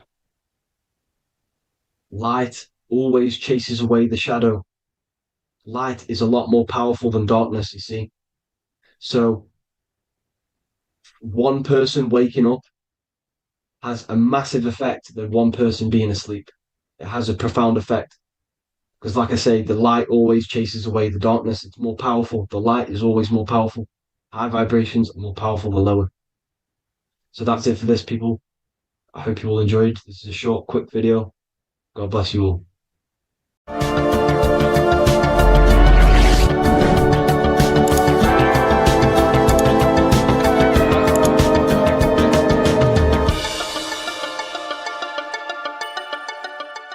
What is the difference between higher consciousness and lower consciousness? In this video, I'm going to be breaking this down in great detail so you can understand what higher consciousness actually is, because this word is thrown around a lot in the spiritual community. So I'd love to break this down and make this clear to you. My name is Harry B. Joseph, also known as Revival of Wisdom. I am the author of the Book of Wisdom, Volume 1 and 2. I've been studying the occult for the past 4 to 5 years and have personally been using the occult esoteric knowledge on myself and implementing it in my life. When I say the word occult simply means hidden. It comes from the Latin word oculus, which means eye. It simply means hidden from the visible eye, what you cannot see. So we're studying things of the human psyche, the things that we cannot see, such as thought, emotion, desire, the astral forces, imagination. We're studying the things that cannot be visibly seen, but they affect what can be seen in the material world. The most important thing that helped me understand life is that life is a mental game. It's a mental universe. Every object you see was first thought in the mind before it came a physical reality, which means mind and matter are not separate. They are one. Matter is the crystallization and the expression of mind. Therefore, higher consciousness corresponds to the mind of the individual. First, let's start off with lower consciousness. The external world is the effect. The cause is the mind. The internal world expresses the external world. Reality is created from the inside out. Lower consciousness simply means they're not aware of their internal world. They have no connection with their internal world. They act unconsciously. They are unconscious to their thoughts, what's going on inside their mind. They are unconscious of their hidden desires that drive their physical actions. They are unconscious. This is what in the occult they say spiritually dead, symbolized as a grave or a casket. Someone who is not aware of their internal world and they exist within the darkness. They think, feel, and act unconsciously. They have no awareness of their internal self. They think imagination is just a fantasy, which I don't blame them, because imagination in the modern world is painted to be some fantasy thing. Oh, you're just imagining things. But in the occult, this is a very powerful faculty of the mind. The imagination is the dimension that sits just above the physical plane, that pretty much all thoughts manifest there before it materializes in the material reality. Low consciousness simply means they are in reactive consciousness. The individual reacts to the effects that they have created through the cause of their mind, thoughts, emotions, and actions. If something bad happens in their external reality, their mind starts to think about reacting, complaining,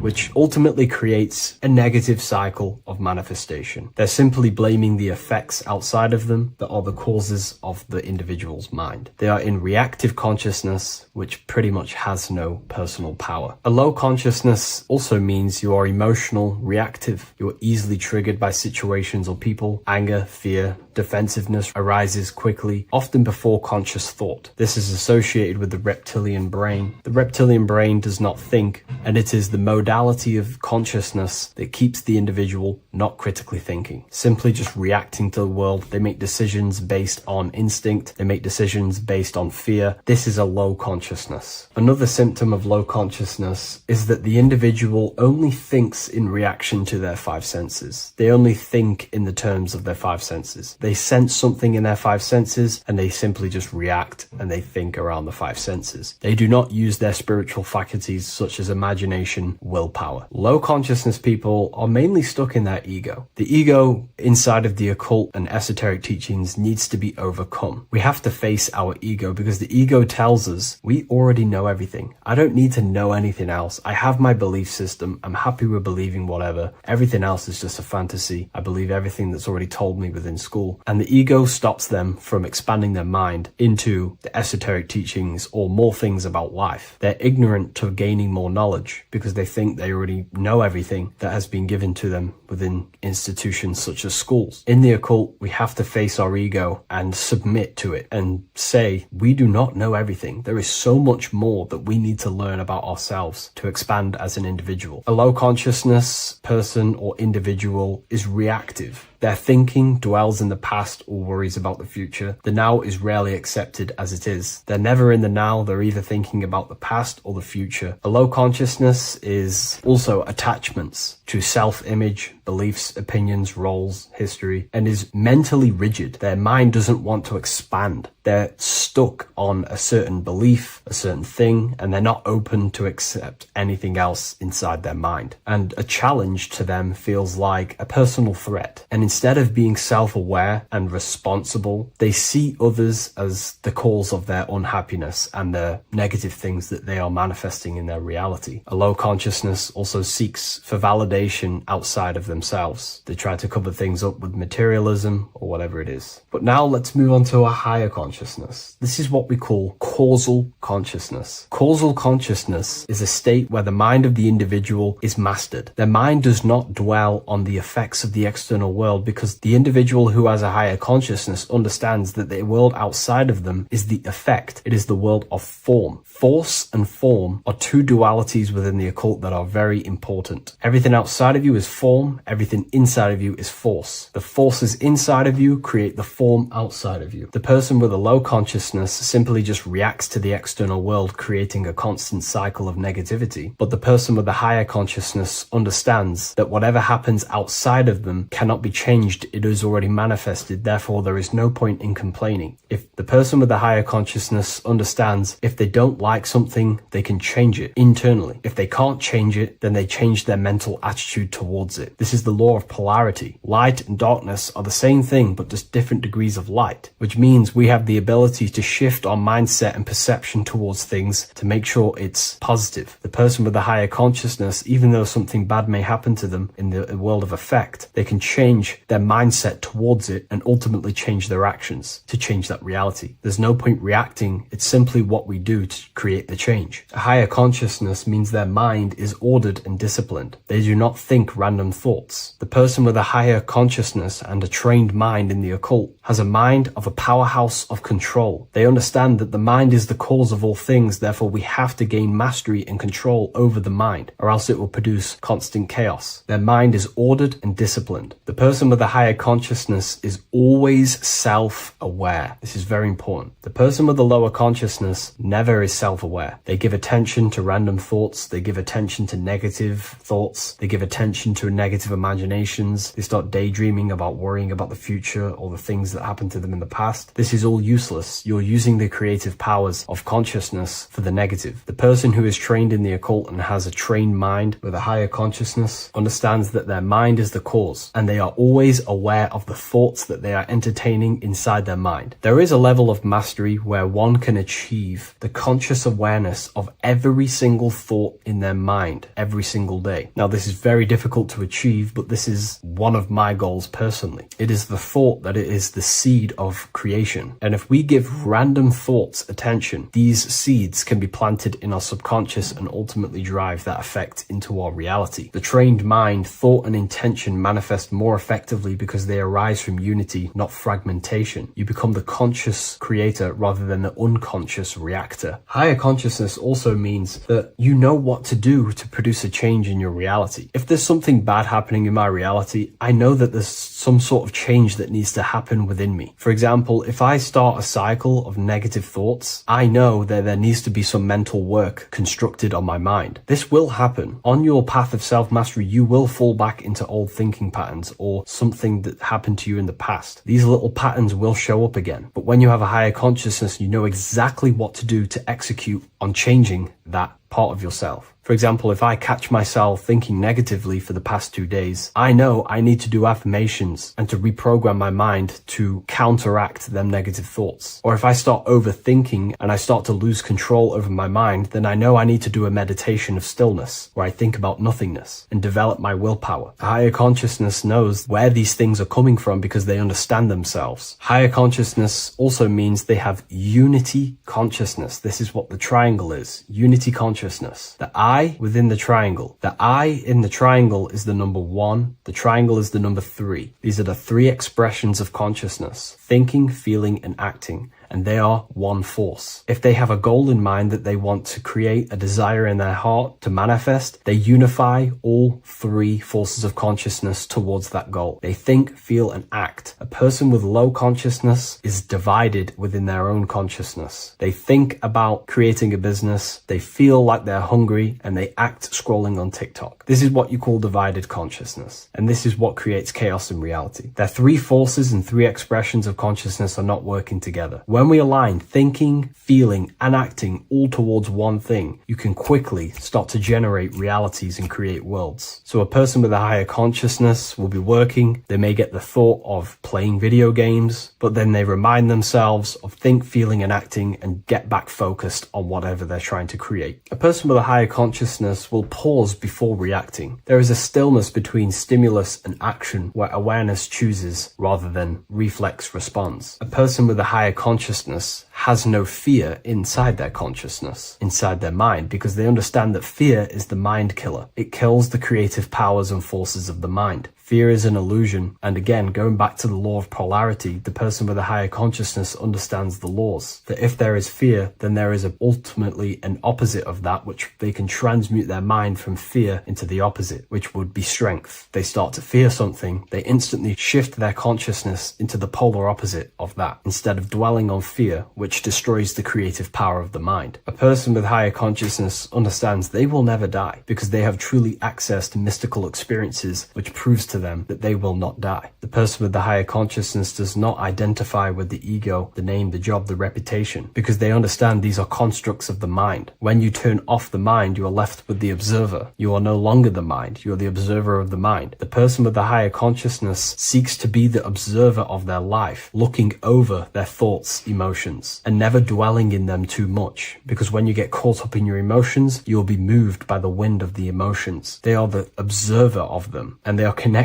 with their soul. They are connected with the observer. The person who has low consciousness is constantly in battle with their thoughts, emotions, and the things that are happening outside of them. Their emotions blow them away like the wind or the seas of the ocean. But the person with the higher consciousness understands they are the observer. They can watch over them. They are like a bird looking over the earth. Now, I'm not saying this is easy to gain this level of mastery, but now you can start to understand the mind of a person who has a higher consciousness and aim to become this person to ultimately live a better life. Higher consciousness is not this mystical, magical thing with, most spiritual teachers will paint in your mind. It's simply just self-control. And when you have control of yourself, life becomes a lot better. Instead of being caught up within the battlefield within your own mind and emotions, living in reaction, complaining, in a negative state of mind, the person with the higher consciousness also understands that their dreams are showing them messages from their subconscious mind. Every person, every event, everything that was said, everything that happens in your dream is a materialization of something that's going on inside your subconscious mind. If there is a person chasing you in your dream and you are in fear running away, way. This means that the subconscious is showing you something through the allegory or symbol of that person chasing you. There's something inside of you that you are maybe running away from, and you need to identify that and change it. So I hope this video gives you some great insight and a bit of an idea what higher consciousness is. Again, higher consciousness is about having faith, because when you were in the lower consciousness like myself before all of this, I didn't know what higher consciousness is. Therefore, you have to have faith that it's going to lead you somewhere, that the work that you are doing to try achieve self-mastery is going to take you to another level. You have to have faith in yourself that higher consciousness is going to be better for you. If you do not have faith or the desire in your heart to generate that higher consciousness, it's not going to happen. Keep your eyes on the light, keep your desire on the light, and keep faith in your heart to generate this higher version of yourself. Thank you, everyone. I'll see you in the next video.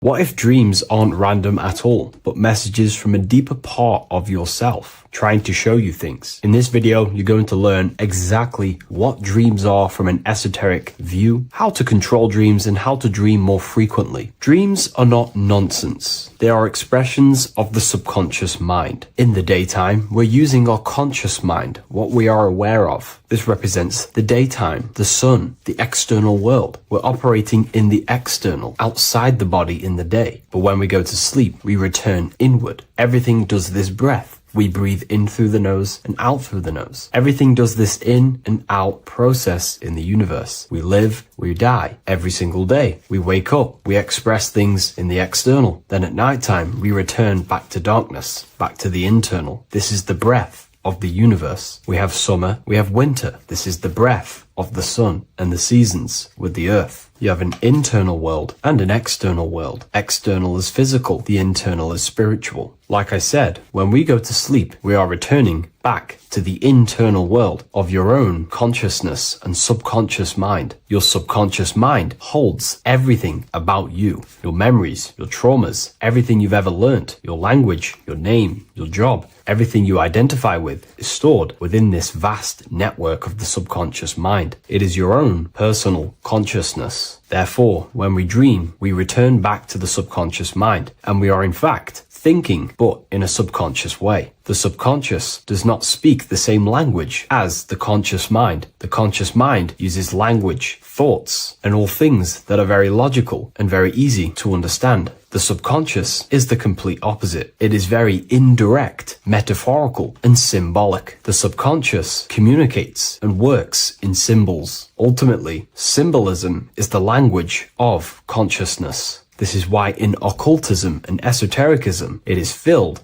with occult symbols, because symbols are used to communicate directly with the consciousness within the subconscious mind, and the subconscious mind is ultimately connected to the collective consciousness. We are all connected and tapping into the mental plane, where we receive thoughts, ideas, depending on what we attune our mind to. That's why we call it a mindset. But getting back on topic, the subconscious mind is your own personal network. It is like a net, an interconnected web of your thoughts, memories, traumas, emotional blockages, and all the things you identify with and have experienced in your life is stored within this network. It can be seen as a web. One example of the subconscious mind using symbolism is this next story I can tell you. Let's say I was in a very traumatic car crash as a young child. I experienced a lot of emotional trauma in that car, and that deeply impressed my subconscious mind with that trauma of emotion that I felt. Therefore, every time I see a car in my external world, that car is now a symbol that represents the state of consciousness I was feeling in that particular time of the traumatic car crash. The car is a symbol for a state of consciousness within my subconscious mind. Just like when you see a word, that word triggers what you believe that word to be in your subconscious mind. Symbols are the language of the subconsciousness. Therefore, when we dream, we are basically seeing symbols of our own personal subconscious mind. Our higher mind, which is basically our subconscious subconscious, the higher version of you that exists beyond your human thinking mind, communicates using symbolism. The higher mind does not speak human thoughts, human language. It speaks the language of symbolism. Therefore, when we dream, every event, every person, everything that happens, and everything you see is your own personal subconscious mind materializing within the plane of the astral plane. This is a dimension that sits just above the physical world that everything is pulled out of. For example, look around you. Everything you see around you was thought, then imagined. Imagination is the astral plane, and this astral plane sits above the physical world. As above, so below.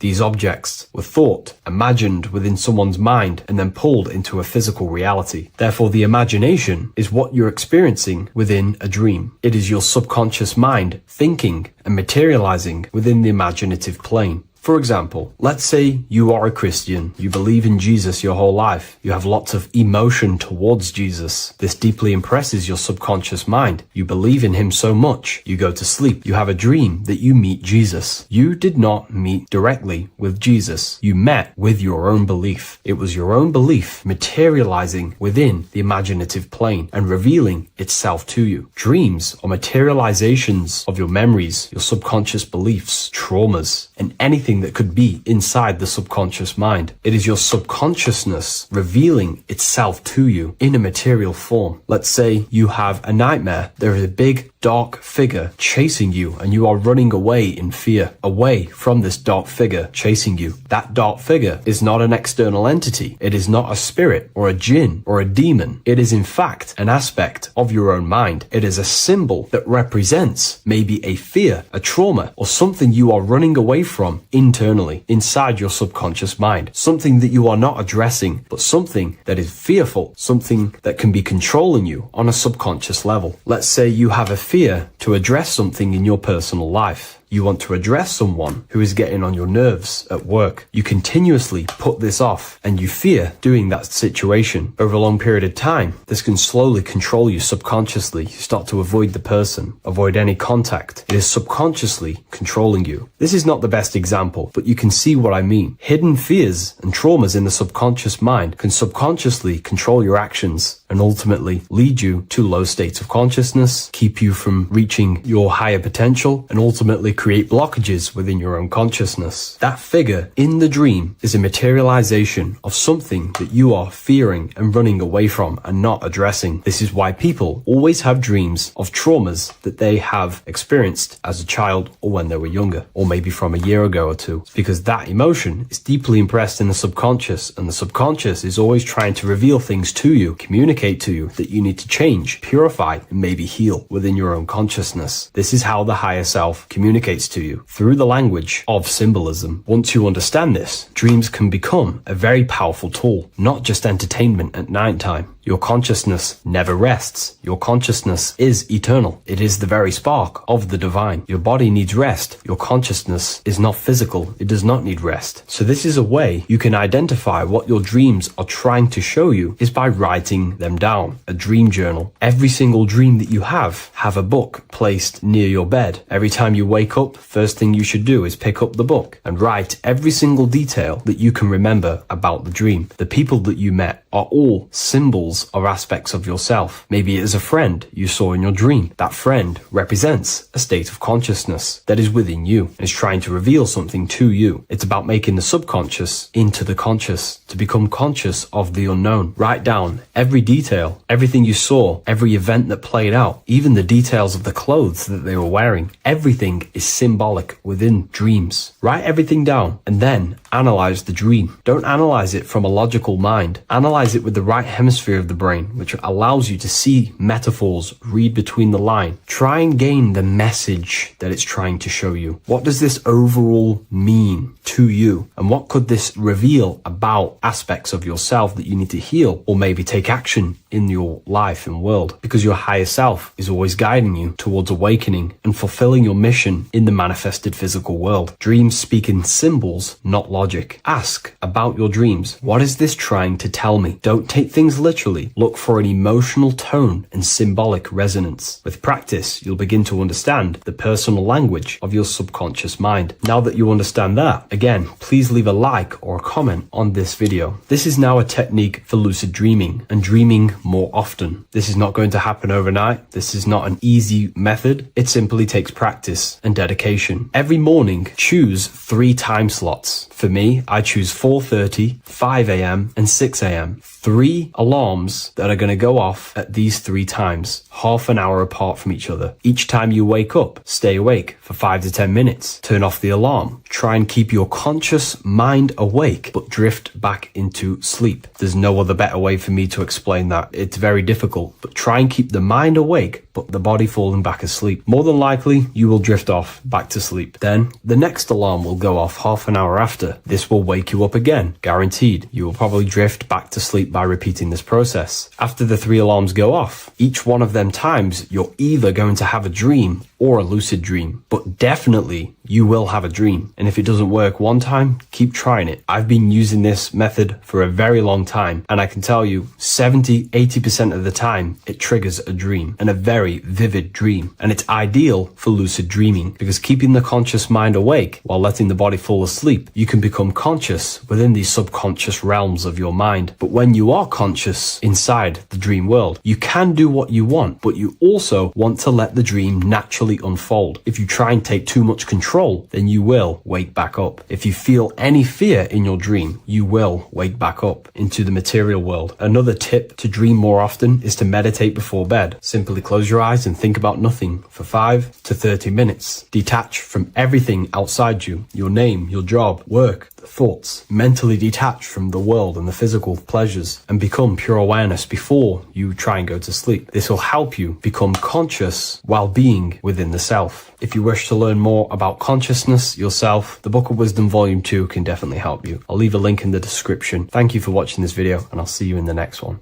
Creation demands destruction. Every time you release your sexual fluids, you're destroying a part of yourself to create an extension of yourself. For example, if you want to create a business, you have to destroy your time, attention, and energy in order to create the effect of the business. All creation demands some sort of sacrifice or destruction. This falls under the law of polarity in the universe. It's the same with your sexual fluids. Your sexual fluids, especially as a man, contains minerals, all the minerals in your body. It contains your vitality. It contains your DNA. It contains the blueprint of you, and it can create a whole new human being. You are literally playing with the power of creation if you are releasing your sexual fluids too much. Sexual fluids also extend beyond the physical plane. They contain astral forces because all physical creation is a mental creation. We live in a mental universe. Everything begins as a thought in the mind, then the thought takes the form and the body of imagination, which is an astral force. Imagination turns into etheric emotional energy. Then the etheric emotional energy turns into the physical action and the physical manifestation. We live in a mental universe. Therefore, these dimensions do not exist separately. They are permeating and mixing in with all. Your physical body has an astral body. Everything physical has astral forces behind it. Semen is known as the astral fluid of the soul. It feeds nerves, the channels of life force and consciousness within the body. And every time you release it, you're destroying a part of your vitality, your brain, your nerves, your energy levels, your creativity, and your DNA to create an extension of you. Therefore, it is a sacred fluid within your body and not something to be played with and to be released too much. Think about it. This is a very creative energy, your sexual fluids. It can create a whole new human being. This is how powerful it actually is. It is the power of creation, and the misuse of this power can destroy your own vitality and your life of your body, because that life you are giving in order to create an extension or a child is the same life you could keep inside of you and not waste to recycle and regenerate the body. Sexual energy has been for thousands of years associated with regenerating the body, longevity of life, and maintaining youth. Not only that, every time you release your sexual energy, it floods the brain with dopamine. Dopamine is the brain's reward system, created within the middle of the brain. It releases every time you've achieved something. However, sex or an orgasm is the most powerful feeling you can feel. It's the most amazing, intense feeling and release of dopamine you can possibly feel as a human. Therefore, if you flood your brain with this high amount of dopamine every single day, you are getting the epitome of human feelings every single day. Therefore, you will become numb to everything else in reality. You won't be able to enjoy the small things in life. And I know this firsthand because I experienced this myself. As soon as I stopped, this is when I started to enjoy the little things in life, seeing family, and I actually gained more energy, more ideas. We'll get into this a bit later. It is a creative energy. It creates a whole new human being. Therefore, if we maintain this energy, we can maintain our creative power within us, because that's what we are. We are all creative beings, moving energy from higher dimensions of consciousness, the mind, into lower dimensions of consciousness, the physical world. You hold the power to create. You are not in a world. The world is working through you. You do not possess a life. Life is working through you. You are not in a universe. You are the universe. It's moving through you. There is no past, present, and future. The present moment is you. When we release every single day or frequently throughout the week, like I said, we're triggering the brain's reward system, dopamine, which makes you feel as if you have already achieved something. And if your brain is telling you you have already achieved something by overusing your sexual fluids, then you will not have the motivation to achieve other things in your life. I know this firsthand. I became very lazy. I didn't want to work. I didn't want to do anything because subconsciously my brain felt as if I've already achieved. If we look at the symbol of the Baphomet, we notice the Baphomet has horns and a goat head. Now we look at the word horny. When you become sexually aroused, it's known as horny, which is the horns, representing the lower mind. The lower mind is the mind we use for our animal instincts. We have two parts of our mind. A higher mind, which is contained of higher thought, which chases spiritual things such as love, wisdom, knowledge, and God. Then we have a lower mind, which chases the things of the material world closely associated with the ego, chases validation, material gain, status, and physical sensation, physical pleasures. It is these physical pleasures that can keep you in an endless loop, making you feeling empty inside, because nothing material can ever satisfy our internal world. Nothing. You can achieve millions of dollars. You can achieve your dream house, your dream car, your dream watch. And if that is the only thing you are chasing, you will feel empty inside when you achieve it, because nothing of this material plane can satisfy you. Nothing of the lower mind can ever satisfy you. This is why we must sacrifice the lower mind and overcome the lower mind and the lower instincts. One thing I found amazing when I mastered my sexual urges and my lust is that my mind became a lot more clear. The thoughts and the time and the attention that I used in my mind to go towards lust, sex, and chasing these things was taking up a lot of mental space, time, and energy. But as soon as I removed it and mastered it, my mind became an open vessel for higher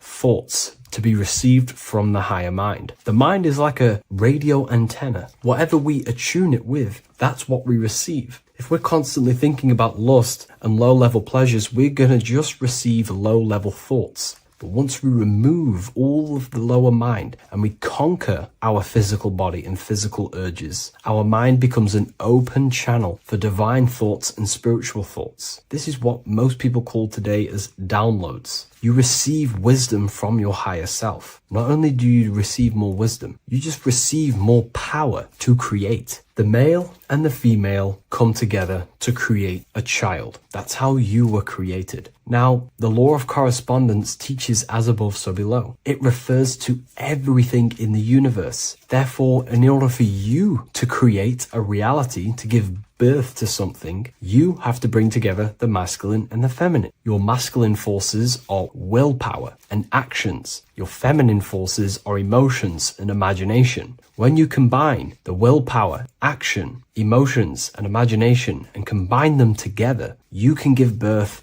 to reality. But it's important to only give birth to things that are spiritual, that are good, that are for the benefit of yourself and humanity, and not for the ego and the lower mind. Killing our lower mind is essential for spiritual ascension when we die. The thoughts that we give the most attention and energy to when we die are pretty much the same thoughts that we're going to think when we die. When you die, your physical body and external world is stripped and you're left with your internal world of consciousness, more than likely be resonating within the lower astral plane before you move on to any higher dimensions of the astral. It's important that we kill any addictions such as sex, food, attachments, emotional attachments to people, any desire for material things before we physically die. The Hindus taught this, Buddhism taught this, the ancient Egyptians taught this. We have to remove the desires in our heart for material and things before we physically die, because when we die, we cannot fulfill physical pleasure. Therefore, we will create our own suffering within the astral dimension. So sex is the biggest part of this. We have to remove the desire for sex or releasing any of our sexual fluids before we physically die to master ourselves. And not only that, it's going to benefit the way you feel, the way you think, the way you act towards people once you have mastered this. Porn psychologically damages you. You are quite literally the person in the corner of a room watching two other people give pleasure to each other. Psychologically, that is not good. And what happens in darkness is always revealed in light. What you do in your alone times will show in your confidence, in your eye contact, in your presence, in your aura, your energy. You cannot hide things that you do in the dark, because they always reveal themselves in a subconscious way, whether physically or through an energetic spiritual way. Sex can be known as sacred energy exchange. You are exchanging energy, bioelectrical energy. It's a scientific fact that when you hold hands with another person, your brain waves of each individual become synced. Your emotions sync. And you exchange electromagnetic energy because you are an electromagnetic being. When you have sex with someone, you are literally exchanging emotional energy. Your aura is not just an electromagnetic field. It is literally a manifestation of your internal consciousness. Your consciousness contains your thoughts, your beliefs, your traumas, your emotional state.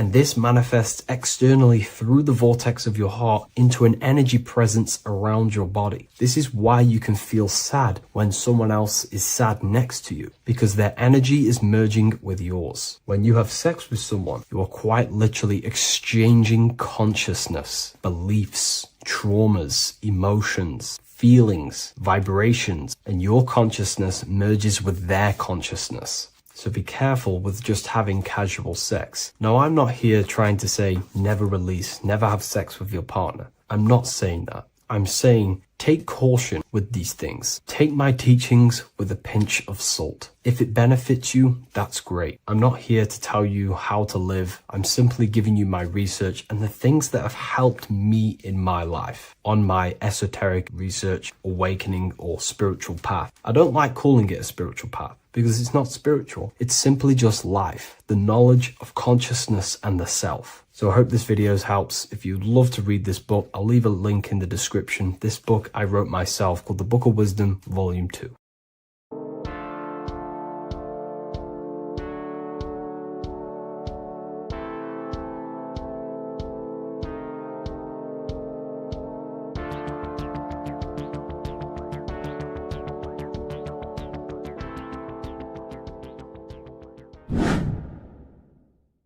What is good, YouTube? Today we're going to be talking about the astral plane and how the cosmology fits into the astral plane. Okay, so first let's go over the astral plane and go over the different layers of reality so that you can understand reality more. You are a multi-dimensional being. You are not in these, you are in all of these realities at the same time. They all interweave into one big reality. But there are different planes. They are different vibrational dimensions. There are different dimensions of reality. The mind is the root cause of reality. We're living in the mind of God. Everything is being thought into existence from the root cause, from the universal mind. This is why the ancient Egyptians said, all is mind. We're living in the mind of God. And we are a microcosm of this mind. This is why we all have the same mind. This mind is the world of thoughts. Now, this world of thoughts is just the thought alone. For example, it is the thought of a chair. But then when you start to imagine this chair and you start to mentally see the chair, you're now manifesting the thought, the singular thought, into some sort of form. So now you're imagining the chair.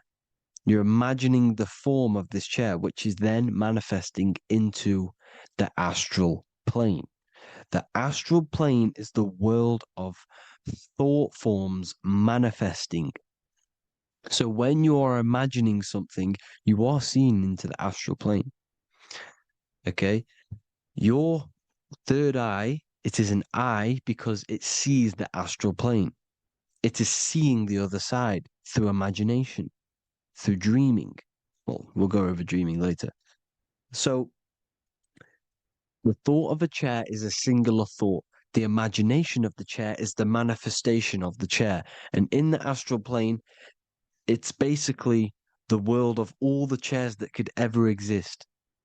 So you're thinking of the chair as a singular thought, which is the mental plane. The astral plane is the imagination of that chair, is the thought, the manifestation of it.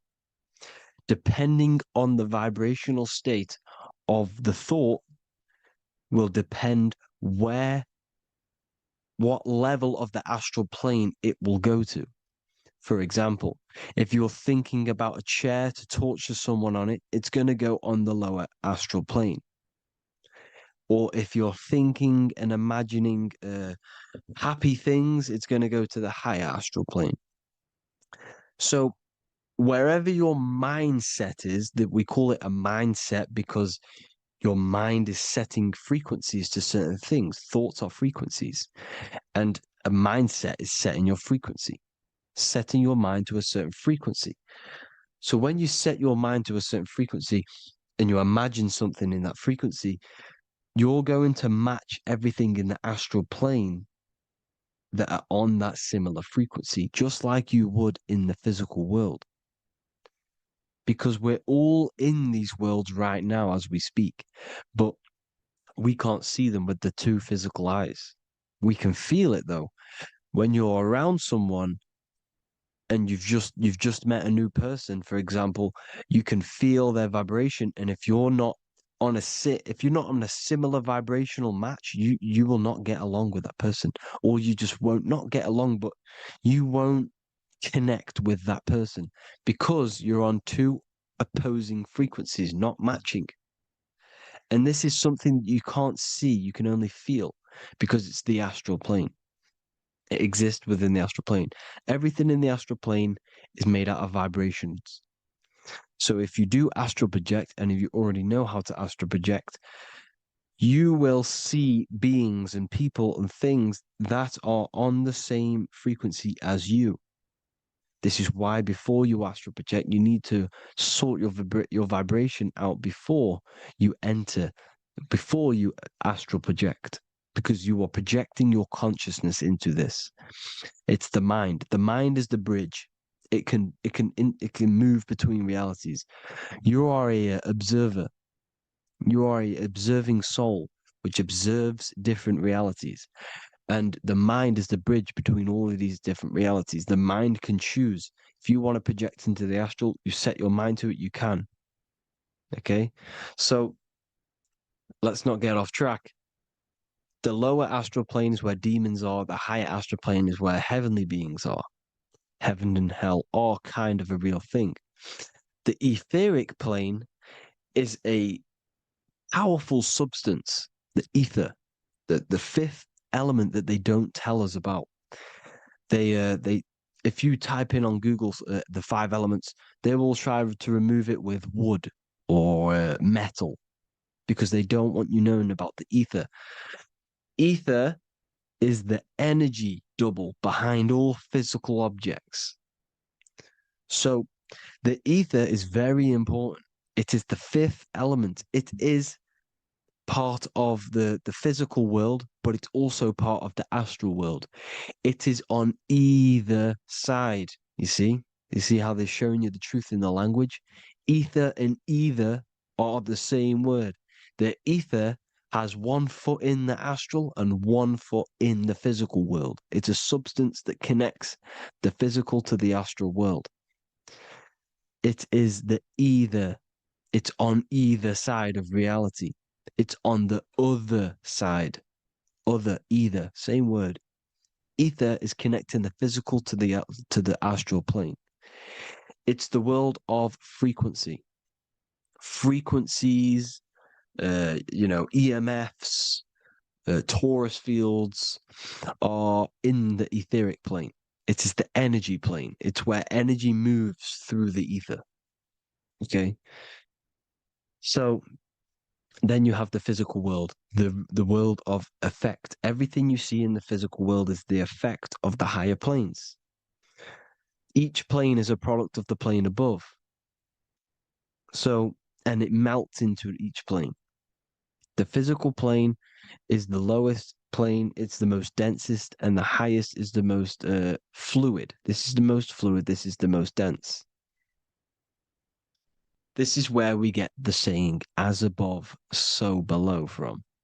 As above, so below comes from the different planes of reality. And magicians understand this. This is why magicians always say as above, so below. Because they understand if you manipulate the higher planes of reality, you manipulate the lower planes. Because the astral plane is a direct copy of the physical world, but in the astral plane. It is mirrored. The physical world is mirrored in the astral plane.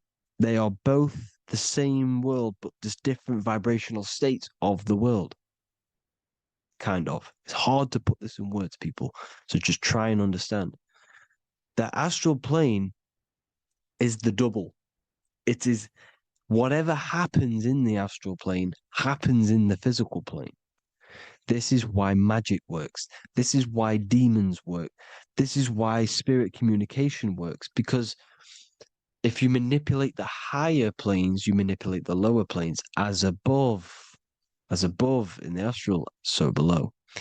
Leonardo da Vinci showing you to look up, pointing up. You got to look up. He's telling you to change the mind, you change the physical world. You change your emotions, you're on the astral plane, you change the physical world. You change your reality by changing the higher planes. This is the Masonic 11, the 2 pillars. This is the 11 also symbolizing the 2 hemispheres of the brain here. But the 11 symbolizes the 2 mirrors. 11, 11, 9, 11. 9, 11 adds to 11. 9 plus 1 plus 1 equals 11. The Twin Towers were in 11. Flight 11 was hijacked because it's a mass ritual within the astral plane. Now, we're going to go deep into that later, and I'll show you these rituals they do in order to manipulate the astral plane. So, this is what the 11 is. It's the mirroring of reality. If you contact spirits and conjure spirits, you can either summon or attract demons and spirits. Summoning is creating a spirit. You create demons. Okay? Like I said here, the mind is the root cause of reality. If you think of if you think of a traumatic event that happened in your life over and over and over and over again for years and years and years, where attention goes, energy flows. The mind is the director of energy. If you are directing energy into the specific emotion, the specific thing that is torturing you in your mind, that will manifest as some sort of being in the astral plane, which is called an elemental.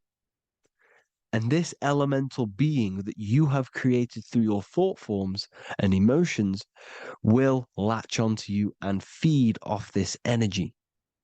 So it's important that you get your mind right, okay? It's important you sort that you file the mind and you discipline the mind. Make sure it's only entertaining positive things, because you are quite literally creating your own demons. Creating the word demon has the word mon in it. And if you've watched my videos to know, mon means moon. The moon is your mind, the sun is your soul, the earth is your physical body. Demon is mon means mind, moon is mind. You create demons with your mind. Summoning. Now, this is where the rituals come in. 9/11 was a ritual because everyone was thinking about this big fearing, the death of 9/11. Everyone was thinking about it. And all of their minds thinking about this horrific thing will manifest and summon a negative energy spirit elemental within the astral plane. That's how all of this works. This is why it was a mass ritual. Okay. Chris Brown, new album name 11/11. Release date on the 11/11. This will be my 11th album and contain 11 songs. All of these people know the occult. This is Hermes Trismegistus with the star of Saturn, the six-pointed star, as above, so below. The mirroring of reality, physical and astral. The two Masonic pillars. So as above, so below. What's above us? The stars. The stars are connected to the astral plane. This is why we call them stargates. When we dream, we are experiencing these different realities. And what are stars? They tell in the Bible, it says Genesis 1:14. And God said, "Let there be lights in the firmament of the heaven to divide the day from the night, and let them be for signs." Signs translates to things to come. Why things to come? The stars tell the future. Why? And why do we say as above, so below? As above us is the astral plane and the etheric plane. As above, so below. Whatever happens in the stars happens on Earth. The stars are connected to the astral plane. Above us is the astral plane. We are a star in a physical body. This is why we say Mr., sister, stir equals star. The E and the A are interchangeable. We are stars, and the stars are the start of our incarnation. We start in the stars, same root word, and we descend through the seven energies, which are our seven chakras. Then we enter the heart of the soul system. The heart rearranged spells earth. And this is the true cosmology. Here's the Masonic cosmology. This is Masonic now. Here's the firmament. Let there be a firmament in the midst of the waters to divide the waters from above, from the waters that below. Genesis 1:6. The firmament, firmament comes from the word firma, Latin, I'm pretty sure, which means firm. When something is firm, meaning it's stable, it does not move, it is firm. The firmament is firm. So, is the firmament Genesis 1:6. What does he say? Genesis 1:3, sorry. Let there be light. This is before the sun and the moon was created. Let there be light. Before the sun and the moon was created, light was appeared. So what's that tell you? This is a holographic projection from some sort of light being, some sort of projector. And that projector is the all-seeing eye you see in the Masonic cosmology. This is the all-seeing eye projecting the light beams. Let there be light. Everything is made out of light. The universe is created out of light waves. The torus field is one unit of light. The light projecting this reality is Polaris. Okay, the famous all-seeing eye. Now, what else? Then we have after let there be light in Genesis 1:16, and God made the two great lights. This is the sun and the moon, electric, magnetic, male and female. Then we have the Masonic checkerboard, the black and white symbolizing dualities within the dualistic reality we are in, spirit and matter. light and matter, rest and motion, positive and negative, good and evil. Everything's dualistic here. Okay? And it's a dance. The universe is a dance between flickering of white and black light, which is the torus field. We're not going to go over that, but this is all connected to the astral plane. This is the true cosmology. The astral plane cannot work on a spinning monkey ball in the middle of space. Does not work. Cannot work. It's impossible. Okay? Impossible. So even in the Quran, it says, Allah has made the earth for you as a carpet, flat. Quran 15:19. And the earth we have spread out like a carpet, set there on mountains, firm and immovable. It is immovable. In the Quran, it also says 65:12, it is Allah who has created the 7 heavens of the earth. The 7 heavens, meaning the 7 layers of heaven, the 7 planets. And Psalms 104:5, he set the earth on its foundations and it can never be moved. Never.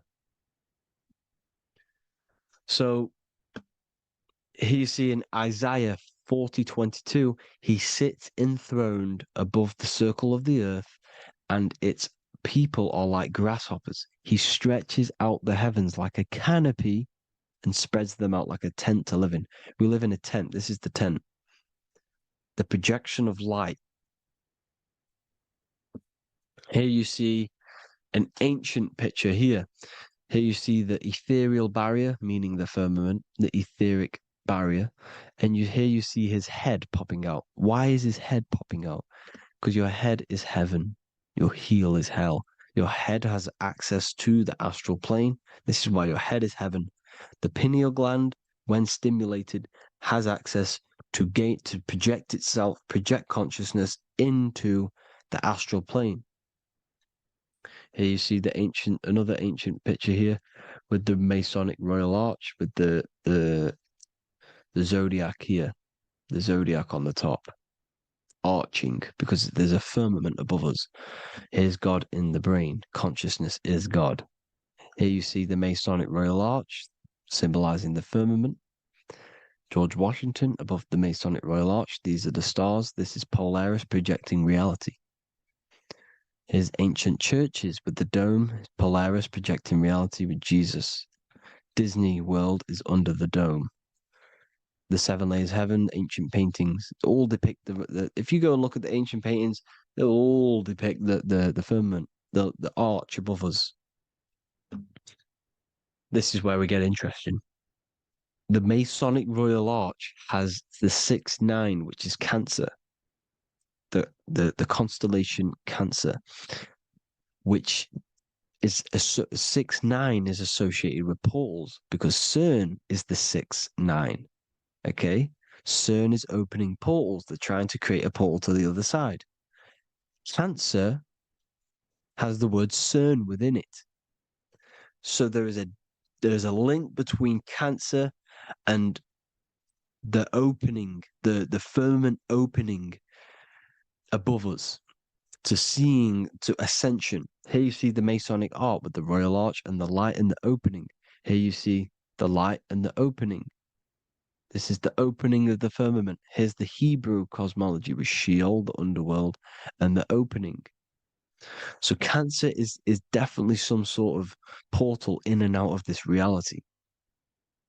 I'm just connecting dots here.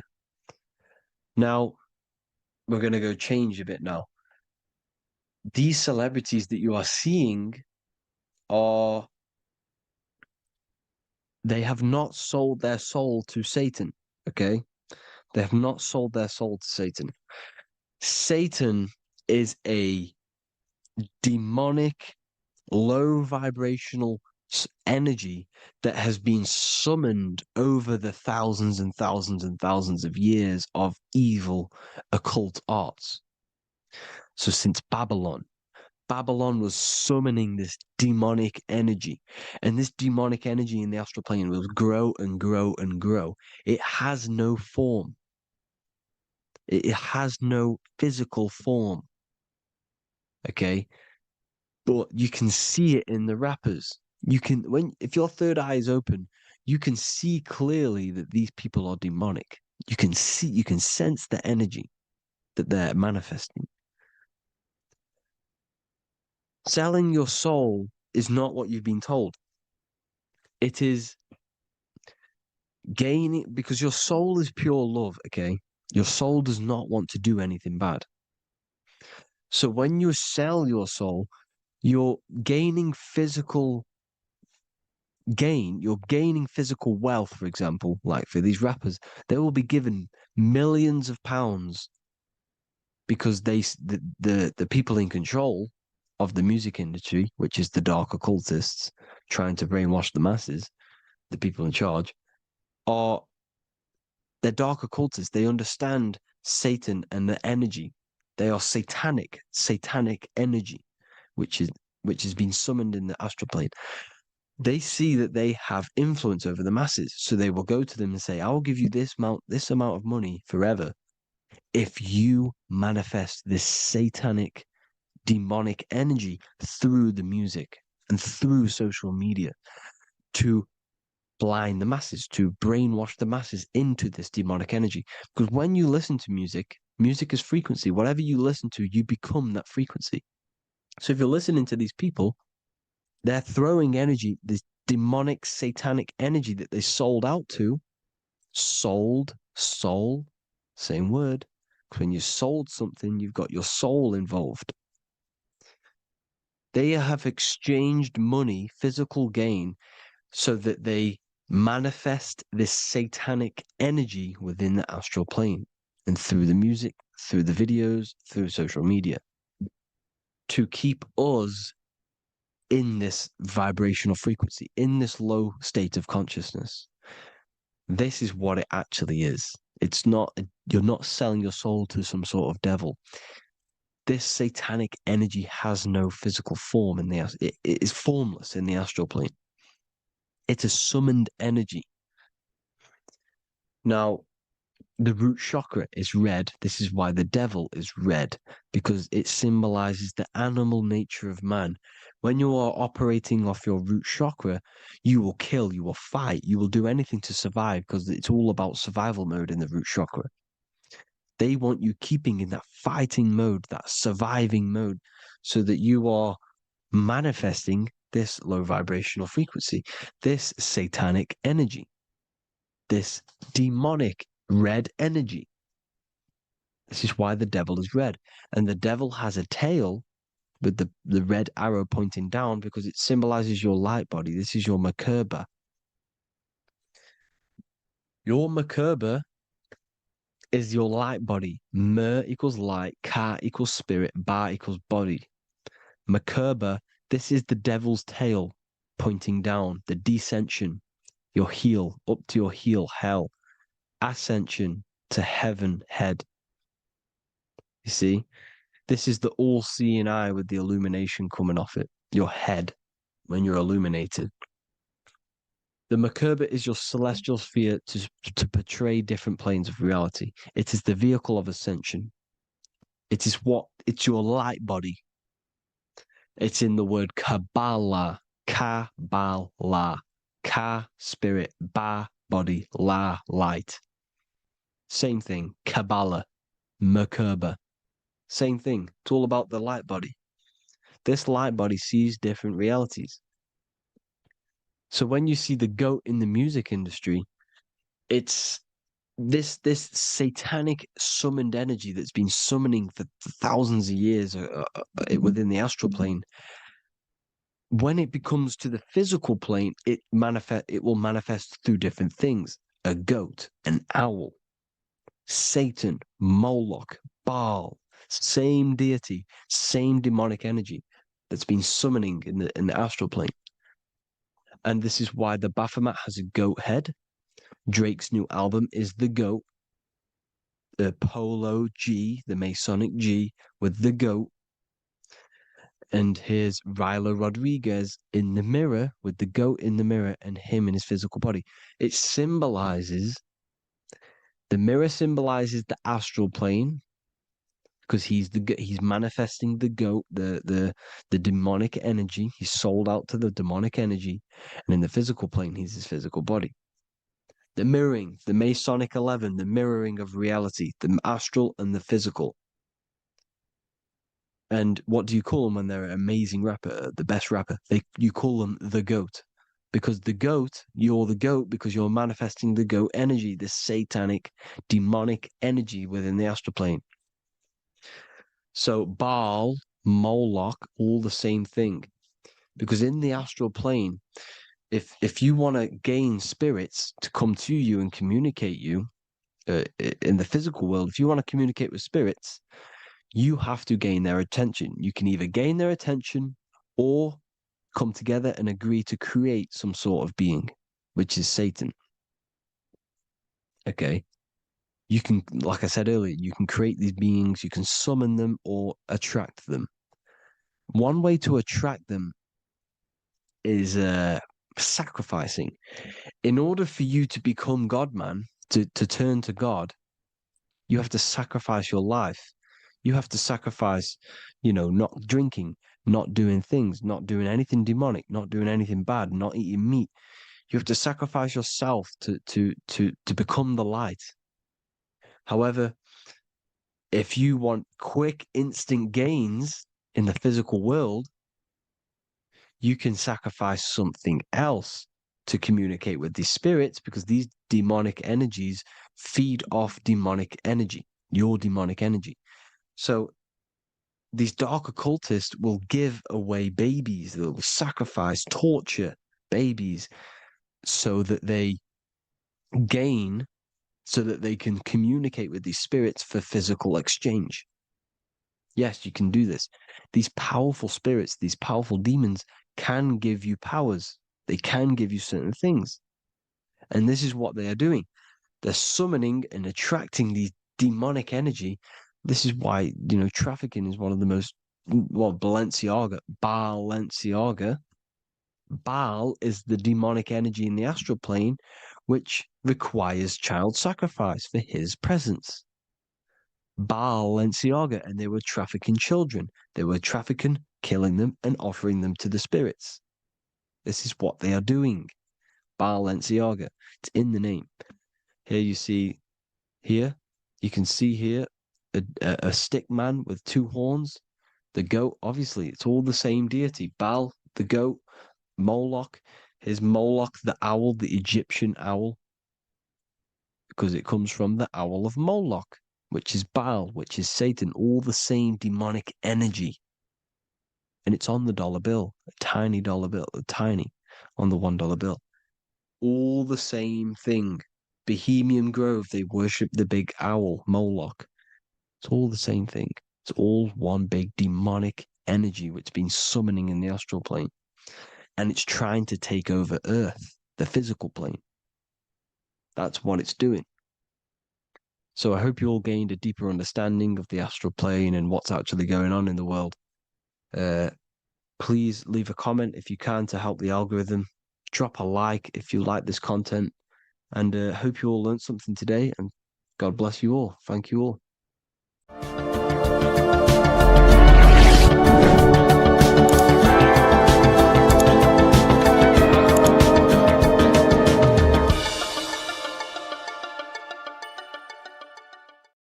There's an ancient symbol hidden in plain sight, one that holds the key to transformation, power, and unlocking your true potential. It's been used for centuries by mystics, rulers, and even modern science, but almost no one understands its true meaning. Once you do, it will change the way you see yourself and the world forever. Stay with me, because this could be the key to your own awakening. The symbol of the snake, or the serpent, is a very powerful symbol that refers to something within you, that we all are on this journey. So first of all, we see this symbol in ancient Egypt on the top of the pharaoh's head. We also see this with Buddha, with the snake on top of the Buddha's head and below. We also see this in Rome, with the Roman god Mercury holding the staff with the snake. We see this in Adam and Eve's story with the snake tempting Eve. We even see this today on the medical facility. What does this mean? Why is this symbol being used for thousands and thousands and thousands of years? It has a very deep esoteric meaning.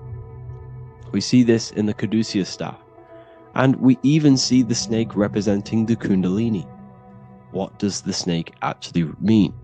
A lot of people think it represents the kundalini, which it does. However, there's a deeper interpretation of this symbol, and it goes very far beneath the surface of what the snake actually represents.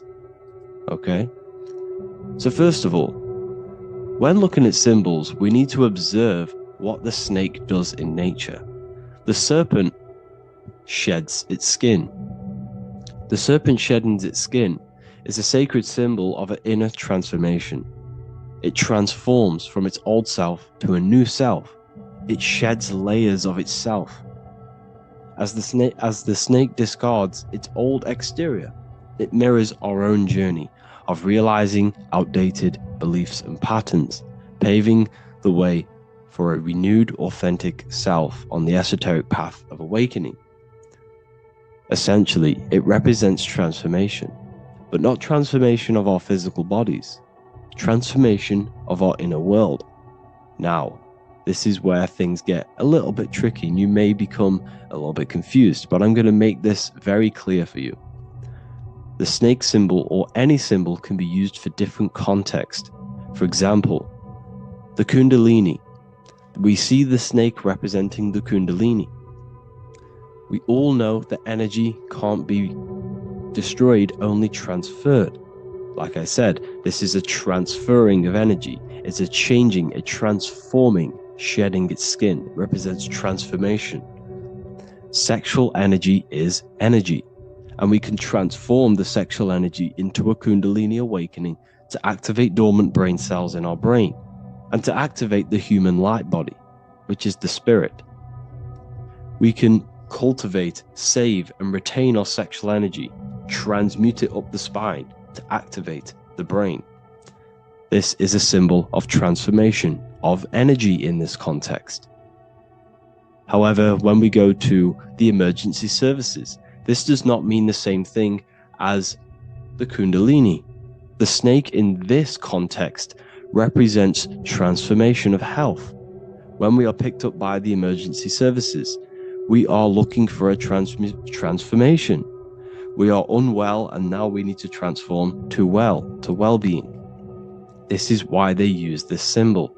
It represents transformation, especially with the pole and the snake climbing. It's climbing, it's transforming from the bottom to the top, shedding its skin, shedding old layers, transformation. We see this in the Bible with the snake tempting Eve to eat the apple of the tree of knowledge of good and evil. Well, what does this mean? Where's the transformation in this? Well, this is a very hidden one. The transformation takes place in Adam and Eve's consciousness and their mind. They go from a pure, whole state of consciousness, from being tempted by the snake, and they eat it and they transform into knowing the good and evil, into the dualistic ways of thinking and the dualistic meaning of this world. Let me rephrase that. They understand the dualism of this world, and they now understand the two good and bad ways of thinking. They know the knowledge of good and evil, of duality. They shifted from a whole state of consciousness into their consciousness being split into good and evil. This represents the journey of every single soul that incarnates into this world, including yourself. When you were a child, you were whole. You had no understanding of good and evil. But as you grew older, you eaten the fruit. You grew to understand the knowledge of good and evil. Your consciousness split from a whole into a separate and divided way of thinking and divided understanding of the world. We suppressed aspects of ourselves to fit in with society norms. And we just limited ourselves with limiting belief systems. We knew the knowledge of good and evil. Our consciousness split from a whole state. This is what Adam and Eve is symbolic of. We see this with the Roman god Mercury, with the snake. Mercury represents intellect, communication. He's always flying in the air, which represents the air, the mind, the intellect. He's holding the snake to represent transformation of the mind. This is what we call mental alchemy, turning base metals into gold, turning the unenlightened aspects of our mind into enlightened ones, turning our negativity into power and control. We see this with Buddha, and Buddha is all to do with transformation of the inner world, transformation of the mind and the soul and the emotions. And it also represents the Kundalini. We see this in ancient Egypt. We always see the snake on the head, representing the place where the third eye is, representing the intellect or the mind's eye, the third eye, whatever you want to call it. This is the place of the invisible intelligence within us. This is our mind or intellect. And this is the transmutation of the mind. This is why the snake is on the head, representing the transformation of the mind, going from the unenlightened into the enlightened, going from the uncontrolled to the controlled mind, so that we can control the very fabric of reality. I've kind of just given that away. Why is this important? Humans are creators. We're the architects of creation, endowed with the divine power to channel the fourth dimension, which is the imagination, into reality. Each thought and intention is a seed. When nurtured with focus and clarity, transforms the unseen into the tangible experience. This creative process bridges the gap between the ethereal and the material. Humans are creators. It's impossible for you not to create.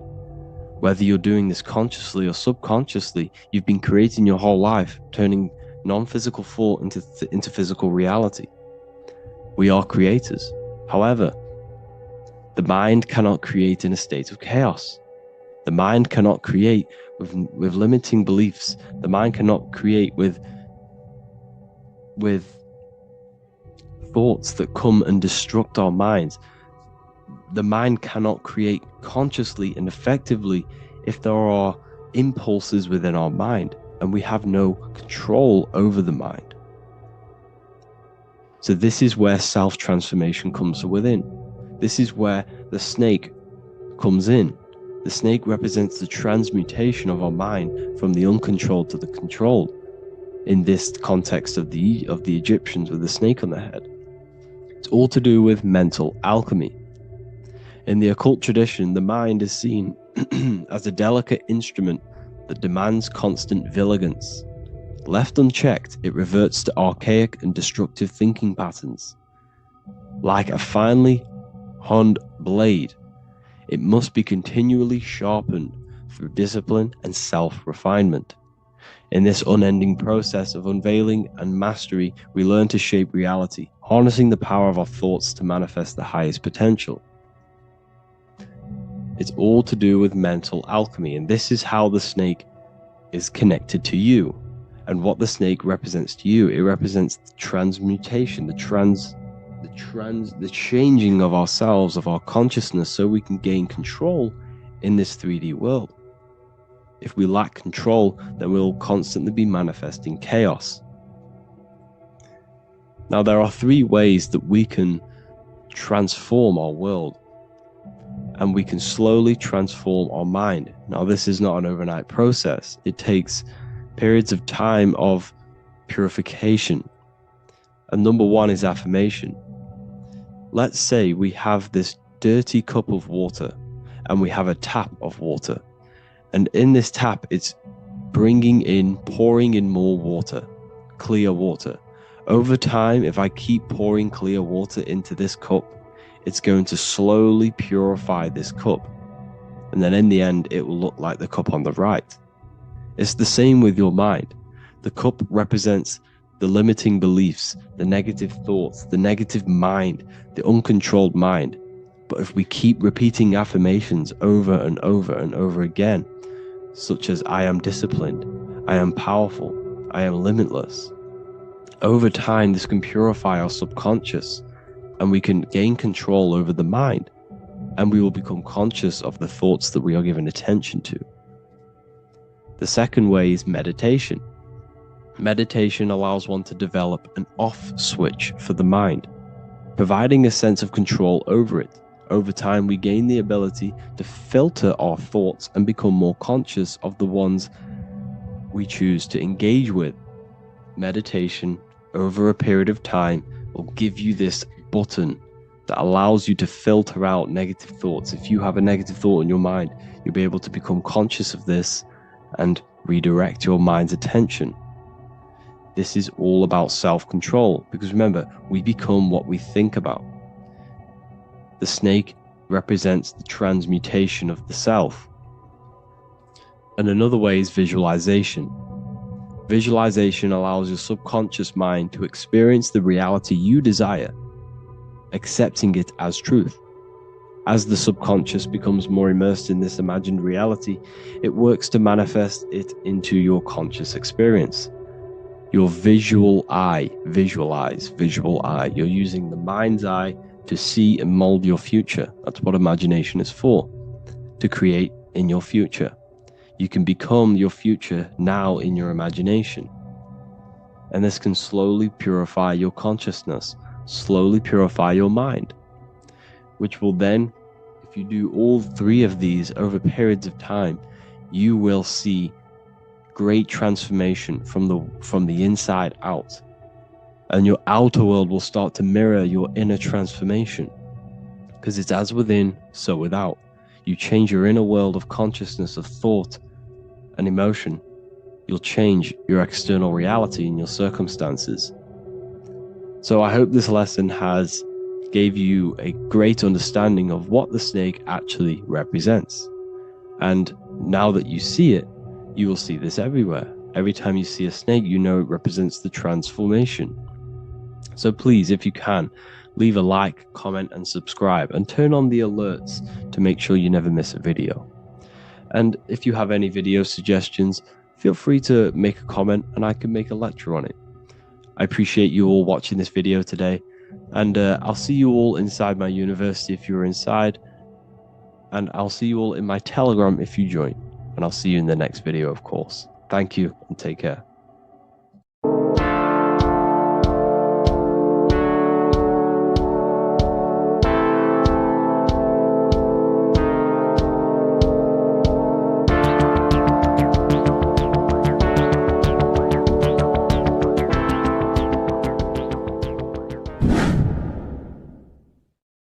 What is good, people? It's Revival of Wisdom. I hope you're all doing well.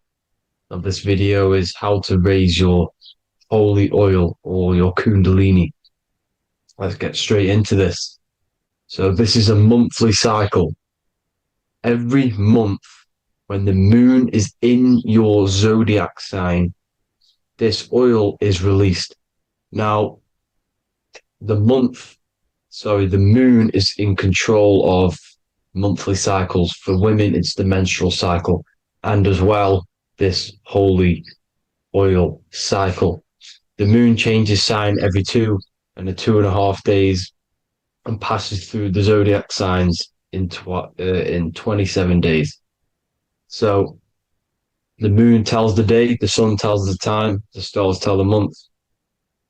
This reality is a massive clock, if you like to say. It's a cycle. Okay. The moon controls the night, emotions, water, fluids, and the mind. Okay. So this oil is produced in the claustrum. It's produced in the claustrum, which is here, right? This is where you get Santa Claus from. Now, the claustrum is at the center of the brain, and it is next to the pineal gland and the pituitary gland. Once it starts in the claustrum, this is the holy present. This is the present that Santa gives to us, Santa Claus. And it goes to the pituitary gland and the pineal gland. And what's connected to the pituitary gland and the pineal gland is the Ida and the Pingala. The Pingala is the pineal gland's nerve, which is the honey, which is the positive charge, electric. And the pituitary is the Ida nerve, which is the magnetic charge. This is the milk, the land flowing with milk and honey. This is the brain, the heaven, heaven, okay? And it travels down the spine using these two nerves, these electromagnetic charge. And this is what the ancients symbolized with the two serpents wrapped around the spinal cord, the Ida and the Pingala. And this travels down to the sacrum or the solar plexus. Okay. So once it's here, okay, the spine is an elongation of the brain. So the spine is pretty much the brain. It's an extension of it. And it's kind of a microcosm of how we descended from heaven to physical reality, to physical matter, which is our consciousness has done. Our consciousness has descended from heaven into physical matter. And this is a microcosm of it. Okay. So once we're in the sacrum bone, this holy oil, like I've just explained, this holy oil starts in the Santa claustrum, goes down the chimney to the sacrum. This is the sacrum, the solar plexus, and drops the present off at the sacrum. Now, once we're at the sacrum, we need to raise our vibration to take this oil back up the spine. Okay. And the River Jordan symbolizes this in the Bible. King Herod wants to kill Jesus in Nazareth, which is here, this is the River Jordan, is Nazareth.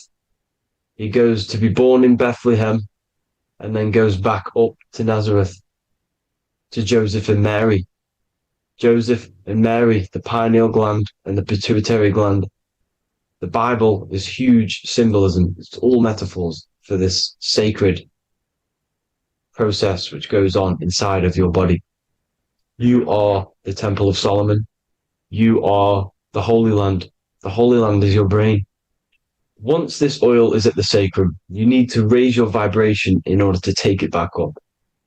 Once this oil has gone back up to the pineal gland, it activates the crystals which are wrapped around your pineal gland. Your pineal gland is this tiny little beam here. This is the claustrum. This is the pineal gland. And it's wrapped in crystals. And when this oil travels back up the spine by raising your vibration, back to the upper room where Jesus met the 12 disciples, or the 12 cranial nerves in the brain, and it activates and it turns on this pineal gland. And once it's turned on, it illuminates all the cells and the nerves in your brain and turns them all on and activates the higher God man, the God consciousness, Christ consciousness. And it regenerates the whole body. This is the secret to regeneration. It regenerates all the cells in the body. And this is how the ancients lived for thousands and thousands of years, as talked about in ancient texts. They lived for hundreds and thousands of years because they knew this secret. And this fluid, this brain fluid, the secretion, or the Christos in Greek, which means gold, because this is the alchemical process from turning lead to gold. Your body is the alchemical furnace. Now, the ancients knew about this center of the brain because they symboled it. This is the Eye of Ra, and it's the brain. And this is what's wrapped around our consciousness. Our consciousness isn't wrapped around the brain. The brain is built around the consciousness. We are the consciousness. You don't have a soul, you are the soul. Okay? Now, the head, heaven, hell, heel at the bottom of your foot, that's hell. Head is heaven and hell. Simple. Now, the pineal gland produces DMT, which is dimethyltryptamine, which is known as the spirit molecule. So, let's move on. Now, when this oil travels up, back, the spine, the chimney, it crucifies at the top. which is called the vagus nerve. So when it reaches here, the optic thalamus, it crosses and crucifies once it's raised back up. And this is why Jesus dies at 33. He was crucified at 33. Because you have 33 vertebrae on the back of the spine. And then it's crucified by the cross of the vagus nerve. When this oil crosses the vagus nerve, this is the crucifixion at 33. And it symbolizes the death of the physical consciousness. You then become spirit. You then become God consciousness, activating the Kundalini, regenerating the body and the mind. Okay. The Garden of Eden. You are the Garden of Eden. The land of milk and honey is upstairs. The pituitary, which is the milk, the pineal gland, which is the honey, which is DMT. It even says this in the Bible. As he brought us into the place, and he has given us this land, a land flowing with milk and honey, which is also symbolized as the sun and the moon. The Bible also says, the light of the body is the eye, not the eyes, the eye. If therefore thine eye be single, thy whole body shall be full of light. This is the activation of the pineal gland by raising this oil back up to the pineal gland, to the center of the brain. Neither shall they say, see that here, or see there, for behold, the kingdom of God is within you. So he's saying, don't look out there. Nothing is out there. It's all inside of you. Everything's inside of you. You're the universe. Now, how to raise this oil back up to the pineal gland? Every month, like I said. The moon controls the cycle. The moon controls monthly cycles. When the moon is going into your zodiac sign every month, this oil goes down the spine, and you must raise your frequency to get it back up. You must retain your seed. This is the most important. Your fluid, your secret, your holy fluid, your life force. You can't let that go. That life force is the reason you're alive. This holy oil is the reason you're alive, because it feeds all of the systems in your body. It feeds all the systems in your body. You have to retain your seed, alkaline diet, positive thinking, and meditation. Okay? When you retain your seed, you will live longer. The moment you release it, you're killing yourself. You're killing a piece of yourself every time you release your seed. Every single time. You're killing a part of yourself. Okay?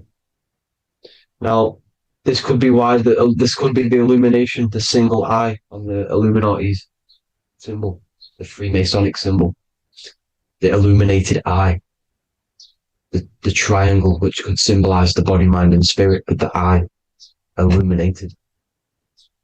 Now, in the Bible, it talks about the two trees, the tree of knowledge and the tree of life. The tree of knowledge is the tree of good and evil, which is the most important system in your body, which is the nervous system. The nervous system, the most important. The tree of good and evil. And the tree of life, which is the cardiovascular system.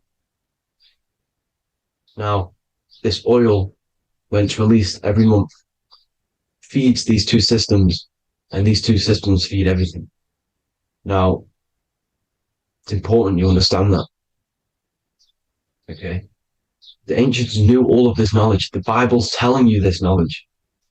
But it's in a metaphorical way. You have to understand the context behind it so you can read it properly.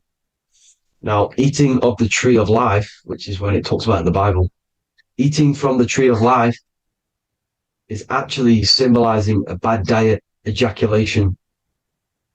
Because you're eating from these two systems. You're killing yourself with a bad diet. You're killing yourself with an ejaculation. Okay? So, that's important to understand. Now, this is Jacob's ladder in the Freemasons. Jacob's ladder, which is the spinal cord. It's the stairway to heaven. And this is Jack and the Beanstalk when he goes up the beanstalk and finds the golden egg in the grey clouds. The grey clouds symbolize the grey matter in your brain. Now, the Garden of Eden talks about the 4 different rivers in Garden of Eden. As we see here, the North Pole map, the ancient North Pole map, because the center of the earth is the center of the torus field. Everything's the torus field. Atoms are torus fields. Everything's torus fields. You are the universe. Everything is within you. The North Pole is your spinal cord. This is why they say Santa Claustrum comes from the North Pole. This is the North Pole. And the Santa Claustrum is the center of your brain. Now, there's 4 rivers which come from the Garden of Eden. There's the blood, the Christ oil, which is the oil we're talking about, urine, and saliva. These are the 4 sacred oil, 4 sacred fluids in your body. And these are constantly abused in today's society. These secret societies are targeting these fluids. Okay? This is why porn is free. They sexualize society through Disney. Go and look at some of the Disney movies. There's so many subliminal messages which sexualize these children because they want you sexualized. So you release your seed, which is one of the holy fluids in your body, especially your semen, your sexual energy. So important you retain this. So important because it's your life force. It keeps you alive. Okay. Now, let's recap on this. If you want to raise your oil every month, you can't just retain your seed for the month. You have to retain your seed forever. Don't just do it for a couple of days. Have to do it. It's a lifestyle. You want to become God consciousness, you got to do what it takes. It's hard in this society because this society is made around, it's designed to kill you pretty much. It's designed to keep you in these lower states of consciousness with all the bad food, the chemicals in the food, the chemicals in the water, the sexualized TV programs, sexualized adverts, sexualized TikTok and apps, videos, subliminally stimulating you. Because that is your weakness, sex. It's your weakness. Now, you have to retain your seed, meditation, and an alkaline diet. Why alkaline? Because acidic is low vibrational. This is the color spectrum. And what's the highest vibrational color? Violet. It's the lowest, red. You have to have an alkaline body in order to raise this oil. When you drink, when you have a bad diet, when you drink alcohol, when you smoke, this destroys the oil. It destroys the oil in your sacrum and it can't be raised again, can't be raised up. This is why it's so important. Without that oil, you don't live. That oil makes you live. It feeds everything in your body. It's crazy how we're not taught this. It's insane. But that is how you raise the oil, people. I hope you all gain some knowledge out of this video. And I hope this assists you on your journey, your spiritual journey. And please like and share this video. We need this knowledge out to the public to wake up humanity. Thank you all, people. God bless.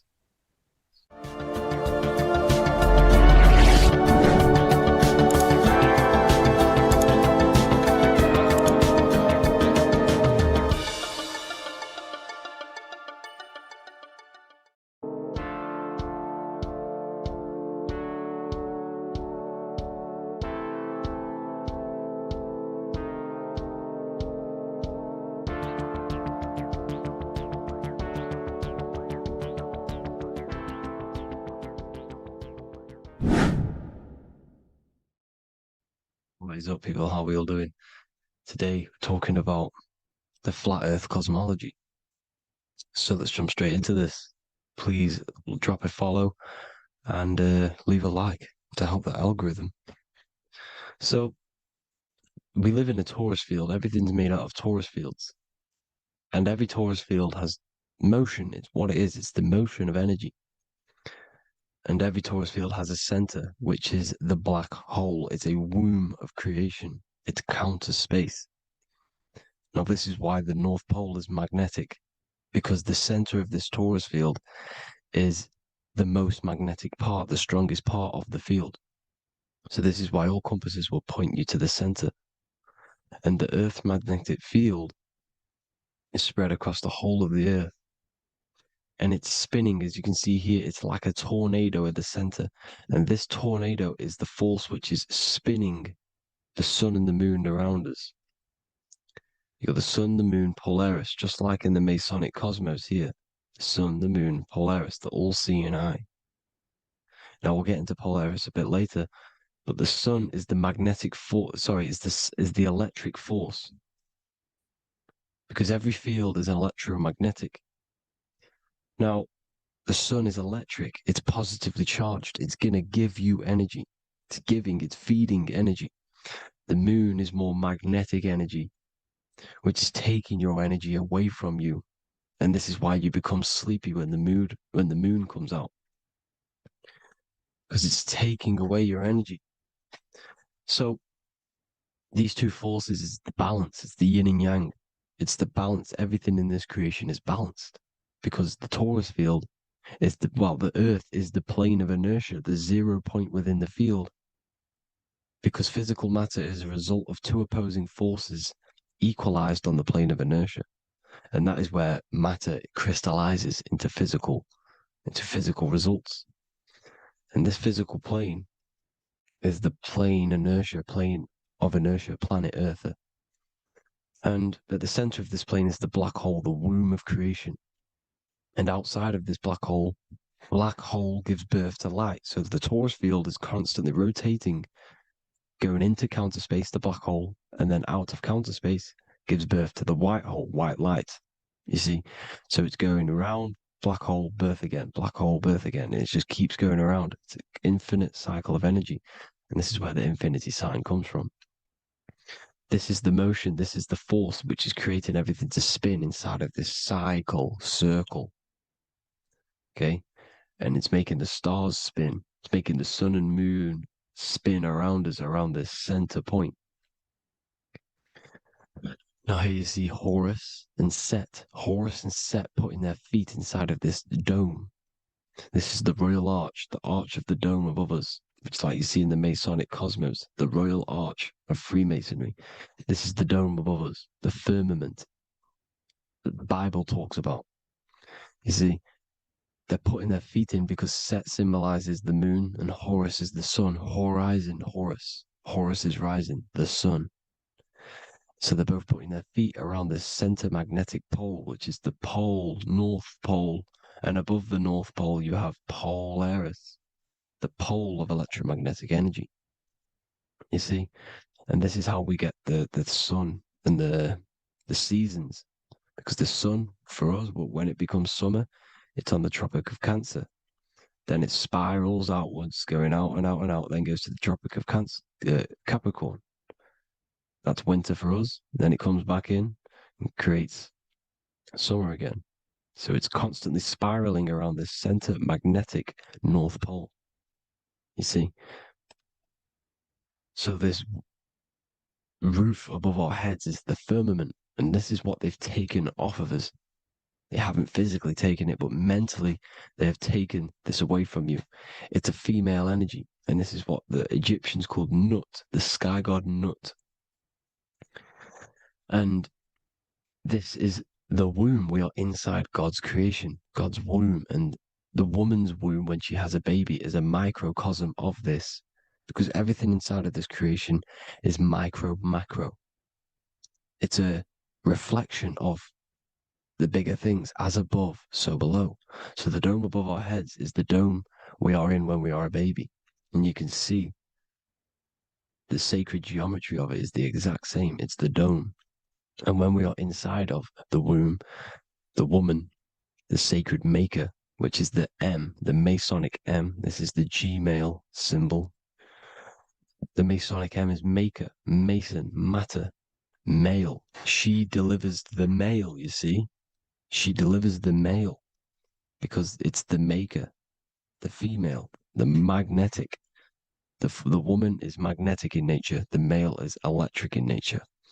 So when we are in this womb, the female, we are being fed by the center umbilical cord, by the center of the mother's stomach.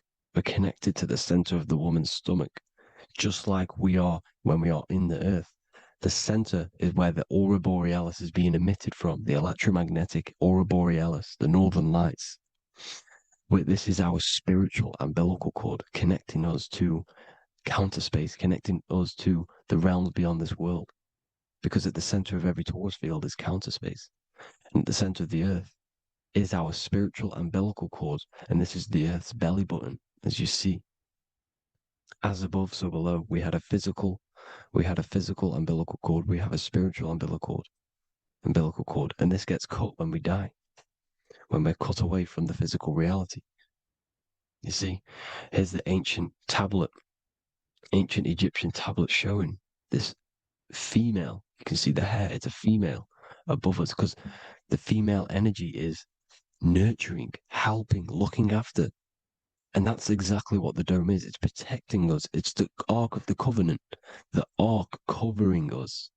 You see? And this is what they've taken away from us. By you believing in space, it completely destroys the idea of this being a sacred creation. They've taken the roof off your head, whether if you believe in space, you believe that there's chaos, there's planets, there's asteroids that could kill us at any moment. But this isn't true. They've made you fear your own creation that you're inside of. They've made you fear what's above you. You see, and it's to hide the power of astrology, the power of the lights in the firmament, which are constantly flowing through the ether. These powers which are above us are sending rays down to the earth, which are influencing our psychology and how we behave. And this is what astrology is. It affects human consciousness. It interacts with our consciousness. And there's a different energy every day because the planets are in different houses, different alignments.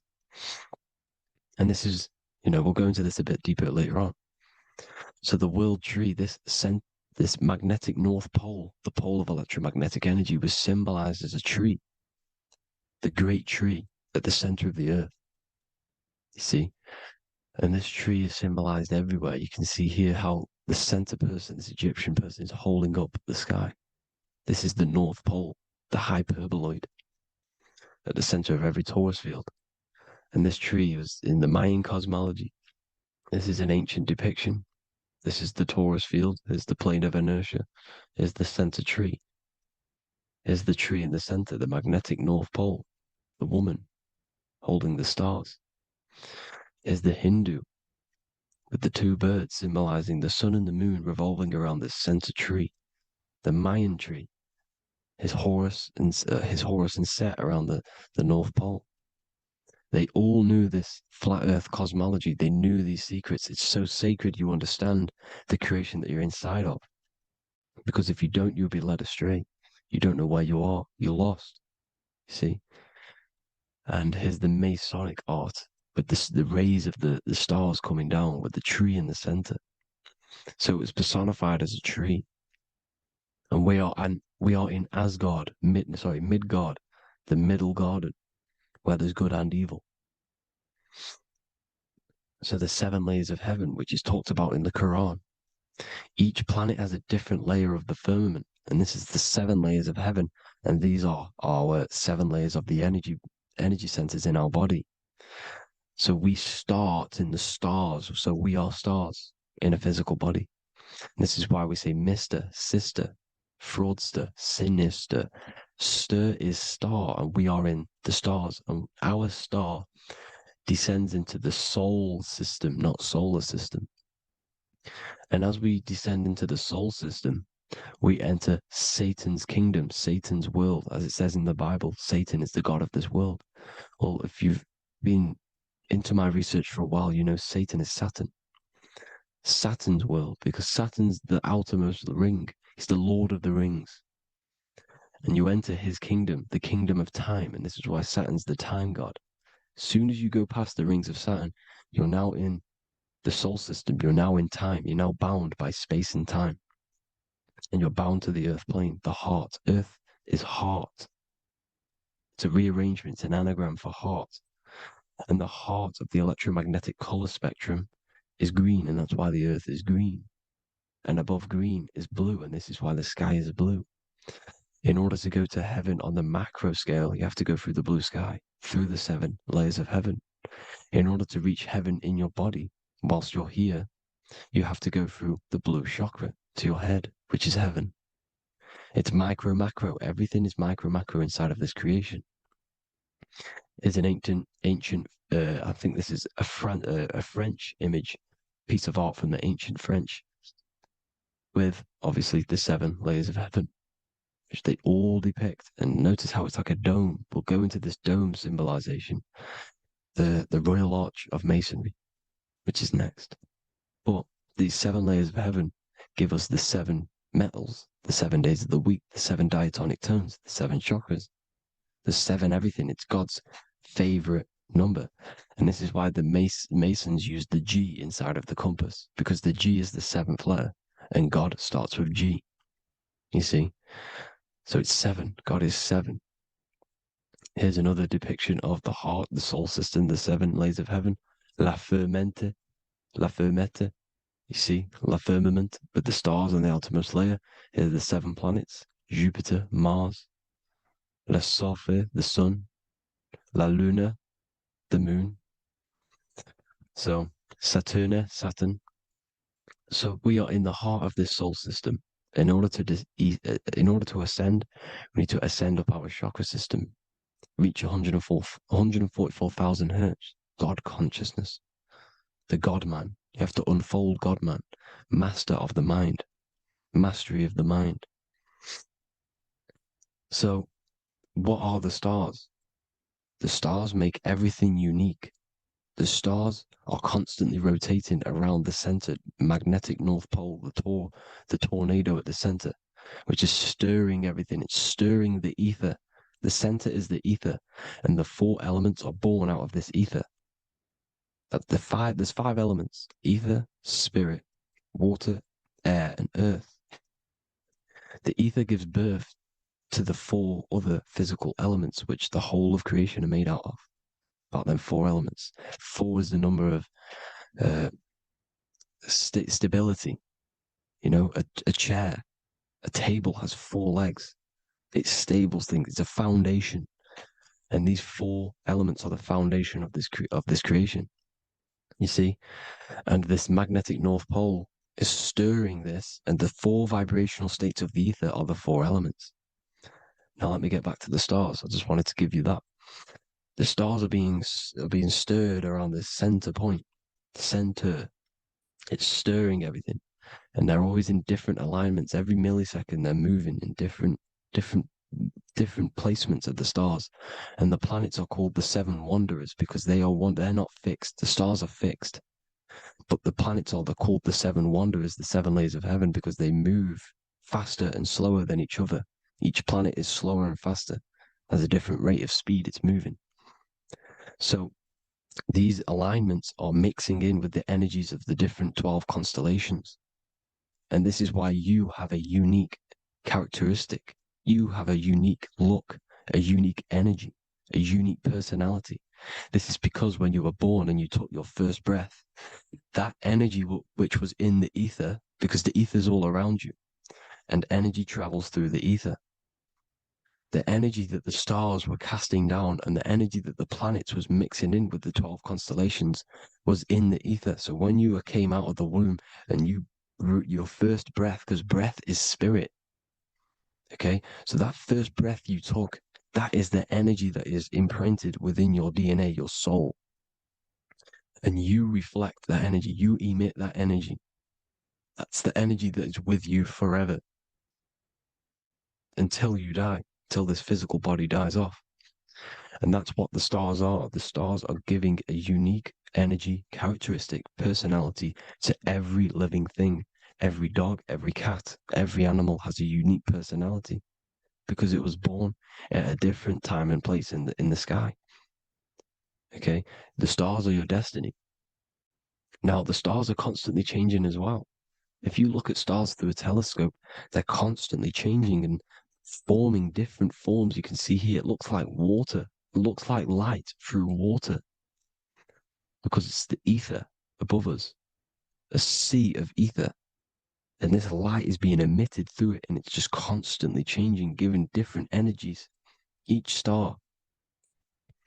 So this is why this is what the zodiac is. It's the expression of energy. It's the expression of the stars. And each constellation has many different personality, different energies, different traits. Each planet has different traits, depending where your planets are, depending what energies you hold. No same person, no two person have the same energy. There's no one. It could be similar, but no one's the exact same. It's because of the stars. The stars are never in the exact same split place. The planet's always in different houses. So here's some Royal Arch symbolism. Here's the Royal Arch of Masonry, as it says here. The sun and the moon, the constellations. Here's Cancer, the 7 planets, the 7 stars. Here's the Royal Arch. This is the firmament. Here's the duality. Black and white, duality, good and evil, rest and motion, dielectricity, magnetism. See? So this is what the Royal Arch is. It's symbolizing the cosmic dome above us. The womb we're in. We're inside God's womb.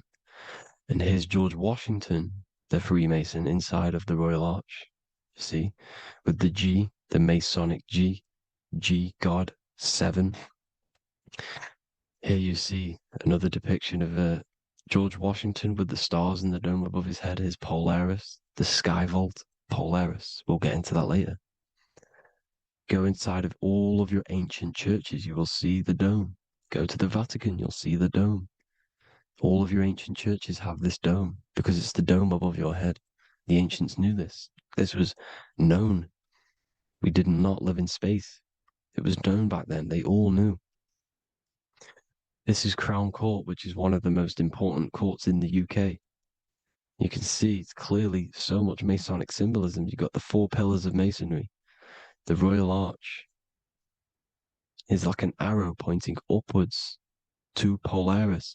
As the Disney World is under a dome. In his Polaris, the sky vault. You see? And also 666 in the symbol. There's more 7 layers of heaven. Here's an ancient depiction. The firmament. Here's the astral plane outside of the firmament. The Royal Arch. You see? It's everywhere. Here's Polaris, the 8-pointed star. Polaris is in between the sun and the moon. It's at the center of the Taurus field. And Polaris corresponds with the pineal gland as well because it's the all-seeing eye. See? So is Polaris, the 8-pointed star, which is at the very top. It's the very center. It's on top of the North Pole. And it's an 8-pointed star that's always symbolized as an 8-pointed star. Here you see the Vatican. The Vatican is a giant key with an 8-pointed star. See, it's a key. Here's the dome. Here's the Space Delta, the USA Space Delta logos. Here you see the Egyptian god looking from the center of the North Pole, looking upward to an 8-pointed star, Polaris. An arrow pointing up to Polaris. Here's another, the bear holding a key with an arrow up to Polaris, 7. Holds the key to Polaris. Here's an eagle holding a key above the North Pole to Polaris. Polaris, and here's another one. There's another bird, like a dragon, holding a key to Polaris. Because Polaris is definitely something to do with leaving this creation. Okay, maybe, I can't say for sure, but maybe it's to do with ascension, and this is why the Vatican hold the key to the 8-pointed star. And this is why the space, well, we all know space is a lie, but they're showing Polaris and its sacred symbology. Maybe it's to do with something leaving this creation, going to another. Here's some North Pole symbolism. As above, so below. You see the four seasons of the Big Dipper constellation going around Polaris. This is Polaris, this is the Big Dipper constellation, and this is the swastika. This image gives us the swastika because all the symbols we use are created in nature. They're created somehow in nature. This is how we get them. As above, so below. This is the map of the North Pole with the 4 rivers looking like the Big Dipper constellation. It's the Masonic, here's the ancient cosmology with the 4, you see the 4 islands, Mayan cosmology, 4 islands. This is the alchemical symbol for Earth, 4 sections. The windows, because the center at the North Pole is a window to another dimension. The 4 lucky 4-leaf clover, which is supposed to be lucky. It's just it's truth in plain sight. And here's Hitler looking at 2 flat Earth maps. So this swastika has been used for thousands of years, thousands and thousands of years. And it's symbolic for the most sacred land on this plane, the North Pole. Shambhala. Do some research on Shambhala, people. It's a it's a Hindu mythology about the sacred lands at the center of the earth. And it's known to be full of enlightened beings. And it's all symbolized at the center. You can see their paintings of Shambhala. It's all at the center, the North Pole. And it's known to be the most godly place ever because it takes you to a portal to the higher places. And maybe this is something to do with Polaris, connecting you to this sacred land at the very center. But anyways, people, thank you all for tapping in. Hope you all learned something. Have an amazing day. Please follow, subscribe, like, all the links in the description for the courses, the PDF. Please have an amazing day. God bless.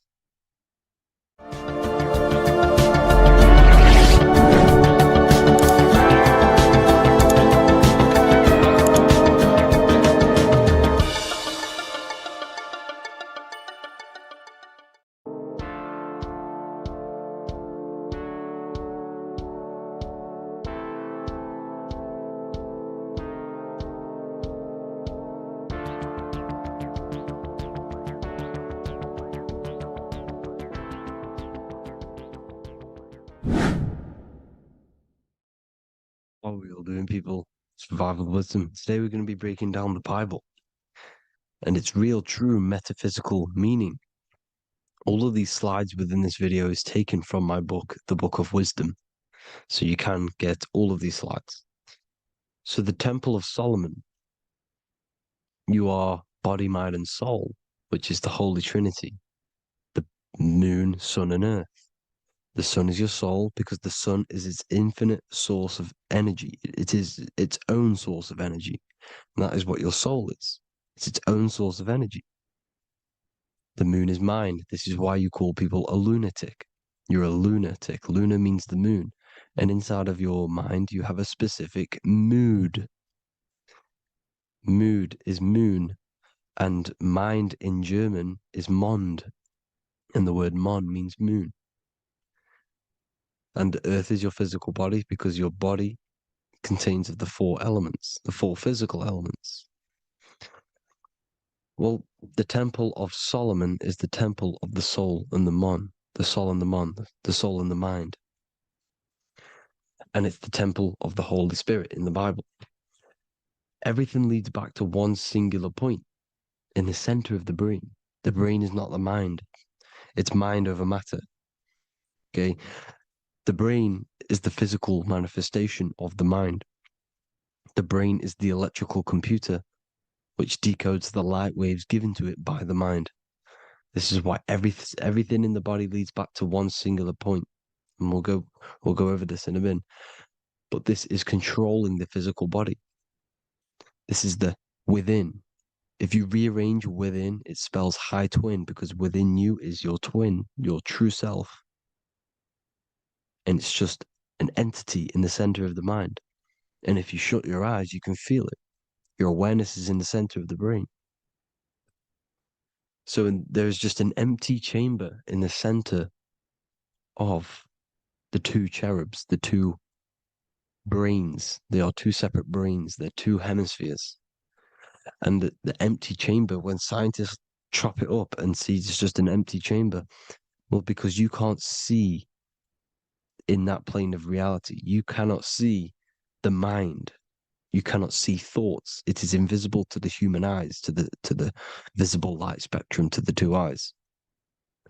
The reason why we call it the 3rd eye in the center of the brain, it's not the 3rd eye, it's your true self. It's the mind and soul It's an eye because it does see. It's the all-seeing eye that you always see here. There's some Masonic artwork showing the two pillars, the two cherubs, the two hemispheres of the brain, and the inner eye. This is the eye that sees all things. What do I mean by seeing all things? Not physically.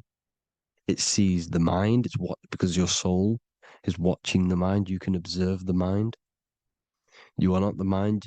And if you meditate deeply enough, you can go beyond the mind.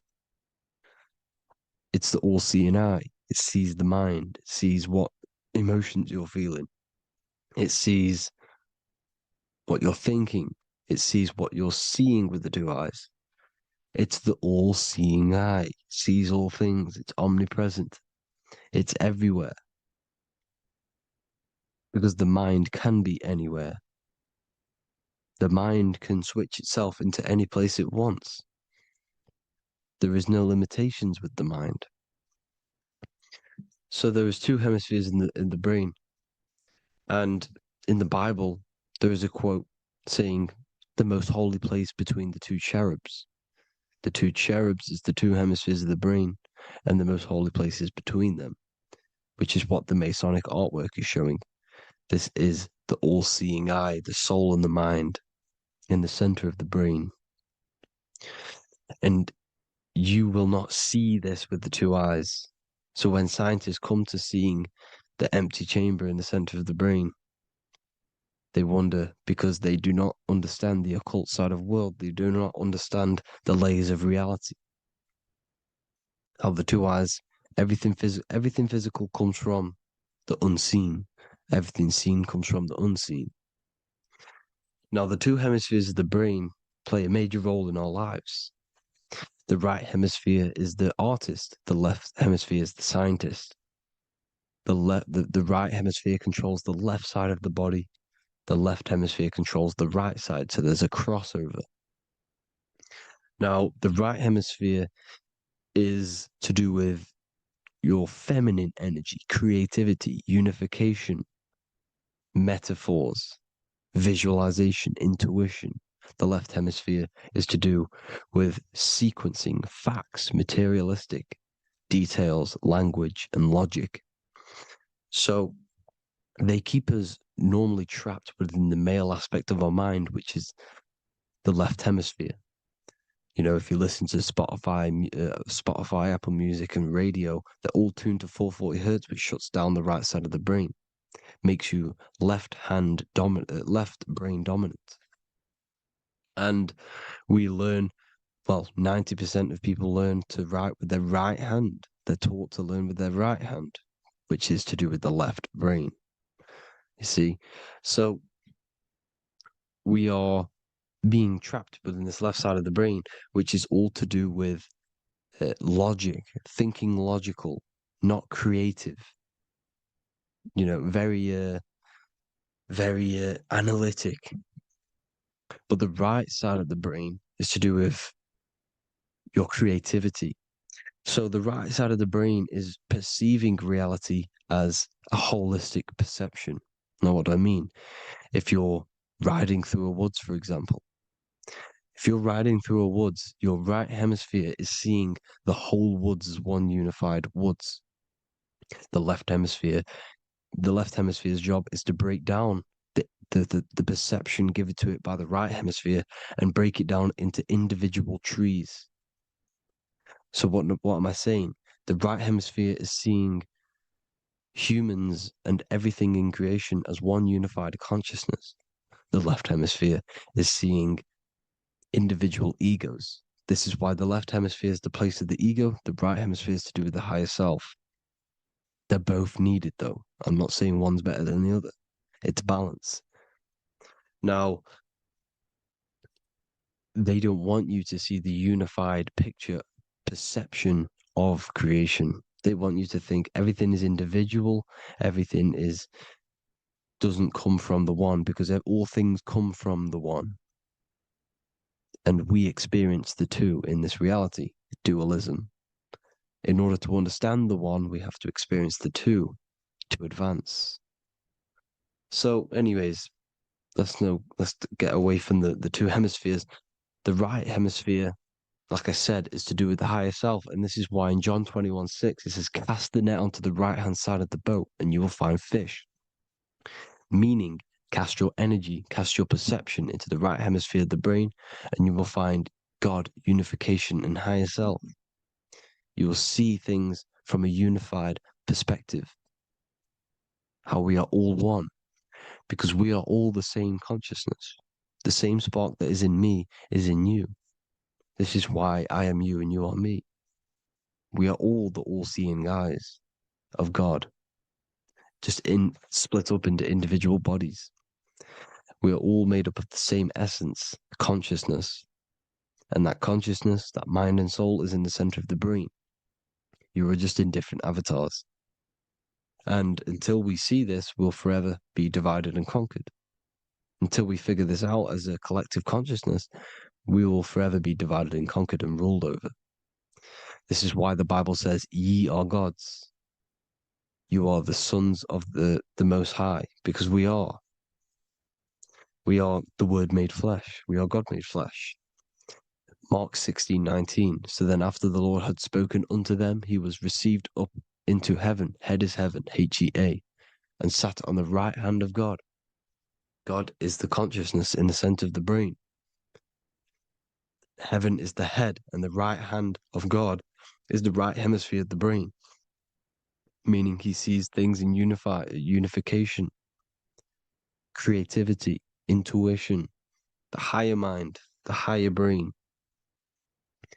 When Moses crosses the Red Sea is the corpus callosum, moving from the left to the right hemisphere of the brain to see unified perception of reality. Head, H-E-A, heaven, same root word. This is why the ancients always depict God in the center of the brain. Here you see ancient Christian artwork showing God in the center of the brain, the light. Here you see it here. Here you see Ganesh, an Indian god, which is the brain. Here you see the Father, the Son, and the Holy Spirit in the dome, the brain. This is the brain, because you are God made flesh. That's what consciousness is. The upper room where Jesus meets the 12 disciples.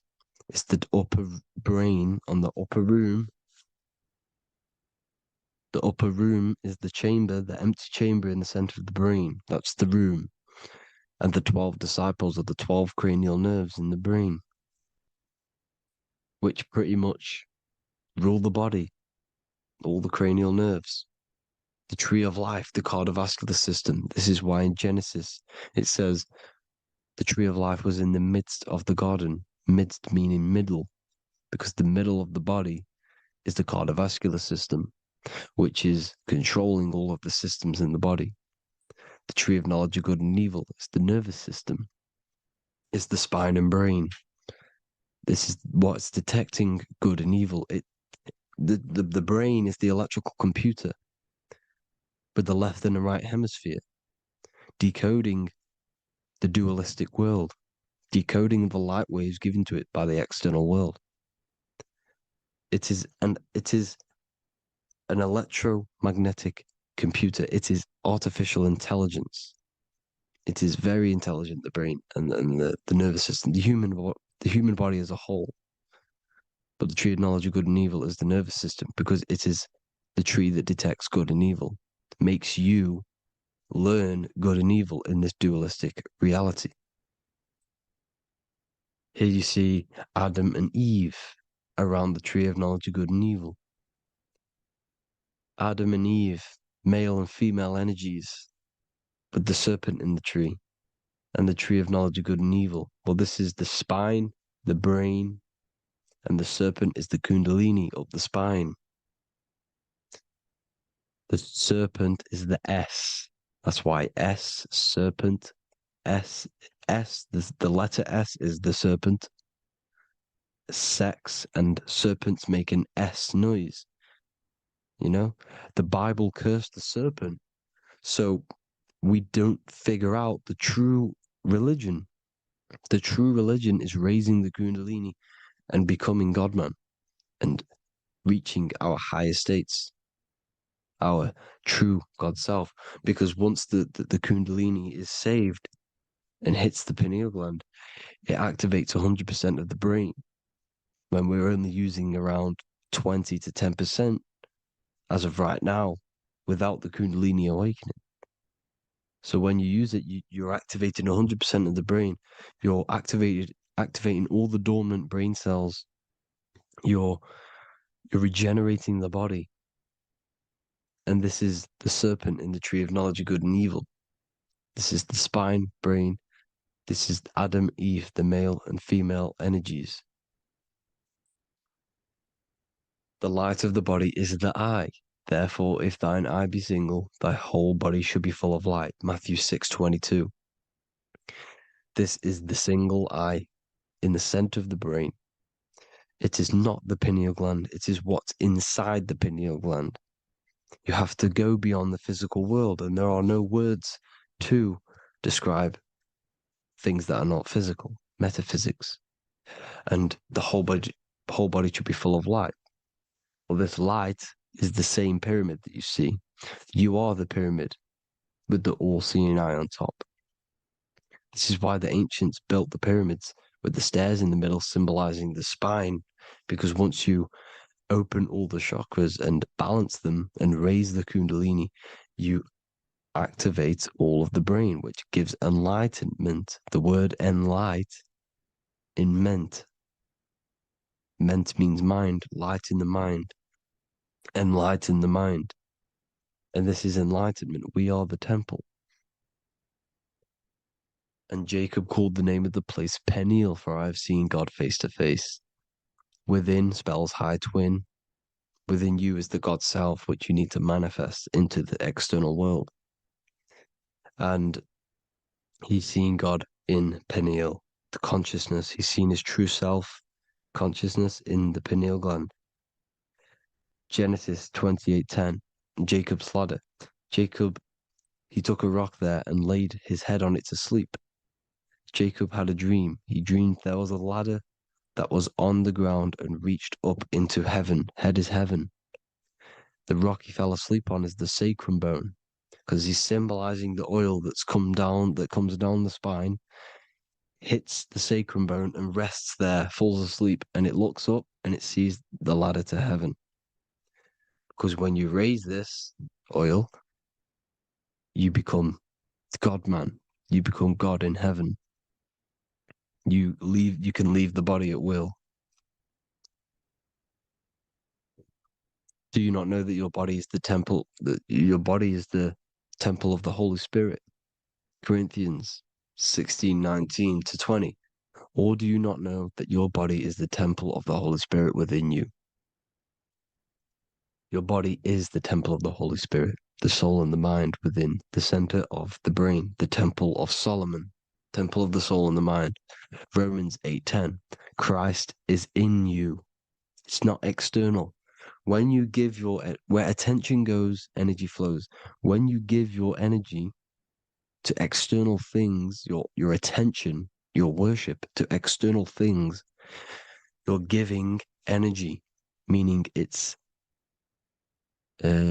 draining you, and you're feeding something within the astral plane, a mental thought within the astral plane.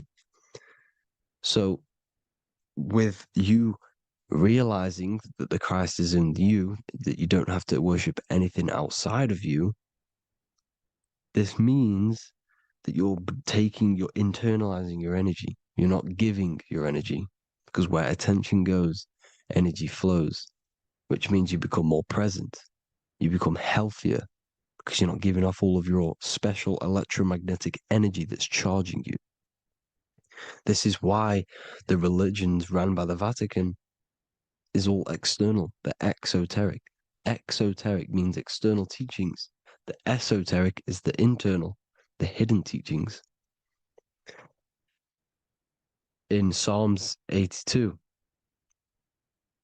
I have said, ye are gods, and all of you are children of the Most High, because we are the Most High, split up into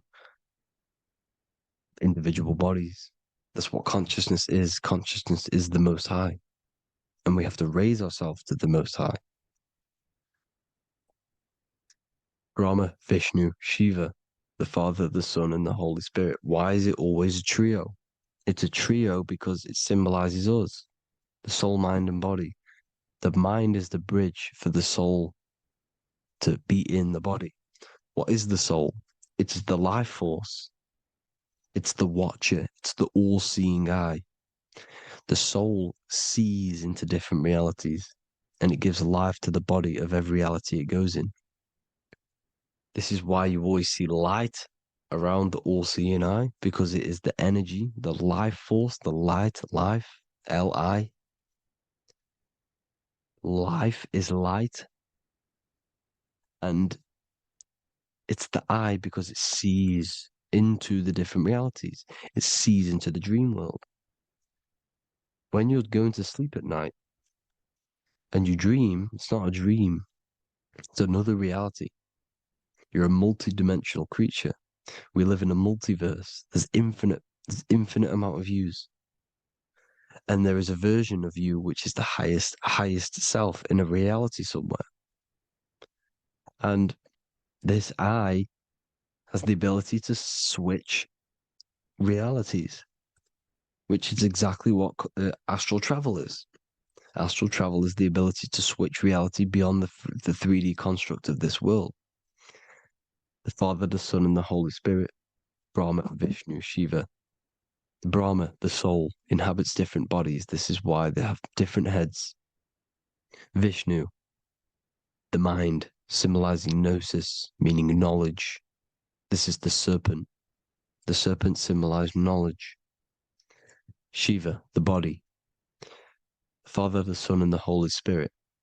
The bird, the soul, because the bird symbolizes the soul. This is why you have here the Egyptians showing you the soul leaving the body.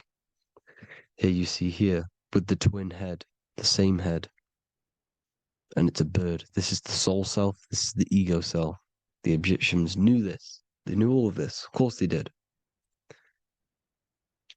Now, the whole story of Jesus is all metaphorical for the process which goes on within your body. Your neck and head is the Holy Grail, which the sun and the moon creates. Sorry, the sun and the moon creates the fluid within the Holy Grail, the brain, the skull. And the moon creates the milk.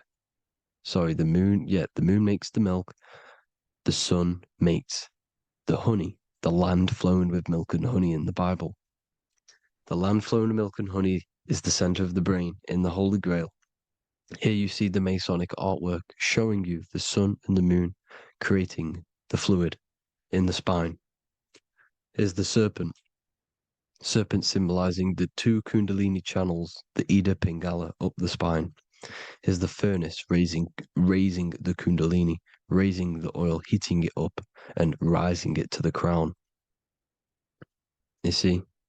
So here you see more Masonic art, seeing the sun and the moon creating the holy fluid in the brain, in the cup, filling the cup. This is why it's a cup, because it's the Holy Grail. This is the holy oil in the center of the brain that gets released down the spine, which is Jesus coming down from heaven. It comes down the spine, down the River Jordan in the Bible. This is when Jesus goes from Nazareth to Jerusalem. He comes down the River Jordan, and Joseph and Mary are in Nazareth waiting for Jesus' return.